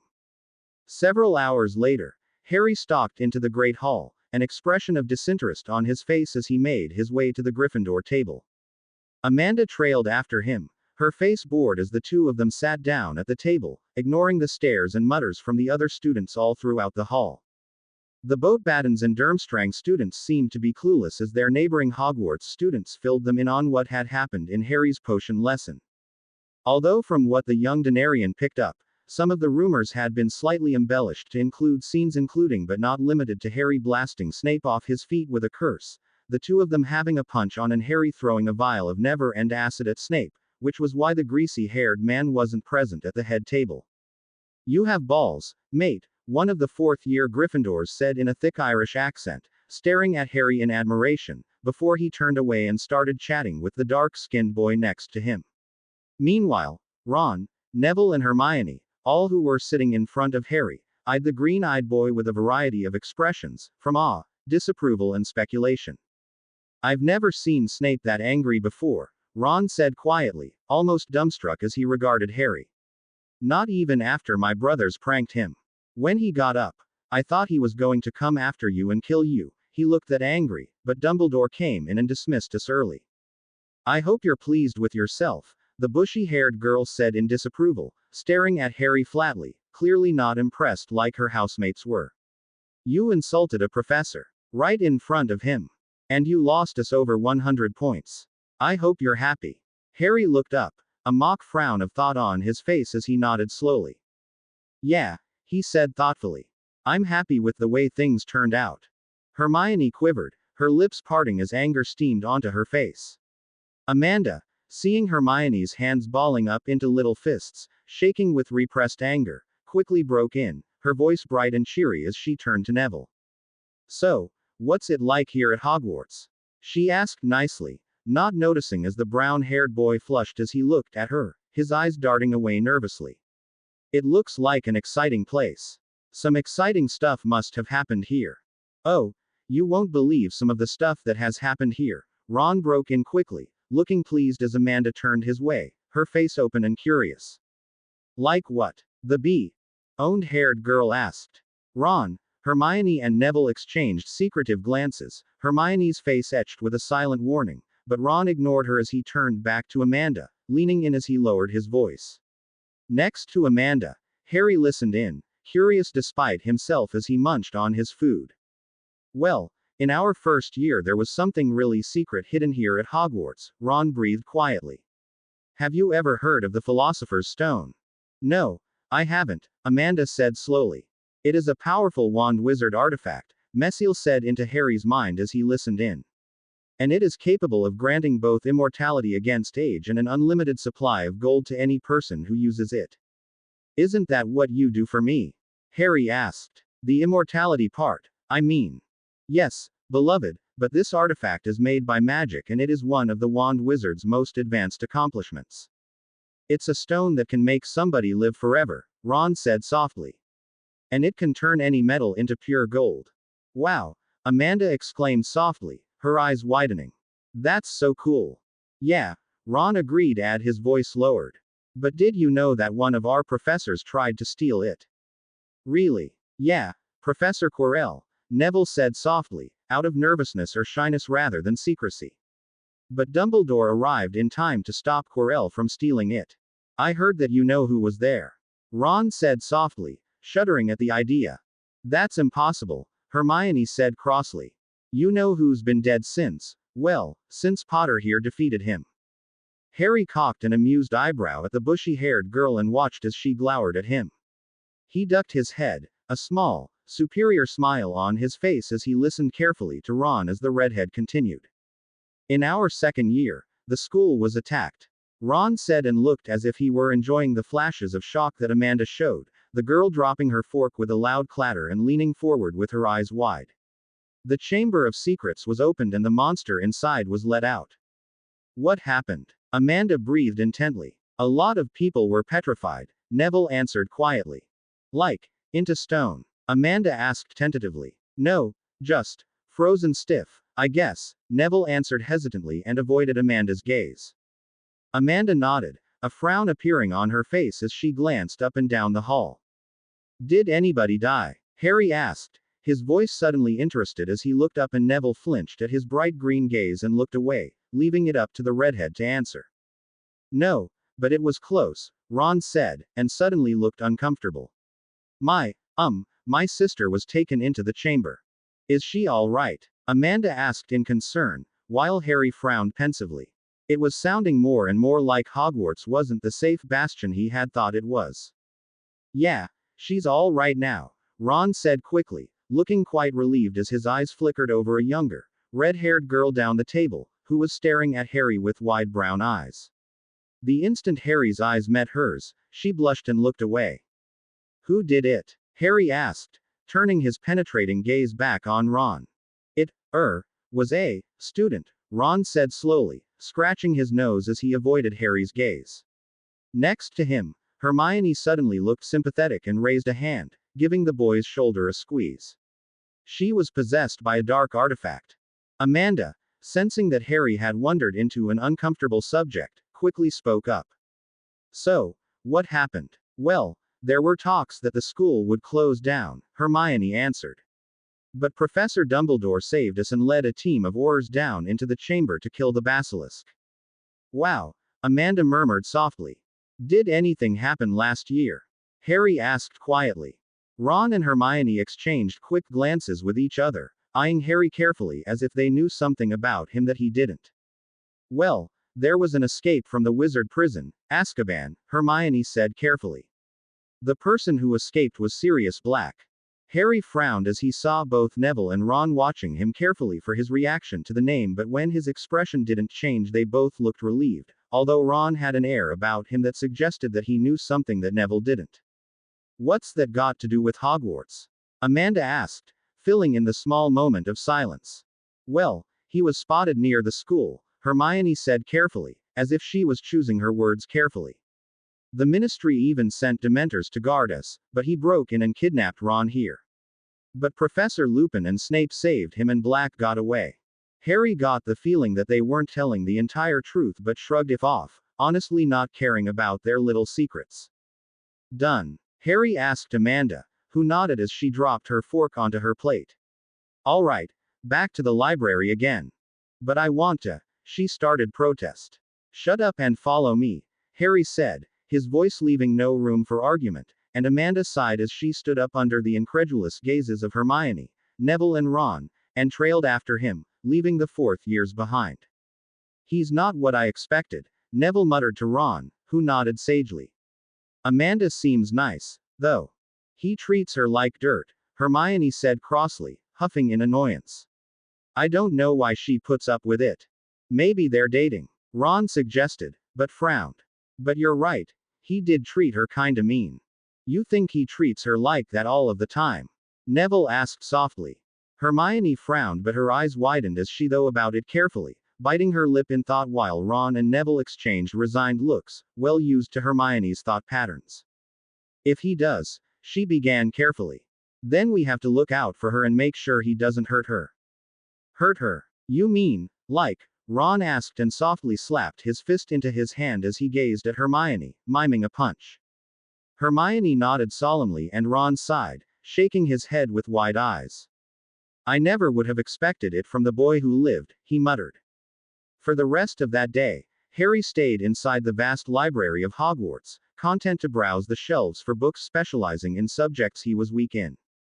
Although Messiel had amassed a great amount of knowledge about charms and curses, especially fire-based spells, she was definitely lacking knowledge in some of the other subjects, including both potions and transfiguration. Harry doubted that he could brew the simplest of potions, and the most he could do with transfiguration was to turn a match into a needle, and even then he tended to burn the matches into cinder during mid-cast. Amanda also kept to the library, but she was less content than Harry was, and while she had spent an hour or so curled up in one of the chairs as she scrawled in her diary, it didn't take her long before she snapped her diary shut and turned to Harry, who was sitting at a nearby table, with a bored and annoyed expression on her face. For a moment it looked as if she wanted to stand up, but a sharp glare from Harry was enough to keep her in her seat. Come on, protested Amanda, her eyes pleading with Harry, who remained submersed in his book. Why can't I go anywhere else? Because I'm reading, Harry replied shortly, his eyes never straying from the book as he idly flicked over a page. So? Asked Amanda with a childish whine in her voice. I won't get into any trouble. What if you do? Harry asked coldly, looking up from his book with irritation on his face as he stared into her blue eyes, remaining unaffected by her pleading glance. What if one of Nicodemus' men, or the bastard himself, manages to kidnap you and take you away?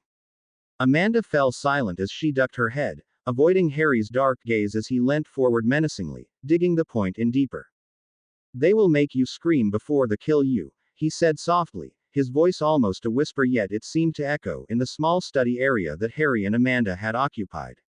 And it will hurt so much so that you'll wish that you had killed yourself. If you stay with me, then I won't let that happen to you. So, shut up and stay in the library. Amanda watched as Harry sat back and turned back to his book, a disgruntled expression on her face as she pouted, sending a mild glower at him as she folded her arms across her chest. You can't keep an eye on me forever, she muttered. I don't need to keep an eye on you forever, Harry said, rolling his eyes as he looked up again. I want to make sure that you're safe while I wait for Nicodemus to make a move against your sister. Do you think he'll try it here? Amanda asked, genuinely curious. He'll try, Harry muttered darkly. I know he will, and when he does try, then I'll be able to save your sister, rid myself of the life debt, and get the hell out of this place before Dumbledore tries something. Rid yourself of the life debt? Amanda asked slowly, staring at Harry with a questioning look on her face. What do you mean? Well, I saved your mum's life, Daniel's life, Matthew's life, Alicia's life, Hope's life, Harry's life, the little one. Not me, Harry answered, ticking off the names with his fingers. I saved your life at Salem by stopping those wand wizards from killing you. Now I just have to save your sister's life and the debt's gone. Then why aren't you with her then? Amanda asked slowly, gazing at Harry carefully, almost as if she were disappointed. Molly's with Dumbledore for the afternoon, in a meeting over something or other, Harry answered. The guy's a lot more powerful than he lets on, and he won't let any harm come to her. Besides, I get the feeling that your sister isn't a pushover. Oh, Amanda uttered and fell silent as Harry turned back to his book. For a few moments, silence reigned in the small study area, until Amanda opened her mouth again, a pensive frown on her face. Could she beat you? She asked in curiosity. You know, Molly. Harry rolled his eyes and looked up, annoyance painted on his expression as he was interrupted yet again. No, she couldn't, he said flatly.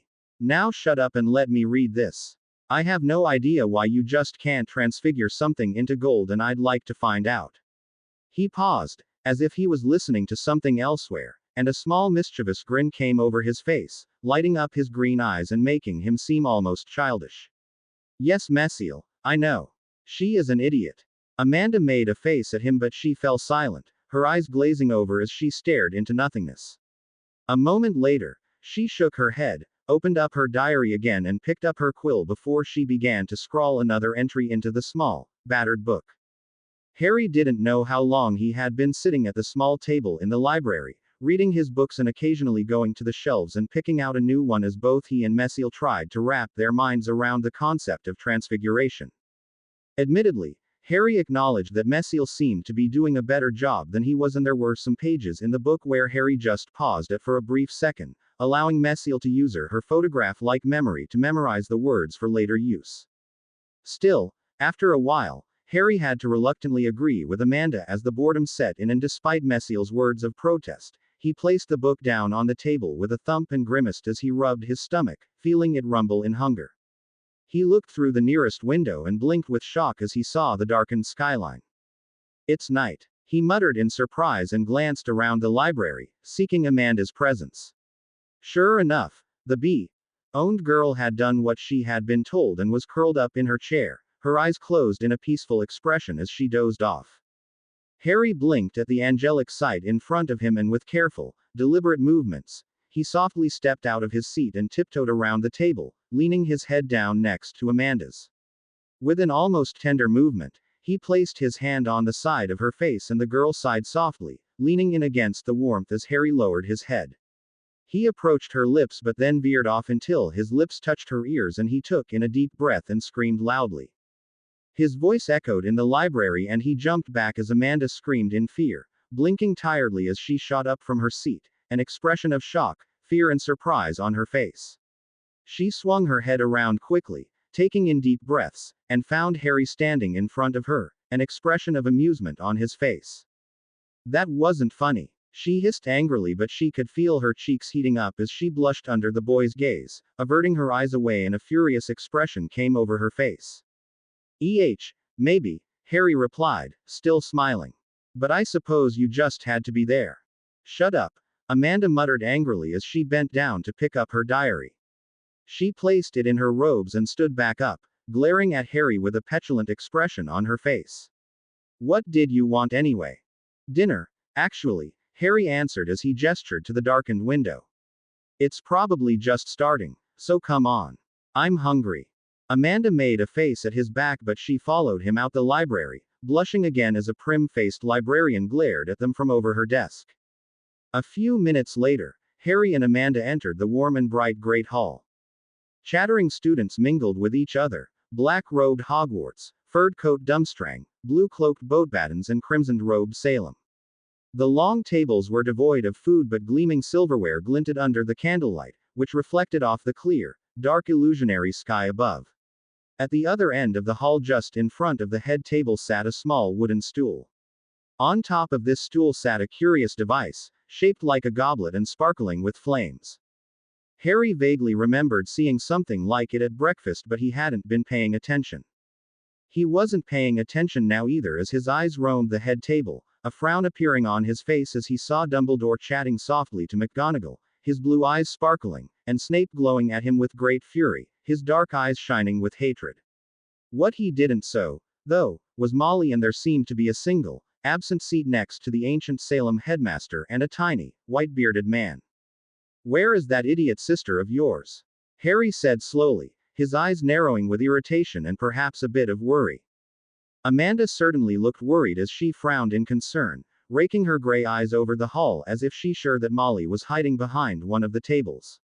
As a crimson-robed Salem student walked by, a particularly tall, dark-haired boy with brown eyes, she turned around and called after him. Hey, Richard, have you seen Professor Carpenter recently? She asked. The boy turned around with a polite smile on his face as he addressed the younger girl.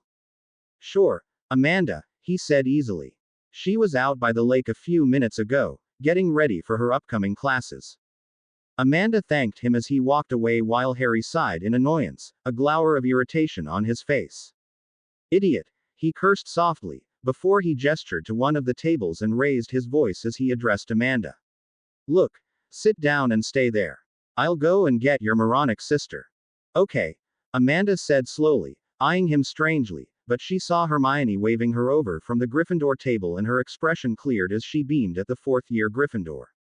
The bushy-haired girl alternated between smiling back and glaring at Harry as Amanda skipped over while Harry turned and left the hall. Harry walked out of the castle doors, slightly flinching as a cold breeze struck his head. He wrapped his robe around him, his face annoyed, and stalked through the courtyard and down the carved stone path. If a regular Hogwarts student had been there to see him, they would have commented that he looked exactly like Snape, in a bad mood as Harry's cloak billowed out around him, his eyes glittering angrily in the darkened night.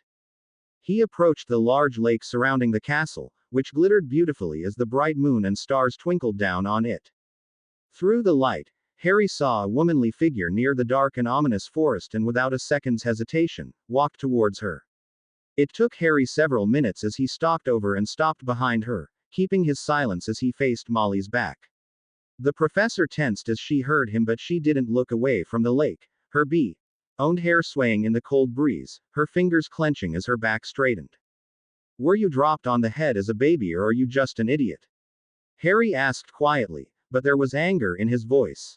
Excuse me, Molly exclaimed and spun around, a scowl on her face. You do realize that there are people trying to kill you, don't you? Harry continued coldly, his eyes boring into Molly's blue orbs as he glowered at her. Really? Do you think so? Molly spat out sarcastically, her blue eyes sparkling in anger. I don't think it. I know it, Harry growled and gestured to the darkened surroundings with both arms. If you know this, then why are you out here, alone and defenseless? Molly narrowed her furious eyes and using one slim hand, reached into her dark crimson robes and pulled out a small, wooden rod. Harry saw that there had been runes carved into it, and many of them were the same runes that had been carved into his sword, designed to help the user channel and cast evocation with a greater degree of control and power. This was the weapon of a true wizard, and Harry felt wariness despite himself. I have my blasting rod, Molly responded angrily as she gestured with the wooden rod. I can take care of myself. I don't need a Denarian to look after me. Really? Harry said, sweetness dripping from his voice. Well, I'm sure Nicodemus will be very impressed when you show him that little stick of yours as he's raping and torturing you.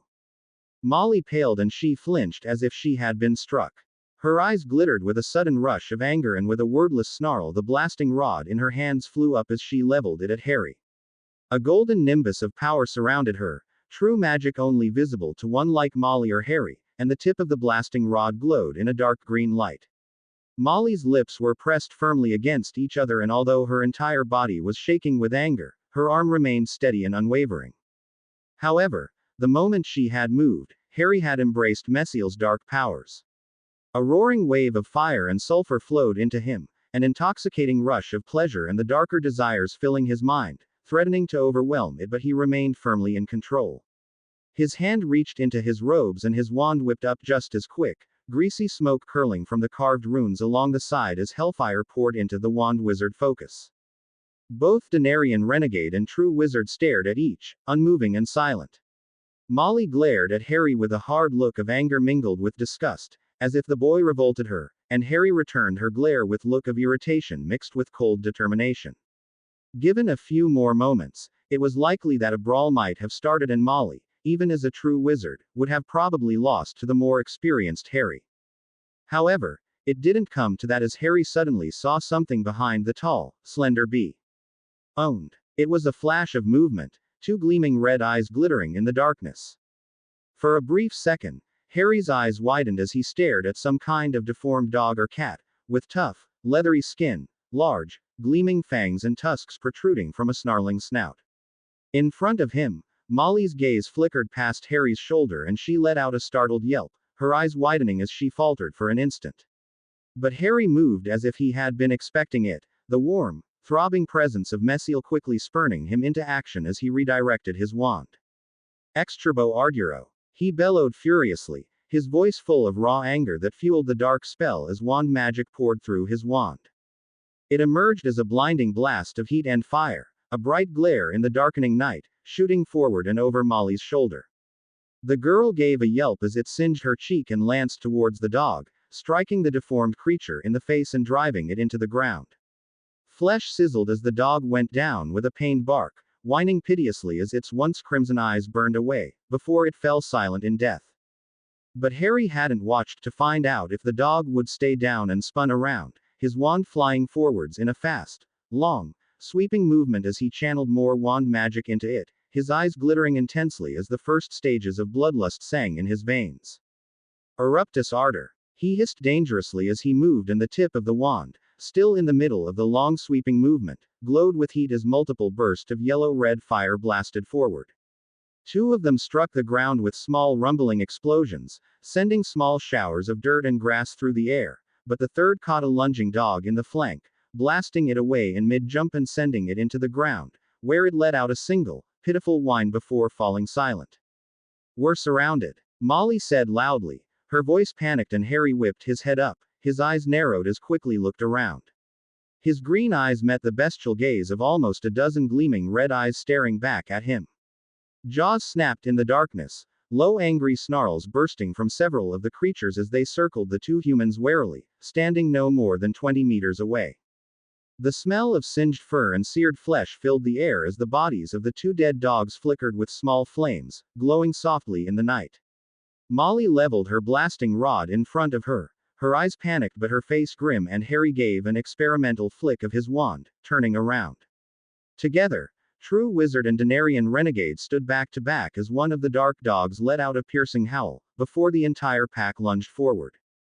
Acting simultaneously, both Harry and Molly struck out with their magic against the snarling dogs.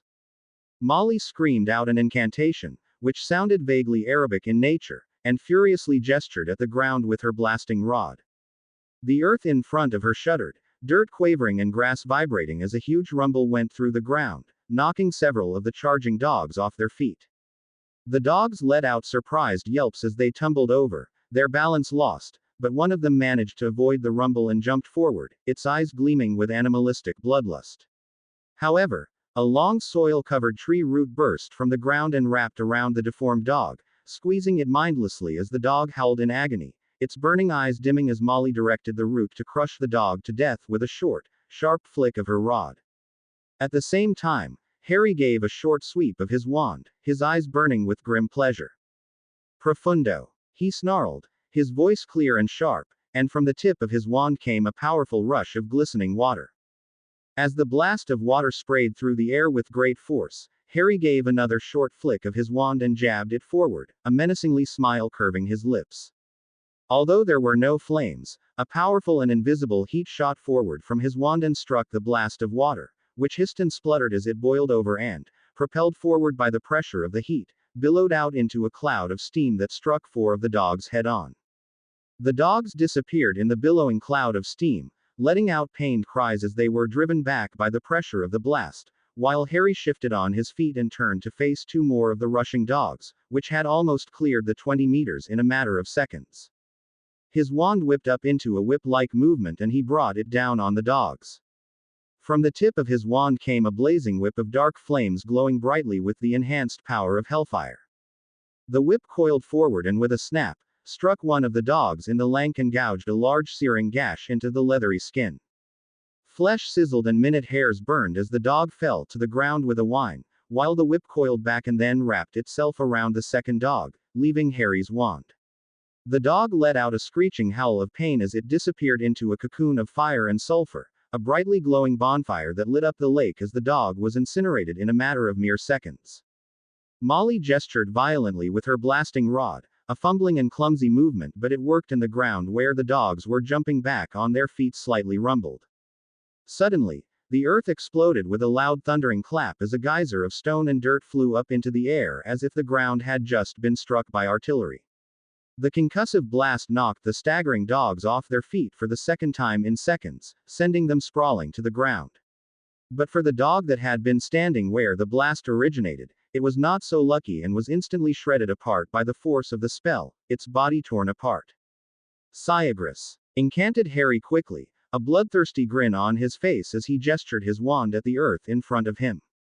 A shimmering pulse of near-invisible magic blasted from his wand and struck ground around him, which hissed with steam and smoke as the earth boiled to magma in a matter of moments. Then, with a quick flick and a snappy incantation, Harry sent forward a fiery blast. The streak of fire, fueled by the darker emotions and hellfire, lanced forward but missed both of the approaching dogs. It exploded on the ground, creating a small fountain of heated debris and a loud, thundering clap of noise as both dogs lunged forward. The first struck the small patch of magma and let out a piercing whine of anguish. It caught alight, its body blazing with fire as its legs literally liquefied under the heat and it collapsed into the magma, dead. The second dog jumped over the magma and jumped for Harry, its eyes gleaming as it leaped for Harry's throat. But Harry made a short, sharp gesture with his wand and the dog didn't even make a noise as a deadly shimmering arc of silver magic sliced forward, gutting and killing the dog in an instant. Harry and Molly's initial volley of violent magic had been very effective in the first 10 seconds of the fight, but now several of the snarling dogs had closed in and the danger had suddenly gotten more real. Molly, with her back pressed at Harry's, frowned in concentration as she visualized her spell carefully. 3 dogs approached her at a sprint and when they were no less than 5 meters, they jumped for her throat, baring drooling fangs menacingly, while one more limped after them. Suddenly the ground in front of Molly exploded with a rumbling roar as dozens of sharp stone stalagmites sprouted upwards, impaling all 3 of the jumping dogs with great force. Molly made another furious gesture with her staff, her lips peeling off a foreign incantation, and another geyser of earth exploded in front of her. The limping dog managed to avoid most of the blast, dirt and stone raining down upon it, but it suddenly shimmered as fire jutted into its body, crushing its skull with searing heat and impressive force. Molly blinked in surprise and she turned her head despite herself. Surprise clouded her features as she saw Harry turn away from her, his wand whipping through the air as a dog covered in searing burns approached him. Evertoxero! He shouted with a maddened laugh, his eyes alight with bloodlust, and a jet of fire sprayed from his wand like a flamethrower. Billowing clouds of smoke flooded into the air and the flames struck forward towards the dog, no more than 6 or 7 meters away. The dog howled in agony as it was devoured by a constant jet of fire, disappearing underneath the blazing inferno. When the spell broke 2 or 3 seconds later, the dog had been reduced to a pile of sizzling flesh and charred bone. Molly turned away and cleared her mind as she whipped out her blasting rod again, a furious incantation leaping off her lips. The ground shuddered as the earth rolled forward, pushing away some of the wounded and yelping dogs. Suddenly she saw a flash of movement in the corner of her eye and she shifted on her feet, her head swiveling around. Molly saw a dog lunging forward. It was close enough that she could see gleaming fangs about to strike her throat, and she took in a deep breath as if she were about to scream, her blasting rod swinging around in vain. When the dog was less than 30 centimeters away from Molly's throat, a cone of fire zapped forward and struck the snarling beast, the fire radiating with an unholy dark light. Crimson veins of red and violet light flickered through the intense cone of heat and flame, and the sharp smell of sulfur filled the air as it dug into the snarling dog, propelling it backwards as it vaporized a large chunk of its flank with a flash of bright light that pained Molly's eyes. She swiveled her head shakily and saw Harry standing behind her, his wand leveled in front of him as he gave her a superior smirk. Suddenly his eyes widened and his gaze swung to her left and Molly whipped around, her eyes widening again as another dog took Harry and Molly's brief moment of distraction to attack. It leapt for the slender bee, owned but a wing of sharp bone lanced forward, impaling the creature with sharp hook-like points. Dark blood dribbled down bones of the purest white as Harry extended his wing forward, his eyes alight with both demonic rage and an intoxicating pleasure. He hurled it away with great force and the creature landed on the ground with a dull thump. Molly turned around again, eyes wide with both astonishment and no small amount of fear, but Harry ignored her gaze as he lowered his wand. The runes in the slim piece of wood glowed like embers as smoke curled upwards, smelling faintly of burnt wood and sulfur. Harry looked both grim and excited at the same time, his green eyes darkened with pleasure and bloodlust as he surveyed the area, noting 3 limping dogs that disappeared within the dark forest before them. He let go of Mesiel's power and almost sighed in disappointment as the power left him, taking the intoxicating feelings of pleasure with it. Next to him, Harry saw that the girl's glowing golden nimbus was slowly fading as she lowered her blasting rod, still staring at him with wide eyes. "You saved my life," Molly murmured in surprise, staring at him and shaking her head slowly. "You saved my life. Twice. And here you were telling me that you could protect yourself," Harry said smugly and watched as Molly flushed. "Well, so far, I'd say you're doing a bad job. Not that I care anymore, since I'm outta here." Molly regarded him with confusion and Harry rolled his eyes, but his good mood would not be ruined as he patiently explained what he meant. "The life debt has been repaid," he said. "I saved your family, Charity and her brats, from Nicodemus, men. I saved Amanda's life from those wand wizards and now I saved your life from those weird-looking dogs. That's everybody except your father. I do not include him in the dead anyway," Mesiel said in agreement, her voice softly whispering into his ear. "He was in the party that wounded you in the first place. You were right, beloved. You are free of the dead and you have kept the honor of the old world. I am very proud of you. Nicodemus will be back," Molly said slowly. "He won't stop here and he won't let this stop him. That's not my problem anymore, is it?" Harry responded cheerfully, almost glowing at Mesiel's praise as he idly retracted his bloodied wing back into his back. "I've repaid the debt and I've made that bastard slow down and reconsider his next moves. It's been a good couple of days. So, now what?" Molly asked carefully, a hint of relief in her voice as if she was glad to be getting rid of him. "You'll just leave us alone now." "There's nothing that ties me here anymore," Harry said, shrugging his shoulders as he placed his wand back into his robes. Still, his emerald eyes kept scanning the forest as he watched out for any more dogs as he kept talking. "So, I'll grab my stuff, leave this stupid castle and hope we never see each other again." Without another word, Harry turned around and quickly made his way back to the castle, and after a few seconds, Molly joined him as the two of them left a scene of devastation and death behind, the broken, bloodied and burnt bodies of the dogs slowly dissolving as the magic that kept them animated broke away. And the Triwizard champion for Salem Wizard and Witches Institute is Richard Banks.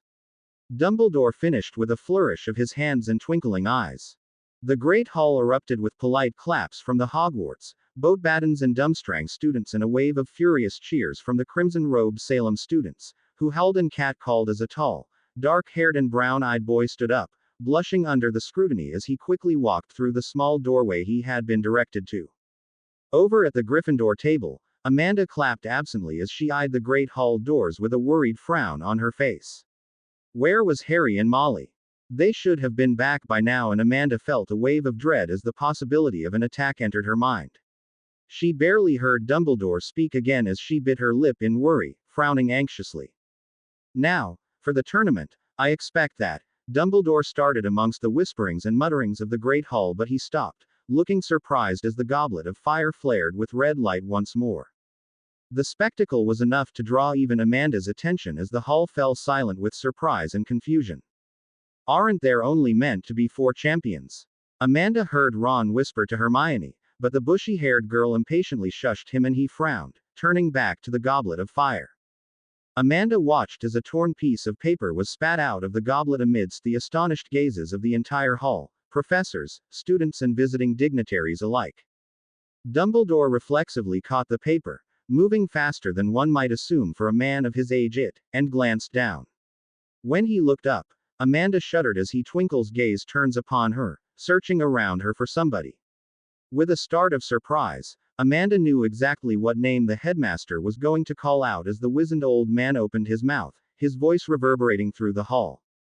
Harry Potter. Harry walked briskly back to the castle, the last remnants of both hellfire and adrenaline leaving his body as the warm glow in the pit of his stomach disappeared. He repressed a shiver as the icy wind cut into him but ignored it as he reached the cobblestoned pathway and turned around, waiting for Molly. The tall, owned girl was panting and huffing as she slowly dragged herself up the path. Her blue eyes glared at him furiously, as if she were daring him to make a joke about it. Naturally, Harry obliged. Don't tell me that one little fight wore you out? He asked incredulously, a satisfied smile curving his lips as he shook his head in mock pity.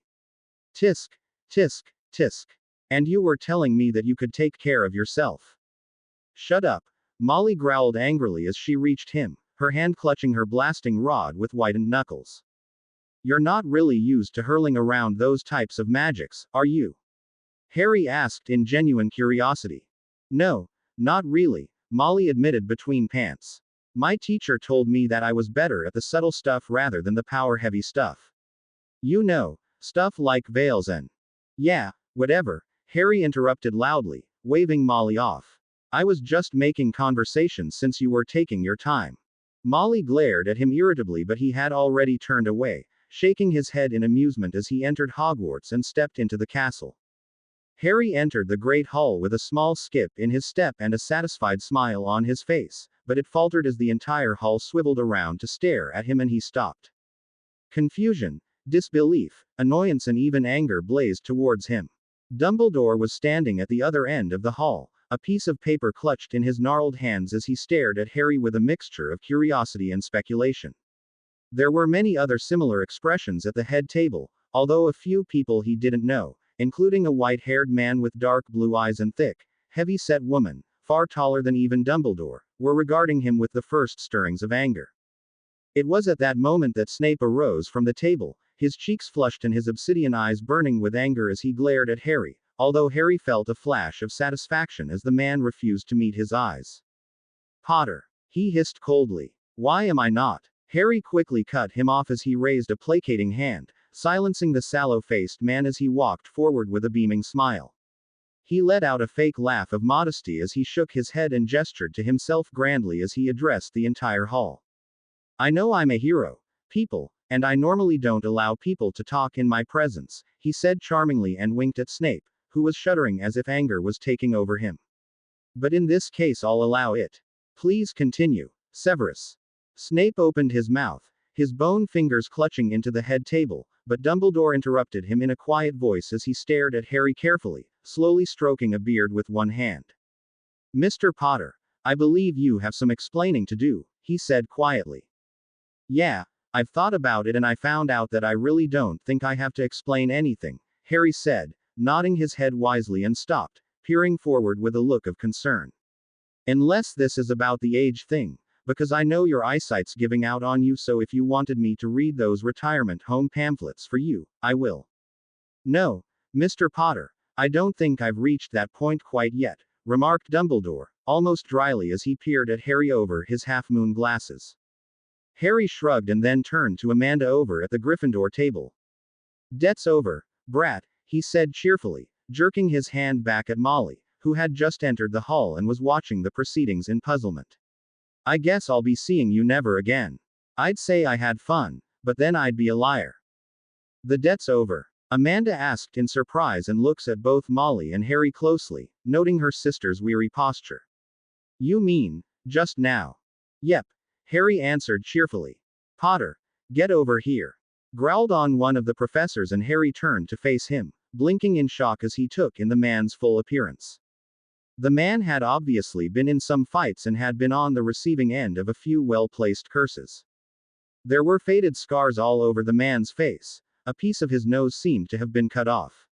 The man had a battered wooden leg and gnarled, twisted fingers as he rubbed his grizzled face agitatedly. One of his eyes was normal, but the other had been replaced by a brightly glowing blue orb, which spun around in the socket as the man limped from the head table, taking a position near Dumbledore.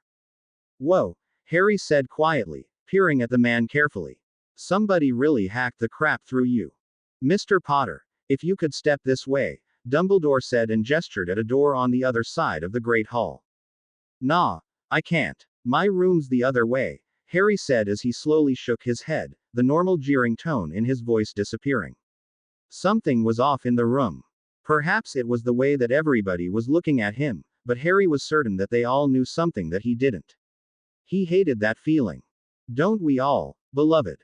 Messiel said, sounding quite amused, but Harry ignored her as he let a frown come over his face. "Mr. Potter, I believe that you may want to do this in some relative privacy," Dumbledore said quietly. Harry was suddenly feeling very wary as he glanced around the hall, his hand casually slipping into his robes as he gripped his wand. He narrowed his eyes as he gazed at Dumbledore carefully, tightening his grip on his wand as he mentally prepared himself for the worst.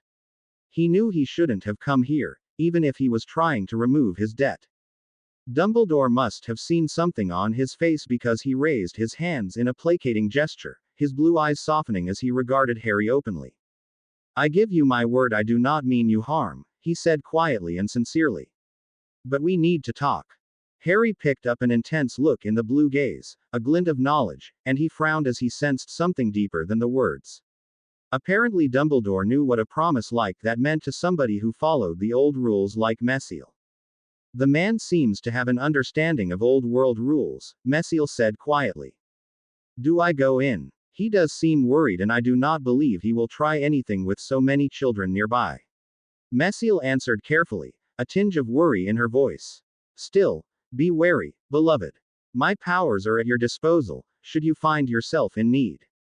Without taking his eyes off Dumbledore, Harry gave a short nod and strode across the hall without another word, opening the door and disappearing into the small antechamber. Harry opened the door and entered a small room, lined with moving portraits of wizards and witches. On the opposite side of the room in a small fireplace blazed a brightly lit fire. Standing around the fire were 4 people, all who looked up as he came in. There was a rough, burly boy in Durmstrang robes who looked as if he had been struck across the face several times with a blunt instrument. He had a rugged athletic appearance and stared into the flames, his dark East European eyes distant.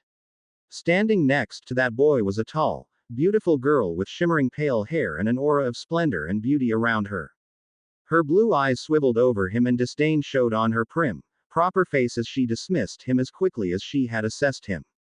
Representing Salem in the small group was a tall boy with dark brown hair, dark eyes and a flat forehead, the same boy that had directed Harry to Molly at the entrance of the Great Hall no less than half an hour ago. Finally, the last boy was a tall, 7th year in Hogwarts robes with light brown hair and dark gray eyes, and he stared curiously at Harry with a polite and open expression on his face. "Do they want us back inside?" he asked curiously. "Don't know.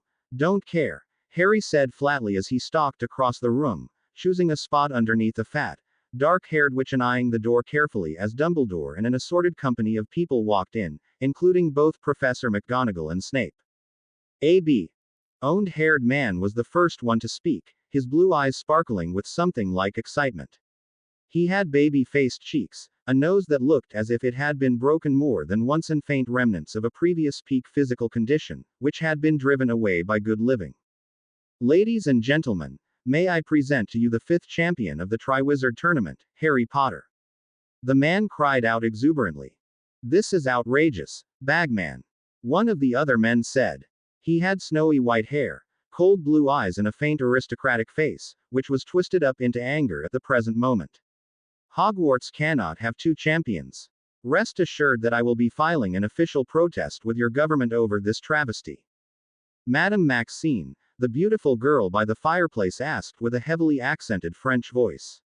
What are they saying? Is this a joke? The Goblet of Fire has chosen this boy as a champion, Fleur, replied an extremely tall, twice as big as Harry was at least woman said. She had short cropped black hair and dark eyes, and she frowned at Harry with both confusion and disdain. That's impossible, the brooding Durmstrang champion said thickly, his gruff voice filled with surprise. His eyes flew to Harry and his gaze darkened sourly. It seems that it's not so impossible, Karkaroff said darkly, switching his angry glare from both Bagman, who shrugged it off with casual ease, and Harry. Harry stared back, unimpressed, and loudly cleared his throat. But he was ignored as Karkaroff switched his gaze to a graying man with a stern demeanor. He had dark eyes and a wearied expression on his severe face as he stared into the fire, seemingly lost in his own thoughts. Crouch, you are the head of the Department of International Magical Cooperation. Karkaroff protested loudly, his voice ringing within the room. After months of negotiation, surely you cannot allow this to continue. The man frowned, still gazing into the fire. When he opened his mouth, his voice was soft and quiet, yet held a tone as if he was used to being obeyed. The rules say that whoever is chosen by the Goblet of Fire must participate in the tournament. Karkaroff let off a low growl at the exact moment that Harry let out a loud sigh of annoyance. Clear's throat, he said loudly, halting the conversation and drawing the entire room's attention onto himself as he stepped forward, an annoyed expression on his face. Somebody mind telling me what the hell is going on? Don't give us any of that, Potter, Snape hissed coldly, his expression dark and foreboding as he glared down at Harry. You know very well what we are referring to. Did you honestly think you could get away with it? Yeah, you'll have to forgive me for not wanting to put up with any of your bullshit, Snape, Harry snapped back in irritation. It's been a long, tiring night involving a pack of deformed dogs trying to rip me apart. Get to the point. Dogs. The 7th-year Hogwarts boy mouthed quietly. Dumbledore also had a small frown creasing his face, but it cleared as he answered Harry's question quietly, regarding him with a mixture of suspicion and even wariness. The Goblet of Fire has chosen you to be a champion of the Triwizard Tournament, he answered quietly. That's the little school competition you've got going, right? Harry asked slowly, a puzzled frown on his face. The Triwizard Tournament is a greatly revered event. Karkaroff snapped at him, looking almost wounded by Harry's flippant question. To be chosen is a great honor and responsibility. Many apply, but only one student from each school is chosen. Can you see the problem now? Whatever, Harry remarked uncaringly.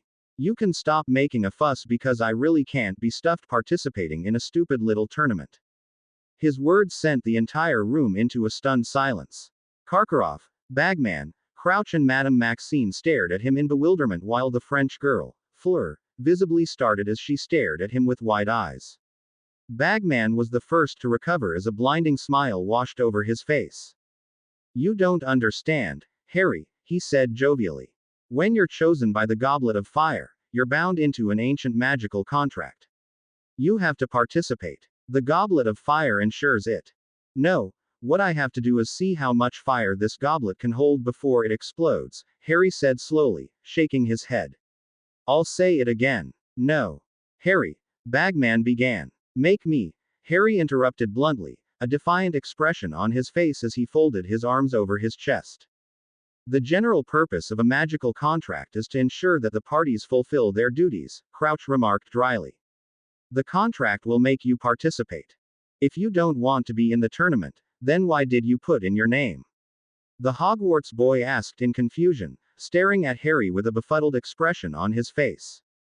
I didn't, Harry said with gritted teeth. How did you get past the age line? McGonagall asked sharply. E is clearly not of the right age, Fleur protested sharply.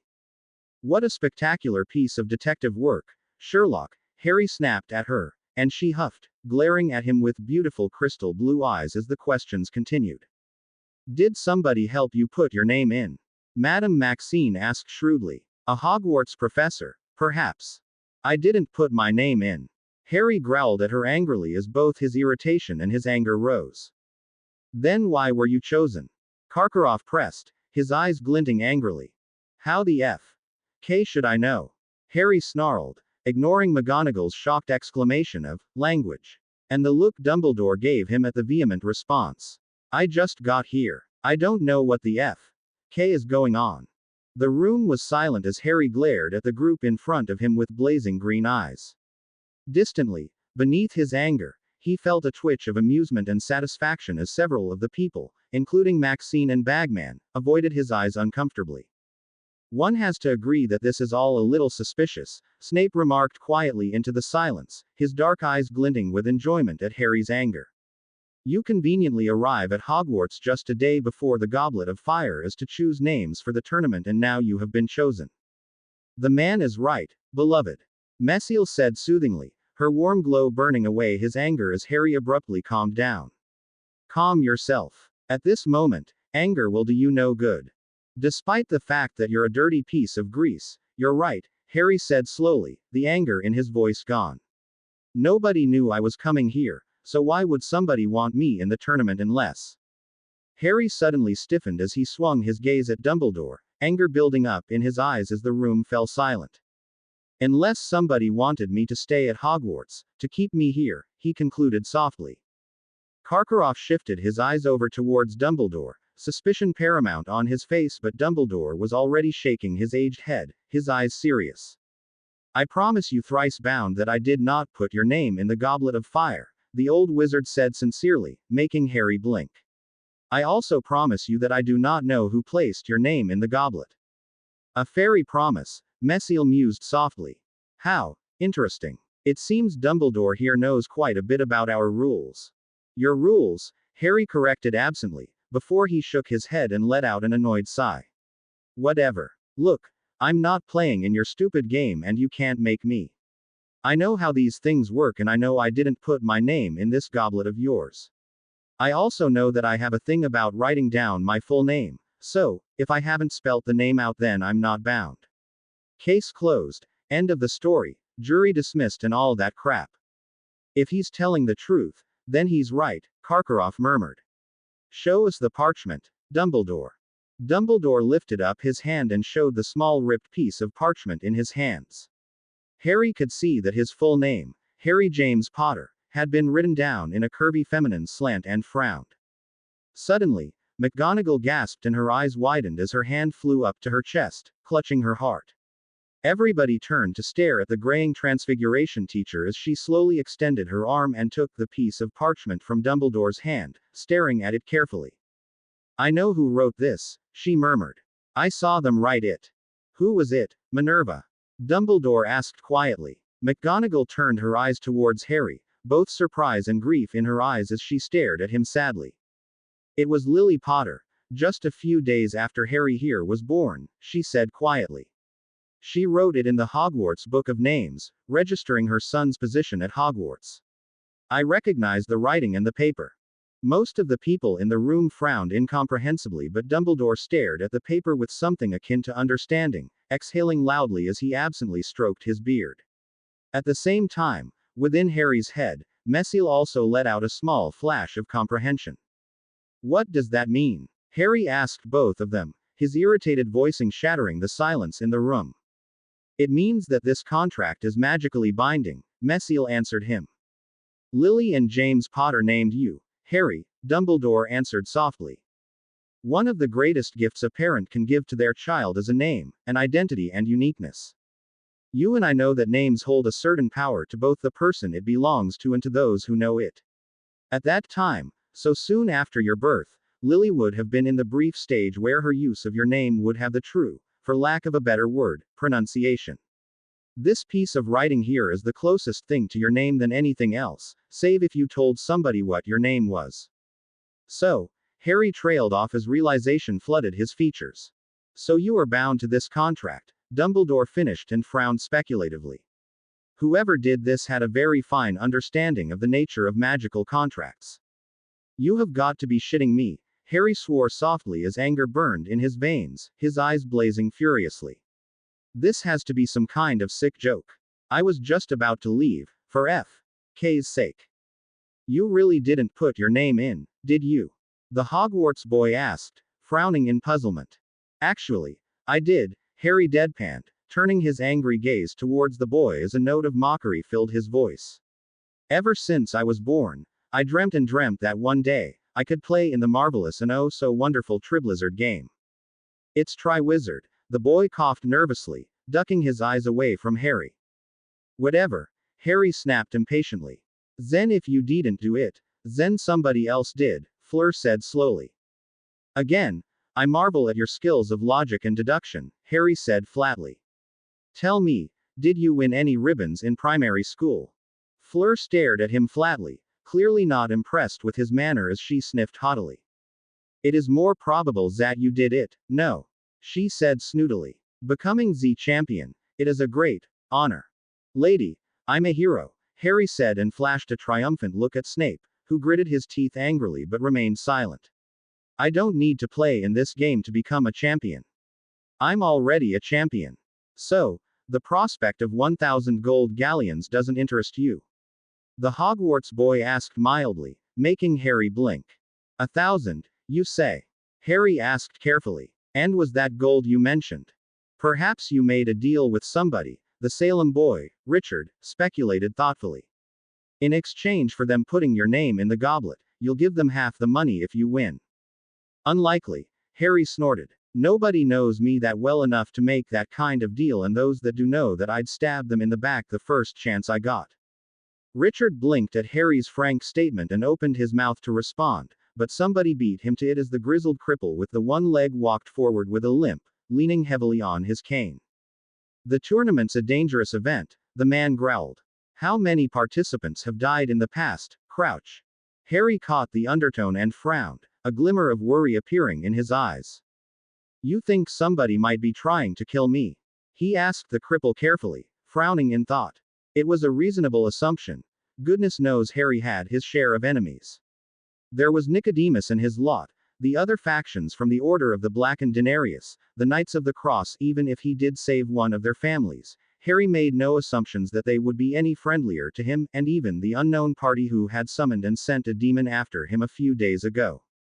Anything's possible, the cripple said, his one eye gleaming with something like fanaticism. His blue eye swiveled in its socket as the man limped forward, eyeing Harry carefully. And as you said, you're a hero. There are a lot of people who would want to see you hurt. That is impossible, Fleur said flatly. Nobody would do that. You haven't met my enemies, so I'll forgive you for underestimating their great hatred of me, Harry said mockingly as he dismissed the French girl, turning to the crippled man in front of him. Still, the enemies I have aren't exactly subtle. They're more, jump in and rip apart anything in our way, then, plant a dagger in an old Roman geezer's back. The crippled man muttered, his face twisting up into a horrible distortion of scars and damaged tissue as he frowned. Besides, they didn't know that I was here, Harry said. Then it was a crime of opportunity, the man said slowly, suspicion building in his voice as he continued, his eyes burning with fervor. Somebody heard you were here today and improvised a plan to trap you. Harry was silent as the man's fake eye swiveled around to the other side of his skull, and he somehow knew that the man could see Karkaroff standing behind him. It was somebody who had access to Goblet, somebody who has skills in powerful dark magic, somebody who has a grudge against Potter here for old defeats, the man continued, his voice turning into a hiss of accusation as Karkaroff paled, his eyes darting around nervously. You think I did this? The headmaster of Durmstrang exclaimed. I truly regret that part of my life, Moody, but it is over. I have been able to move on and I can see that you have not. Once a dark wizard, always a dark wizard, the crippled man, Moody, snarled with anger, and Karkaroff paled, his cold eyes glittering brightly. Alastor, Igor, that is enough. Dumbledore intervened, his powerful voice halting both men in their tracks. This will lead us nowhere. You're right about that, Harry said loudly, an angry scowl on his face as he turned away from the group. I'm sick of this stupid soap opera drama and I'm sick of being bound by debts I don't want to fulfill. I'm not playing in your stupid little game, so you can all go to hell. And yes, Dumbledore, I know the irony of that statement, but do you know what? I really couldn't help myself. He turned for the door, ignoring the sudden hisses and mutters from the small group as he briskly strode across the room. Suddenly, he stumbled as a blazing streak of agony sliced into his heart. He let out a cry of pain as the piercing streak of pain slammed into his mind, driving out all of his anger, irritation and any other present emotion as his entire world went white. Distantly, he felt himself fall to the ground, his body thumping on the wood as his eyes stared blankly at the ceiling, his face contorted in pain. In the back of his mind, he could vaguely hear the distant words of Messiel, but her warmth was useless against the pain as he twisted and flailed. Suddenly, the agony fled as quickly as it had come and Harry panted in relief, letting out a pained cough as he looked up, fury stirring in his eyes. What the hell are you doing to me? Harry gasped out, reaching into his robes and whipping out his wand in a flash. The tip of the slim wooden stick flared in a burning dark light, but Dumbledore moved far quicker than an old man his age should and Harry felt his wand get ripped from his grasp the instant he had pulled it out. It is the magical contract sensing that you are breaking it. Crouch said quickly, faint traces of concern on his face as he bent down next to Harry. Then make it stop. We can't, Dumbledore said quietly. Only you can. Harry let a snarl curl his lips, but the shudders running through his body combined with Messiel's presence, which seemed to be in as much pain as he was, left him no other choice. Fine. He snarled. I'll play in your stupid King game. The flaring heat of agony, which had just started building up again, dissipated instantly as Harry lay back down on the ground, his eyes pained but furious as he pondered his next move, almost unaware of Dumbledore helping him up and leading him to the hospital wing. Somebody was going to pay for this, that Harry was sure of. Moody watched as the boy fell to the ground, surprise twisting through his features. He barely noticed the shrieks of panic from the female contestant, that stupid French bint or that fool bagman letting out a startled cry of surprise as Potter fell to the ground, his face twisted up into agony. For a second, Moody blinked, another face that had looked much like that over 13 years ago flashing through his mind, but he drove it away with his impeccable occlumency and replaced it with the real Moody's memories and feelings.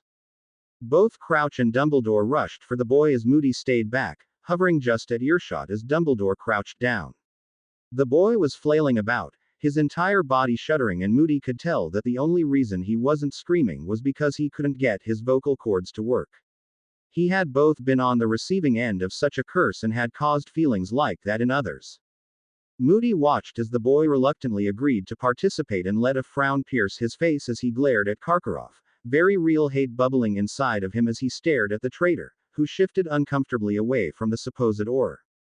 But mingled in with that hate was a coil of joy and elation, such that Moody almost sighed in pleasure as it swept through him.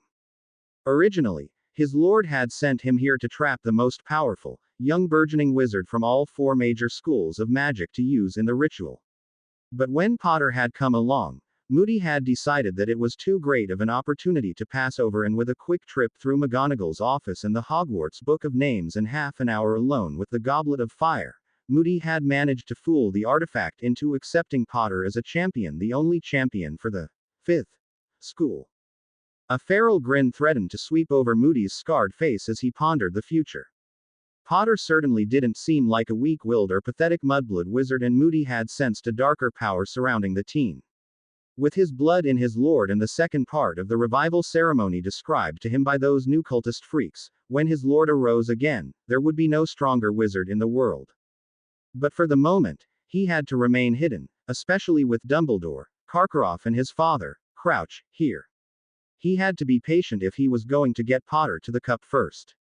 It was patience that had allowed him to escape his father's Imperius.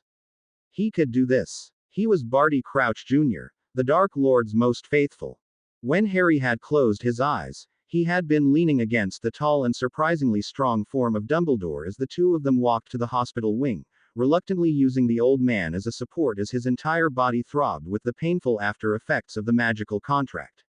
As he had gratefully, if not grudgingly, slid into the warm bed, the last thing he had seen before he had let the weariness overtake him was the crystal blue eyes and wrinkled face of the old headmaster. 12 hours later, as Harry woke up, warm and comfortable, the first thing he saw was the crystal blue eyes and wrinkled old face of the headmaster. He eyed the man with something akin to anger and resentment as he sat up in the bed, carelessly throwing off the white sheets as he let out a loud yawn, not bothering to cover his mouth as he stared at Dumbledore rudely. "I'm glad to see that you are awake," Dumbledore said quietly as he sat next to Harry's bed, looking extremely pensive. Harry scoffed rudely but didn't say anything as he stretched out his arms. He frowned as he felt cold air meet skin and glanced down to see that his robes were gone and that they had been replaced with a set of warm, if slightly small, pajamas. "You don't think he undressed me himself, do you?" Harry thought softly, distaste in his tone. "I do not believe so, beloved," answered Messiel softly with both humor and concern in her voice. "You appear to be well. It is good that the contract seems to have left no permanent damage, despite how painful it was." "Ugh, pain," Harry though despairingly. He frowned, both mentally and literally, as a thought popped into his head. "Still, you got to wonder why a wand wizard as powerful as this runs a school of all things. Maybe he has inclinations towards kids. Hey, you don't think that I need to worry for my innocence, do you? You, my beloved, have a one-track mind," Messiel replied in amusement, and Harry felt some of her concern lift at his usual sardonic comments. "Besides, you lost any innocence you may have had long ago, so you may be relatively safe." "I wasn't talking about that kind of innocence," Harry thought with a grunt, before Dumbledore stirred, sighing mournfully and stroking his beard. Harry focused his gaze on the elder wizard and blinked, noticing how old and wearied the man looked as he sat there. A coil of satisfaction twisted in his gut and he suppressed a pleased smile. Good, he wasn't the only one who was suffering over something. "I understand that you may be upset," Dumbledore started quietly. "Upset?" Harry interrupted incredulously. "This face isn't showing." "Oh no, I just got bound into a magical contract that forces me to participate in a stupid tournament. What am I going to do?" "No, this is my. Oh no, I just got bound into a magical contract that forces me to participate in a stupid tournament. Who am I going to have to kill?" Face. Dumbledore raised an eyebrow, not looking impressed with Harry's attitude as his eyes dimmed. Harry sighed, rolled his own eyes and leant forward, lowering his voice into a mock whisper. "Pissed," he whispered loudly and secretively, as if he was imparting on a great secret. "That means that I'm really pissed off." "Understandably so," Dumbledore said quietly. "You have been forced into a tournament you did not want to participate on and bound into a contract you did not sign. You see, you get it," Harry said sarcastically, but Dumbledore purposefully ignored him as he continued. "Rest assured that I have personally bewitched the Hogwarts Book of Names to ensure that this does not happen again," the headmaster finished firmly. "And this helps me how?" Harry asked slowly. "I thought that you may find comfort in the fact that nobody else will suffer through a situation like this by those means," Dumbledore answered, and Harry snorted. "Yeah, you'll find out that I only care about 4 people in this crappy place," he said and gestured to himself, nodding sagely as he counted them out. "There's me, myself, I and my invisible best friend. You have a right to be upset, Harry, but I do suggest that you curb your tongue," Dumbledore suggested, but his voice held not the slightest bit of anger at Harry's antics, and Harry sighed in annoyance. "At least, until I have told you all that you need to know."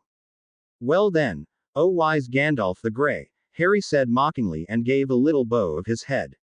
"Please impart your noble wisdom, and I hope that includes some more details about the crappy little game I'm stuck in and where you've put my wand."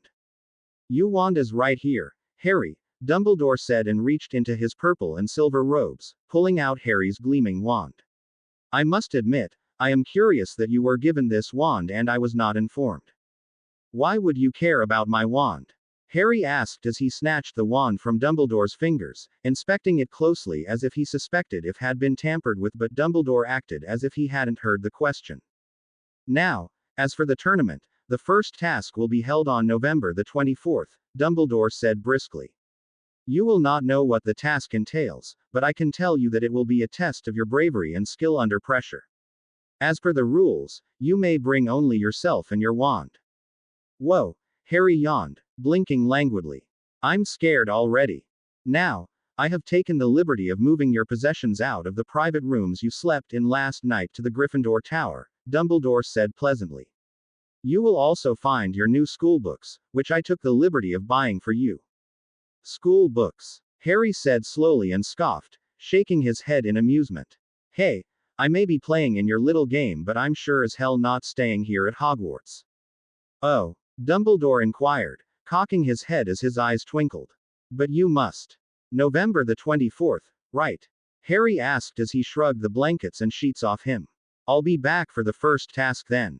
You don't understand, Dumbledore said. All champions must stay within a reasonable distance of the Goblet of Fire, or else. Pain, Harry finished bitterly and sighed, thumping his hand down on the bed as he leant back. Oh goody. Dumbledore, sensing an underlying river of anger in Harry, quickly brought about another subject and a smile crossed his wrinkled face as he clasped his hands together. Your friend, Ms. Carpenter, has been very worried about you, he said jovially, his blue eyes twinkling as Harry grunted sourly. She's not my friend, Harry muttered, turning away from the old wizard and staring out of the window, apparently absorbed in the white, fluffy clouds.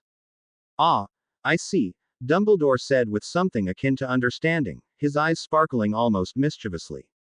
Although, I do see to recall your mother said much the same about your father. Harry frowned and turned around to stare at him. A cold and stone expression crossed his face and his green eyes glinted maliciously as he leaned forward, his voice barely a whisper. What do you think is going to happen here? He asked quietly, and Dumbledore's good mood evaporated as he noticed a glimmer of ancient darkness behind the teen's eyes, although he was smart enough not to attempt legilimency after what Severus had told him. Do you think that I'm going to see the light, that love and friendship will prevail over the darkness in my heart, and I will forsake my evil ways? Dumbledore didn't say a word and remained silent as Harry leant forward, and he inwardly shuddered as he saw a red and orange light flickering behind the green orbs, reminiscent to a blazing fire. I'll tell you now. I'm not going to abandon Messiel, Harry said softly but firmly, his voice resolute and unyielding. I will not abandon the one being that cares for me, who might even love me, no matter what you try to offer me. So don't hold your breath, or you just might die. Dumbledore blinked, and suddenly it was Harry's turn to suppress a grimace as the old wizard's face went cold, the seemingly permanent look of joviality in the headmaster's eyes disappearing, the benign smile curving his lips gone. It was at that moment that Harry felt a slither of fear as he gazed at the powerful wand wizard. Despite his 7 years of instruction, he knew that there would be no way he could handle himself against this seemingly experienced and powerful man in a fair fight, but he gripped his wand anyway. Of course, if it ever came down to a fight, Harry would do his best to make sure that it wasn't fair. Still, at this moment, he didn't want to make an enemy out of such a powerful man, so he forced an annoyed sigh and rolled his eyes as he leant back into his bed, the intensity in his voice gone. That wasn't a death threat, you idiot, he snapped. I meant die, as in, from lack of oxygen, because you were holding your breath. See? Dumbledore didn't say anything, and there was a look in his eyes as if he knew what Harry had just thought about him as he relaxed, the tension leaving his body as fast as it come and the benign smile curving his lips once more. You'll find, Harry, that I am able to hold my breath for quite some time, said Dumbledore, his voice rich with humor. It's a good trait to have for a man in my position. Oh, just go away already, Harry muttered and looked away from the headmaster, avoiding those twinkling blue eyes. Despite his rude tone, Dumbledore nodded and stood up from his seat. Very well, Harry, I will depart, Dumbledore said cordially, but a note of warning went into his voice as he continued. But first, I must caution you in revealing your true status to other people. I trust that Ms. Carpenter and Professor Carpenter will remain silent, however, others may not, and such a revelation could shake the foundations of the wizarding world. I care because, Harry prompted slowly. Because when our society becomes upset, the masses demand a scapegoat, Dumbledore explained quietly. You would become that scapegoat, Harry, and despite your allegiances, I would not want to see you in Azkaban. He turned and walked out of the room, leaving Harry alone as he frowned in thought. But he didn't get to think very long as he received his next visitor. Harry, called out Amanda, a beaming smile on her face as she walked in. She was dressed in her crimson Salem robes and she had tied her owned hair into a ponytail, which swayed behind her back as she took Dumbledore's former seat. I was worried about you. When you didn't come back from that room, everybody thought that they had arrested you or something. But Dumbledore told us all at breakfast that you were still here and that the magical contract had hurt you because you had tried to leave the tournament, which actually surprised Ron and Neville, you know. Amanda, I have 2 questions, Harry said quickly when Amanda stopped talking to take a breath. 1. Do you ever shut up? 2. Why are you here? The answer to question 1 is, I try not to, Amanda answered easily. And the answer to number 2 is, you're my friend, Harry, and you're in the hospital wing, so why do you think I'm here? I hate to burst your bubble, brat, but we're not friends, Harry said firmly. Whatever you say, Harry, Amanda said slowly, rolling her eyes with a smile on her face, and Harry let out a soft growl of annoyance. He thumped his pillow and looked around at the hospital wing, then down at himself. So, do you think I get out of here now? He muttered sourly. I'll go ask Madame Pomfrey, Amanda said as she slid out of her seat. I don't think she'll say no. Although the nurse had been strictly adamant on keeping Harry in the bed and had told Amanda as much, it was only 10 minutes later that Harry was out of bed and out of the hospital wing, walking down one of Hogwarts' long corridors with Amanda by his side. It's this way, she said as she gestured down on the corridors, and Harry followed her without another word, looking decidedly uncomfortable in his hospital gown. At least his butt wasn't showing. Professor Dumbledore moved stuff into the Gryffindor Tower since we're staying there from now on, Amanda continued. Harry nodded shortly as Amanda led him through the castle, turning at several different hallways and corridors. They passed gleaming suits of armor and large, magical portraits with dozing or chattering wizards and witches and several students, who eyed Harry curiously as he stalked past them with an annoyed expression on his face. Eventually, Amanda led him towards the end of a corridor, where a large portrait hung up on the wall. The occupant of the portrait was a fat lady dressed in pink, ruffled clothes, and she stared down at the 2 of them curiously. Harry, this is the fat lady, she's the guardian of the Gryffindor dorms, Amanda told Harry, who tutted loudly with a reproachful look on his face. It's not nice to call people fat, he said, shaking his head sadly. Just because you're relatively skinny doesn't mean we all are. You have no consideration for others, do you? You're funny, Amanda said sarcastically, rolling her eyes and facing the portrait. Just hysterical. Balderdash. What did you just call me? Harry asked, blinking in surprise. Because it hurt, brat, it really cut deep. It's the password, Harry, Amanda said patiently. Which you have to tell the fat lady if you want to get past. Harry turned around and saw that the portrait had silently and smoothly swung forward, revealing a round hole in the wall.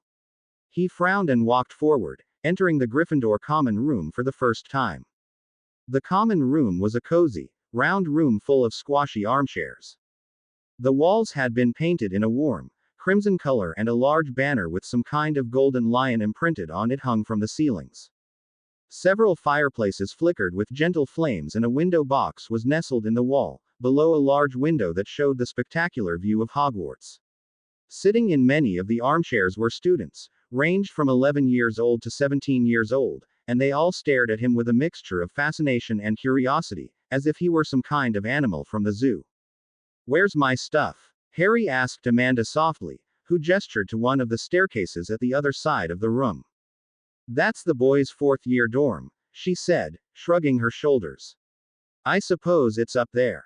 Harry nodded and walked forward, dodging around chairs and books as he moved across the room. As he did so, the eyes followed him unblinkingly and he let out a sigh of irritation, whirling around just before the staircase with a beaming smile on his face. Hey, who wants me to do a magic trick? He asked cheerfully, although his eyes glinted with annoyance. What is it? Asked one of the first years, a pigtailed dark-haired little girl. Watch this, Harry said and gestured grandly to himself. Now you see me. And at that he turned around and stormed up the staircase and moving out of view from the common room. At the top, he faced a stout, wooden door and turned his head, his smile gone. And now you don't. Let's keep it that way, okay? He called out, before he opened the door and entered the room. The first thing he noticed was the row of large poster beds, covered completely in colors of gold and red. He frowned as he swept his gaze up and down the row, seeing both Ron and Neville sitting on one of the beds. They had been talking to each other over open books, although Ron looked extremely reluctant to be there, but when Harry entered they both stopped and stared at him. That's your bed there, Neville said quietly, the mousy-haired boy pointing to the bed at the far corner of the room. Harry nodded and looked around the room with disinterest, letting a yawn escape his lips as he walked over to his bed and drew back the curtains. On the covers of the bed were all of his belongings. This included all of his clothing, which seemed to have been washed and ironed, his sword which was still bundled up firmly in the scabbard, and the rest of his loose items, including keys and his wallet. Did somebody wash my clothes? Harry murmured out loud, a curious frown on his face. He was also quite surprised that the Hogwarts staff had let him keep the sword, especially considering that Dumbledore knew of his true status. It was probably the house elves, Neville supplied helpfully from across the other side of the room. They're the ones who brought your stuff in. House elves. Harry thought in curiosity. A servant class of the wand wizards, Mesial supplied. They are used for most kinds of menial labor. They are powerful in their own right, but they hold no candle to a wizard with a wand, which was why they were subjugated and tamed long ago. A house elf wouldn't dare touch a wizard's belongings, which is probably why your sword is still there. Harry nodded at both Neville and Mesial as he stepped into the curtains and pulled them across. With a single deft movement, Harry tore off his hospital gown and dressed himself up in his normal clothes. If they hadn't given back his robes, then he would wear whatever the hell he wanted to. After he was done, he made sure to carefully hide the sword under his covers and opened up the curtains. When he appeared again, both Ron and Neville started at the sight of him.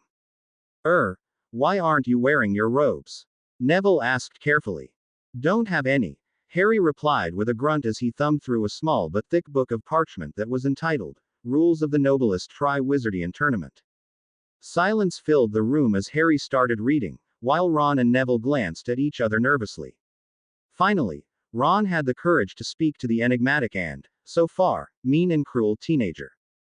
So, he started slowly. How did you get Dumbledore's age line? I didn't, Harry answered distractedly as he browsed through the rules, frowning at the manner and style of writing. When the hell had this been written? In the Roman times? He let out an annoyed sigh as he flipped the page, staring in incomprehension at the words. Allow me to help, beloved, Mesial offered, and suddenly Harry felt a small spark of warmth in his mind. When he glanced back down at the page, it was covered in different words.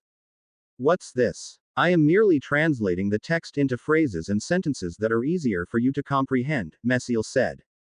Neat. Thank you, beloved. Well, if you didn't get past the age line, then how did you get your name in the goblet? Ron asked curiously. Did you get an adult to put it in there for you? No, I didn't, Harry snapped and glared up from the book. I didn't put my name in the goblet, and I didn't ask somebody to put my name in the goblet. Hell, I don't even want to be here right now. All right. Quote. Right, Ron answered quickly, although he sounded unconvinced. But when Harry looked up again, irritation on his face and a glitter of anger in his eyes, he gulped and hastily turned away, the tips of his ears burning.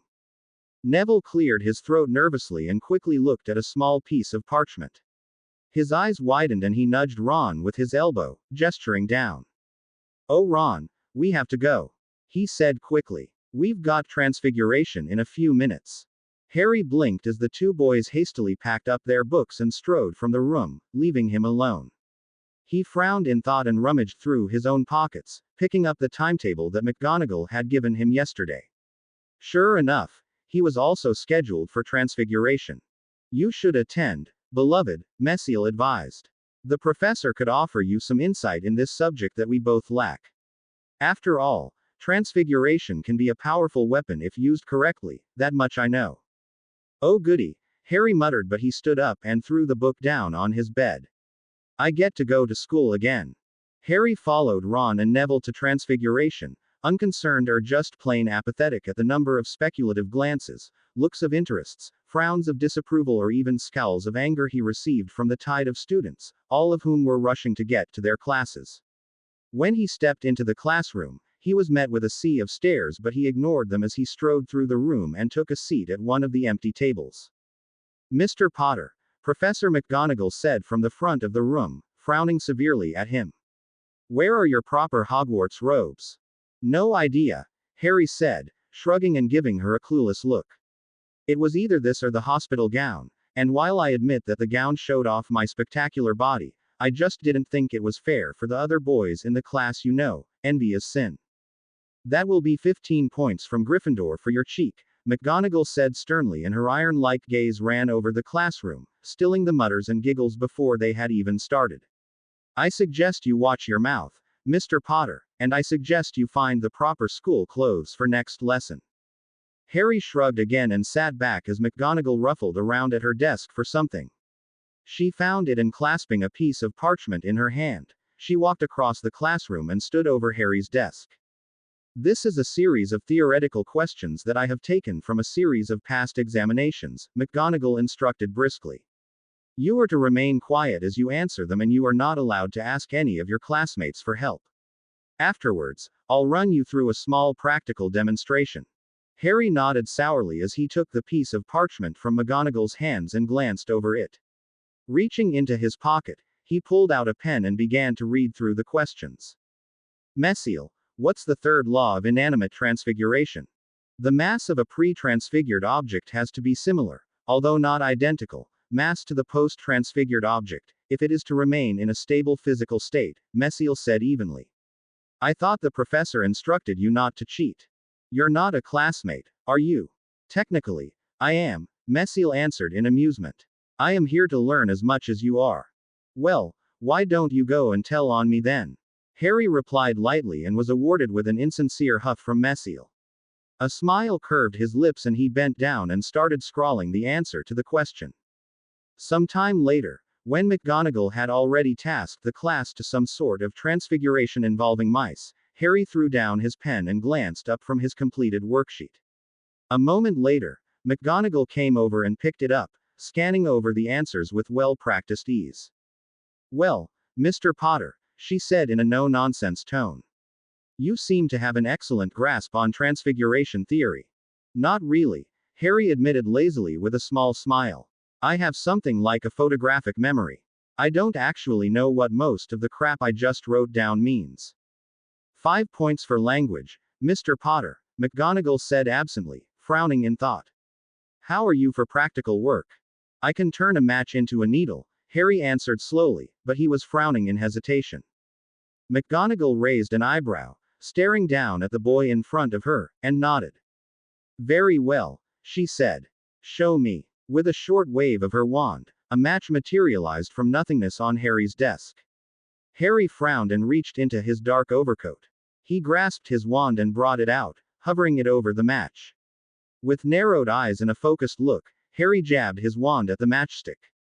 The match shimmered in an almost silver color, and for a moment Harry had thought he had done it. But the shimmer suddenly flashed red and black, and the match hissed and spluttered as it was consumed with flames, turning into a small pile of ash in a matter of moments. A loud crack filled the room, driving McGonagall back in surprise and gaining the attention of the entire class. McGonagall stared at him severely as Harry shrugged, putting his wand back into his clothes with an untroubled expression on his face. Yeah, it tends to do that sometimes, he explained slowly, a puzzled frown on his face as he stared at the tiny pile of ashes. I could never really get that. Well then, Mr. Potter, McGonagall said sternly. I believe it is back to the basics for you. She handed him a thick tome and Harry frowned as he glanced at the title, Transfiguration for the Advanced Beginner. You will read that and summarize Chapter 1 to me in a 15-inch scroll, McGonagall instructed briskly. I expect it to be handed back to me at the start of the next class. Ah, yeah, about that, Harry said slowly, shaking his head. I'll read the book, but I'm not writing out a stupid essay. Excuse me, Mr. Potter. McGonagall asked softly, her voice thick with disbelief, and the class quietened, many staring at Harry as if he were an idiot.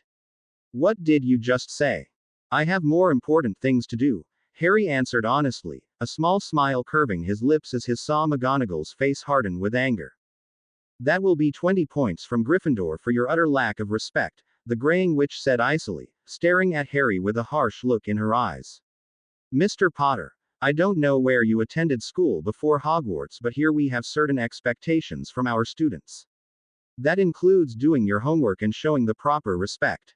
Look, Harry snapped, all humor and ease in his voice gone, and the vehemence was enough to make McGonagall blink. I may have to play in this stupid tournament of yours, but I don't have to do the damn schoolwork.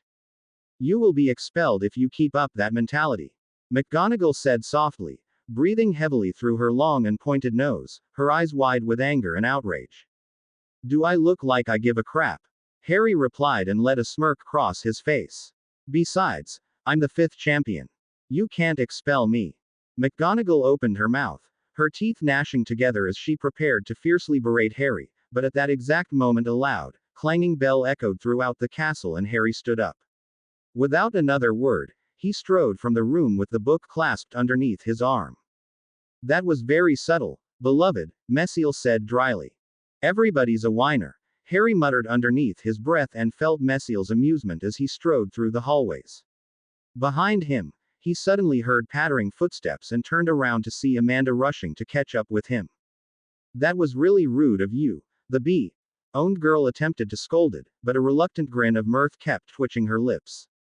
Though the look on her face when you walked out. Why are you following me? Harry asked her in annoyance, making her blink. I thought you wanted me to be close, Amanda teased him, a smile tugging her lips. That was when I had to save your life to fulfill my debt, Harry said slowly and made a shooing gesture with his hands. Now I want you go to a place very far away from me and stay there. What if I get hurt? Amanda asked in curiosity. Harry shrugged. I'll send flowers. So, if I was in danger and somebody was about to kill me, you wouldn't stop them? Amanda questioned with a frown on her face. It depends, Harry said. On what? Well, if you were in danger because you did something stupid, or if I was the person about to kill you, then no, I wouldn't. Harry answered easily, making Amanda blink in surprise. Oh, she uttered slowly and gave a cheerful, if slightly nervous, smile. You wouldn't really try to kill me, would you? Keep hanging around and we'll find out, Harry said, smiling just as widely as Amanda was. I'll just go talk to Hermione then, Amanda said quickly and turned around, walking away. Smart brat, Harry muttered under his breath, before he turned around and headed back to the tower. A few days later, Harry found himself stalking down one of Hogwarts' corridors with an ever-present Amanda at his side, a disgruntled frown on his face as he glared at student, portrait and ghosts alike. For the last 2 days, over the weekend, Harry had pretty much stayed in his room and had ventured out only to eat and go to the toilet. He had spent hours of his time allowing Messiel to use his body and mind to scan the rule book for the Triwizard Tournament, trying to find a safe and painless way to get out of it. She had failed. Despite Harry's whining, Messiel had badgered him into attending one of his classes. So instead of curling up in a warm, comfortable bed and sleeping in like he usually did on Monday mornings, Harry was entering the room of his defense against the dark arts class. He had received his Hogwarts robes back but decided that he preferred the feel of his normal clothes.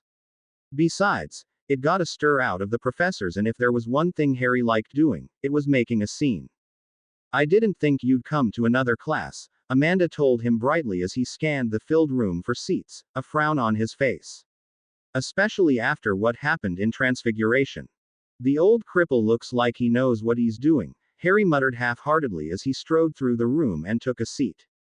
Much to his displeasure and a sharp, pointed look that Amanda totally ignored. The bee-owned girl sat down next to him. That's not a nice thing to say, she scolded lightly. Well, I'm not a nice person, Harry snapped in irritation. Amanda nodded at that as Harry looked away, his bored green eyes scanning the room and noting that Hermione, who was sitting in front of him, was eyeing him with a scowl on her face. You'd better not lose us points, she huffed and whirled around, her bushy hair obscuring Harry's view of the blackboard. Down in front, Harry called out, but it was at that moment that Moody limped through the door, his wooden leg making an oddly ominous clunk with every step.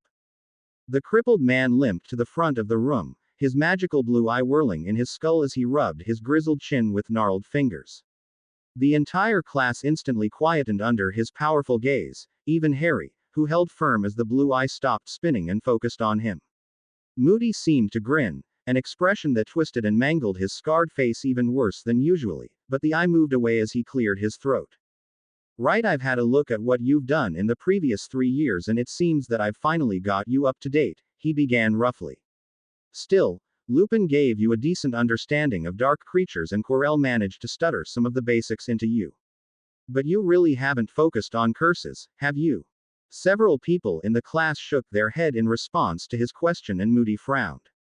You were meant to get touch on that topic in your second year, he muttered gruffly. That Lockhart was useless but then he always was, wasn't he? Yeah, Harry answered brightly, nodding vigorously. He was a useless old git, that's for sure. There was a soft snicker from one of the Gryffindor boys as Moody frowned, turning his eye on Harry. You weren't even here, Potter, he growled out, pinning the boy with a scowl on his face. Hey, I'm not one to let that stop me from insulting other people behind their back, Harry replied and he could hear Hermione give a soft sigh in exasperation. He ignored her as he stared back at the professor, not in the slightest bit intimidated of the glowing blue orb. Moody kept that eye on him but he turned back to the rest of the class, his voice suddenly grim. This year, it's time you finally learned about curses, he said quietly, but his voice captured everybody's attention as they all sat up in their seats. For your first lesson, I'm going to jump straight into the nastiest ones of them all, the big 3. The unforgivable curses, some of the darkest magic in the world. In the seat next to Harry, Amanda let out a small shudder, but Harry perked up and suddenly interested gleamed in his eyes as he leaned forward in anticipation. In his mind, Messiel spoke up softly, curiosity also gleaming her voice. I do not know these curses, beloved, she told him and something akin to smugness entered her tone. You see, you may actually learn something of great value here. Aren't you glad that I pressured you into coming? Harry ignored her as Moody continued his lesson, pacing up and down the front of the classroom with a constant series of thuds. Now, these curses are the Imperius Curse, the Cruciatus Curse and, of course, the Killing Curse, the one-eyed man informed them gruffly. Harry saw Neville shudder at the names and rolled his eyes mockingly but he paid close attention to the professor, as quiet as the rest of the class as Moody let a nasty grin come over his face. Today, I will be showing you these curses and what they are capable of, he finished thickly and the class burst out into sound, students muttering to each other in small hushed whispers. Professor, aren't these curses illegal? Hermione asked in a shocked tone, her loud voice cutting straight through the mutters as Moody stroked his grizzled chin, eyeing the girl with approval on his face. That's right, girlie, he said, nodding fiercely. If you use one of these curses on a human being, they'll chuck you into Azkaban and let you rot there for the rest of your life. Still, Dumbledore thinks that it's better that you learn about them in a classroom instead of in a back alley with a dark wizard scum eyeing you down the length of his wand. Still, Hermione protested weakly, appearing startled at the old man's vehemence, but Harry frowned. Hey, Killjoy, he snapped loudly and Hermione whirled around, her hesitancy gone as she glared at him furiously. Why don't you shut up and let the man teach? Hermione huffed at him but she fell silent as she turned around. Moody raised his wand and whipped it through the air at something on his desk. Without a single word being uttered, a small, white sheet flew off a table and billowed out onto the ground, revealing 3 small glass jars. Each of the jars contained a black hairy spider and Harry saw Ron shudder at the sight of them, unconsciously leaning away from the jars, and made a mental note to bring it up in the redhead's company later on. Moody took the first glass jar and opened it up, holding it over his desk and tapping on the back. The spider dropped to the polished mahogany and scuttled away, but a small careless wave of Moody's wand and what Harry recognized as the summoning charm was enough to yank the spider back to the table. Moody quick jabbed his wand at it, his face intent and his eyes gleaming, and barked. Imperio. The spider suddenly started dancing on the table, moving faster and faster as it launched into a complicated rhythm of tapping and bobbing. The rest of the class started giggling and laughing, one of the boys pointing at the spider with a roaring smile on his face, but Harry was silent. He had felt the recoil of that curse from Moody's wand, a flash of icy cold magic reeking with dark power, flowing with malevolence and an overpowering need to dominate, to control. Think it's funny, do you? Moody asked quietly, and the class quieted down, several smiles dimming at his blazing face. I could make this spider do anything. I could make it jump out of the window. I could make it crawl across the table, burrow into your stomachs and lay its eggs in you. I could make it go home and toughly murder its family. The class was quiet, the humor gone. The imperious curse gives total control over a person to the caster, Moody told them quietly. If it's left on the person for too long, it can damage their mind to the point of no recovery. There are a lot of people in St. Mungo because of this curse. However, it can be fought, and I'll be teaching you how to do that in a later class. That curse would be most useful, Messiel said speculatively. It would, Harry agreed. For this next curse, it needs to be a bit bigger, Moody said and swished his wand at the spider. Engorgio. The spider twitched and it suddenly swelled up in size, until it was the size of Harry's fist. Harry frowned at the spell, but his lips twitched as he saw Ron abandoning all pretense of bravery and scooting back on his seat, a nervous expression on his face. The amused look on his face vanished as Moody jabbed his wand and snarled out an incantation. Crucio. The grizzled old man spat out, and Harry almost started in shock as a blast of pure dark emotions slammed into his ultra-sensitive mind. Suddenly he was overwhelmed by a bloodthirsty urge to cause pain, to enjoy pain, to maim and torture. His fingers convulsed in something like ecstasy as a wave of pleasure swept through him, alien to his own feelings. It was these sorts of feelings that gave power to the darkened denizens of hell and the furthest reaches of the Nevernever, and for a moment Messiel, and by extension Harry, felt something that could only be described as a flicker of intense bliss. The spider started jerking madly, flailing and tossing on the desk as its legs collapsed and it fell down with a small thump. Although it had no mouth and no voice, Harry could almost hear its scream of pure agony as he leant forward, his eyes wide and glinting with an inner fiery darkness. Although Harry could claim that he was enjoying the show, the rest of the class felt otherwise.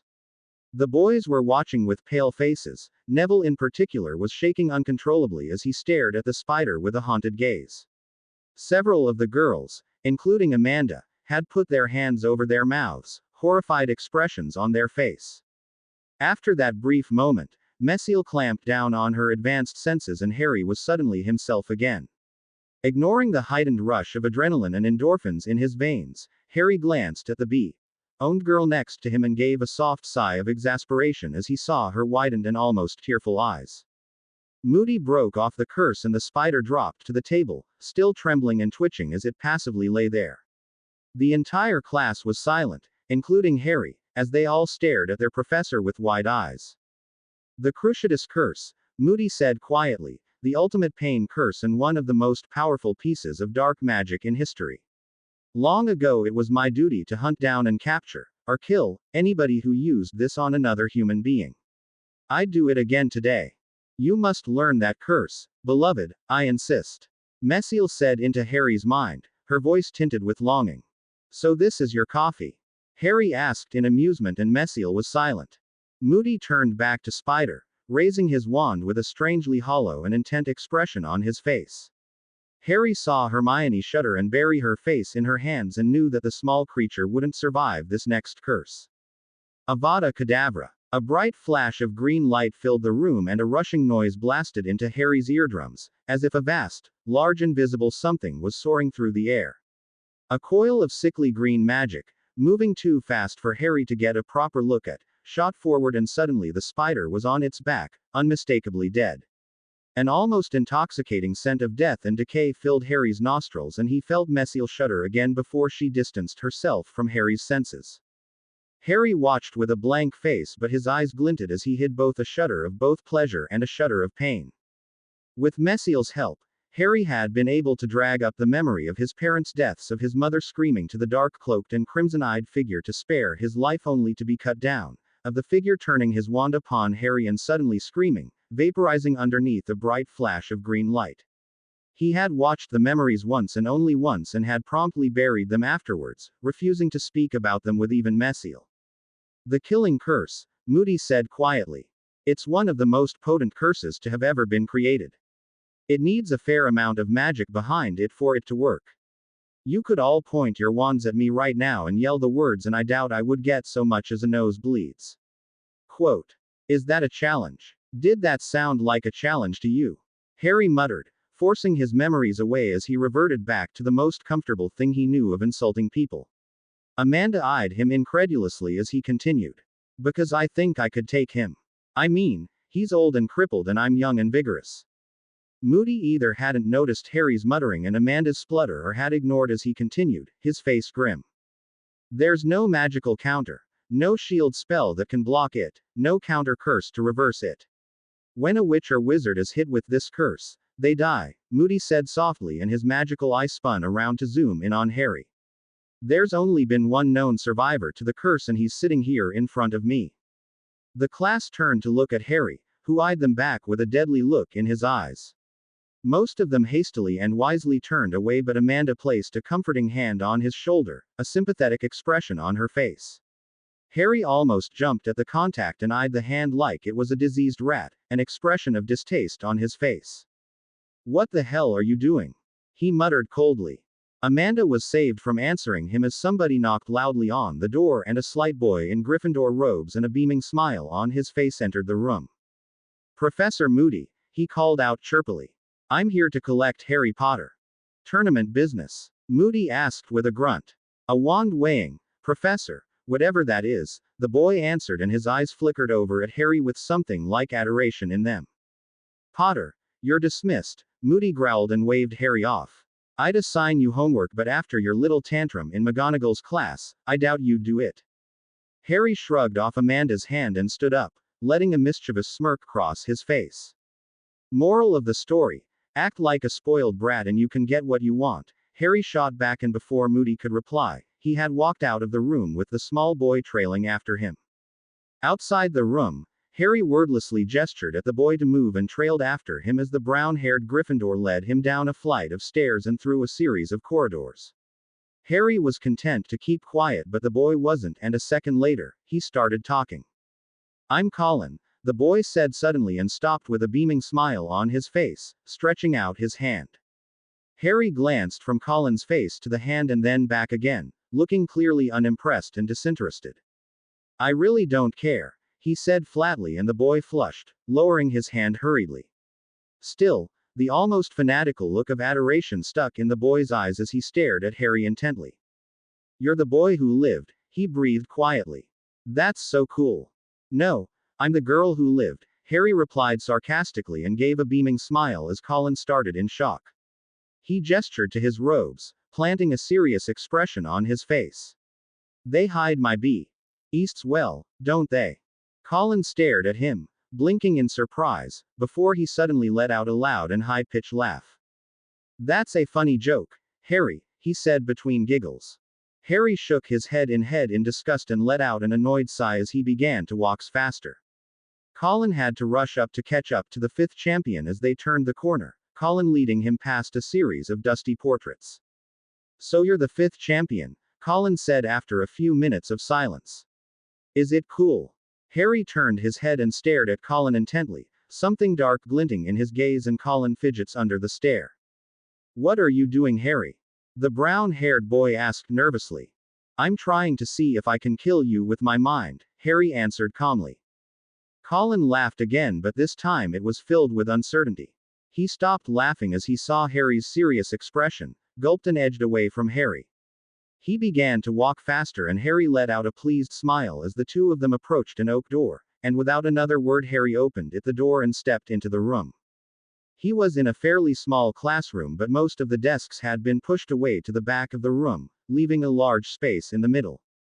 3 of the desks had been covered with a purple velvet cloth, and behind them were 6 chairs. Sitting in these chairs were the officials of the tournament: Crouch with his tired eyes and stern face, Bagman with his brilliant smile, Karkaroff and his icy cold eyes, Maxime, who loomed above all the others, and Molly, who eyed Harry carefully, her face blank. Standing next to the chairs was a witch with owned hair, rigid curls, and way too much makeup. She wore jeweled spectacles and clutched a sleek crocodile-skinned handbag to her arm. Her gaze flickered to Harry as soon as he entered the door, and something akin to a predatory light entered her eyes as she darted forward.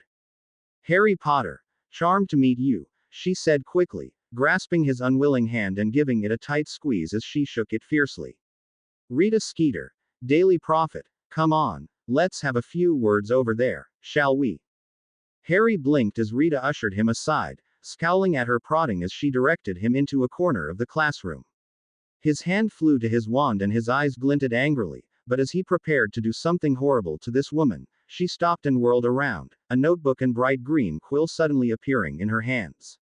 "So Harry, what made you decide to enter the Triwizard Tournament?" She rattled off quickly, making Harry blink. "I didn't enter it," Harry snapped out angrily, but he stopped as he cocked his head at the quill, which was scrawling rapidly across the notebook without any direction by Rita, who frowned. "You can tell us the truth, Harry," she said encouragingly. "Was it the gold? The fame? Are you trying to do your parents proud?" My parents are dead," Harry said slowly. "The last time I checked, rotting corpses couldn't feel pride." "You speak of your parents as if you hate them," Rita muttered shrewdly. "Do you hate your parents, Harry? Are you disappointed that they died? What about your uncle and aunt? Are you sad that they died? What happened? How did they die, Harry?" Harry started, more bemused than angry, although his annoyance was rising as Rita prattled, almost as if she didn't care what he said. "Why is Dumbledore blocking the Ministry from starting an inquiry into the death of your guardians? What manner of dark magic was used to kill your relatives? How did you escape the attack?" Rita rattled off, and her quill sped up as Harry stared at her, his ire high as he clutched his wand. A curse was at the tip of his tongue as hellfire burned into his wand, small coils of smoke rising from the glowing runes, when somebody cleared their throat and Rita darted around. "Professor Dumbledore," she exclaimed sweetly, although her notebook and quill had vanished as quick as they had came. "How nice to see you again. Ms. Skeeter," Dumbledore said pleasantly, his eyes twinkling behind his half-moon glasses. "I am sorry to cut, but we are in need of our 5th champion." "Of course," Rita said charmingly, but there was an undercurrent of annoyance in her voice as she gave her a forced bright smile. "Another time then, Harry." "Don't count on it," Harry muttered under his breath as the witch strode across the room and began chatting with Bagman. He didn't look at Dumbledore, who stood next to him silently, but his next words were for the old man. "Does she know how close she came to dying a painful and horrible death?" "It is unlikely," Dumbledore said lightly, but warningly as he continued. "I suppose it is for the best, though. I would have not enjoyed stopping and restraining you, for your own good, of course. Assault is not a subject to be taken lightly. She better be glad you came along when you did," Harry grumbled, and he hid his apprehension over the older wizard's not so subtle warning. From what he had sensed and heard, Dumbledore was not a wizard he would want to make an enemy of unless he was standing over the old man when he was asleep with a sword in his hands. "I was about to blast her with hellfire. She's a twit of a woman, you know." "Yes, I do know how you feel," Dumbledore said and smiled jovially. "Why, just last week she called me a doddering old man who was reaching his senile years. I naturally took offense at that. I reached my senile years some time ago." "Right," Harry said slowly, and then frowned as something occurred to him. "She said that you were keeping the Ministry away from me. Why?" "There are a number of answers for that question, Harry," Dumbledore answered quietly. "For starters, I do not believe that you need the bureaucracy of the Ministry of Magic hassling you at this particular time, with the pressures of the Triwizard Tournament. Furthermore, I can guarantee a certain measure of protection here at Hogwarts that I cannot at a Ministry of Magic prison cell. Finally, I did not want them running a comprehensive scan of you and discovering your invisible friend, so to say, and taking her away from you by force. Really? Harry asked softly, surprise laced in his voice as the two of them started striding back to the middle of the room. From what I have learned of your kind, I understand that you need to give up your coin willingly if you are ever to be free, Dumbledore answered, his voice somber, and Harry felt an animalistic burst of anger flare up inside of him. I'll never give it up. Harry hissed menacingly, his eyes glinting with dark power. At the first sign of hostility, Dumbledore whipped his head around and his light blue eyes met Harry's angry green. There was no twinkle, no look of joviality, and for a second Harry saw something behind the kindly headmaster persona, a deep-seated and slumbering power that far outstretched his own. Harry was the first to look away as he cleared his throat, suddenly wary and uncomfortable of the man in front of him. Did I not advise against antagonizing this man? Messiel warned. He possesses great power. Beloved, he may be one of the strongest wand wizards on this planet. Please be wary around him, and do say thank you. Harry scowled but grudgingly obeyed. Thank you, he muttered sourly. From me and Messiel. You're welcome, Dumbledore replied brightly, no sign of the hardened aspects of his personality on his face as he led Harry back to the table with twinkling eyes. The headmaster took a seat with the other 5 and Harry sat down on a chair near the door with the other 4 contestants. Both Richard, the Salem contestant, and Cedric, gave him neutral nods of greeting. Krum gave him an almost broody glower as he stared at Harry darkly, while Fleur sniffed haughtily, her disdain for Harry quite apparent on her face. Harry made a face back and Fleur twitched in anger, much to the amusement of the Denarian host. She does seem to have a problem with your presence, Messiel noted thoughtfully. Who cares? Harry thought back derisively as he gave Fleur a mocking smile. She's just a rich, spoiled daddy's girl.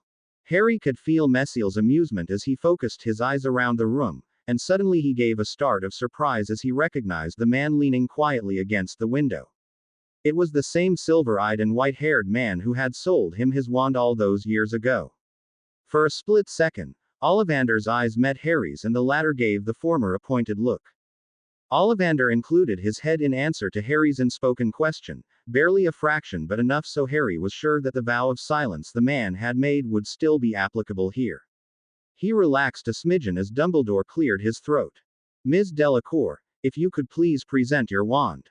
One by one, the participants of the Triwizard Tournament presented their wands to the silvery-eyed wandmaker, who seemed to inspect them carefully.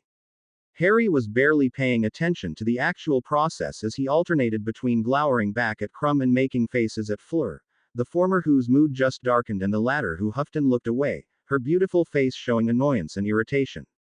When it was his turn, he jumped out of his seat and strolled up. You break it and I'll break you, he said cheerfully, but there was a look of wariness and warning in his eye as he handed his wand over. Ollivander accepted it almost gingerly as he handled the wand carefully, examining it in great detail. A brief flitter of surprise flickered over his face as he ran his thumb over the elaborately carved runes in the wand. Holly, 11 inches and phoenix feather, nice and supple, Ollivander murmured. Out of the corner of Harry's eye he could have sworn Dumbledore had started, but when he turned his head and looked the headmaster was merely watching the proceedings with a pleasant face. These runes, interesting, very interesting, Ollivander murmured thoughtfully as he inspected them. The old man inclined his head and widened his eyes and suddenly a small but noticeable shudder ran through him as he stared at the wand unblinkingly.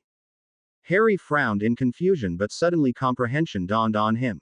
The wandmaker was using his third sight to see the true magical nature of the wand and runes. He let out a small malicious smirk as Ollivander shuddered again. Hellfire was a potent but darkened energy source, rent with hatred, anger and the other dark desires of the human mind. Harry's wand, which channeled hellfire every single day, would radiate these emotions, making it very painful to view under third sight. Ollivander suddenly winced and broke his gaze on the wand, blinking rapidly.